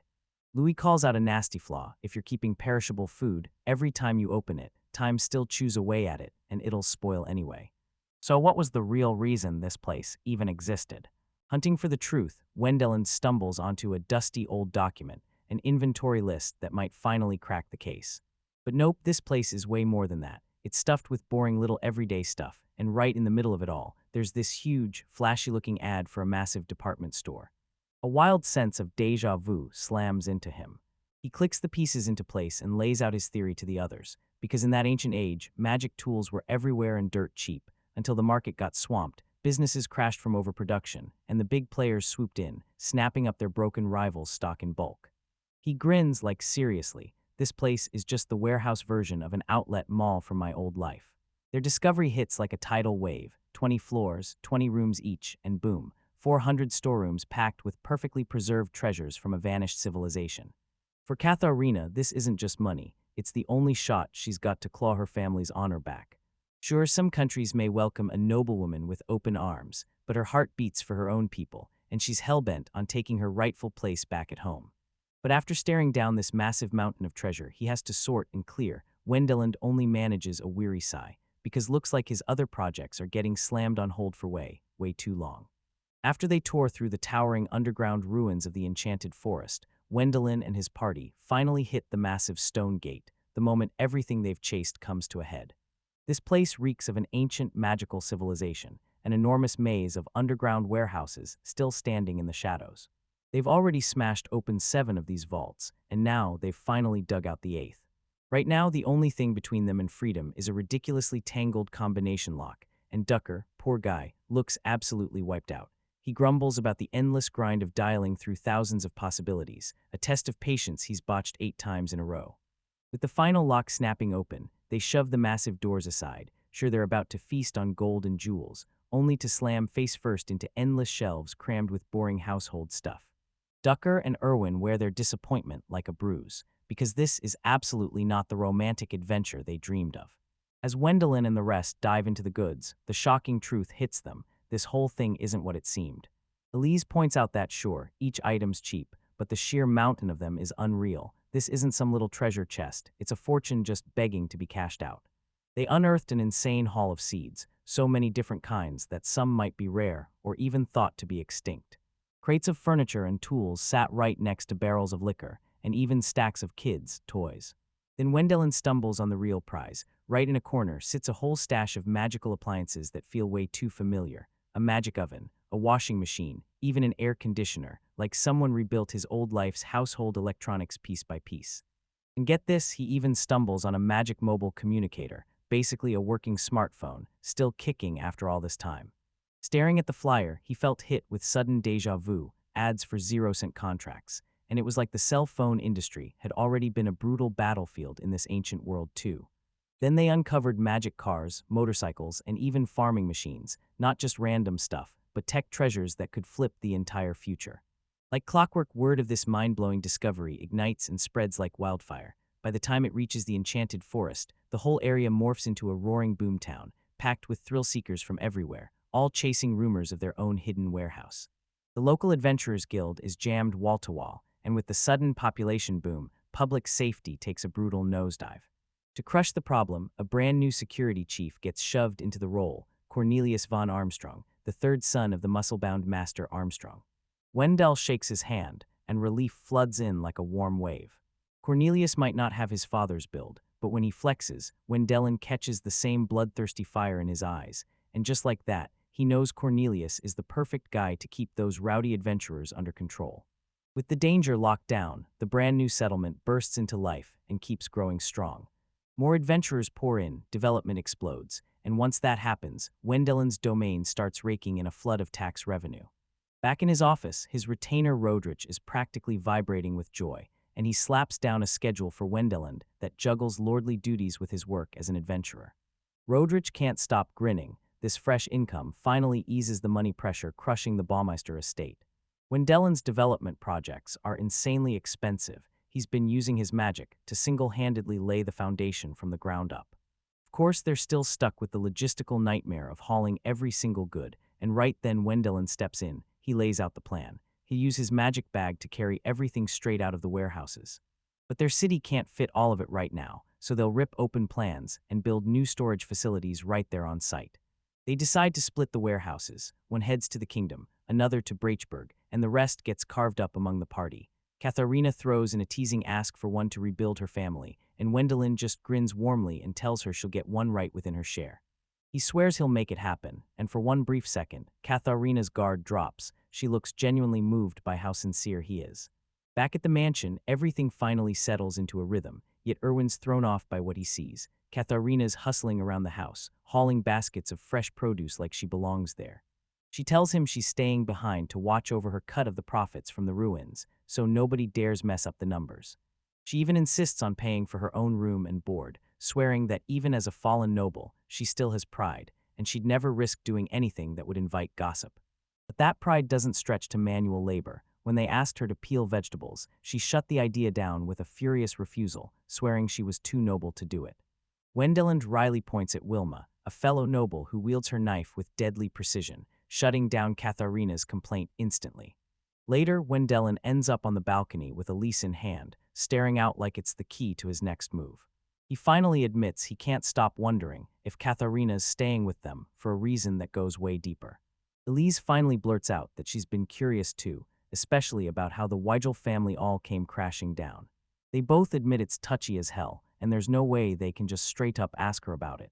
Right as they're whispering, a sudden chill hits. Katharina is standing right behind them, and she's been listening the whole time.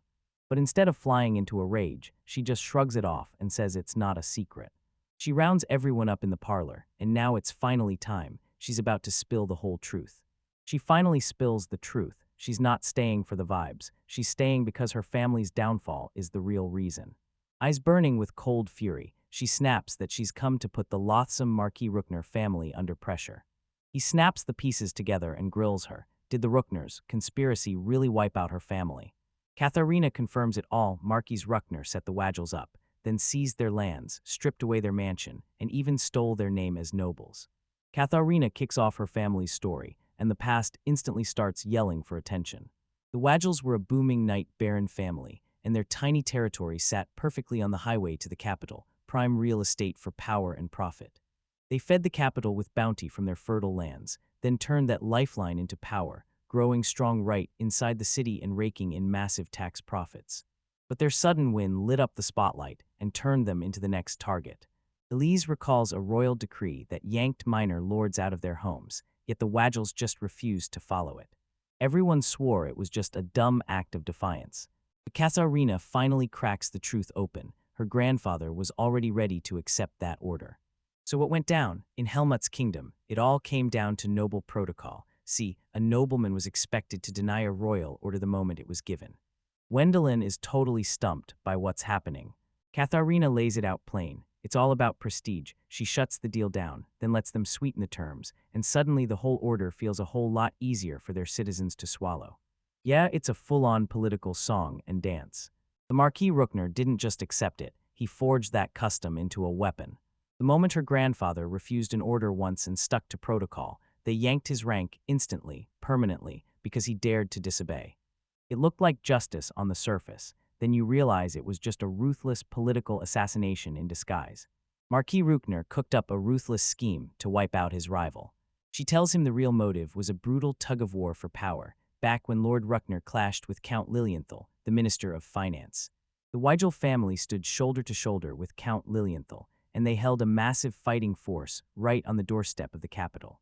Ruckner clocked them as a deadly piece on the board, something he had to wipe out before he even dared to make his move. Wendelin remembers hearing that the Ruckner and Lilienthal families couldn't stand each other, but now the hatred feels like it's finally cooled off. Katharina nodded, and with it, the old grudges finally slipped away, dying off with the last generation. The new generation chased their own goals, and the Weigel family's troubles got buried so deep they might as well have been ancient history.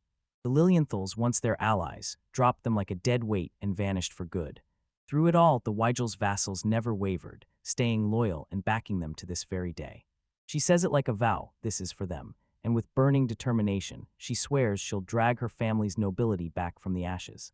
Later on, Wendelin corners Rodrich and lays out everything that's going on. Rebuilding a noble family that's been robbed of both land and title, that's nearly impossible, so the only real shot is making a kid inherit it all.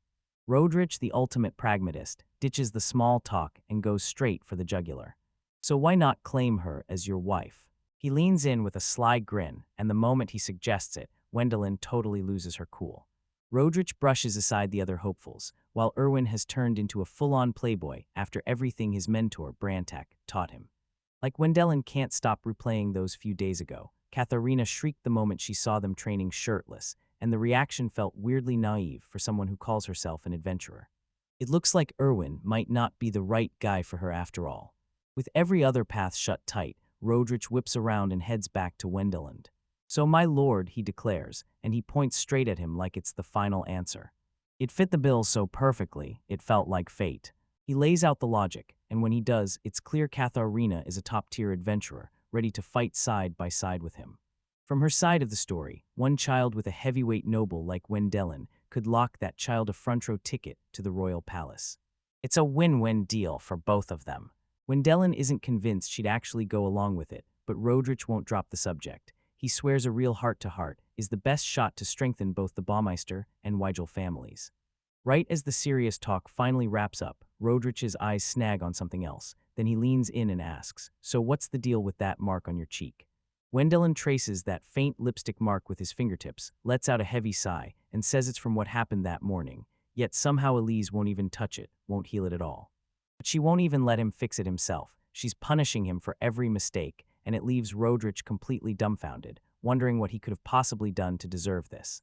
After finishing his morning magic training, Wendelin exhales like he's finally set the weight down. Sweat drenches him, proof he just tore into an insane workout with everything he had. A bone-jarring smack blasts through the whole mansion as her hand slams into his face. From his office, Roderick catches the chaos in the air. Just a mishap, he grumbles with a heavy sigh. Then his subordinate points it out. For all of Mullard's monstrous power, the guy couldn't even duck a simple slap.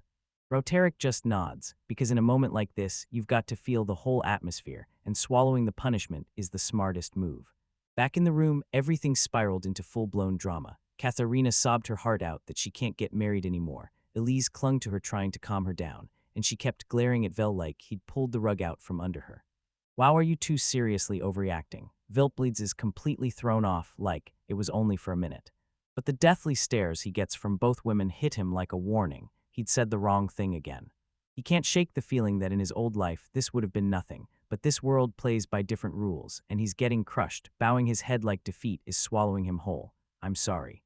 So yeah, as the future headwife takes charge, she lays down her sentence. Wendell and San are the ones fully in the wrong here, no debate, and it's a reminder, keep that face on, like you're genuinely remorseful for the rest of the day. Vel tries to fire back, but he's terrified of how it'll look to the vassals. Then Elise cuts him off with one hard no, and that's the end of it. Is absolute, but he has no option left. He's forced to swallow his fate and move forward.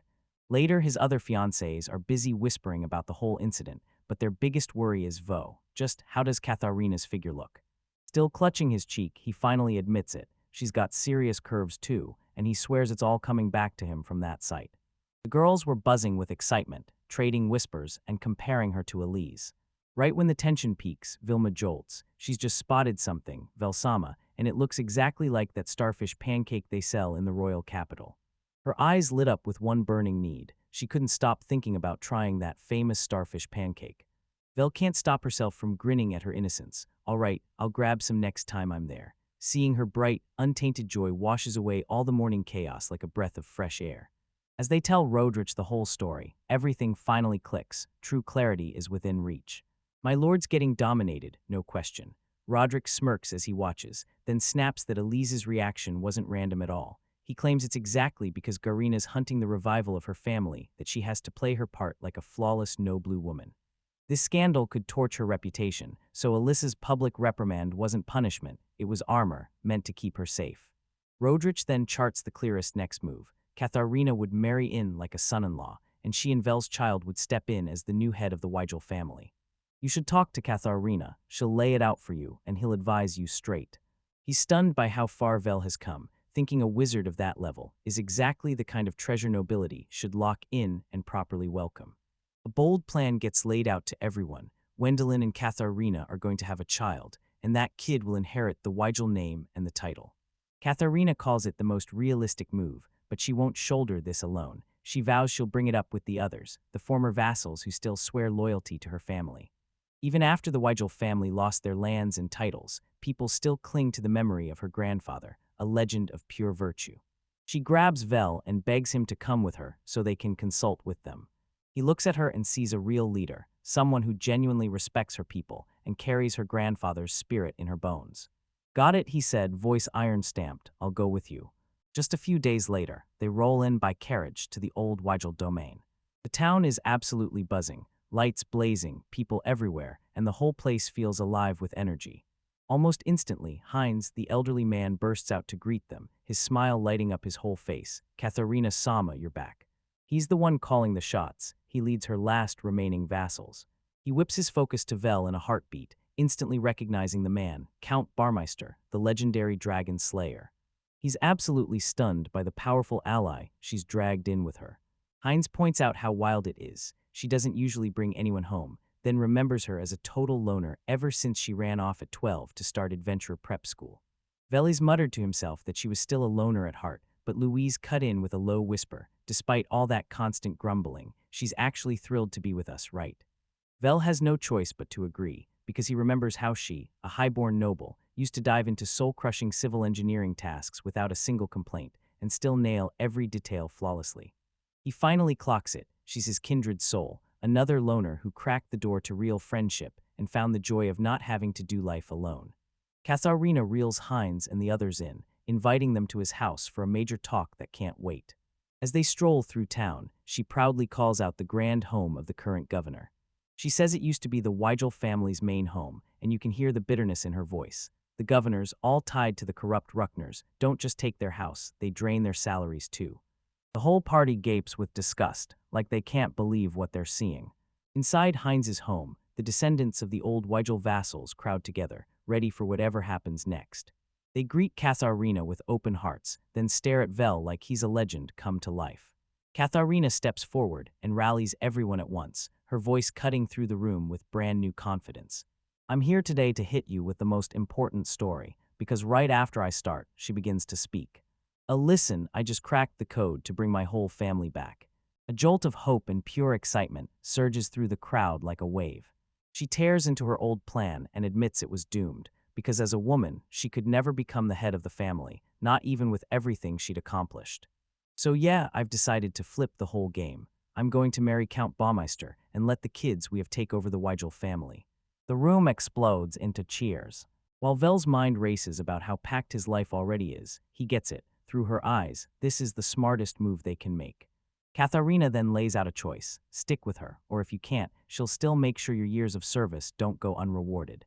Her compassion hits like a wave, and tears spill from Heinz's eyes. He recounts the tragedy that shattered her family, and you realize she's been wrestling for this revival all by herself since she was just 5 years old. This story sparks a blaze in the vassals' hearts. With you, no matter where you go, we'll follow you, they shout together as one. Catherine gets swamped by their loyalty, claps a hand over her mouth as tears spill over, unstoppable and burning. Vel slips an arm around her like a lifeline, and it feels like the whole crew is ready to march with you. With her people locked down and safe, Vel leans in and lays out the plan. Tomorrow is when the real game kicks off, because we're heading straight for the capital to make it official. The very next day, they're marched right into the presence of the terrifyingly powerful Cardinal Hohenheim. He warmly welcomes his future grandson-in-law and makes it crystal clear that Katharina is none other than the Weigel family's famous daughter. He instantly sees the political stakes and throws his full support behind it.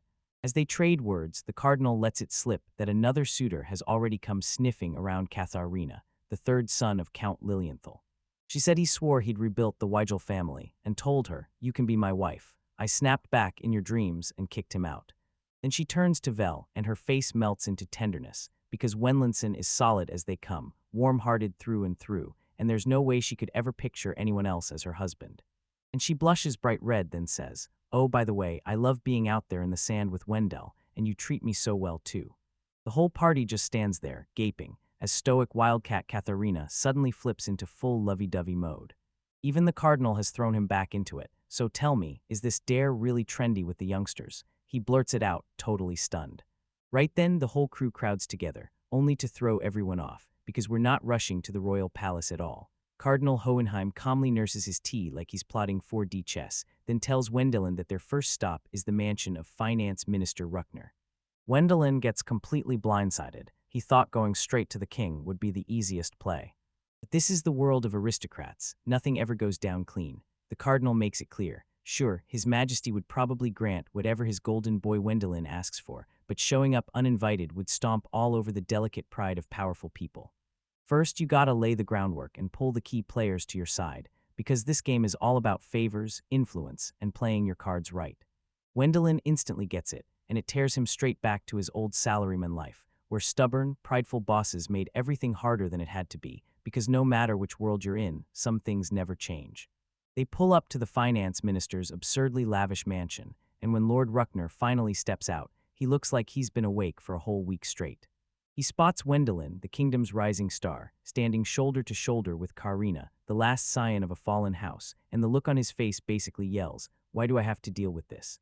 Wendelin, channeling pure corporate shark energy, skips the small talk, straight to the point. "I'm marrying Katharina, and I need your permission so our future child can inherit and bring the Weigel family back to life."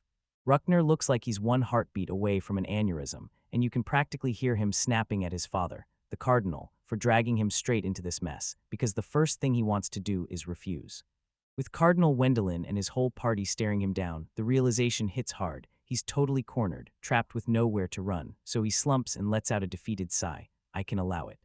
But Wendelin's only just heating up. This isn't some simple request, it's a full-on negotiation, and he walks in with a demand list. He wants Katharina made an honorary baronet right away, so she'll have the proper standing until their child is born. He even throws out past cases, saying highborn daughters have gotten this exact exception before, and all he needs now is a letter of recommendation from the finance minister. Before Ruckner can even wrap his mind around it, Wendelin slams the second condition down. He's handing over the land for the new Weigeldomin straight from his own territory. It's pure genius. He's talking straight to the crown, swearing this costs them nothing. He already built the land himself, and now he's handing it over to them. Ruckner, drained to the bone, finally nods, agreeing to throw his name behind the cause. Is that really all? He's practically begging, and right there in Wendelin's voice, you can tell it, there's more coming, there's more of it. Oh, and it gets even crazier. Wendelin steps up and declares that every original vassal, along with all the people from the old Weigel domain, will pack up and move with Katharina to the new territory. This is a power move on a whole other level. He's not just bringing a name back, he's uprooting an entire loyal populace. And right before the final strike, Wendelin, Lord Treasurer of the Kingdom of Helmut, demands one last thing. A tiny development fund that was gonna pull the Weigel family back up when everything started collapsing. Ruckner hesitates, and right then Wendelin slams down his trump card. "If this turns into a problem," he says icecalm, "I can always appeal to the Countess of Lilienthal." The moment the room snaps into cold silence, you can feel the power struggle brewing, because in the capital, the Ruckner and Lilienthal families are two giant political rivals, locked in a razor-straight balance, perfectly held in check. If the Lilienthal family takes credit for restoring the Weigel house, it'll forge a nasty political link between Ruckner's rivals and the very family he's meant to be keeping under control. It would be a total disaster for his reputation, and it would smash his power to pieces. Ruckner spirals into panic. Please don't drag them into this. He practically begs, words tumbling out of him. Checkmate finished. Wendelin breaks into a grin. I'll give my aid, Ruckner says, and then he's left utterly defeated. With the deal locked in, Wendelin leans in and nudges silent Katharina to finally speak. She steps forward and her expression stays locked, impossible to read. She thanks Lord Ruckner with icy, diplomat-level politeness, promising she won't drag the Marquis of Ruckner-Alanen into a grudge for her husband's sake, because the bitterness is still there, but she's choosing to be practical. Let bygones be bygones, she declares, yet her eyes scream the truth. Ruckner pulls off a genius social power move. Everyone already knows the Weigel family was wronged, so by helping them come back, he protects his own image, and Katharina gets to look like the bigger, kinder person who forgives. As a last olive branch, Wendelin throws out a bold marriage deal, Katharina's heir to wed into Ruckner's family, binding both sides together for cooperation, not another round of hatred. And just like that, boom, the deal's sealed. The Weigel family is revived, and everyone in the room gets to watch it happen. From the heights above the capital, Wendelin lets out a hard-earned breath and drinks in the view, because yeah, everything went exactly as planned.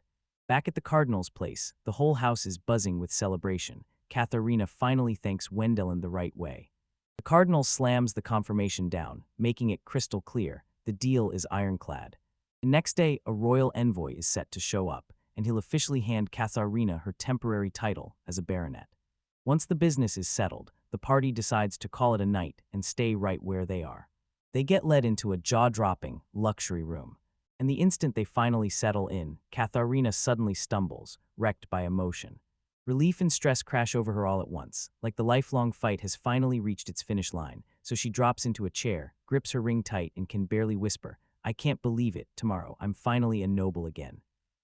The others stare in silence, and you can practically see it hit them. This meant everything to her. They remember the moment it all began, how, since she was just 5 years old, she's been dragging that crushing hope on her back, the dream of restoring her family. Yeah, she's totally overwhelmed, because once that crushing weight finally lifts, it hits so hard people would just collapse. Dylan watches her, and a soft smile blooms across his face as he sees her radiant, tearful happiness. The very next day, the ceremony kicks off. Kneeling before the royal envoy, Katharina formally accepts her new station. No doubt, no fear, just pure resolve. She's become the backbone of her house's rebirth, destined to be the future mother of the next Baron of Weigel. Finally, after all that waiting, her dream was coming true. Later, in a calm courtyard, Katharina leans back and can't believe how easily her ceremony went. Wendelin nods along, smirking like, come on, these succession ceremonies are usually just a quick oath and done.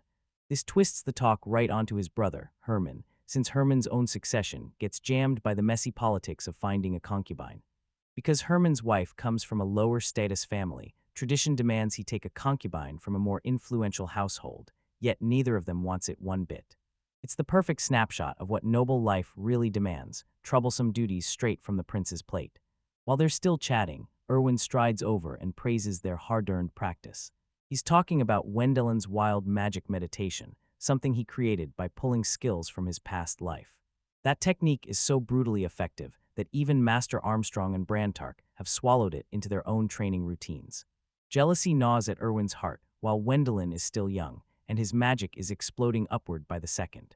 Katharina can feel it. She's teetering on the edge of her limit. So come on, Erwis, flash that grin again, and tell Wendell to climb into a vessel that'll match. Katharina's face bursts betrayed, and she immediately shoves her hands over her own face, completely overwhelmed.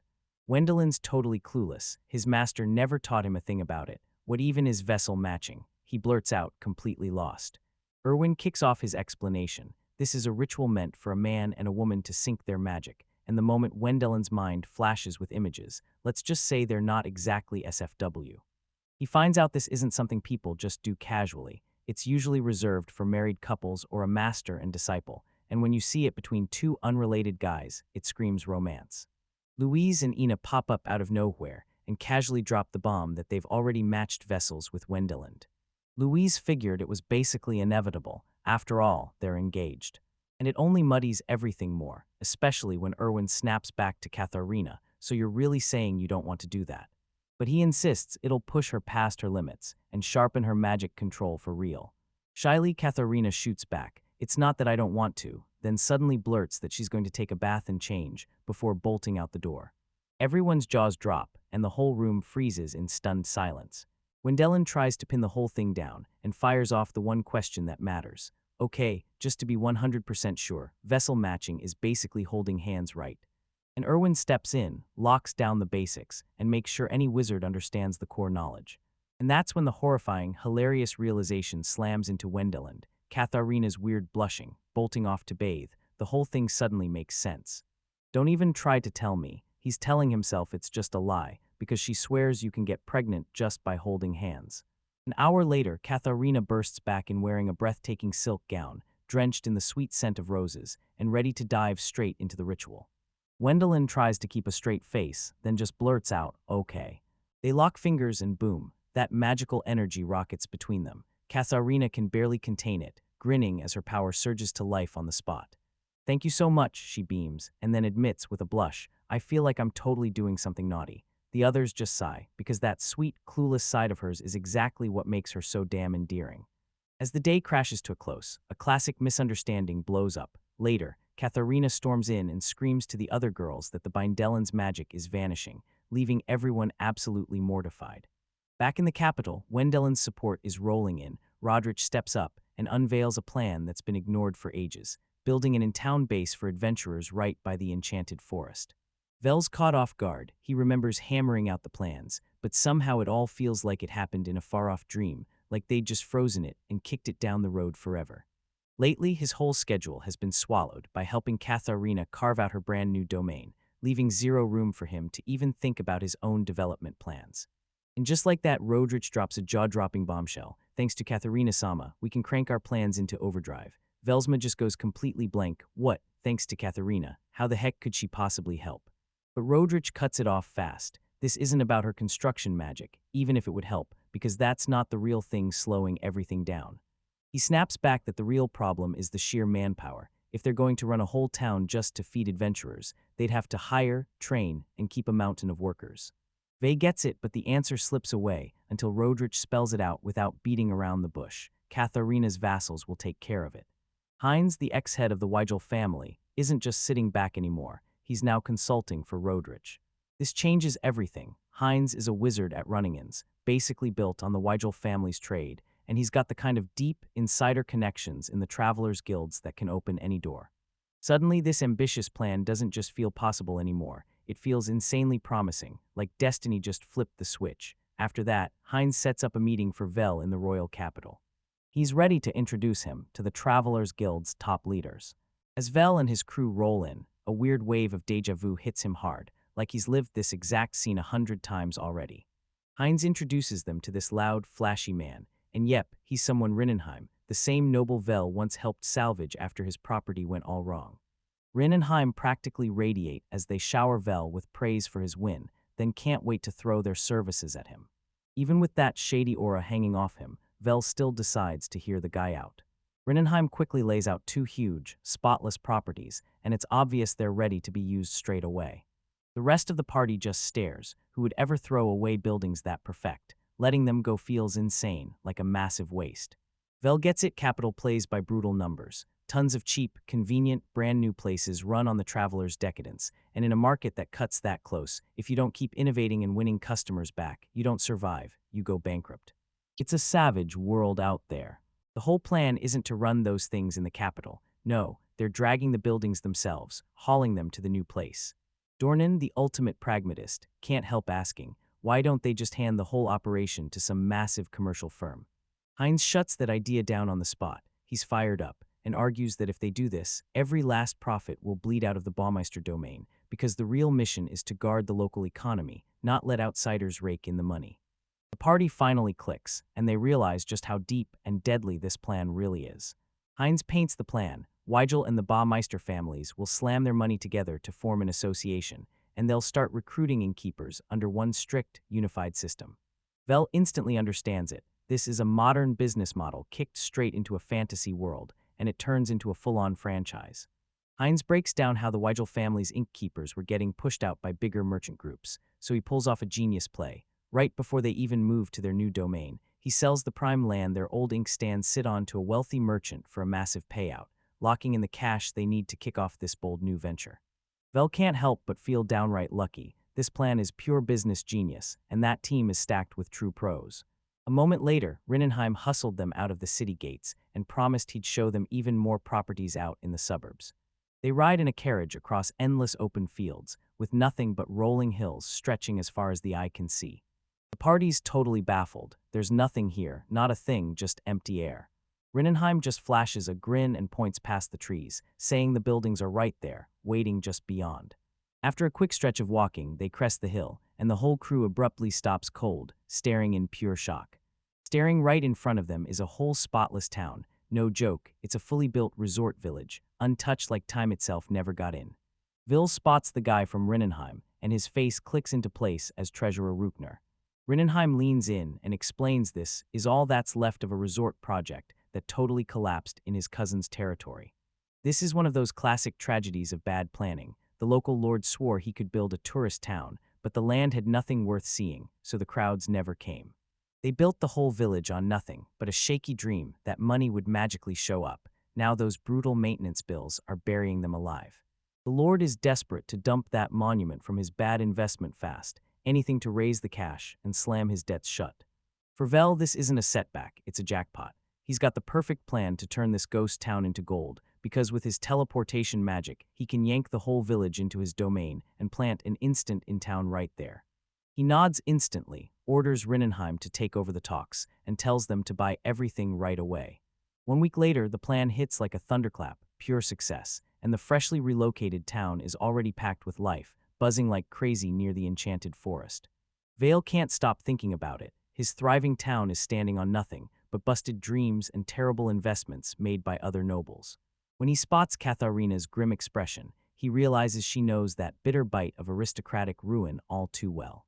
With his first project already finished, Heinz doesn't slow down. He jumps straight into another and starts building hot springs. Belle's eyes flare to life. Hot springs. In this world, he's sold the second he hears it. Heinz spots a promising spot nearby. Steam is already rising from the ground like it's hiding something huge.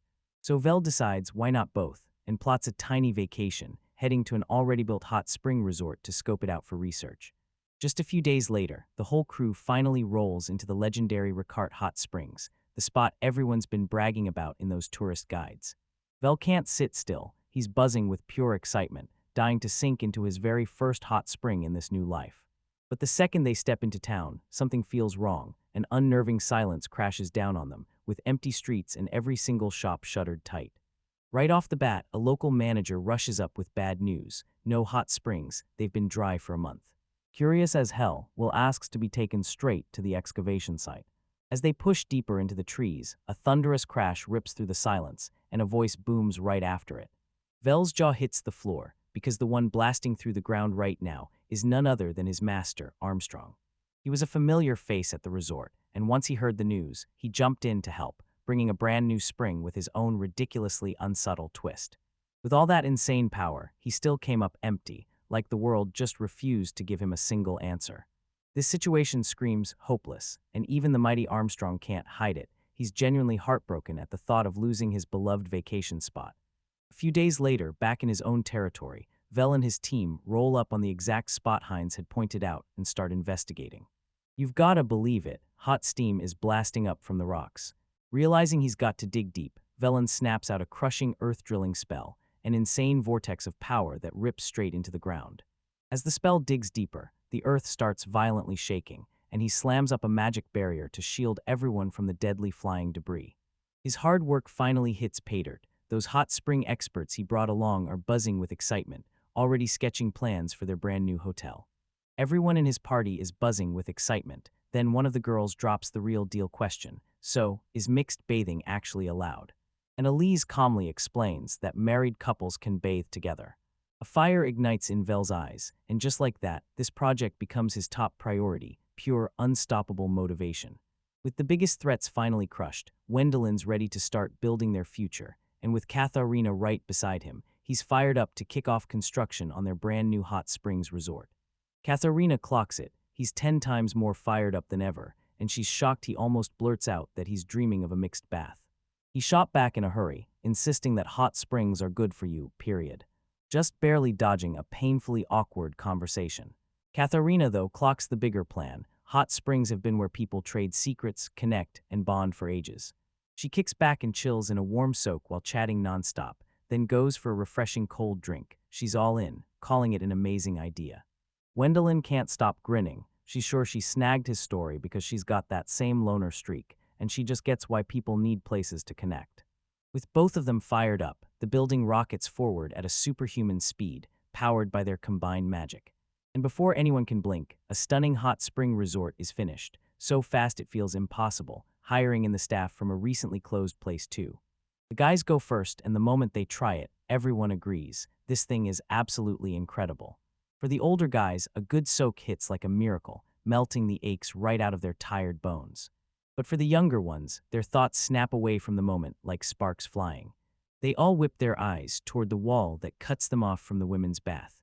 The whispers hit the air right away. One voice dares him to touch something he can't even see.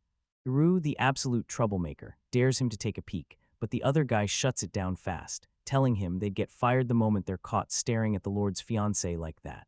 But Iru shrugs it off, insisting Vel would probably be totally fine. Right as the tension spikes, the water explodes in one massive, earth-shaking splash. Armstrong crashes into the scene like a vengeful sea god, roaring that he'll never allow anyone to peek at his nieces, Elise and Katharina. Clocking him square on the head, boom, a clean, direct hit, and he never even saw it coming. Armstrong, the ultimate helper, steps in and offers to heal that painful bump with his classic holy healing. Iru's eyes widen, because he just figured out this means Armstrong is about to land one of those bone-crushing hugs. After their bath, Iru gets absolutely lambasted for running his big mouth, like he just had to talk back. But he keeps trying to act clueless. While everyone else is winding down, Wendelin is all in on the classic post-bath ritual. He cracks open a glass of delicious juice and drinks it down, while everyone else digs into the booze and lets loose. A little hungry, Wendelin cracks a grin and declares he's about to unveil his special snack. A colossal basket stacked high with eggs, like a treasure meant to break the moment you touch it. Yeah, everyone's totally baffled, but he just shrugs and tells them, "Trust me, just watch." He tells them these are eggs from a horror bird, and that the one thing that makes them perfect is the exact boiling time. With an hourglass ticking away, he drops the basket into the sweltering hot spring water. As he yanks the eggs out, the whole room freezes, because every single one is pitch black, and everyone thinks he's totally failed. But Wendelin stands there, grinning with confidence, telling them the inside is totally fine. He pops it open and boom, there it is, a perfectly soft-boiled egg with a shiny, jammy yolk that practically begs to be devoured. It doesn't just look amazing, it tastes even better, and with a quick sprinkle of salt, it turns into the ultimate savory snack. Everyone digs in right away, faces lighting up as that delicious flavor hits like a knockout. The resort managers snap to it right away. Hot spring eggs, that had to be their next big signature. Wendelin nods and says they can even use that steam to cook up other dishes, meat, fish, and vegetables included. Wilma and the other big eaters feast like there's no tomorrow, and the whole group digs into the new cuisine with pure joy. The managers are bursting with joy, swearing they'll pour everything they've got into leveling up the resort with these fresh new ideas. And just like that, the hot springs by the enchanted forest exploded in popularity, spreading across the kingdom as the go-to spot for that seriously one-of-a-kind food. Later on, Wendelin stands on a balcony, surveying his realm like a proud king. His construction is booming, and the place is finally starting to look like a real town. Rodrich nods and insists Baalberg is destined to become amazing, but he doesn't take credit. He hands it all to Wendelin. The Lord's mansion is being built so fast, it's already flying past its deadline. Later, while Wenland is just trying to unwind with his fiancée, he suddenly clocks that Elise is way too quiet and clearly breaking inside. She finally snatches up the courage to tell him the truth. Her mom is coming to town for a visit. The moment it hits, Katharina's eyes light up, like the whole mess is fascinating, and yeah, that's never a good sign. Elise's mom, Nina Mayer von Hohenheim, sounds like the kind of woman who doesn't just enter a room, she takes over the whole scene. Aina finally admits it, she's not some monster, but dealing with her is a whole nightmare. Wendelin feels there's something deeper going on, so he fires back. Are you just here to pass the time? Elise nods and admits it. She's showing up as her father's representative to inspect what's happening with the church in the new domain. With a deep sigh, Wendelin snaps into motion and teleports straight into the Viscount Hohenheim mansion in the royal capital. Sebastian, the butler, rushes up to meet him and congratulates him like crazy because he's just been promoted to count. Just when Sebastian, our young mistress, about to be ready any second, she closes the distance instantly, greets him warmly, and knocks the wind clean out of his sails. She calls him out for being overly formal, then tells him to drop it and just call her mum. Wendelin's cheeks burn as he stammers that he'll do it, right after he and Elise are married. She catches his serious side, and it totally melts her. Before he can even catch his breath, she's already gearing up to storm straight into his domain. The second she snatches his arm, Wendelin's mind goes into full panic mode. He's totally overwhelmed, and that's exactly why he crumbles whenever he has to deal with her. He knows she's not really trying to seduce him, yet his body reacts anyway, and that only makes his embarrassment spike harder, leaving him totally flustered. The butler can only shoot Nina a silent, sorry glance as she demands they cross their arms for the teleportation. Just as they're about to head out, she tosses the butler a casual line, like, I might run late for dinner. And suddenly the whole scene feels like a date, because the second they appear in his mansion, Elise is right there, staring down her mother with a sharp, stern glare. Why are you crossing your arms with Wendell and Sama? Did something feel off? She demands, her voice dripping with suspicion. But in the blink of an eye, Nina drops Wendelin and flips into full-on professional mode. She tells Elise not to sweat the public appearances inside a private house, then orders them to get to work. Handed him a letter packed with every detail about the new church construction. As the domain keeps growing, the church must stake its claim bigger too. She even hauled in gifts for every single construction worker on site. Wendelin's mind reels. He can't stop wondering if that obsessive attention to detail is exactly why she was sent. But he can't make peace between them. One second it's that playful, too comfortable woman, and the next it's this razor-sharp, stone-cold noble. He finally admits it. He's terrible with people who flip their attitude in the blink of an eye. The moment the business wraps up, Nina swings right back in and quizzes him about how she did, but Elise cuts her off with a blunt truth. Her mother just flips the second hunger hits. Right at lunchtime, Wendelin gets marched into the dining room and finds it totally empty. He suddenly snaps to the nightmare truth. Everyone else found some way out. They bolted, fled, and left him standing there, utterly abandoned. Before he even has time to process the betrayal, Nina's already stepping in, offering to feed him. Elise stares at her mother with a stone-cold stare, while Nina raises a spoonful of food to Wendelin's lips. Nina whips around to her daughter and tells her to grind her heart out just to stay lovable, or she'll watch her husband slip away to some other girl. With this as a dare, a blushing but unbreakable Elise grabs the spoon and even offers to feed a mortified Wendelin herself. Nina flashes a grin, practically vibrating with excitement, as she can't wait to show her daughter exactly how it's done. Later on, the rest of the party stumbles back to find Wendell sprawled out on a sofa, passed out cold after that mother-daughter duo literally stuffed him to death. They're all formally introduced to Nina, and she welcomes them with a charming smile that immediately disarms everyone. Katharina clocks that she looks exactly like Elise, while Wendala spirals in her head, terrified of her charm offensive. The rest of the day drifts by, no trouble, no shocks, just smooth sailing. Now it's go time. Wendeland has to escort Nina back to her home. At home, the whole group comes to see them off, yet Elise still isn't buying it, because the way her mom hovers right by her fiancé is making her visibly uncomfortable. They teleport straight back to the entrance of the Hohenheim mansion. As they tear into their goodbyes, Nina scoots in clothes and murmurs her final advice. She basically says it's fine to touch Elise in secret, even before you two are married. Wendelin just freezes, mouth open as she waves goodbye, and he lets out a heavy sigh, again, realizing once more that he's still absolutely, positively terrible at dealing with her. Just as Vel finally catches a rare breath of peace, quietly sipping his tea, Ine and Louise burst in, because their mothers want to meet him.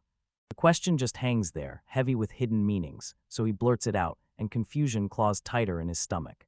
Erwin, always the steady advisor, steps up to break down the brutal politics they're tangled in, because as Vel's grip on Balberg keeps exploding outward, they suddenly need a real military to keep up.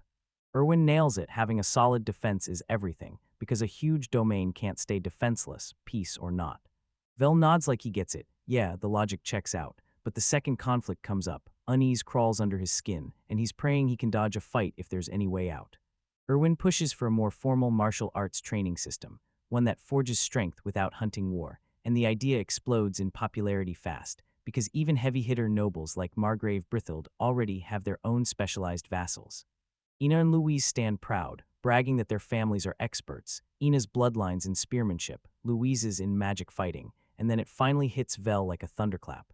If he wants to climb all the way to Upper Lord, he'll need retainers with a whole mix of skills. And just like that, Erwin drops the truth. Dojos are already being built, ready to train these future vassals.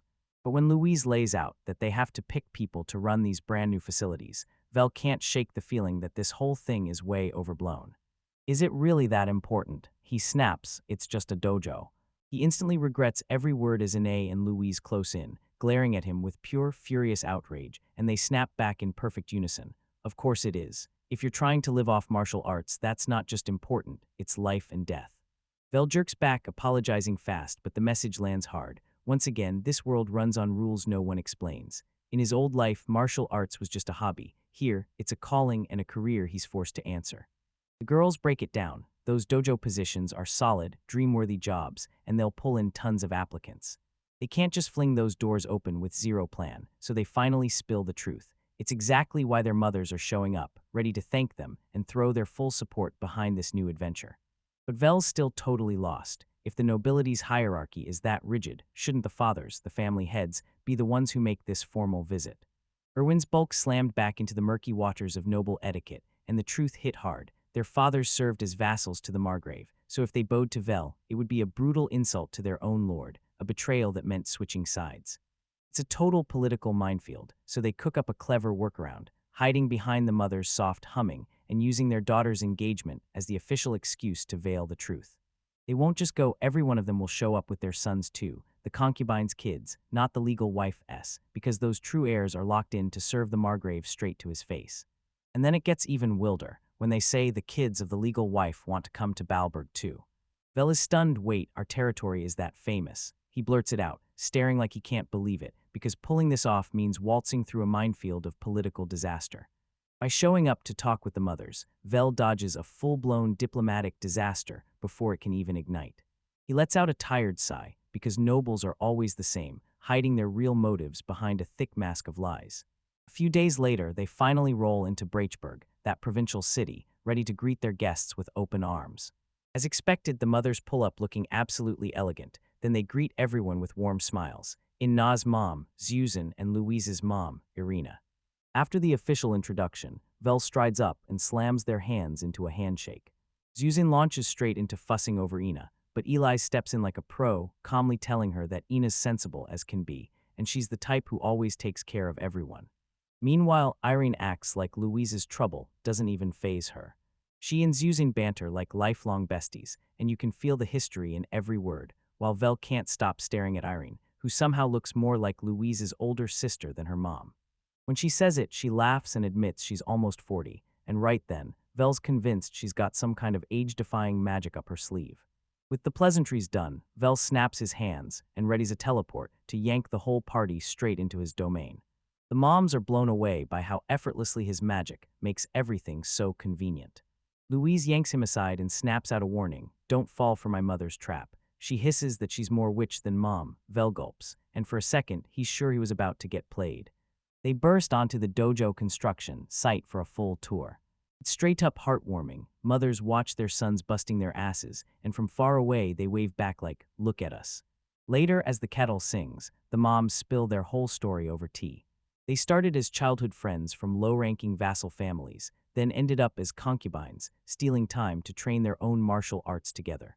Ine and Louise don't hold back. They flat out say their moms aren't that good, and then they hit back even harder. Their own talent blows them out of the water. Irene bursts into laughter and says she's just thrilled her daughter got so lucky. Then the vibe snaps serious. Those mothers step in and promise to run the dojos, but it all has to stay hidden. Irene leans in and tells Vel one brutal truth. If you want the right instructors, hire only the ones her husband personally recommends. An official decree from the Margrave just slammed down. Only a select few families can claim instructor roles under Vel, and his fiancée is the rare exception. Vel's thoughts spiral. He never thought dojo politics could cut this deep. not even for something as simple as training.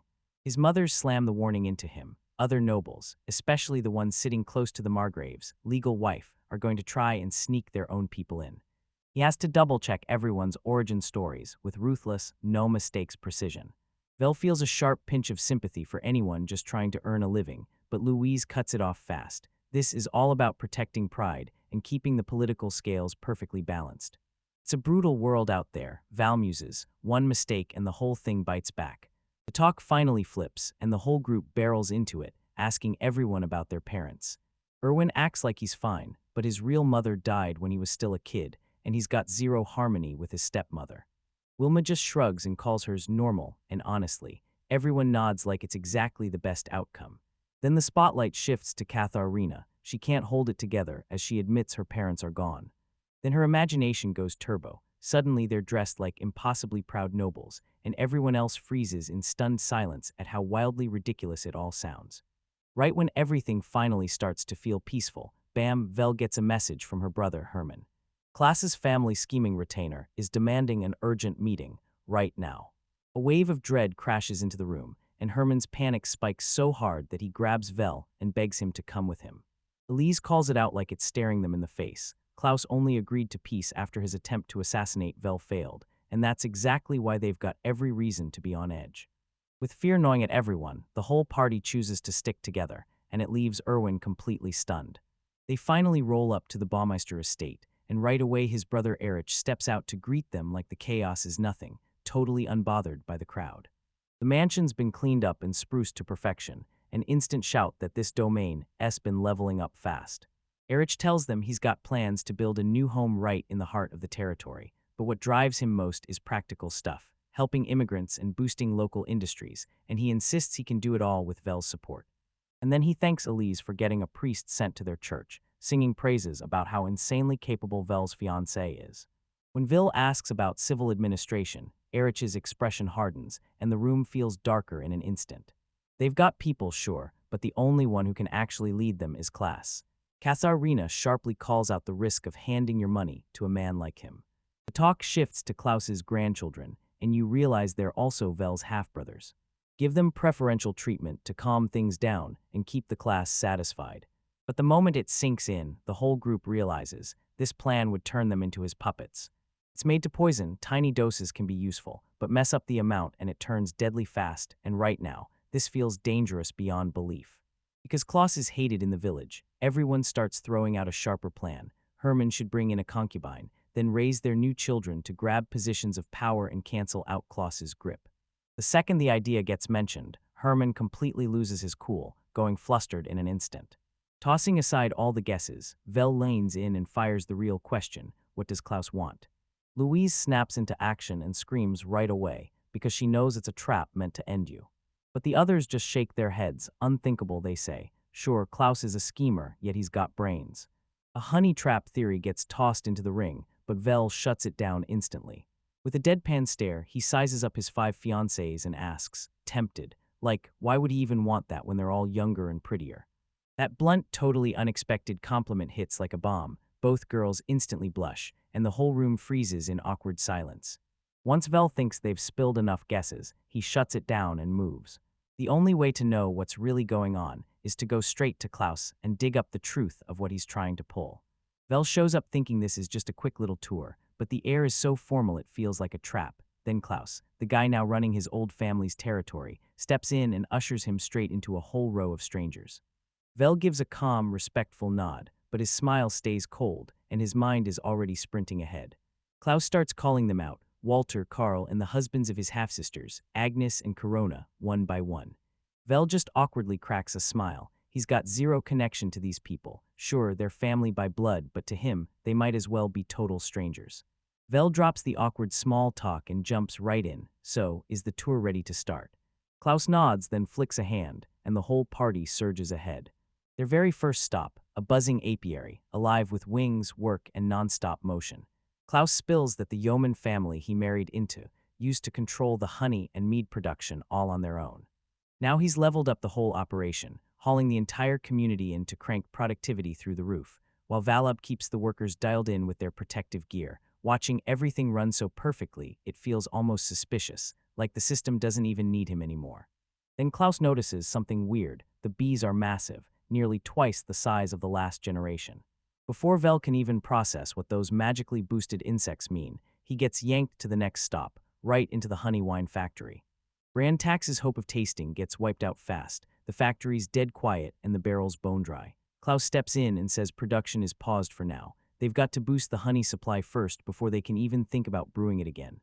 They slam the industrial buildings behind them and break into the endless open fields. Klaus beams as he unveils the shimmering rice stalks, bragging that this miracle crop has become the lifeline for the brand new villages, right as Vel's eyes light up, because everyone knows how obsessed he is with rice, and even his party can't stop grinning, already picturing the feast they're about to crush. But hold up, the tour's not finished yet. Klaus has one final stop to reveal to them. He shoves them forward to the edge of the developed lands, grinning as he says they'll have to plunge into the untamed wilderness to survey the site for the next new village. Vel, trusting his guide, just nods and tells him to take the lead. The group trails Klaus straight into the thick forest, and the vibe flips fast, from laid-back exploring to full-blown tension.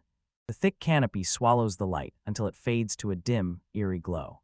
Suddenly, out of the tree shadow dark, figures burst into view. Then a whole platoon of soldiers, armored in strange, heavy gear, surges in and surrounds them with weapons poised to strike. Vel's crew goes rigid the instant it happens. Every one of them snaps their hands to their weapons like a heartbeat firing. They're totally outnumbered, and they're getting slammed by a flawless ambush that's been perfectly set up. While the others gear up to fight for their lives, Klaus stays unnervingly calm, almost unnerving in how steady he sounds. "Don't worry," he tells them, explaining that those guys are just adventurers who hunt Hun dragons, and they're only passing through from the east. Vale's eyes snap tighter. Dragon hunters, armed to the teeth like they're on some flawless mission, this just doesn't fit, so he fires a question at Klaus. "Do you know who they are?" This question blows the doors off. Suddenly Klaus is forced to lay out a messy political storm. The East is run by Margrave Bra, and she's at odds with her own ally, Margrave Breathild. He even drops that, back when he was young, he fought right alongside Broward's forces, but the gear they had then was nowhere near this. Klaus presses on, painting the political world in blood-dark shades and leaving everyone staring at the grim truth. The Baumeister estate keeps to itself, so Vel has barely any clue about what's really going on.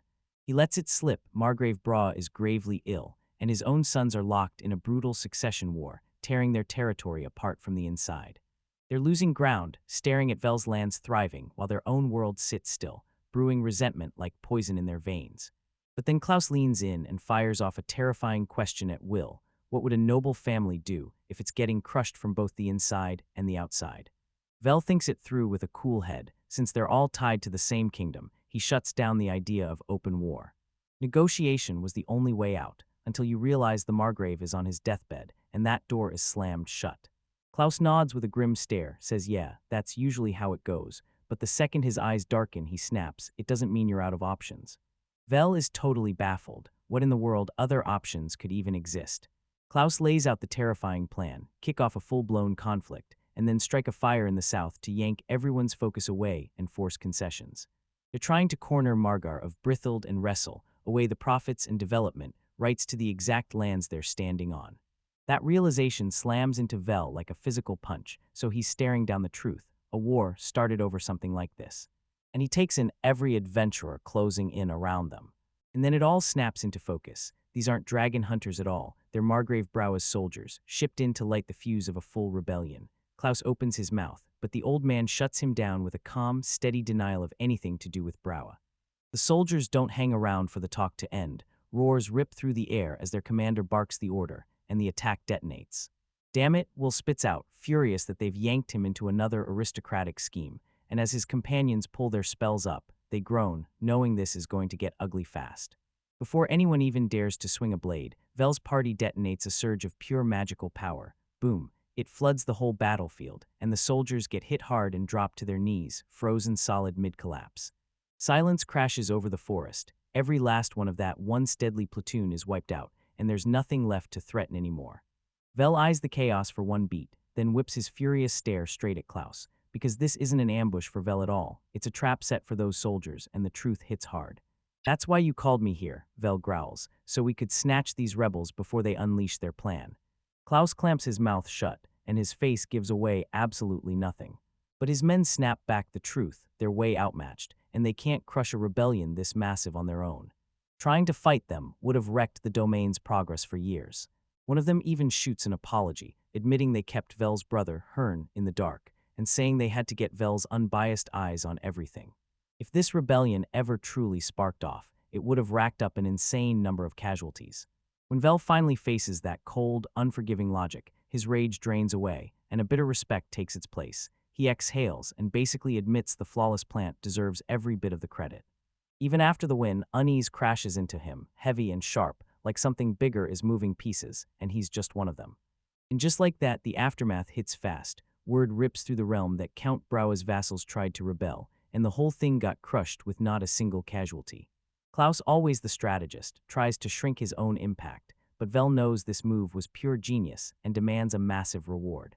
Right when they're still trying to process everything, a frantic messenger bursts in. Margrave of Brithold has sent word, and it's urgent. Margrave Braua's real army is moving, marching out of the east and driving straight for the southern territories. No one knows the force's exact purpose or how massive it really is. But Brithold didn't sit around. He started forging his own army, ready to strike back with a full counterattack. Then the real truth hits. Pure terror. That rebellion was just a smoky decoy, meant to trap Vel and his crew while the main army slipped in for the kill. But now, thanks to Klaus, they've got the upper hand, and the prisoners too. Klaus even announces he's hauling the captured soldiers straight to the border as rock-solid proof of Braua's betrayal.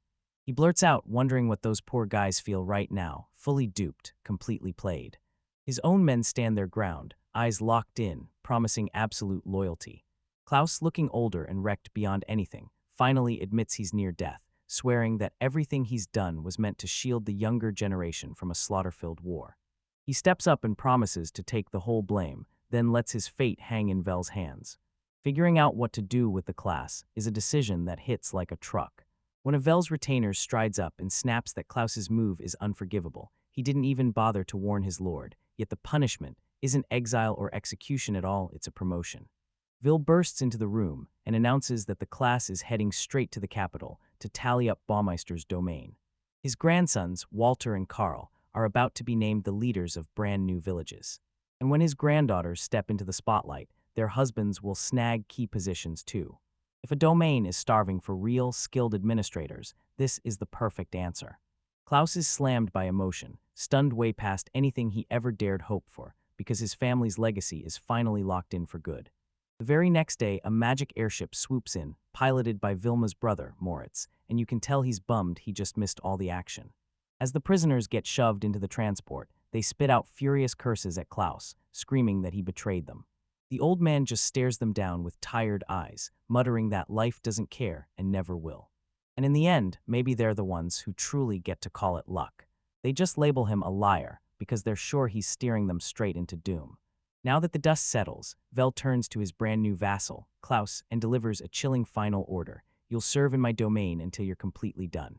Klaus dips his head so low it's almost surrendering to fate, and with a humble breath he says, I can't do anything else, but I will give it everything to serve you, right up until my last moment. And just like that, the sharp old strategist flips the switch, then pledges himself to Vel as a loyal vassal. As Vel watches him, defeat hits like a punch. Sure, he won, he stopped the war, and he snagged a terrifying ally, but somehow it all lands exactly how Klaus planned from the very start. We kick things off at the grand estate of Margrave Braua, but inside, the vibe is anything but royal. Heavy silence hangs in the air, and tension smolders behind every breath. Carla, a young woman with trembling hands, sits at her sick father's bedside. This once powerful ruler now looks like a living ghost, and when the room goes quiet, he finally rips the silence apart with one gut punch. Do you hate me? Carla doesn't answer. Her thoughts sprint in circles as she clings to the image of that old man, her father, one of the three great Margraves of the Helmut Kingdom. He's lying on his deathbed and he still hasn't picked a successor, so she swallows her defiance, because the moment she challenges him, she knows it'll spell ruin for her mother and her whole family, and she'll endure it all in silence. His legacy isn't just a name, it's a colossal estate, so huge it could swallow a small country. And the vultures are already circling. Her two brothers, Philip and Christophe, are locked in a brutal fight, clawing for the chance to be the next head of the family. Even stretched thin, the Margrave sees how pointless it all is. He glares and snaps. What the hell are we doing? We don't have time to bicker over succession. Carla can only nod along. This family has no room for infighting. The Brawa name is crumbling. After the disaster wars against their rival, Magrev Brithild, their power keeps slipping away, and the cost is measured in countless lives. Carla clocks the twisted logic behind her brother's ambition and tells her father straight up, with things this critical, his stupid sons are so desperate they'll do anything. Each of them is convinced they're the one with the power and charm to flip their family's fate, so they can rise up and become the leader who saves everyone. Her tired father locks eyes with her, surprise flashes there, and then he admits, "You're a lot smarter than I ever expected," like her mind just shocked him, even though they've only known each other for a year after being torn apart for 15. You can practically see her razor-sharp political mind turning behind that calm, quiet mask. Then his voice drops with heavy, patriarchal regret as he spits out, "I wish you were a man." Then he lays out a brutal future, one of those succession crises that always smells like war, because to crush the chaos inside, he'd whip his own forces outward, cook up a new conflict, and grab undeveloped land. A clean military win would be the ultimate flex, proof that one of them really is the rightful heir. Carla shoots down the plan instantly, because her brothers are so paranoid that neither dares to lead an expedition, terrified the other will steal their power while they're gone. Sure, the Margrave size is a pretty silly, petty reason, but with those two facts together, it's totally got to be the real explanation. This is the moment, bro, where a whole family is about to be torn apart. Then a blaze snaps into the Margrave's eyes, and he locks onto Carla, unleashing his last, desperate gamble. "I'm going to be the most vile, twisted aristocrat imaginable, right up until my final breath." He's cooking up a totally insane move. He'll poke the rapidly rising Count Baumeister on purpose, daring the young lord to snap and seize the bro of the family's development rights. He knows his own sons are still too raw, too useless to even touch a power that massive. He's convinced that if he burns the family's pride, he can finally rescue the people it's meant to protect. But he's got a sickness in his gut. He can't stand doing it alone. He jabs a trembling finger at Carla, then drills straight at you. "The Broa family has you," he snaps, no questions, no bargaining, his voice shaking with command, because she's headed to Gammeister's domain not for a visit, but for good. With a calm, unshakable resolve, Carla accepts her fate. As she steps out of the mansion that never felt like home, she seethes to herself, her father is the worst human being she's ever had the misfortune to know. But trust me, there was a way worse fate waiting right around the corner. Meanwhile, in Count Baumeister's territory, Wendelin Akavel gets blindsided by a visitor nobody can explain. Rodrich, with his loyal retainer at his side, looks completely rattled. The guest is Carla von Bra, the daughter of the very Margrave they've been calling their enemy. And then, shockingly, she showed up completely alone, with not a guard in sight. And none of it adds up. Braua's knights bankroll a rebellion, they wipe it out, and now he's stuck in a full-blown Cold War with another Margrave. So tell me, why would he send his daughter alone straight into the enemy's blood-soaked territory? Vel barged into the receiving room and froze, because a young woman stood there, glowing with breathtaking elegance. She introduces herself, and Vel's entire world suddenly flips off its axis. It's not just that she's gorgeous, she looks and sounds exactly like the girl he fell for back in Japan during his last life. He's totally knocked off balance. His head is a storm of past life memories colliding with the confusion of today. He blurts out a compliment about her beauty, and you can see it genuinely throws her for a loop. She snaps that nobody has ever said that to her before, and when Vel tries to recover, he shoots back that every guy she's met clearly had terrible eyesight. Right after that, Louise, standing right behind him, slips in a sharp pinch like a warning, dead silent, telling him to get his act together. After catching her breath, Vil steadies herself and demands, "So why are you really here?" Carla drops her official reason. She's here to scrutinize his domain's growth, working on her father's orders. Desperate to uncover answers that could save their own lands.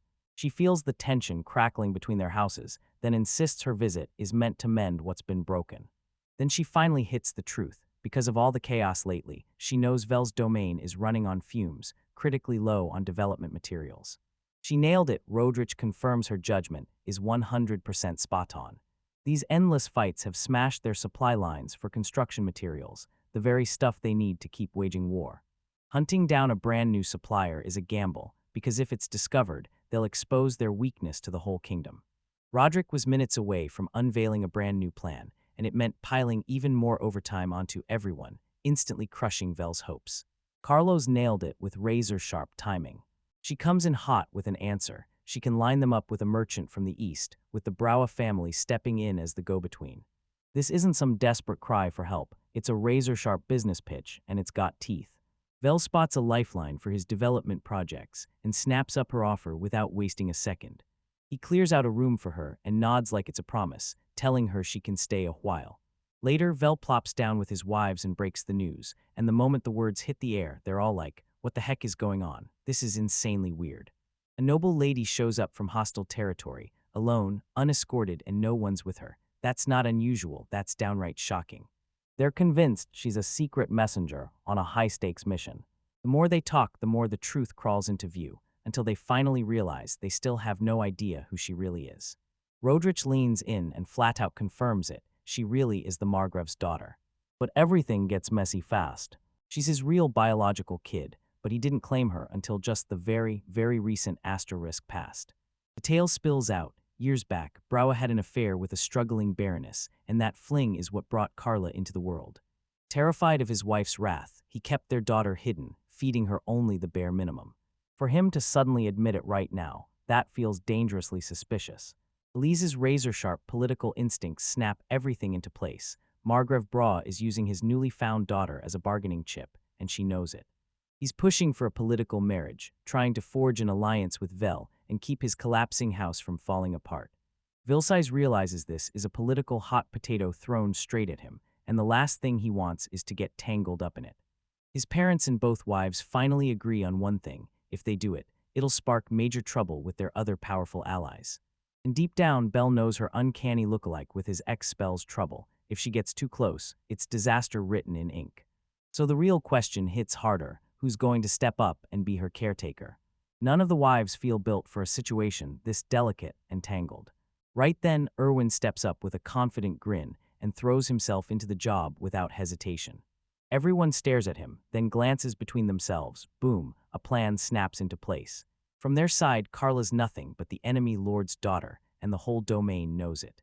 Assigning Erwin as her official escort and caretaker is the perfect fix. He keeps watch, shuts down anyone trying to harass her, avoids any nasty diplomatic blow-ups, and makes sure she stays safely at a distance from Vel. Decision sealed. Erwin is now Carla's official escort, and trust me, happy doesn't even cover it. He's practically vibrating with joy, already picturing every second he'll get to spend with her. The rest of the group is way more confused. Elise cuts in fast, lifting her hand to slam the celebration to a halt. "Hold up," she blurts. "Eru, don't you think he'd do the job Carla style?" The message hits hard. Now the real question is Eru actually the right guy for this mission?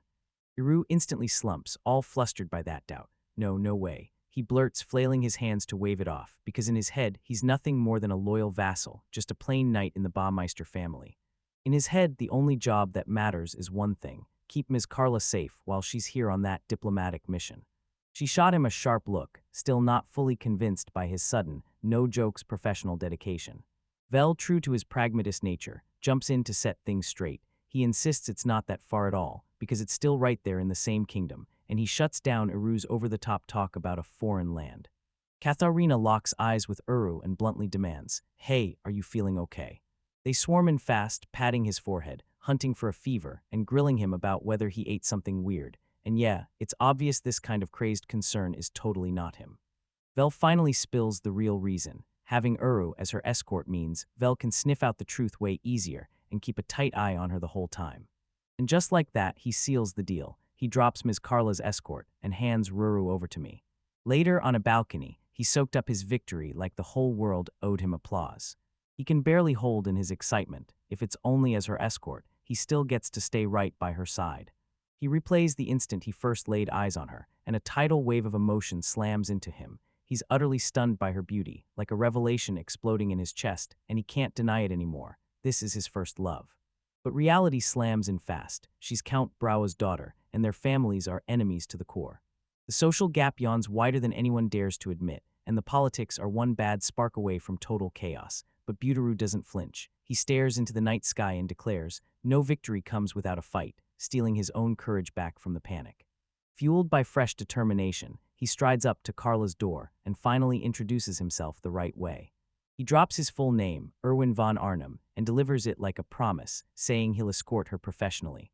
When she replies, her voice hits him like a dream, perfect, beautiful, exactly what he pictured, and then she tells him her name, Carla von Braua.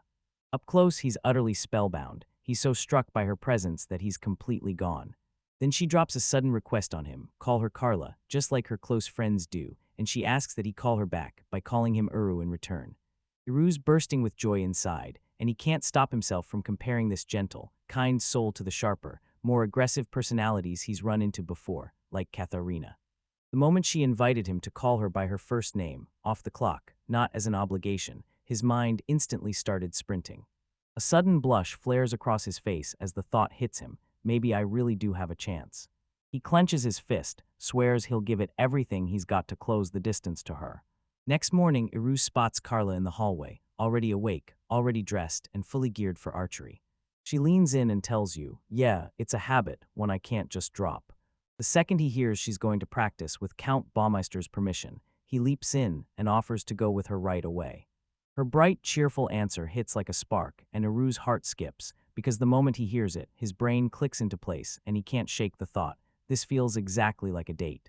As they walk, Carla finally lets her guard down, telling you that before her family hit it rich, she and her mom lived humble and struggling, and for a while, she wasn't even officially recognized as the Count's daughter.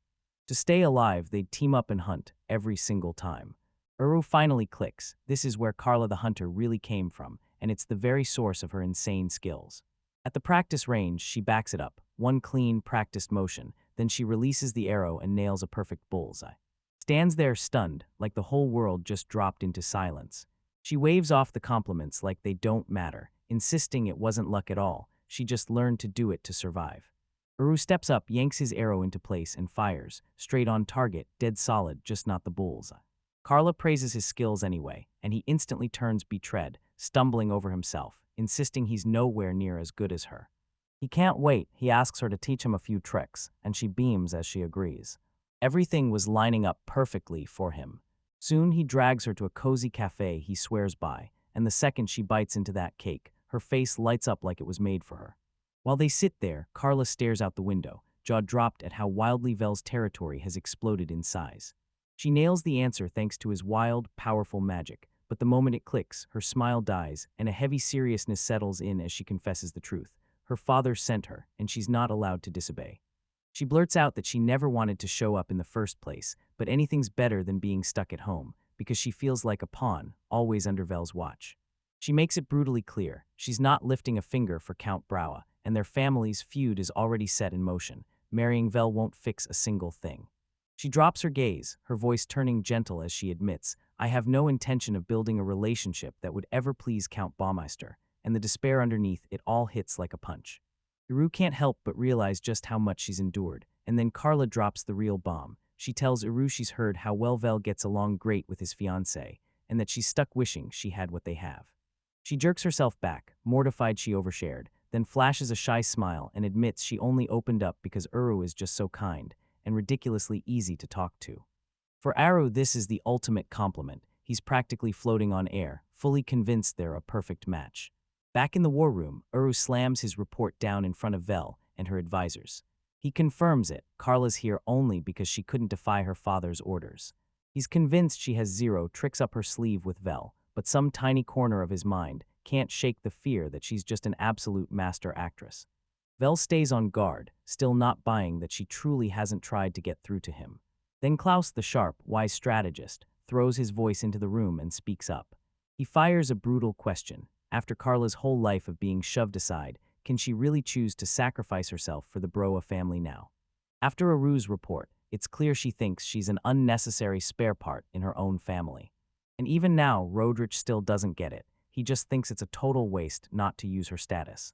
Uru lunges in with passion, because Carla doesn't want to be the daughter of the Braua family in the first place. Klaus nods hard, totally buying Uru's take. But with that in place, Vel decides she can stay, because it means one of Count Brau's nastiest trump cards stays locked out of the game. As Eru steps away, his heart wrestles with turmoil, because how in the world is a lowly knight supposed to chase a highborn lady? Klaus clocks his troubled face instantly and slams the brakes, stopping him right there. Uru tries to brush it off, but Klaus cuts in with his counsel. After all, with a lifetime as long as his, he's got advice Uru can't ignore.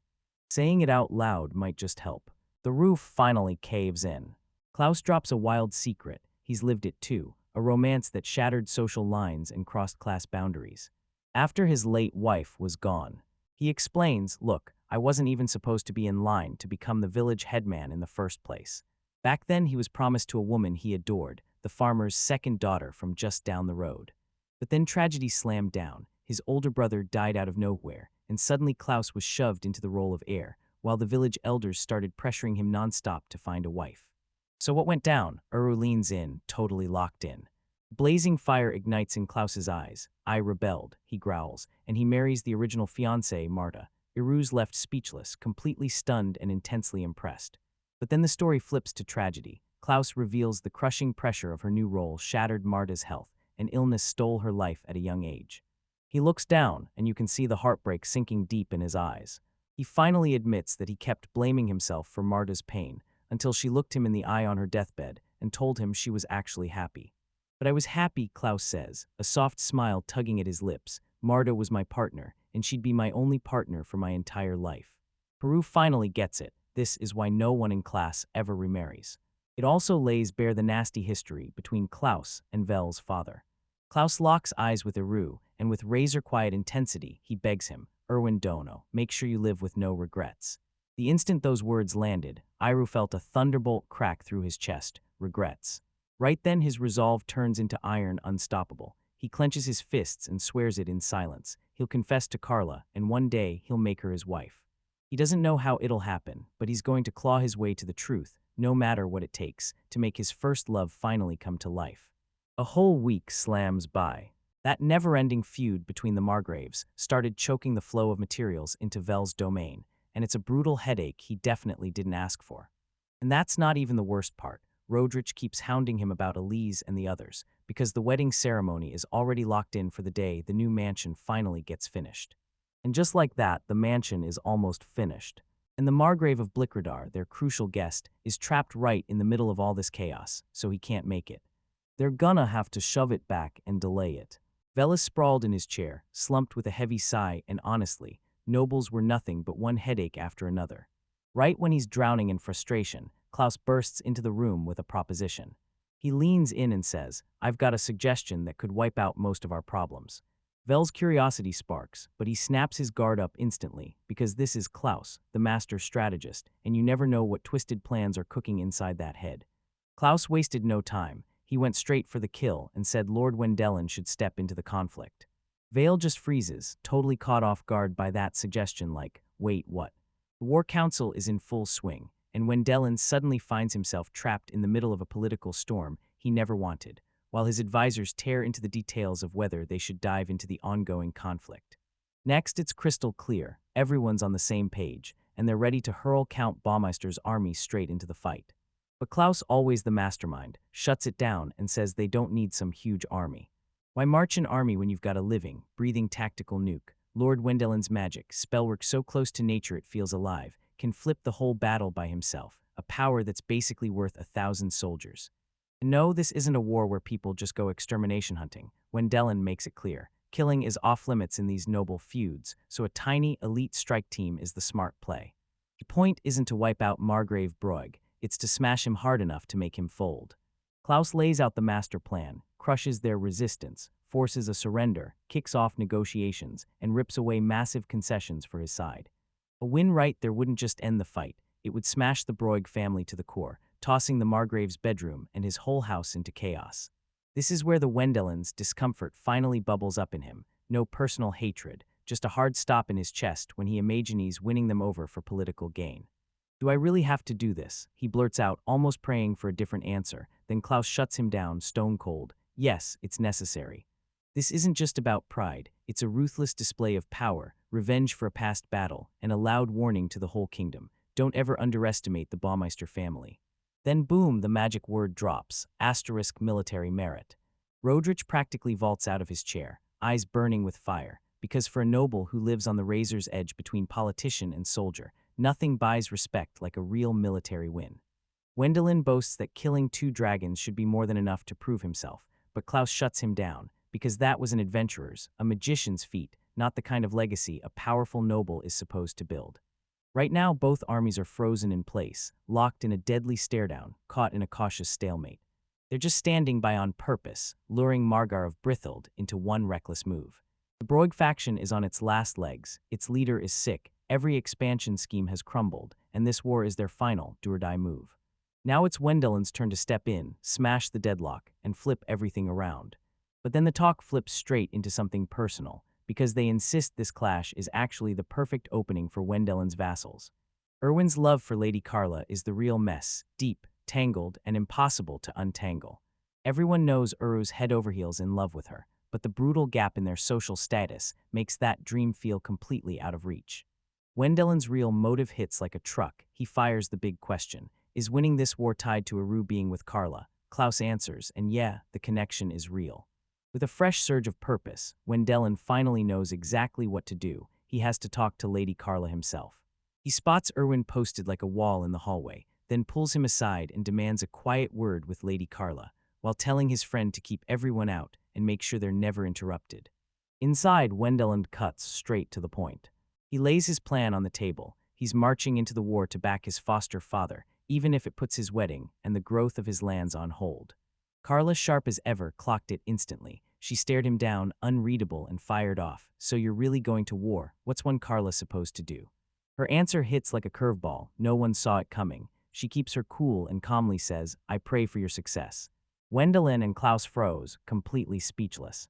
Carla rips off the mask and spills the truth. She's been the poor banker family's daughter for over 15 years, and she's done pretending she wants anything else. Then boom, the bombshell drops, and I don't care if the Broig family gets crushed by this conflict. The chill in her voice hits like a punch. Wendelin can't help wondering what kind of man Margrave Broig must be for his own daughter to hold that kind of rage. Then she ups the ante. Meister, she calls out, counting. All right, can I step in with you? Blushing hard, Wendelin whips around to Klaus, begging him for guidance. The strategist's mind was already sprinting ahead, mapping every angle, and Carla siding with them didn't feel totally shocking either, since her whole mission was to negotiate with them in the first place. Keeping her right beside you is the safer move, because if you leave her behind, she's bound to stir up trouble. Her arrival flips everything. Suddenly, the advantage is huge. Back in the Brogid command, panic erupts and the Margrave sons run it like a disaster, tearing into each other over who inherits next. Once Carla joins them, her brothers will be crushed with doubt, stuck between wondering if she's a traitor or the only shot they've got to negotiate. Either way, her knowledge hands Wendala a straight shot into how the enemy thinks. And after the war, the Broig family will likely throw her out, labeling her a traitor. Wendelin finally snaps all the pieces together. This plan fixes everything, and best of all, Iru will be thrilled. Lady Carla, he announces the call, and then demands, please join our army and come with us.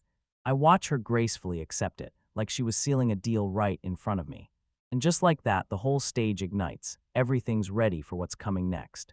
In a rare quiet moment, Wendelin leans in and tells Uru the truth. If they win, Carla gets her freedom, and Uru's friend's dream can finally breathe. Then Uru ignites with a fury Wendelin has never seen, and he vows that he'll be the one to hit the final blow. Right when the tiny but ruthless army gets ready to march out, Wendelin's gut drops. He's never set foot in the Echo grasslands, so teleportation is completely off the table. And just like that, every magical airship is getting yanked into development back home, all tied up in projects that are keeping them grounded. But right when it looks like they're about to start marching, a majestic airship drops out of the sky like a royal omen. The Armstrong family didn't just get a ride, they chartered a whole vessel just so they could ride in style. Wendelin's forces lined up with his party, Lady Carla, and 50 of his own soldiers. Then the real shock hit, 20 former prisoners who'd come over from the enemy's side. Wendelin hangs back in suspicion, but Klaus leans in and promises, loud and clear, that their loyalty is locked in. These men got thrown into the cannon as helpless fodder, then their old lord ditched them, and now they feel nothing but hate toward the Broa family. Klaus's plan is pure genius. He's dangling a fresh start, a shot at becoming official vassals of the rising Baumeister family, and that prize is worth fighting tooth and nail for. Klaus didn't just recruit them, he earned their respect and slam-cut the escape route, leaving NF with nowhere to back out, and yeah, that makes him a seriously cunning strategist. Klaus swings in the ultimate prize to light a fire under everyone's spirits, then drops the bomb that the grand matchmaking event, meant for the nobles, has been blown wide open. He swears on Wendelin's name, push for military merit, earn a formal vassal title, and you'll score a seat at the event. The thought of marriage sparks a fire under these soldiers, and they explode into cheers. With dreams of glory, land, and love burning bright, that unstoppable crew charges straight toward war. They surge into the endless Akago grasslands and link up with Margrave Brayfield. The Margrave nearly exhales in relief the moment he sees them, and then his eyes snap to their special guest, Lady Carla. Knowing the political stakes, he doesn't dare question why she's here. Instead, he tilts toward Wendeland with a sly grin, like he's got a secret, then whispers, "You're definitely cooking up something nasty." Wendeland doesn't dodge the truth. "If we're doing this," he growls, grim determination burning in every word, "we'll finish it the right way." With these fresh arrivals, the war's momentum is about to swing big time. Inside a war tent, the air feels like it's made of pressure. Wendeland gets slammed with a briefing on the current battlefield, and those numbers are downright terrifying. Their combined forces are already in the thousands, and more reinforcements are racing toward them, yet the enemy's numbers are just as overwhelming. This isn't some tiny skirmish, it's the kickoff to something huge. Velt wastes no time, cuts straight in, and demands to know if the other side has moved at all. The answer is an absolute, crystal clear no. There isn't even a single maybe. It's a brutal standoff, two massive armies locked in place, because if they clash at full force, the battlefield turns into a nightmare of blood and shattered armor for everyone. Vil snaps it all into place. This isn't the start of war, it's a cold political lockup. Both sides have shoved their armies into position just to flex, playing deadly chicken with no one willing to blink first. Right when he's still processing it, his advisor barges in with a whole new problem to deal with. He snaps open a map, and boom, it shows a whole different battlefield hiding hundreds of kilometers away. It's a full-blown scrap over a copper mine between two vassals, Baronet Ransel and Baronet Henkel. Vel realized this fight wasn't new at all. It was an ancient wound, ripped open again and again over the years. Right now, Henkel's forces have already grabbed the mine, and Ransel's men are stuck in a tense standoff, fighting tooth and nail to take it back. All right, Vel's got one goal right away: force the situation back to an even split, and we're not losing a single soul in the process. The advisor lets out a heavy sigh, then tells him that for nobles, these little brawls are a twisted ritual, power plays, a way to blow off steam, and settle grudges with forceful displays. The talk shifts from hype to real action. Bill panics, because he finally realizes he needs non-lethal options, and he's got zero training weapons ready. Then a fresh face slid into the conversation, Sir Tristan, calm as anything, telling him not to sweat it, because the weapons are already loaded onto Lord Henrik's airship. Tristan, the Minister of Military Affairs, son, somehow became a master at handling the kingdom's war crisis, and he took the first step before anyone else could. Tristan then hurls Vela into a crash course on the weird etiquette of noble feuds, like this: you don't kill your enemy, you capture them to chop down their ranks. Next, you slide into negotiations, and the whole mess gets shut down the moment a massive ransom finally gets paid. It finally hits Vel: this isn't war at all, it's a money machine. Capturing and ransoming brings in way more profit than outright killing, and it keeps the casualties low. The kingdom bans brawling between nobles on paper, but everyone slips around it with the same sneaky, unofficial loophole. A filthy, unspoken rule everyone pretends they don't see. But the real gut punch hits right after. An advisor steps in and drops the bombshell. More than 80 noble houses are locked in border disputes. Vel can't believe what he's seeing, and it only gets uglier by the second, because right now, about 40 of those disputes have already erupted into small-scale battles. It slams into him like a ton of bricks. This whole fight won't be truly over until every single one of these 40 conflicts is settled. And the enemy has been scrambling nonstop. At nearly every one of these stops, they've already sprung ambushes, overwhelmed the local forces, and driven them out for good. Good news so far: the big noble houses haven't launched any full-scale war against each other yet. But these are the kind of small fights over land and water rights that nobody admits are gonna blow up.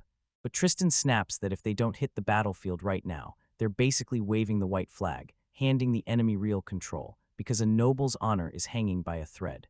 Vale stares into his past, remembering how back on Earth, nations used to posture and clash like this, all over land grabs and territorial wars. He finally gets it: being a noble isn't some comfy title, it's a non-stop, high-priced battle for power and prestige.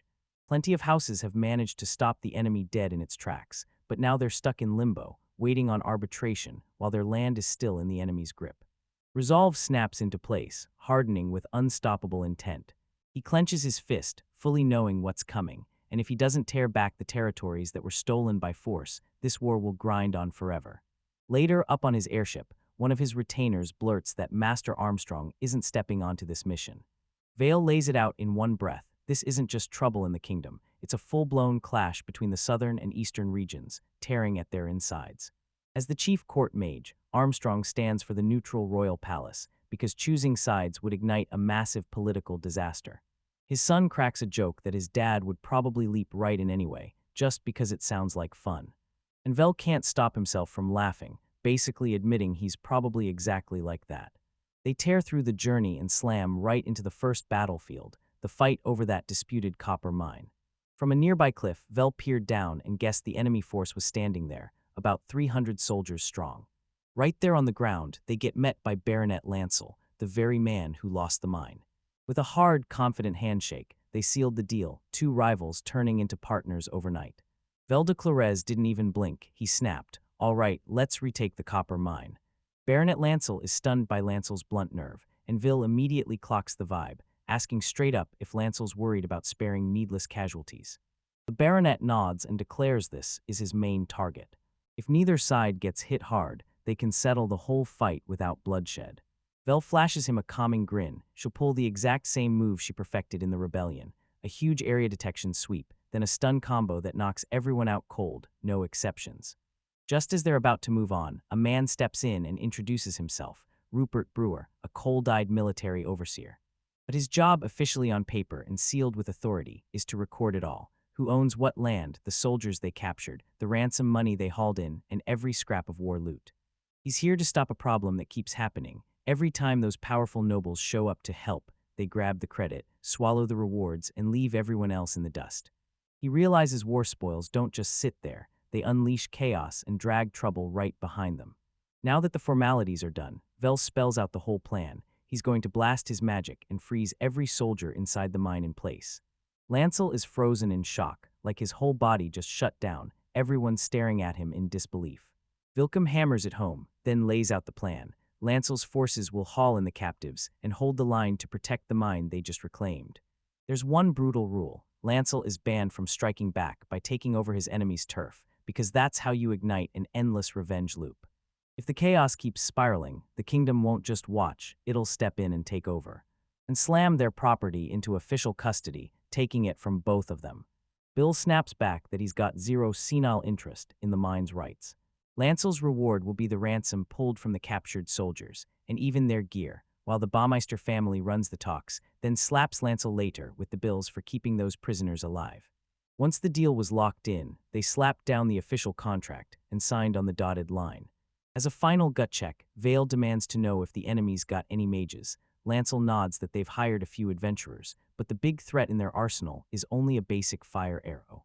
So for Vel, it means nobody on this planet can ever shut down his magic.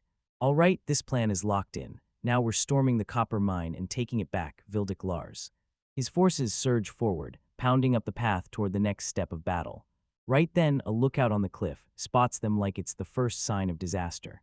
The alarm blares, something's coming and we're about to get hit. But it's already over. Vel's eyes glow ignites with raw magical power. He hurls his spell, Area Stun, and a bolt-bright wave of lightning crashes across the clifftop, dropping every enemy soldier instantly, locked stiff and unable to move. Vil snapped around to his crew. Some got hit in the blast, but they're already bouncing back. All right, everyone lock in and move. He drops the cleanup on them, because his part of the battle is already done. Back at camp, a wild little moment kicks off. Baronet Lancel is suddenly being served tea like it's some secret show. Vale's own fiancée, Elise. The Baronet is totally rattled, stammering that it's an absolute honor to be served, personally, by Count Baumeister's wife. Vel leans in and reminds him they're not married yet, but Lancel still sinks into despair, feeling pointless just sitting there while everyone else throws down and fights his battles for him. Sips takes a sip of tea and lets the warmth hit like a tiny victory. Is it normal for fights to break out over that mine? Lancel tells us it's turned into a twisted ritual. Each side tosses out 5 representatives for duels, and whoever wins grabs the mining rights until the next showdown. But this time it hit different, an unannounced, full-scale occupation with no warning at all. Elise instantly speaks what they've both been sensing, because this kind of escalation reeks of Count Blois.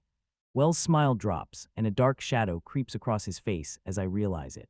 Just 2 hours later, the report slams onto the desk, mission accomplished, no questions asked. Vel and his forces hauled in every last target at the copper mine, and not a single person was lost. Just like that, with the copper mine crisis finally settled, Head Squire Felix snaps into a sharp salute and tells Viscount Lancel, everything's under control. The defenses hold strong, and for a breath, it looks like we've finally locked in a clean win. Felix isn't done. He drops the bombshell that they've also snagged Viscount Henkel, the mastermind behind the attack, and the moment the staff hear it, panic hits like a shockwave as Henkel himself lets out an audible gasp, stunned beyond belief. He can't believe their own genius theory. Henkel is somehow calling the shots from the safe rear, but Wendelin just shrugs it off like it's no big deal at all. An aide confirms their intel is dead on, and now the mystery around why Henkel's on the front lines just gets even darker. Wendell speaks in a calm, sharp tone like, "Yeah, I bet I'm here for an inspection," and then smirks as he realizes he got swept into the chaos, because now a Viscount's involved, and that means a ransom so huge it's basically a win. With a snap of authority, Wendelin barks out his orders. He puts Viscount Lancel in charge of guarding the mine and keeping the prisoners under control until the official judgment comes down. With a hard handshake, he hands over the whole area like it's on fire, and his mind is already hunting the next hotspot. A few hours later, Wendelin's magic airship blasts through the clouds, and that whole settled dispute gets left in the dust. He leans over the edge of the sky, zeroing in on their next stop, two armies frozen in a fierce tent standoff across a wide river. Brewer, the military overseer riding with them, lanes in and points down at the factions below, like he's already mapping their next move. On their side of the riverbank, their ally Sir Becker stands ready, while across the water, Boy March family troops stare them down. When Dellen is blown away, the second Brewer starts talking, because the man's knowledge is like a walking encyclopedia. Then Brewer breaks it down. He's a herald, a role from ancient days where you identified nobles on the battlefield just by their crests. In a rare stretch of peace, they're shoved into a new mission, snag intelligence on allied nobles, and memorize every last detail from who's related to who to what they believe politically. For Wendelin, who's clueless about all the region's cutthroat politics, having a Brewer at his side is a huge, game-changing advantage. He barrels straight into the heart of it, demanding to know what sparked this whole disaster. Brewer tells them the river was once the border, but then a fresh flood slammed through, a new sandbar sprouted in the middle, and that instantly sent the whole map of territories into total chaos. Wendelin thinks this is some land feud brewing, but Brewer shuts it down fast, because the land is basically worthless. The real war, fishing rights, and both sides are throwing accusations of poaching like grenades. The idea of two armies mobilizing over something this petty makes Wendell shake his head in disbelief, because this is a full-blown overreaction. Their airship glides down with a soft thump, settling onto a nearby patch of grass. Wendelin steps out with his brutal party on either side, swivels toward them, and says, "Are we going to finish this the same way we did last time?" They're not guessing, they've got a system, and this time Ellipse forward steps in, announcing she'll take care of it. With one smooth, effortless move, she unleashes a storm of crackling energy. A spell erupts across the enemy ranks, and in the blink of an eye every soldier freezes stiff, dropping dead on their feet, fully incapacitated but somehow left unscathed. It's over before you can even blink. And just like that, it becomes their routine, flying their airship straight from one chaos-filled conflict zone to the next, as a rapid response magical task force. Wendelin, Katarina, and the legendary dragon-slaying hero Brantek trade the spotlight as Brantek blasts wide area stun magic, sweeping enemy forces up with brutal efficiency, always synced perfectly with their local allies. Right in the middle of the chaos, a lone enemy mage bursts onto the scene like a nightmare, trying to whip his troops into shape, strikes a killer pose, and thunders, "I'm Firewall." But he never even gets to finish his intro, boom. He's instantly knocked out and crumples to the ground. Wendelin's crew doesn't even flinch, and Katarina just shrugs that they shouldn't have let him get that far, while Wendelin thinks, yeah, letting him do more would have been a waste. People straight up agree on it. He was pathetically weak, barely scraping by as a beginner. Around here, nobody's running into intermediate mages, let alone advanced ones. Alice tells him mages are basically extinct in the first place, so the Blois family would be scrambling hard, desperate enough to hire anyone they can possibly find.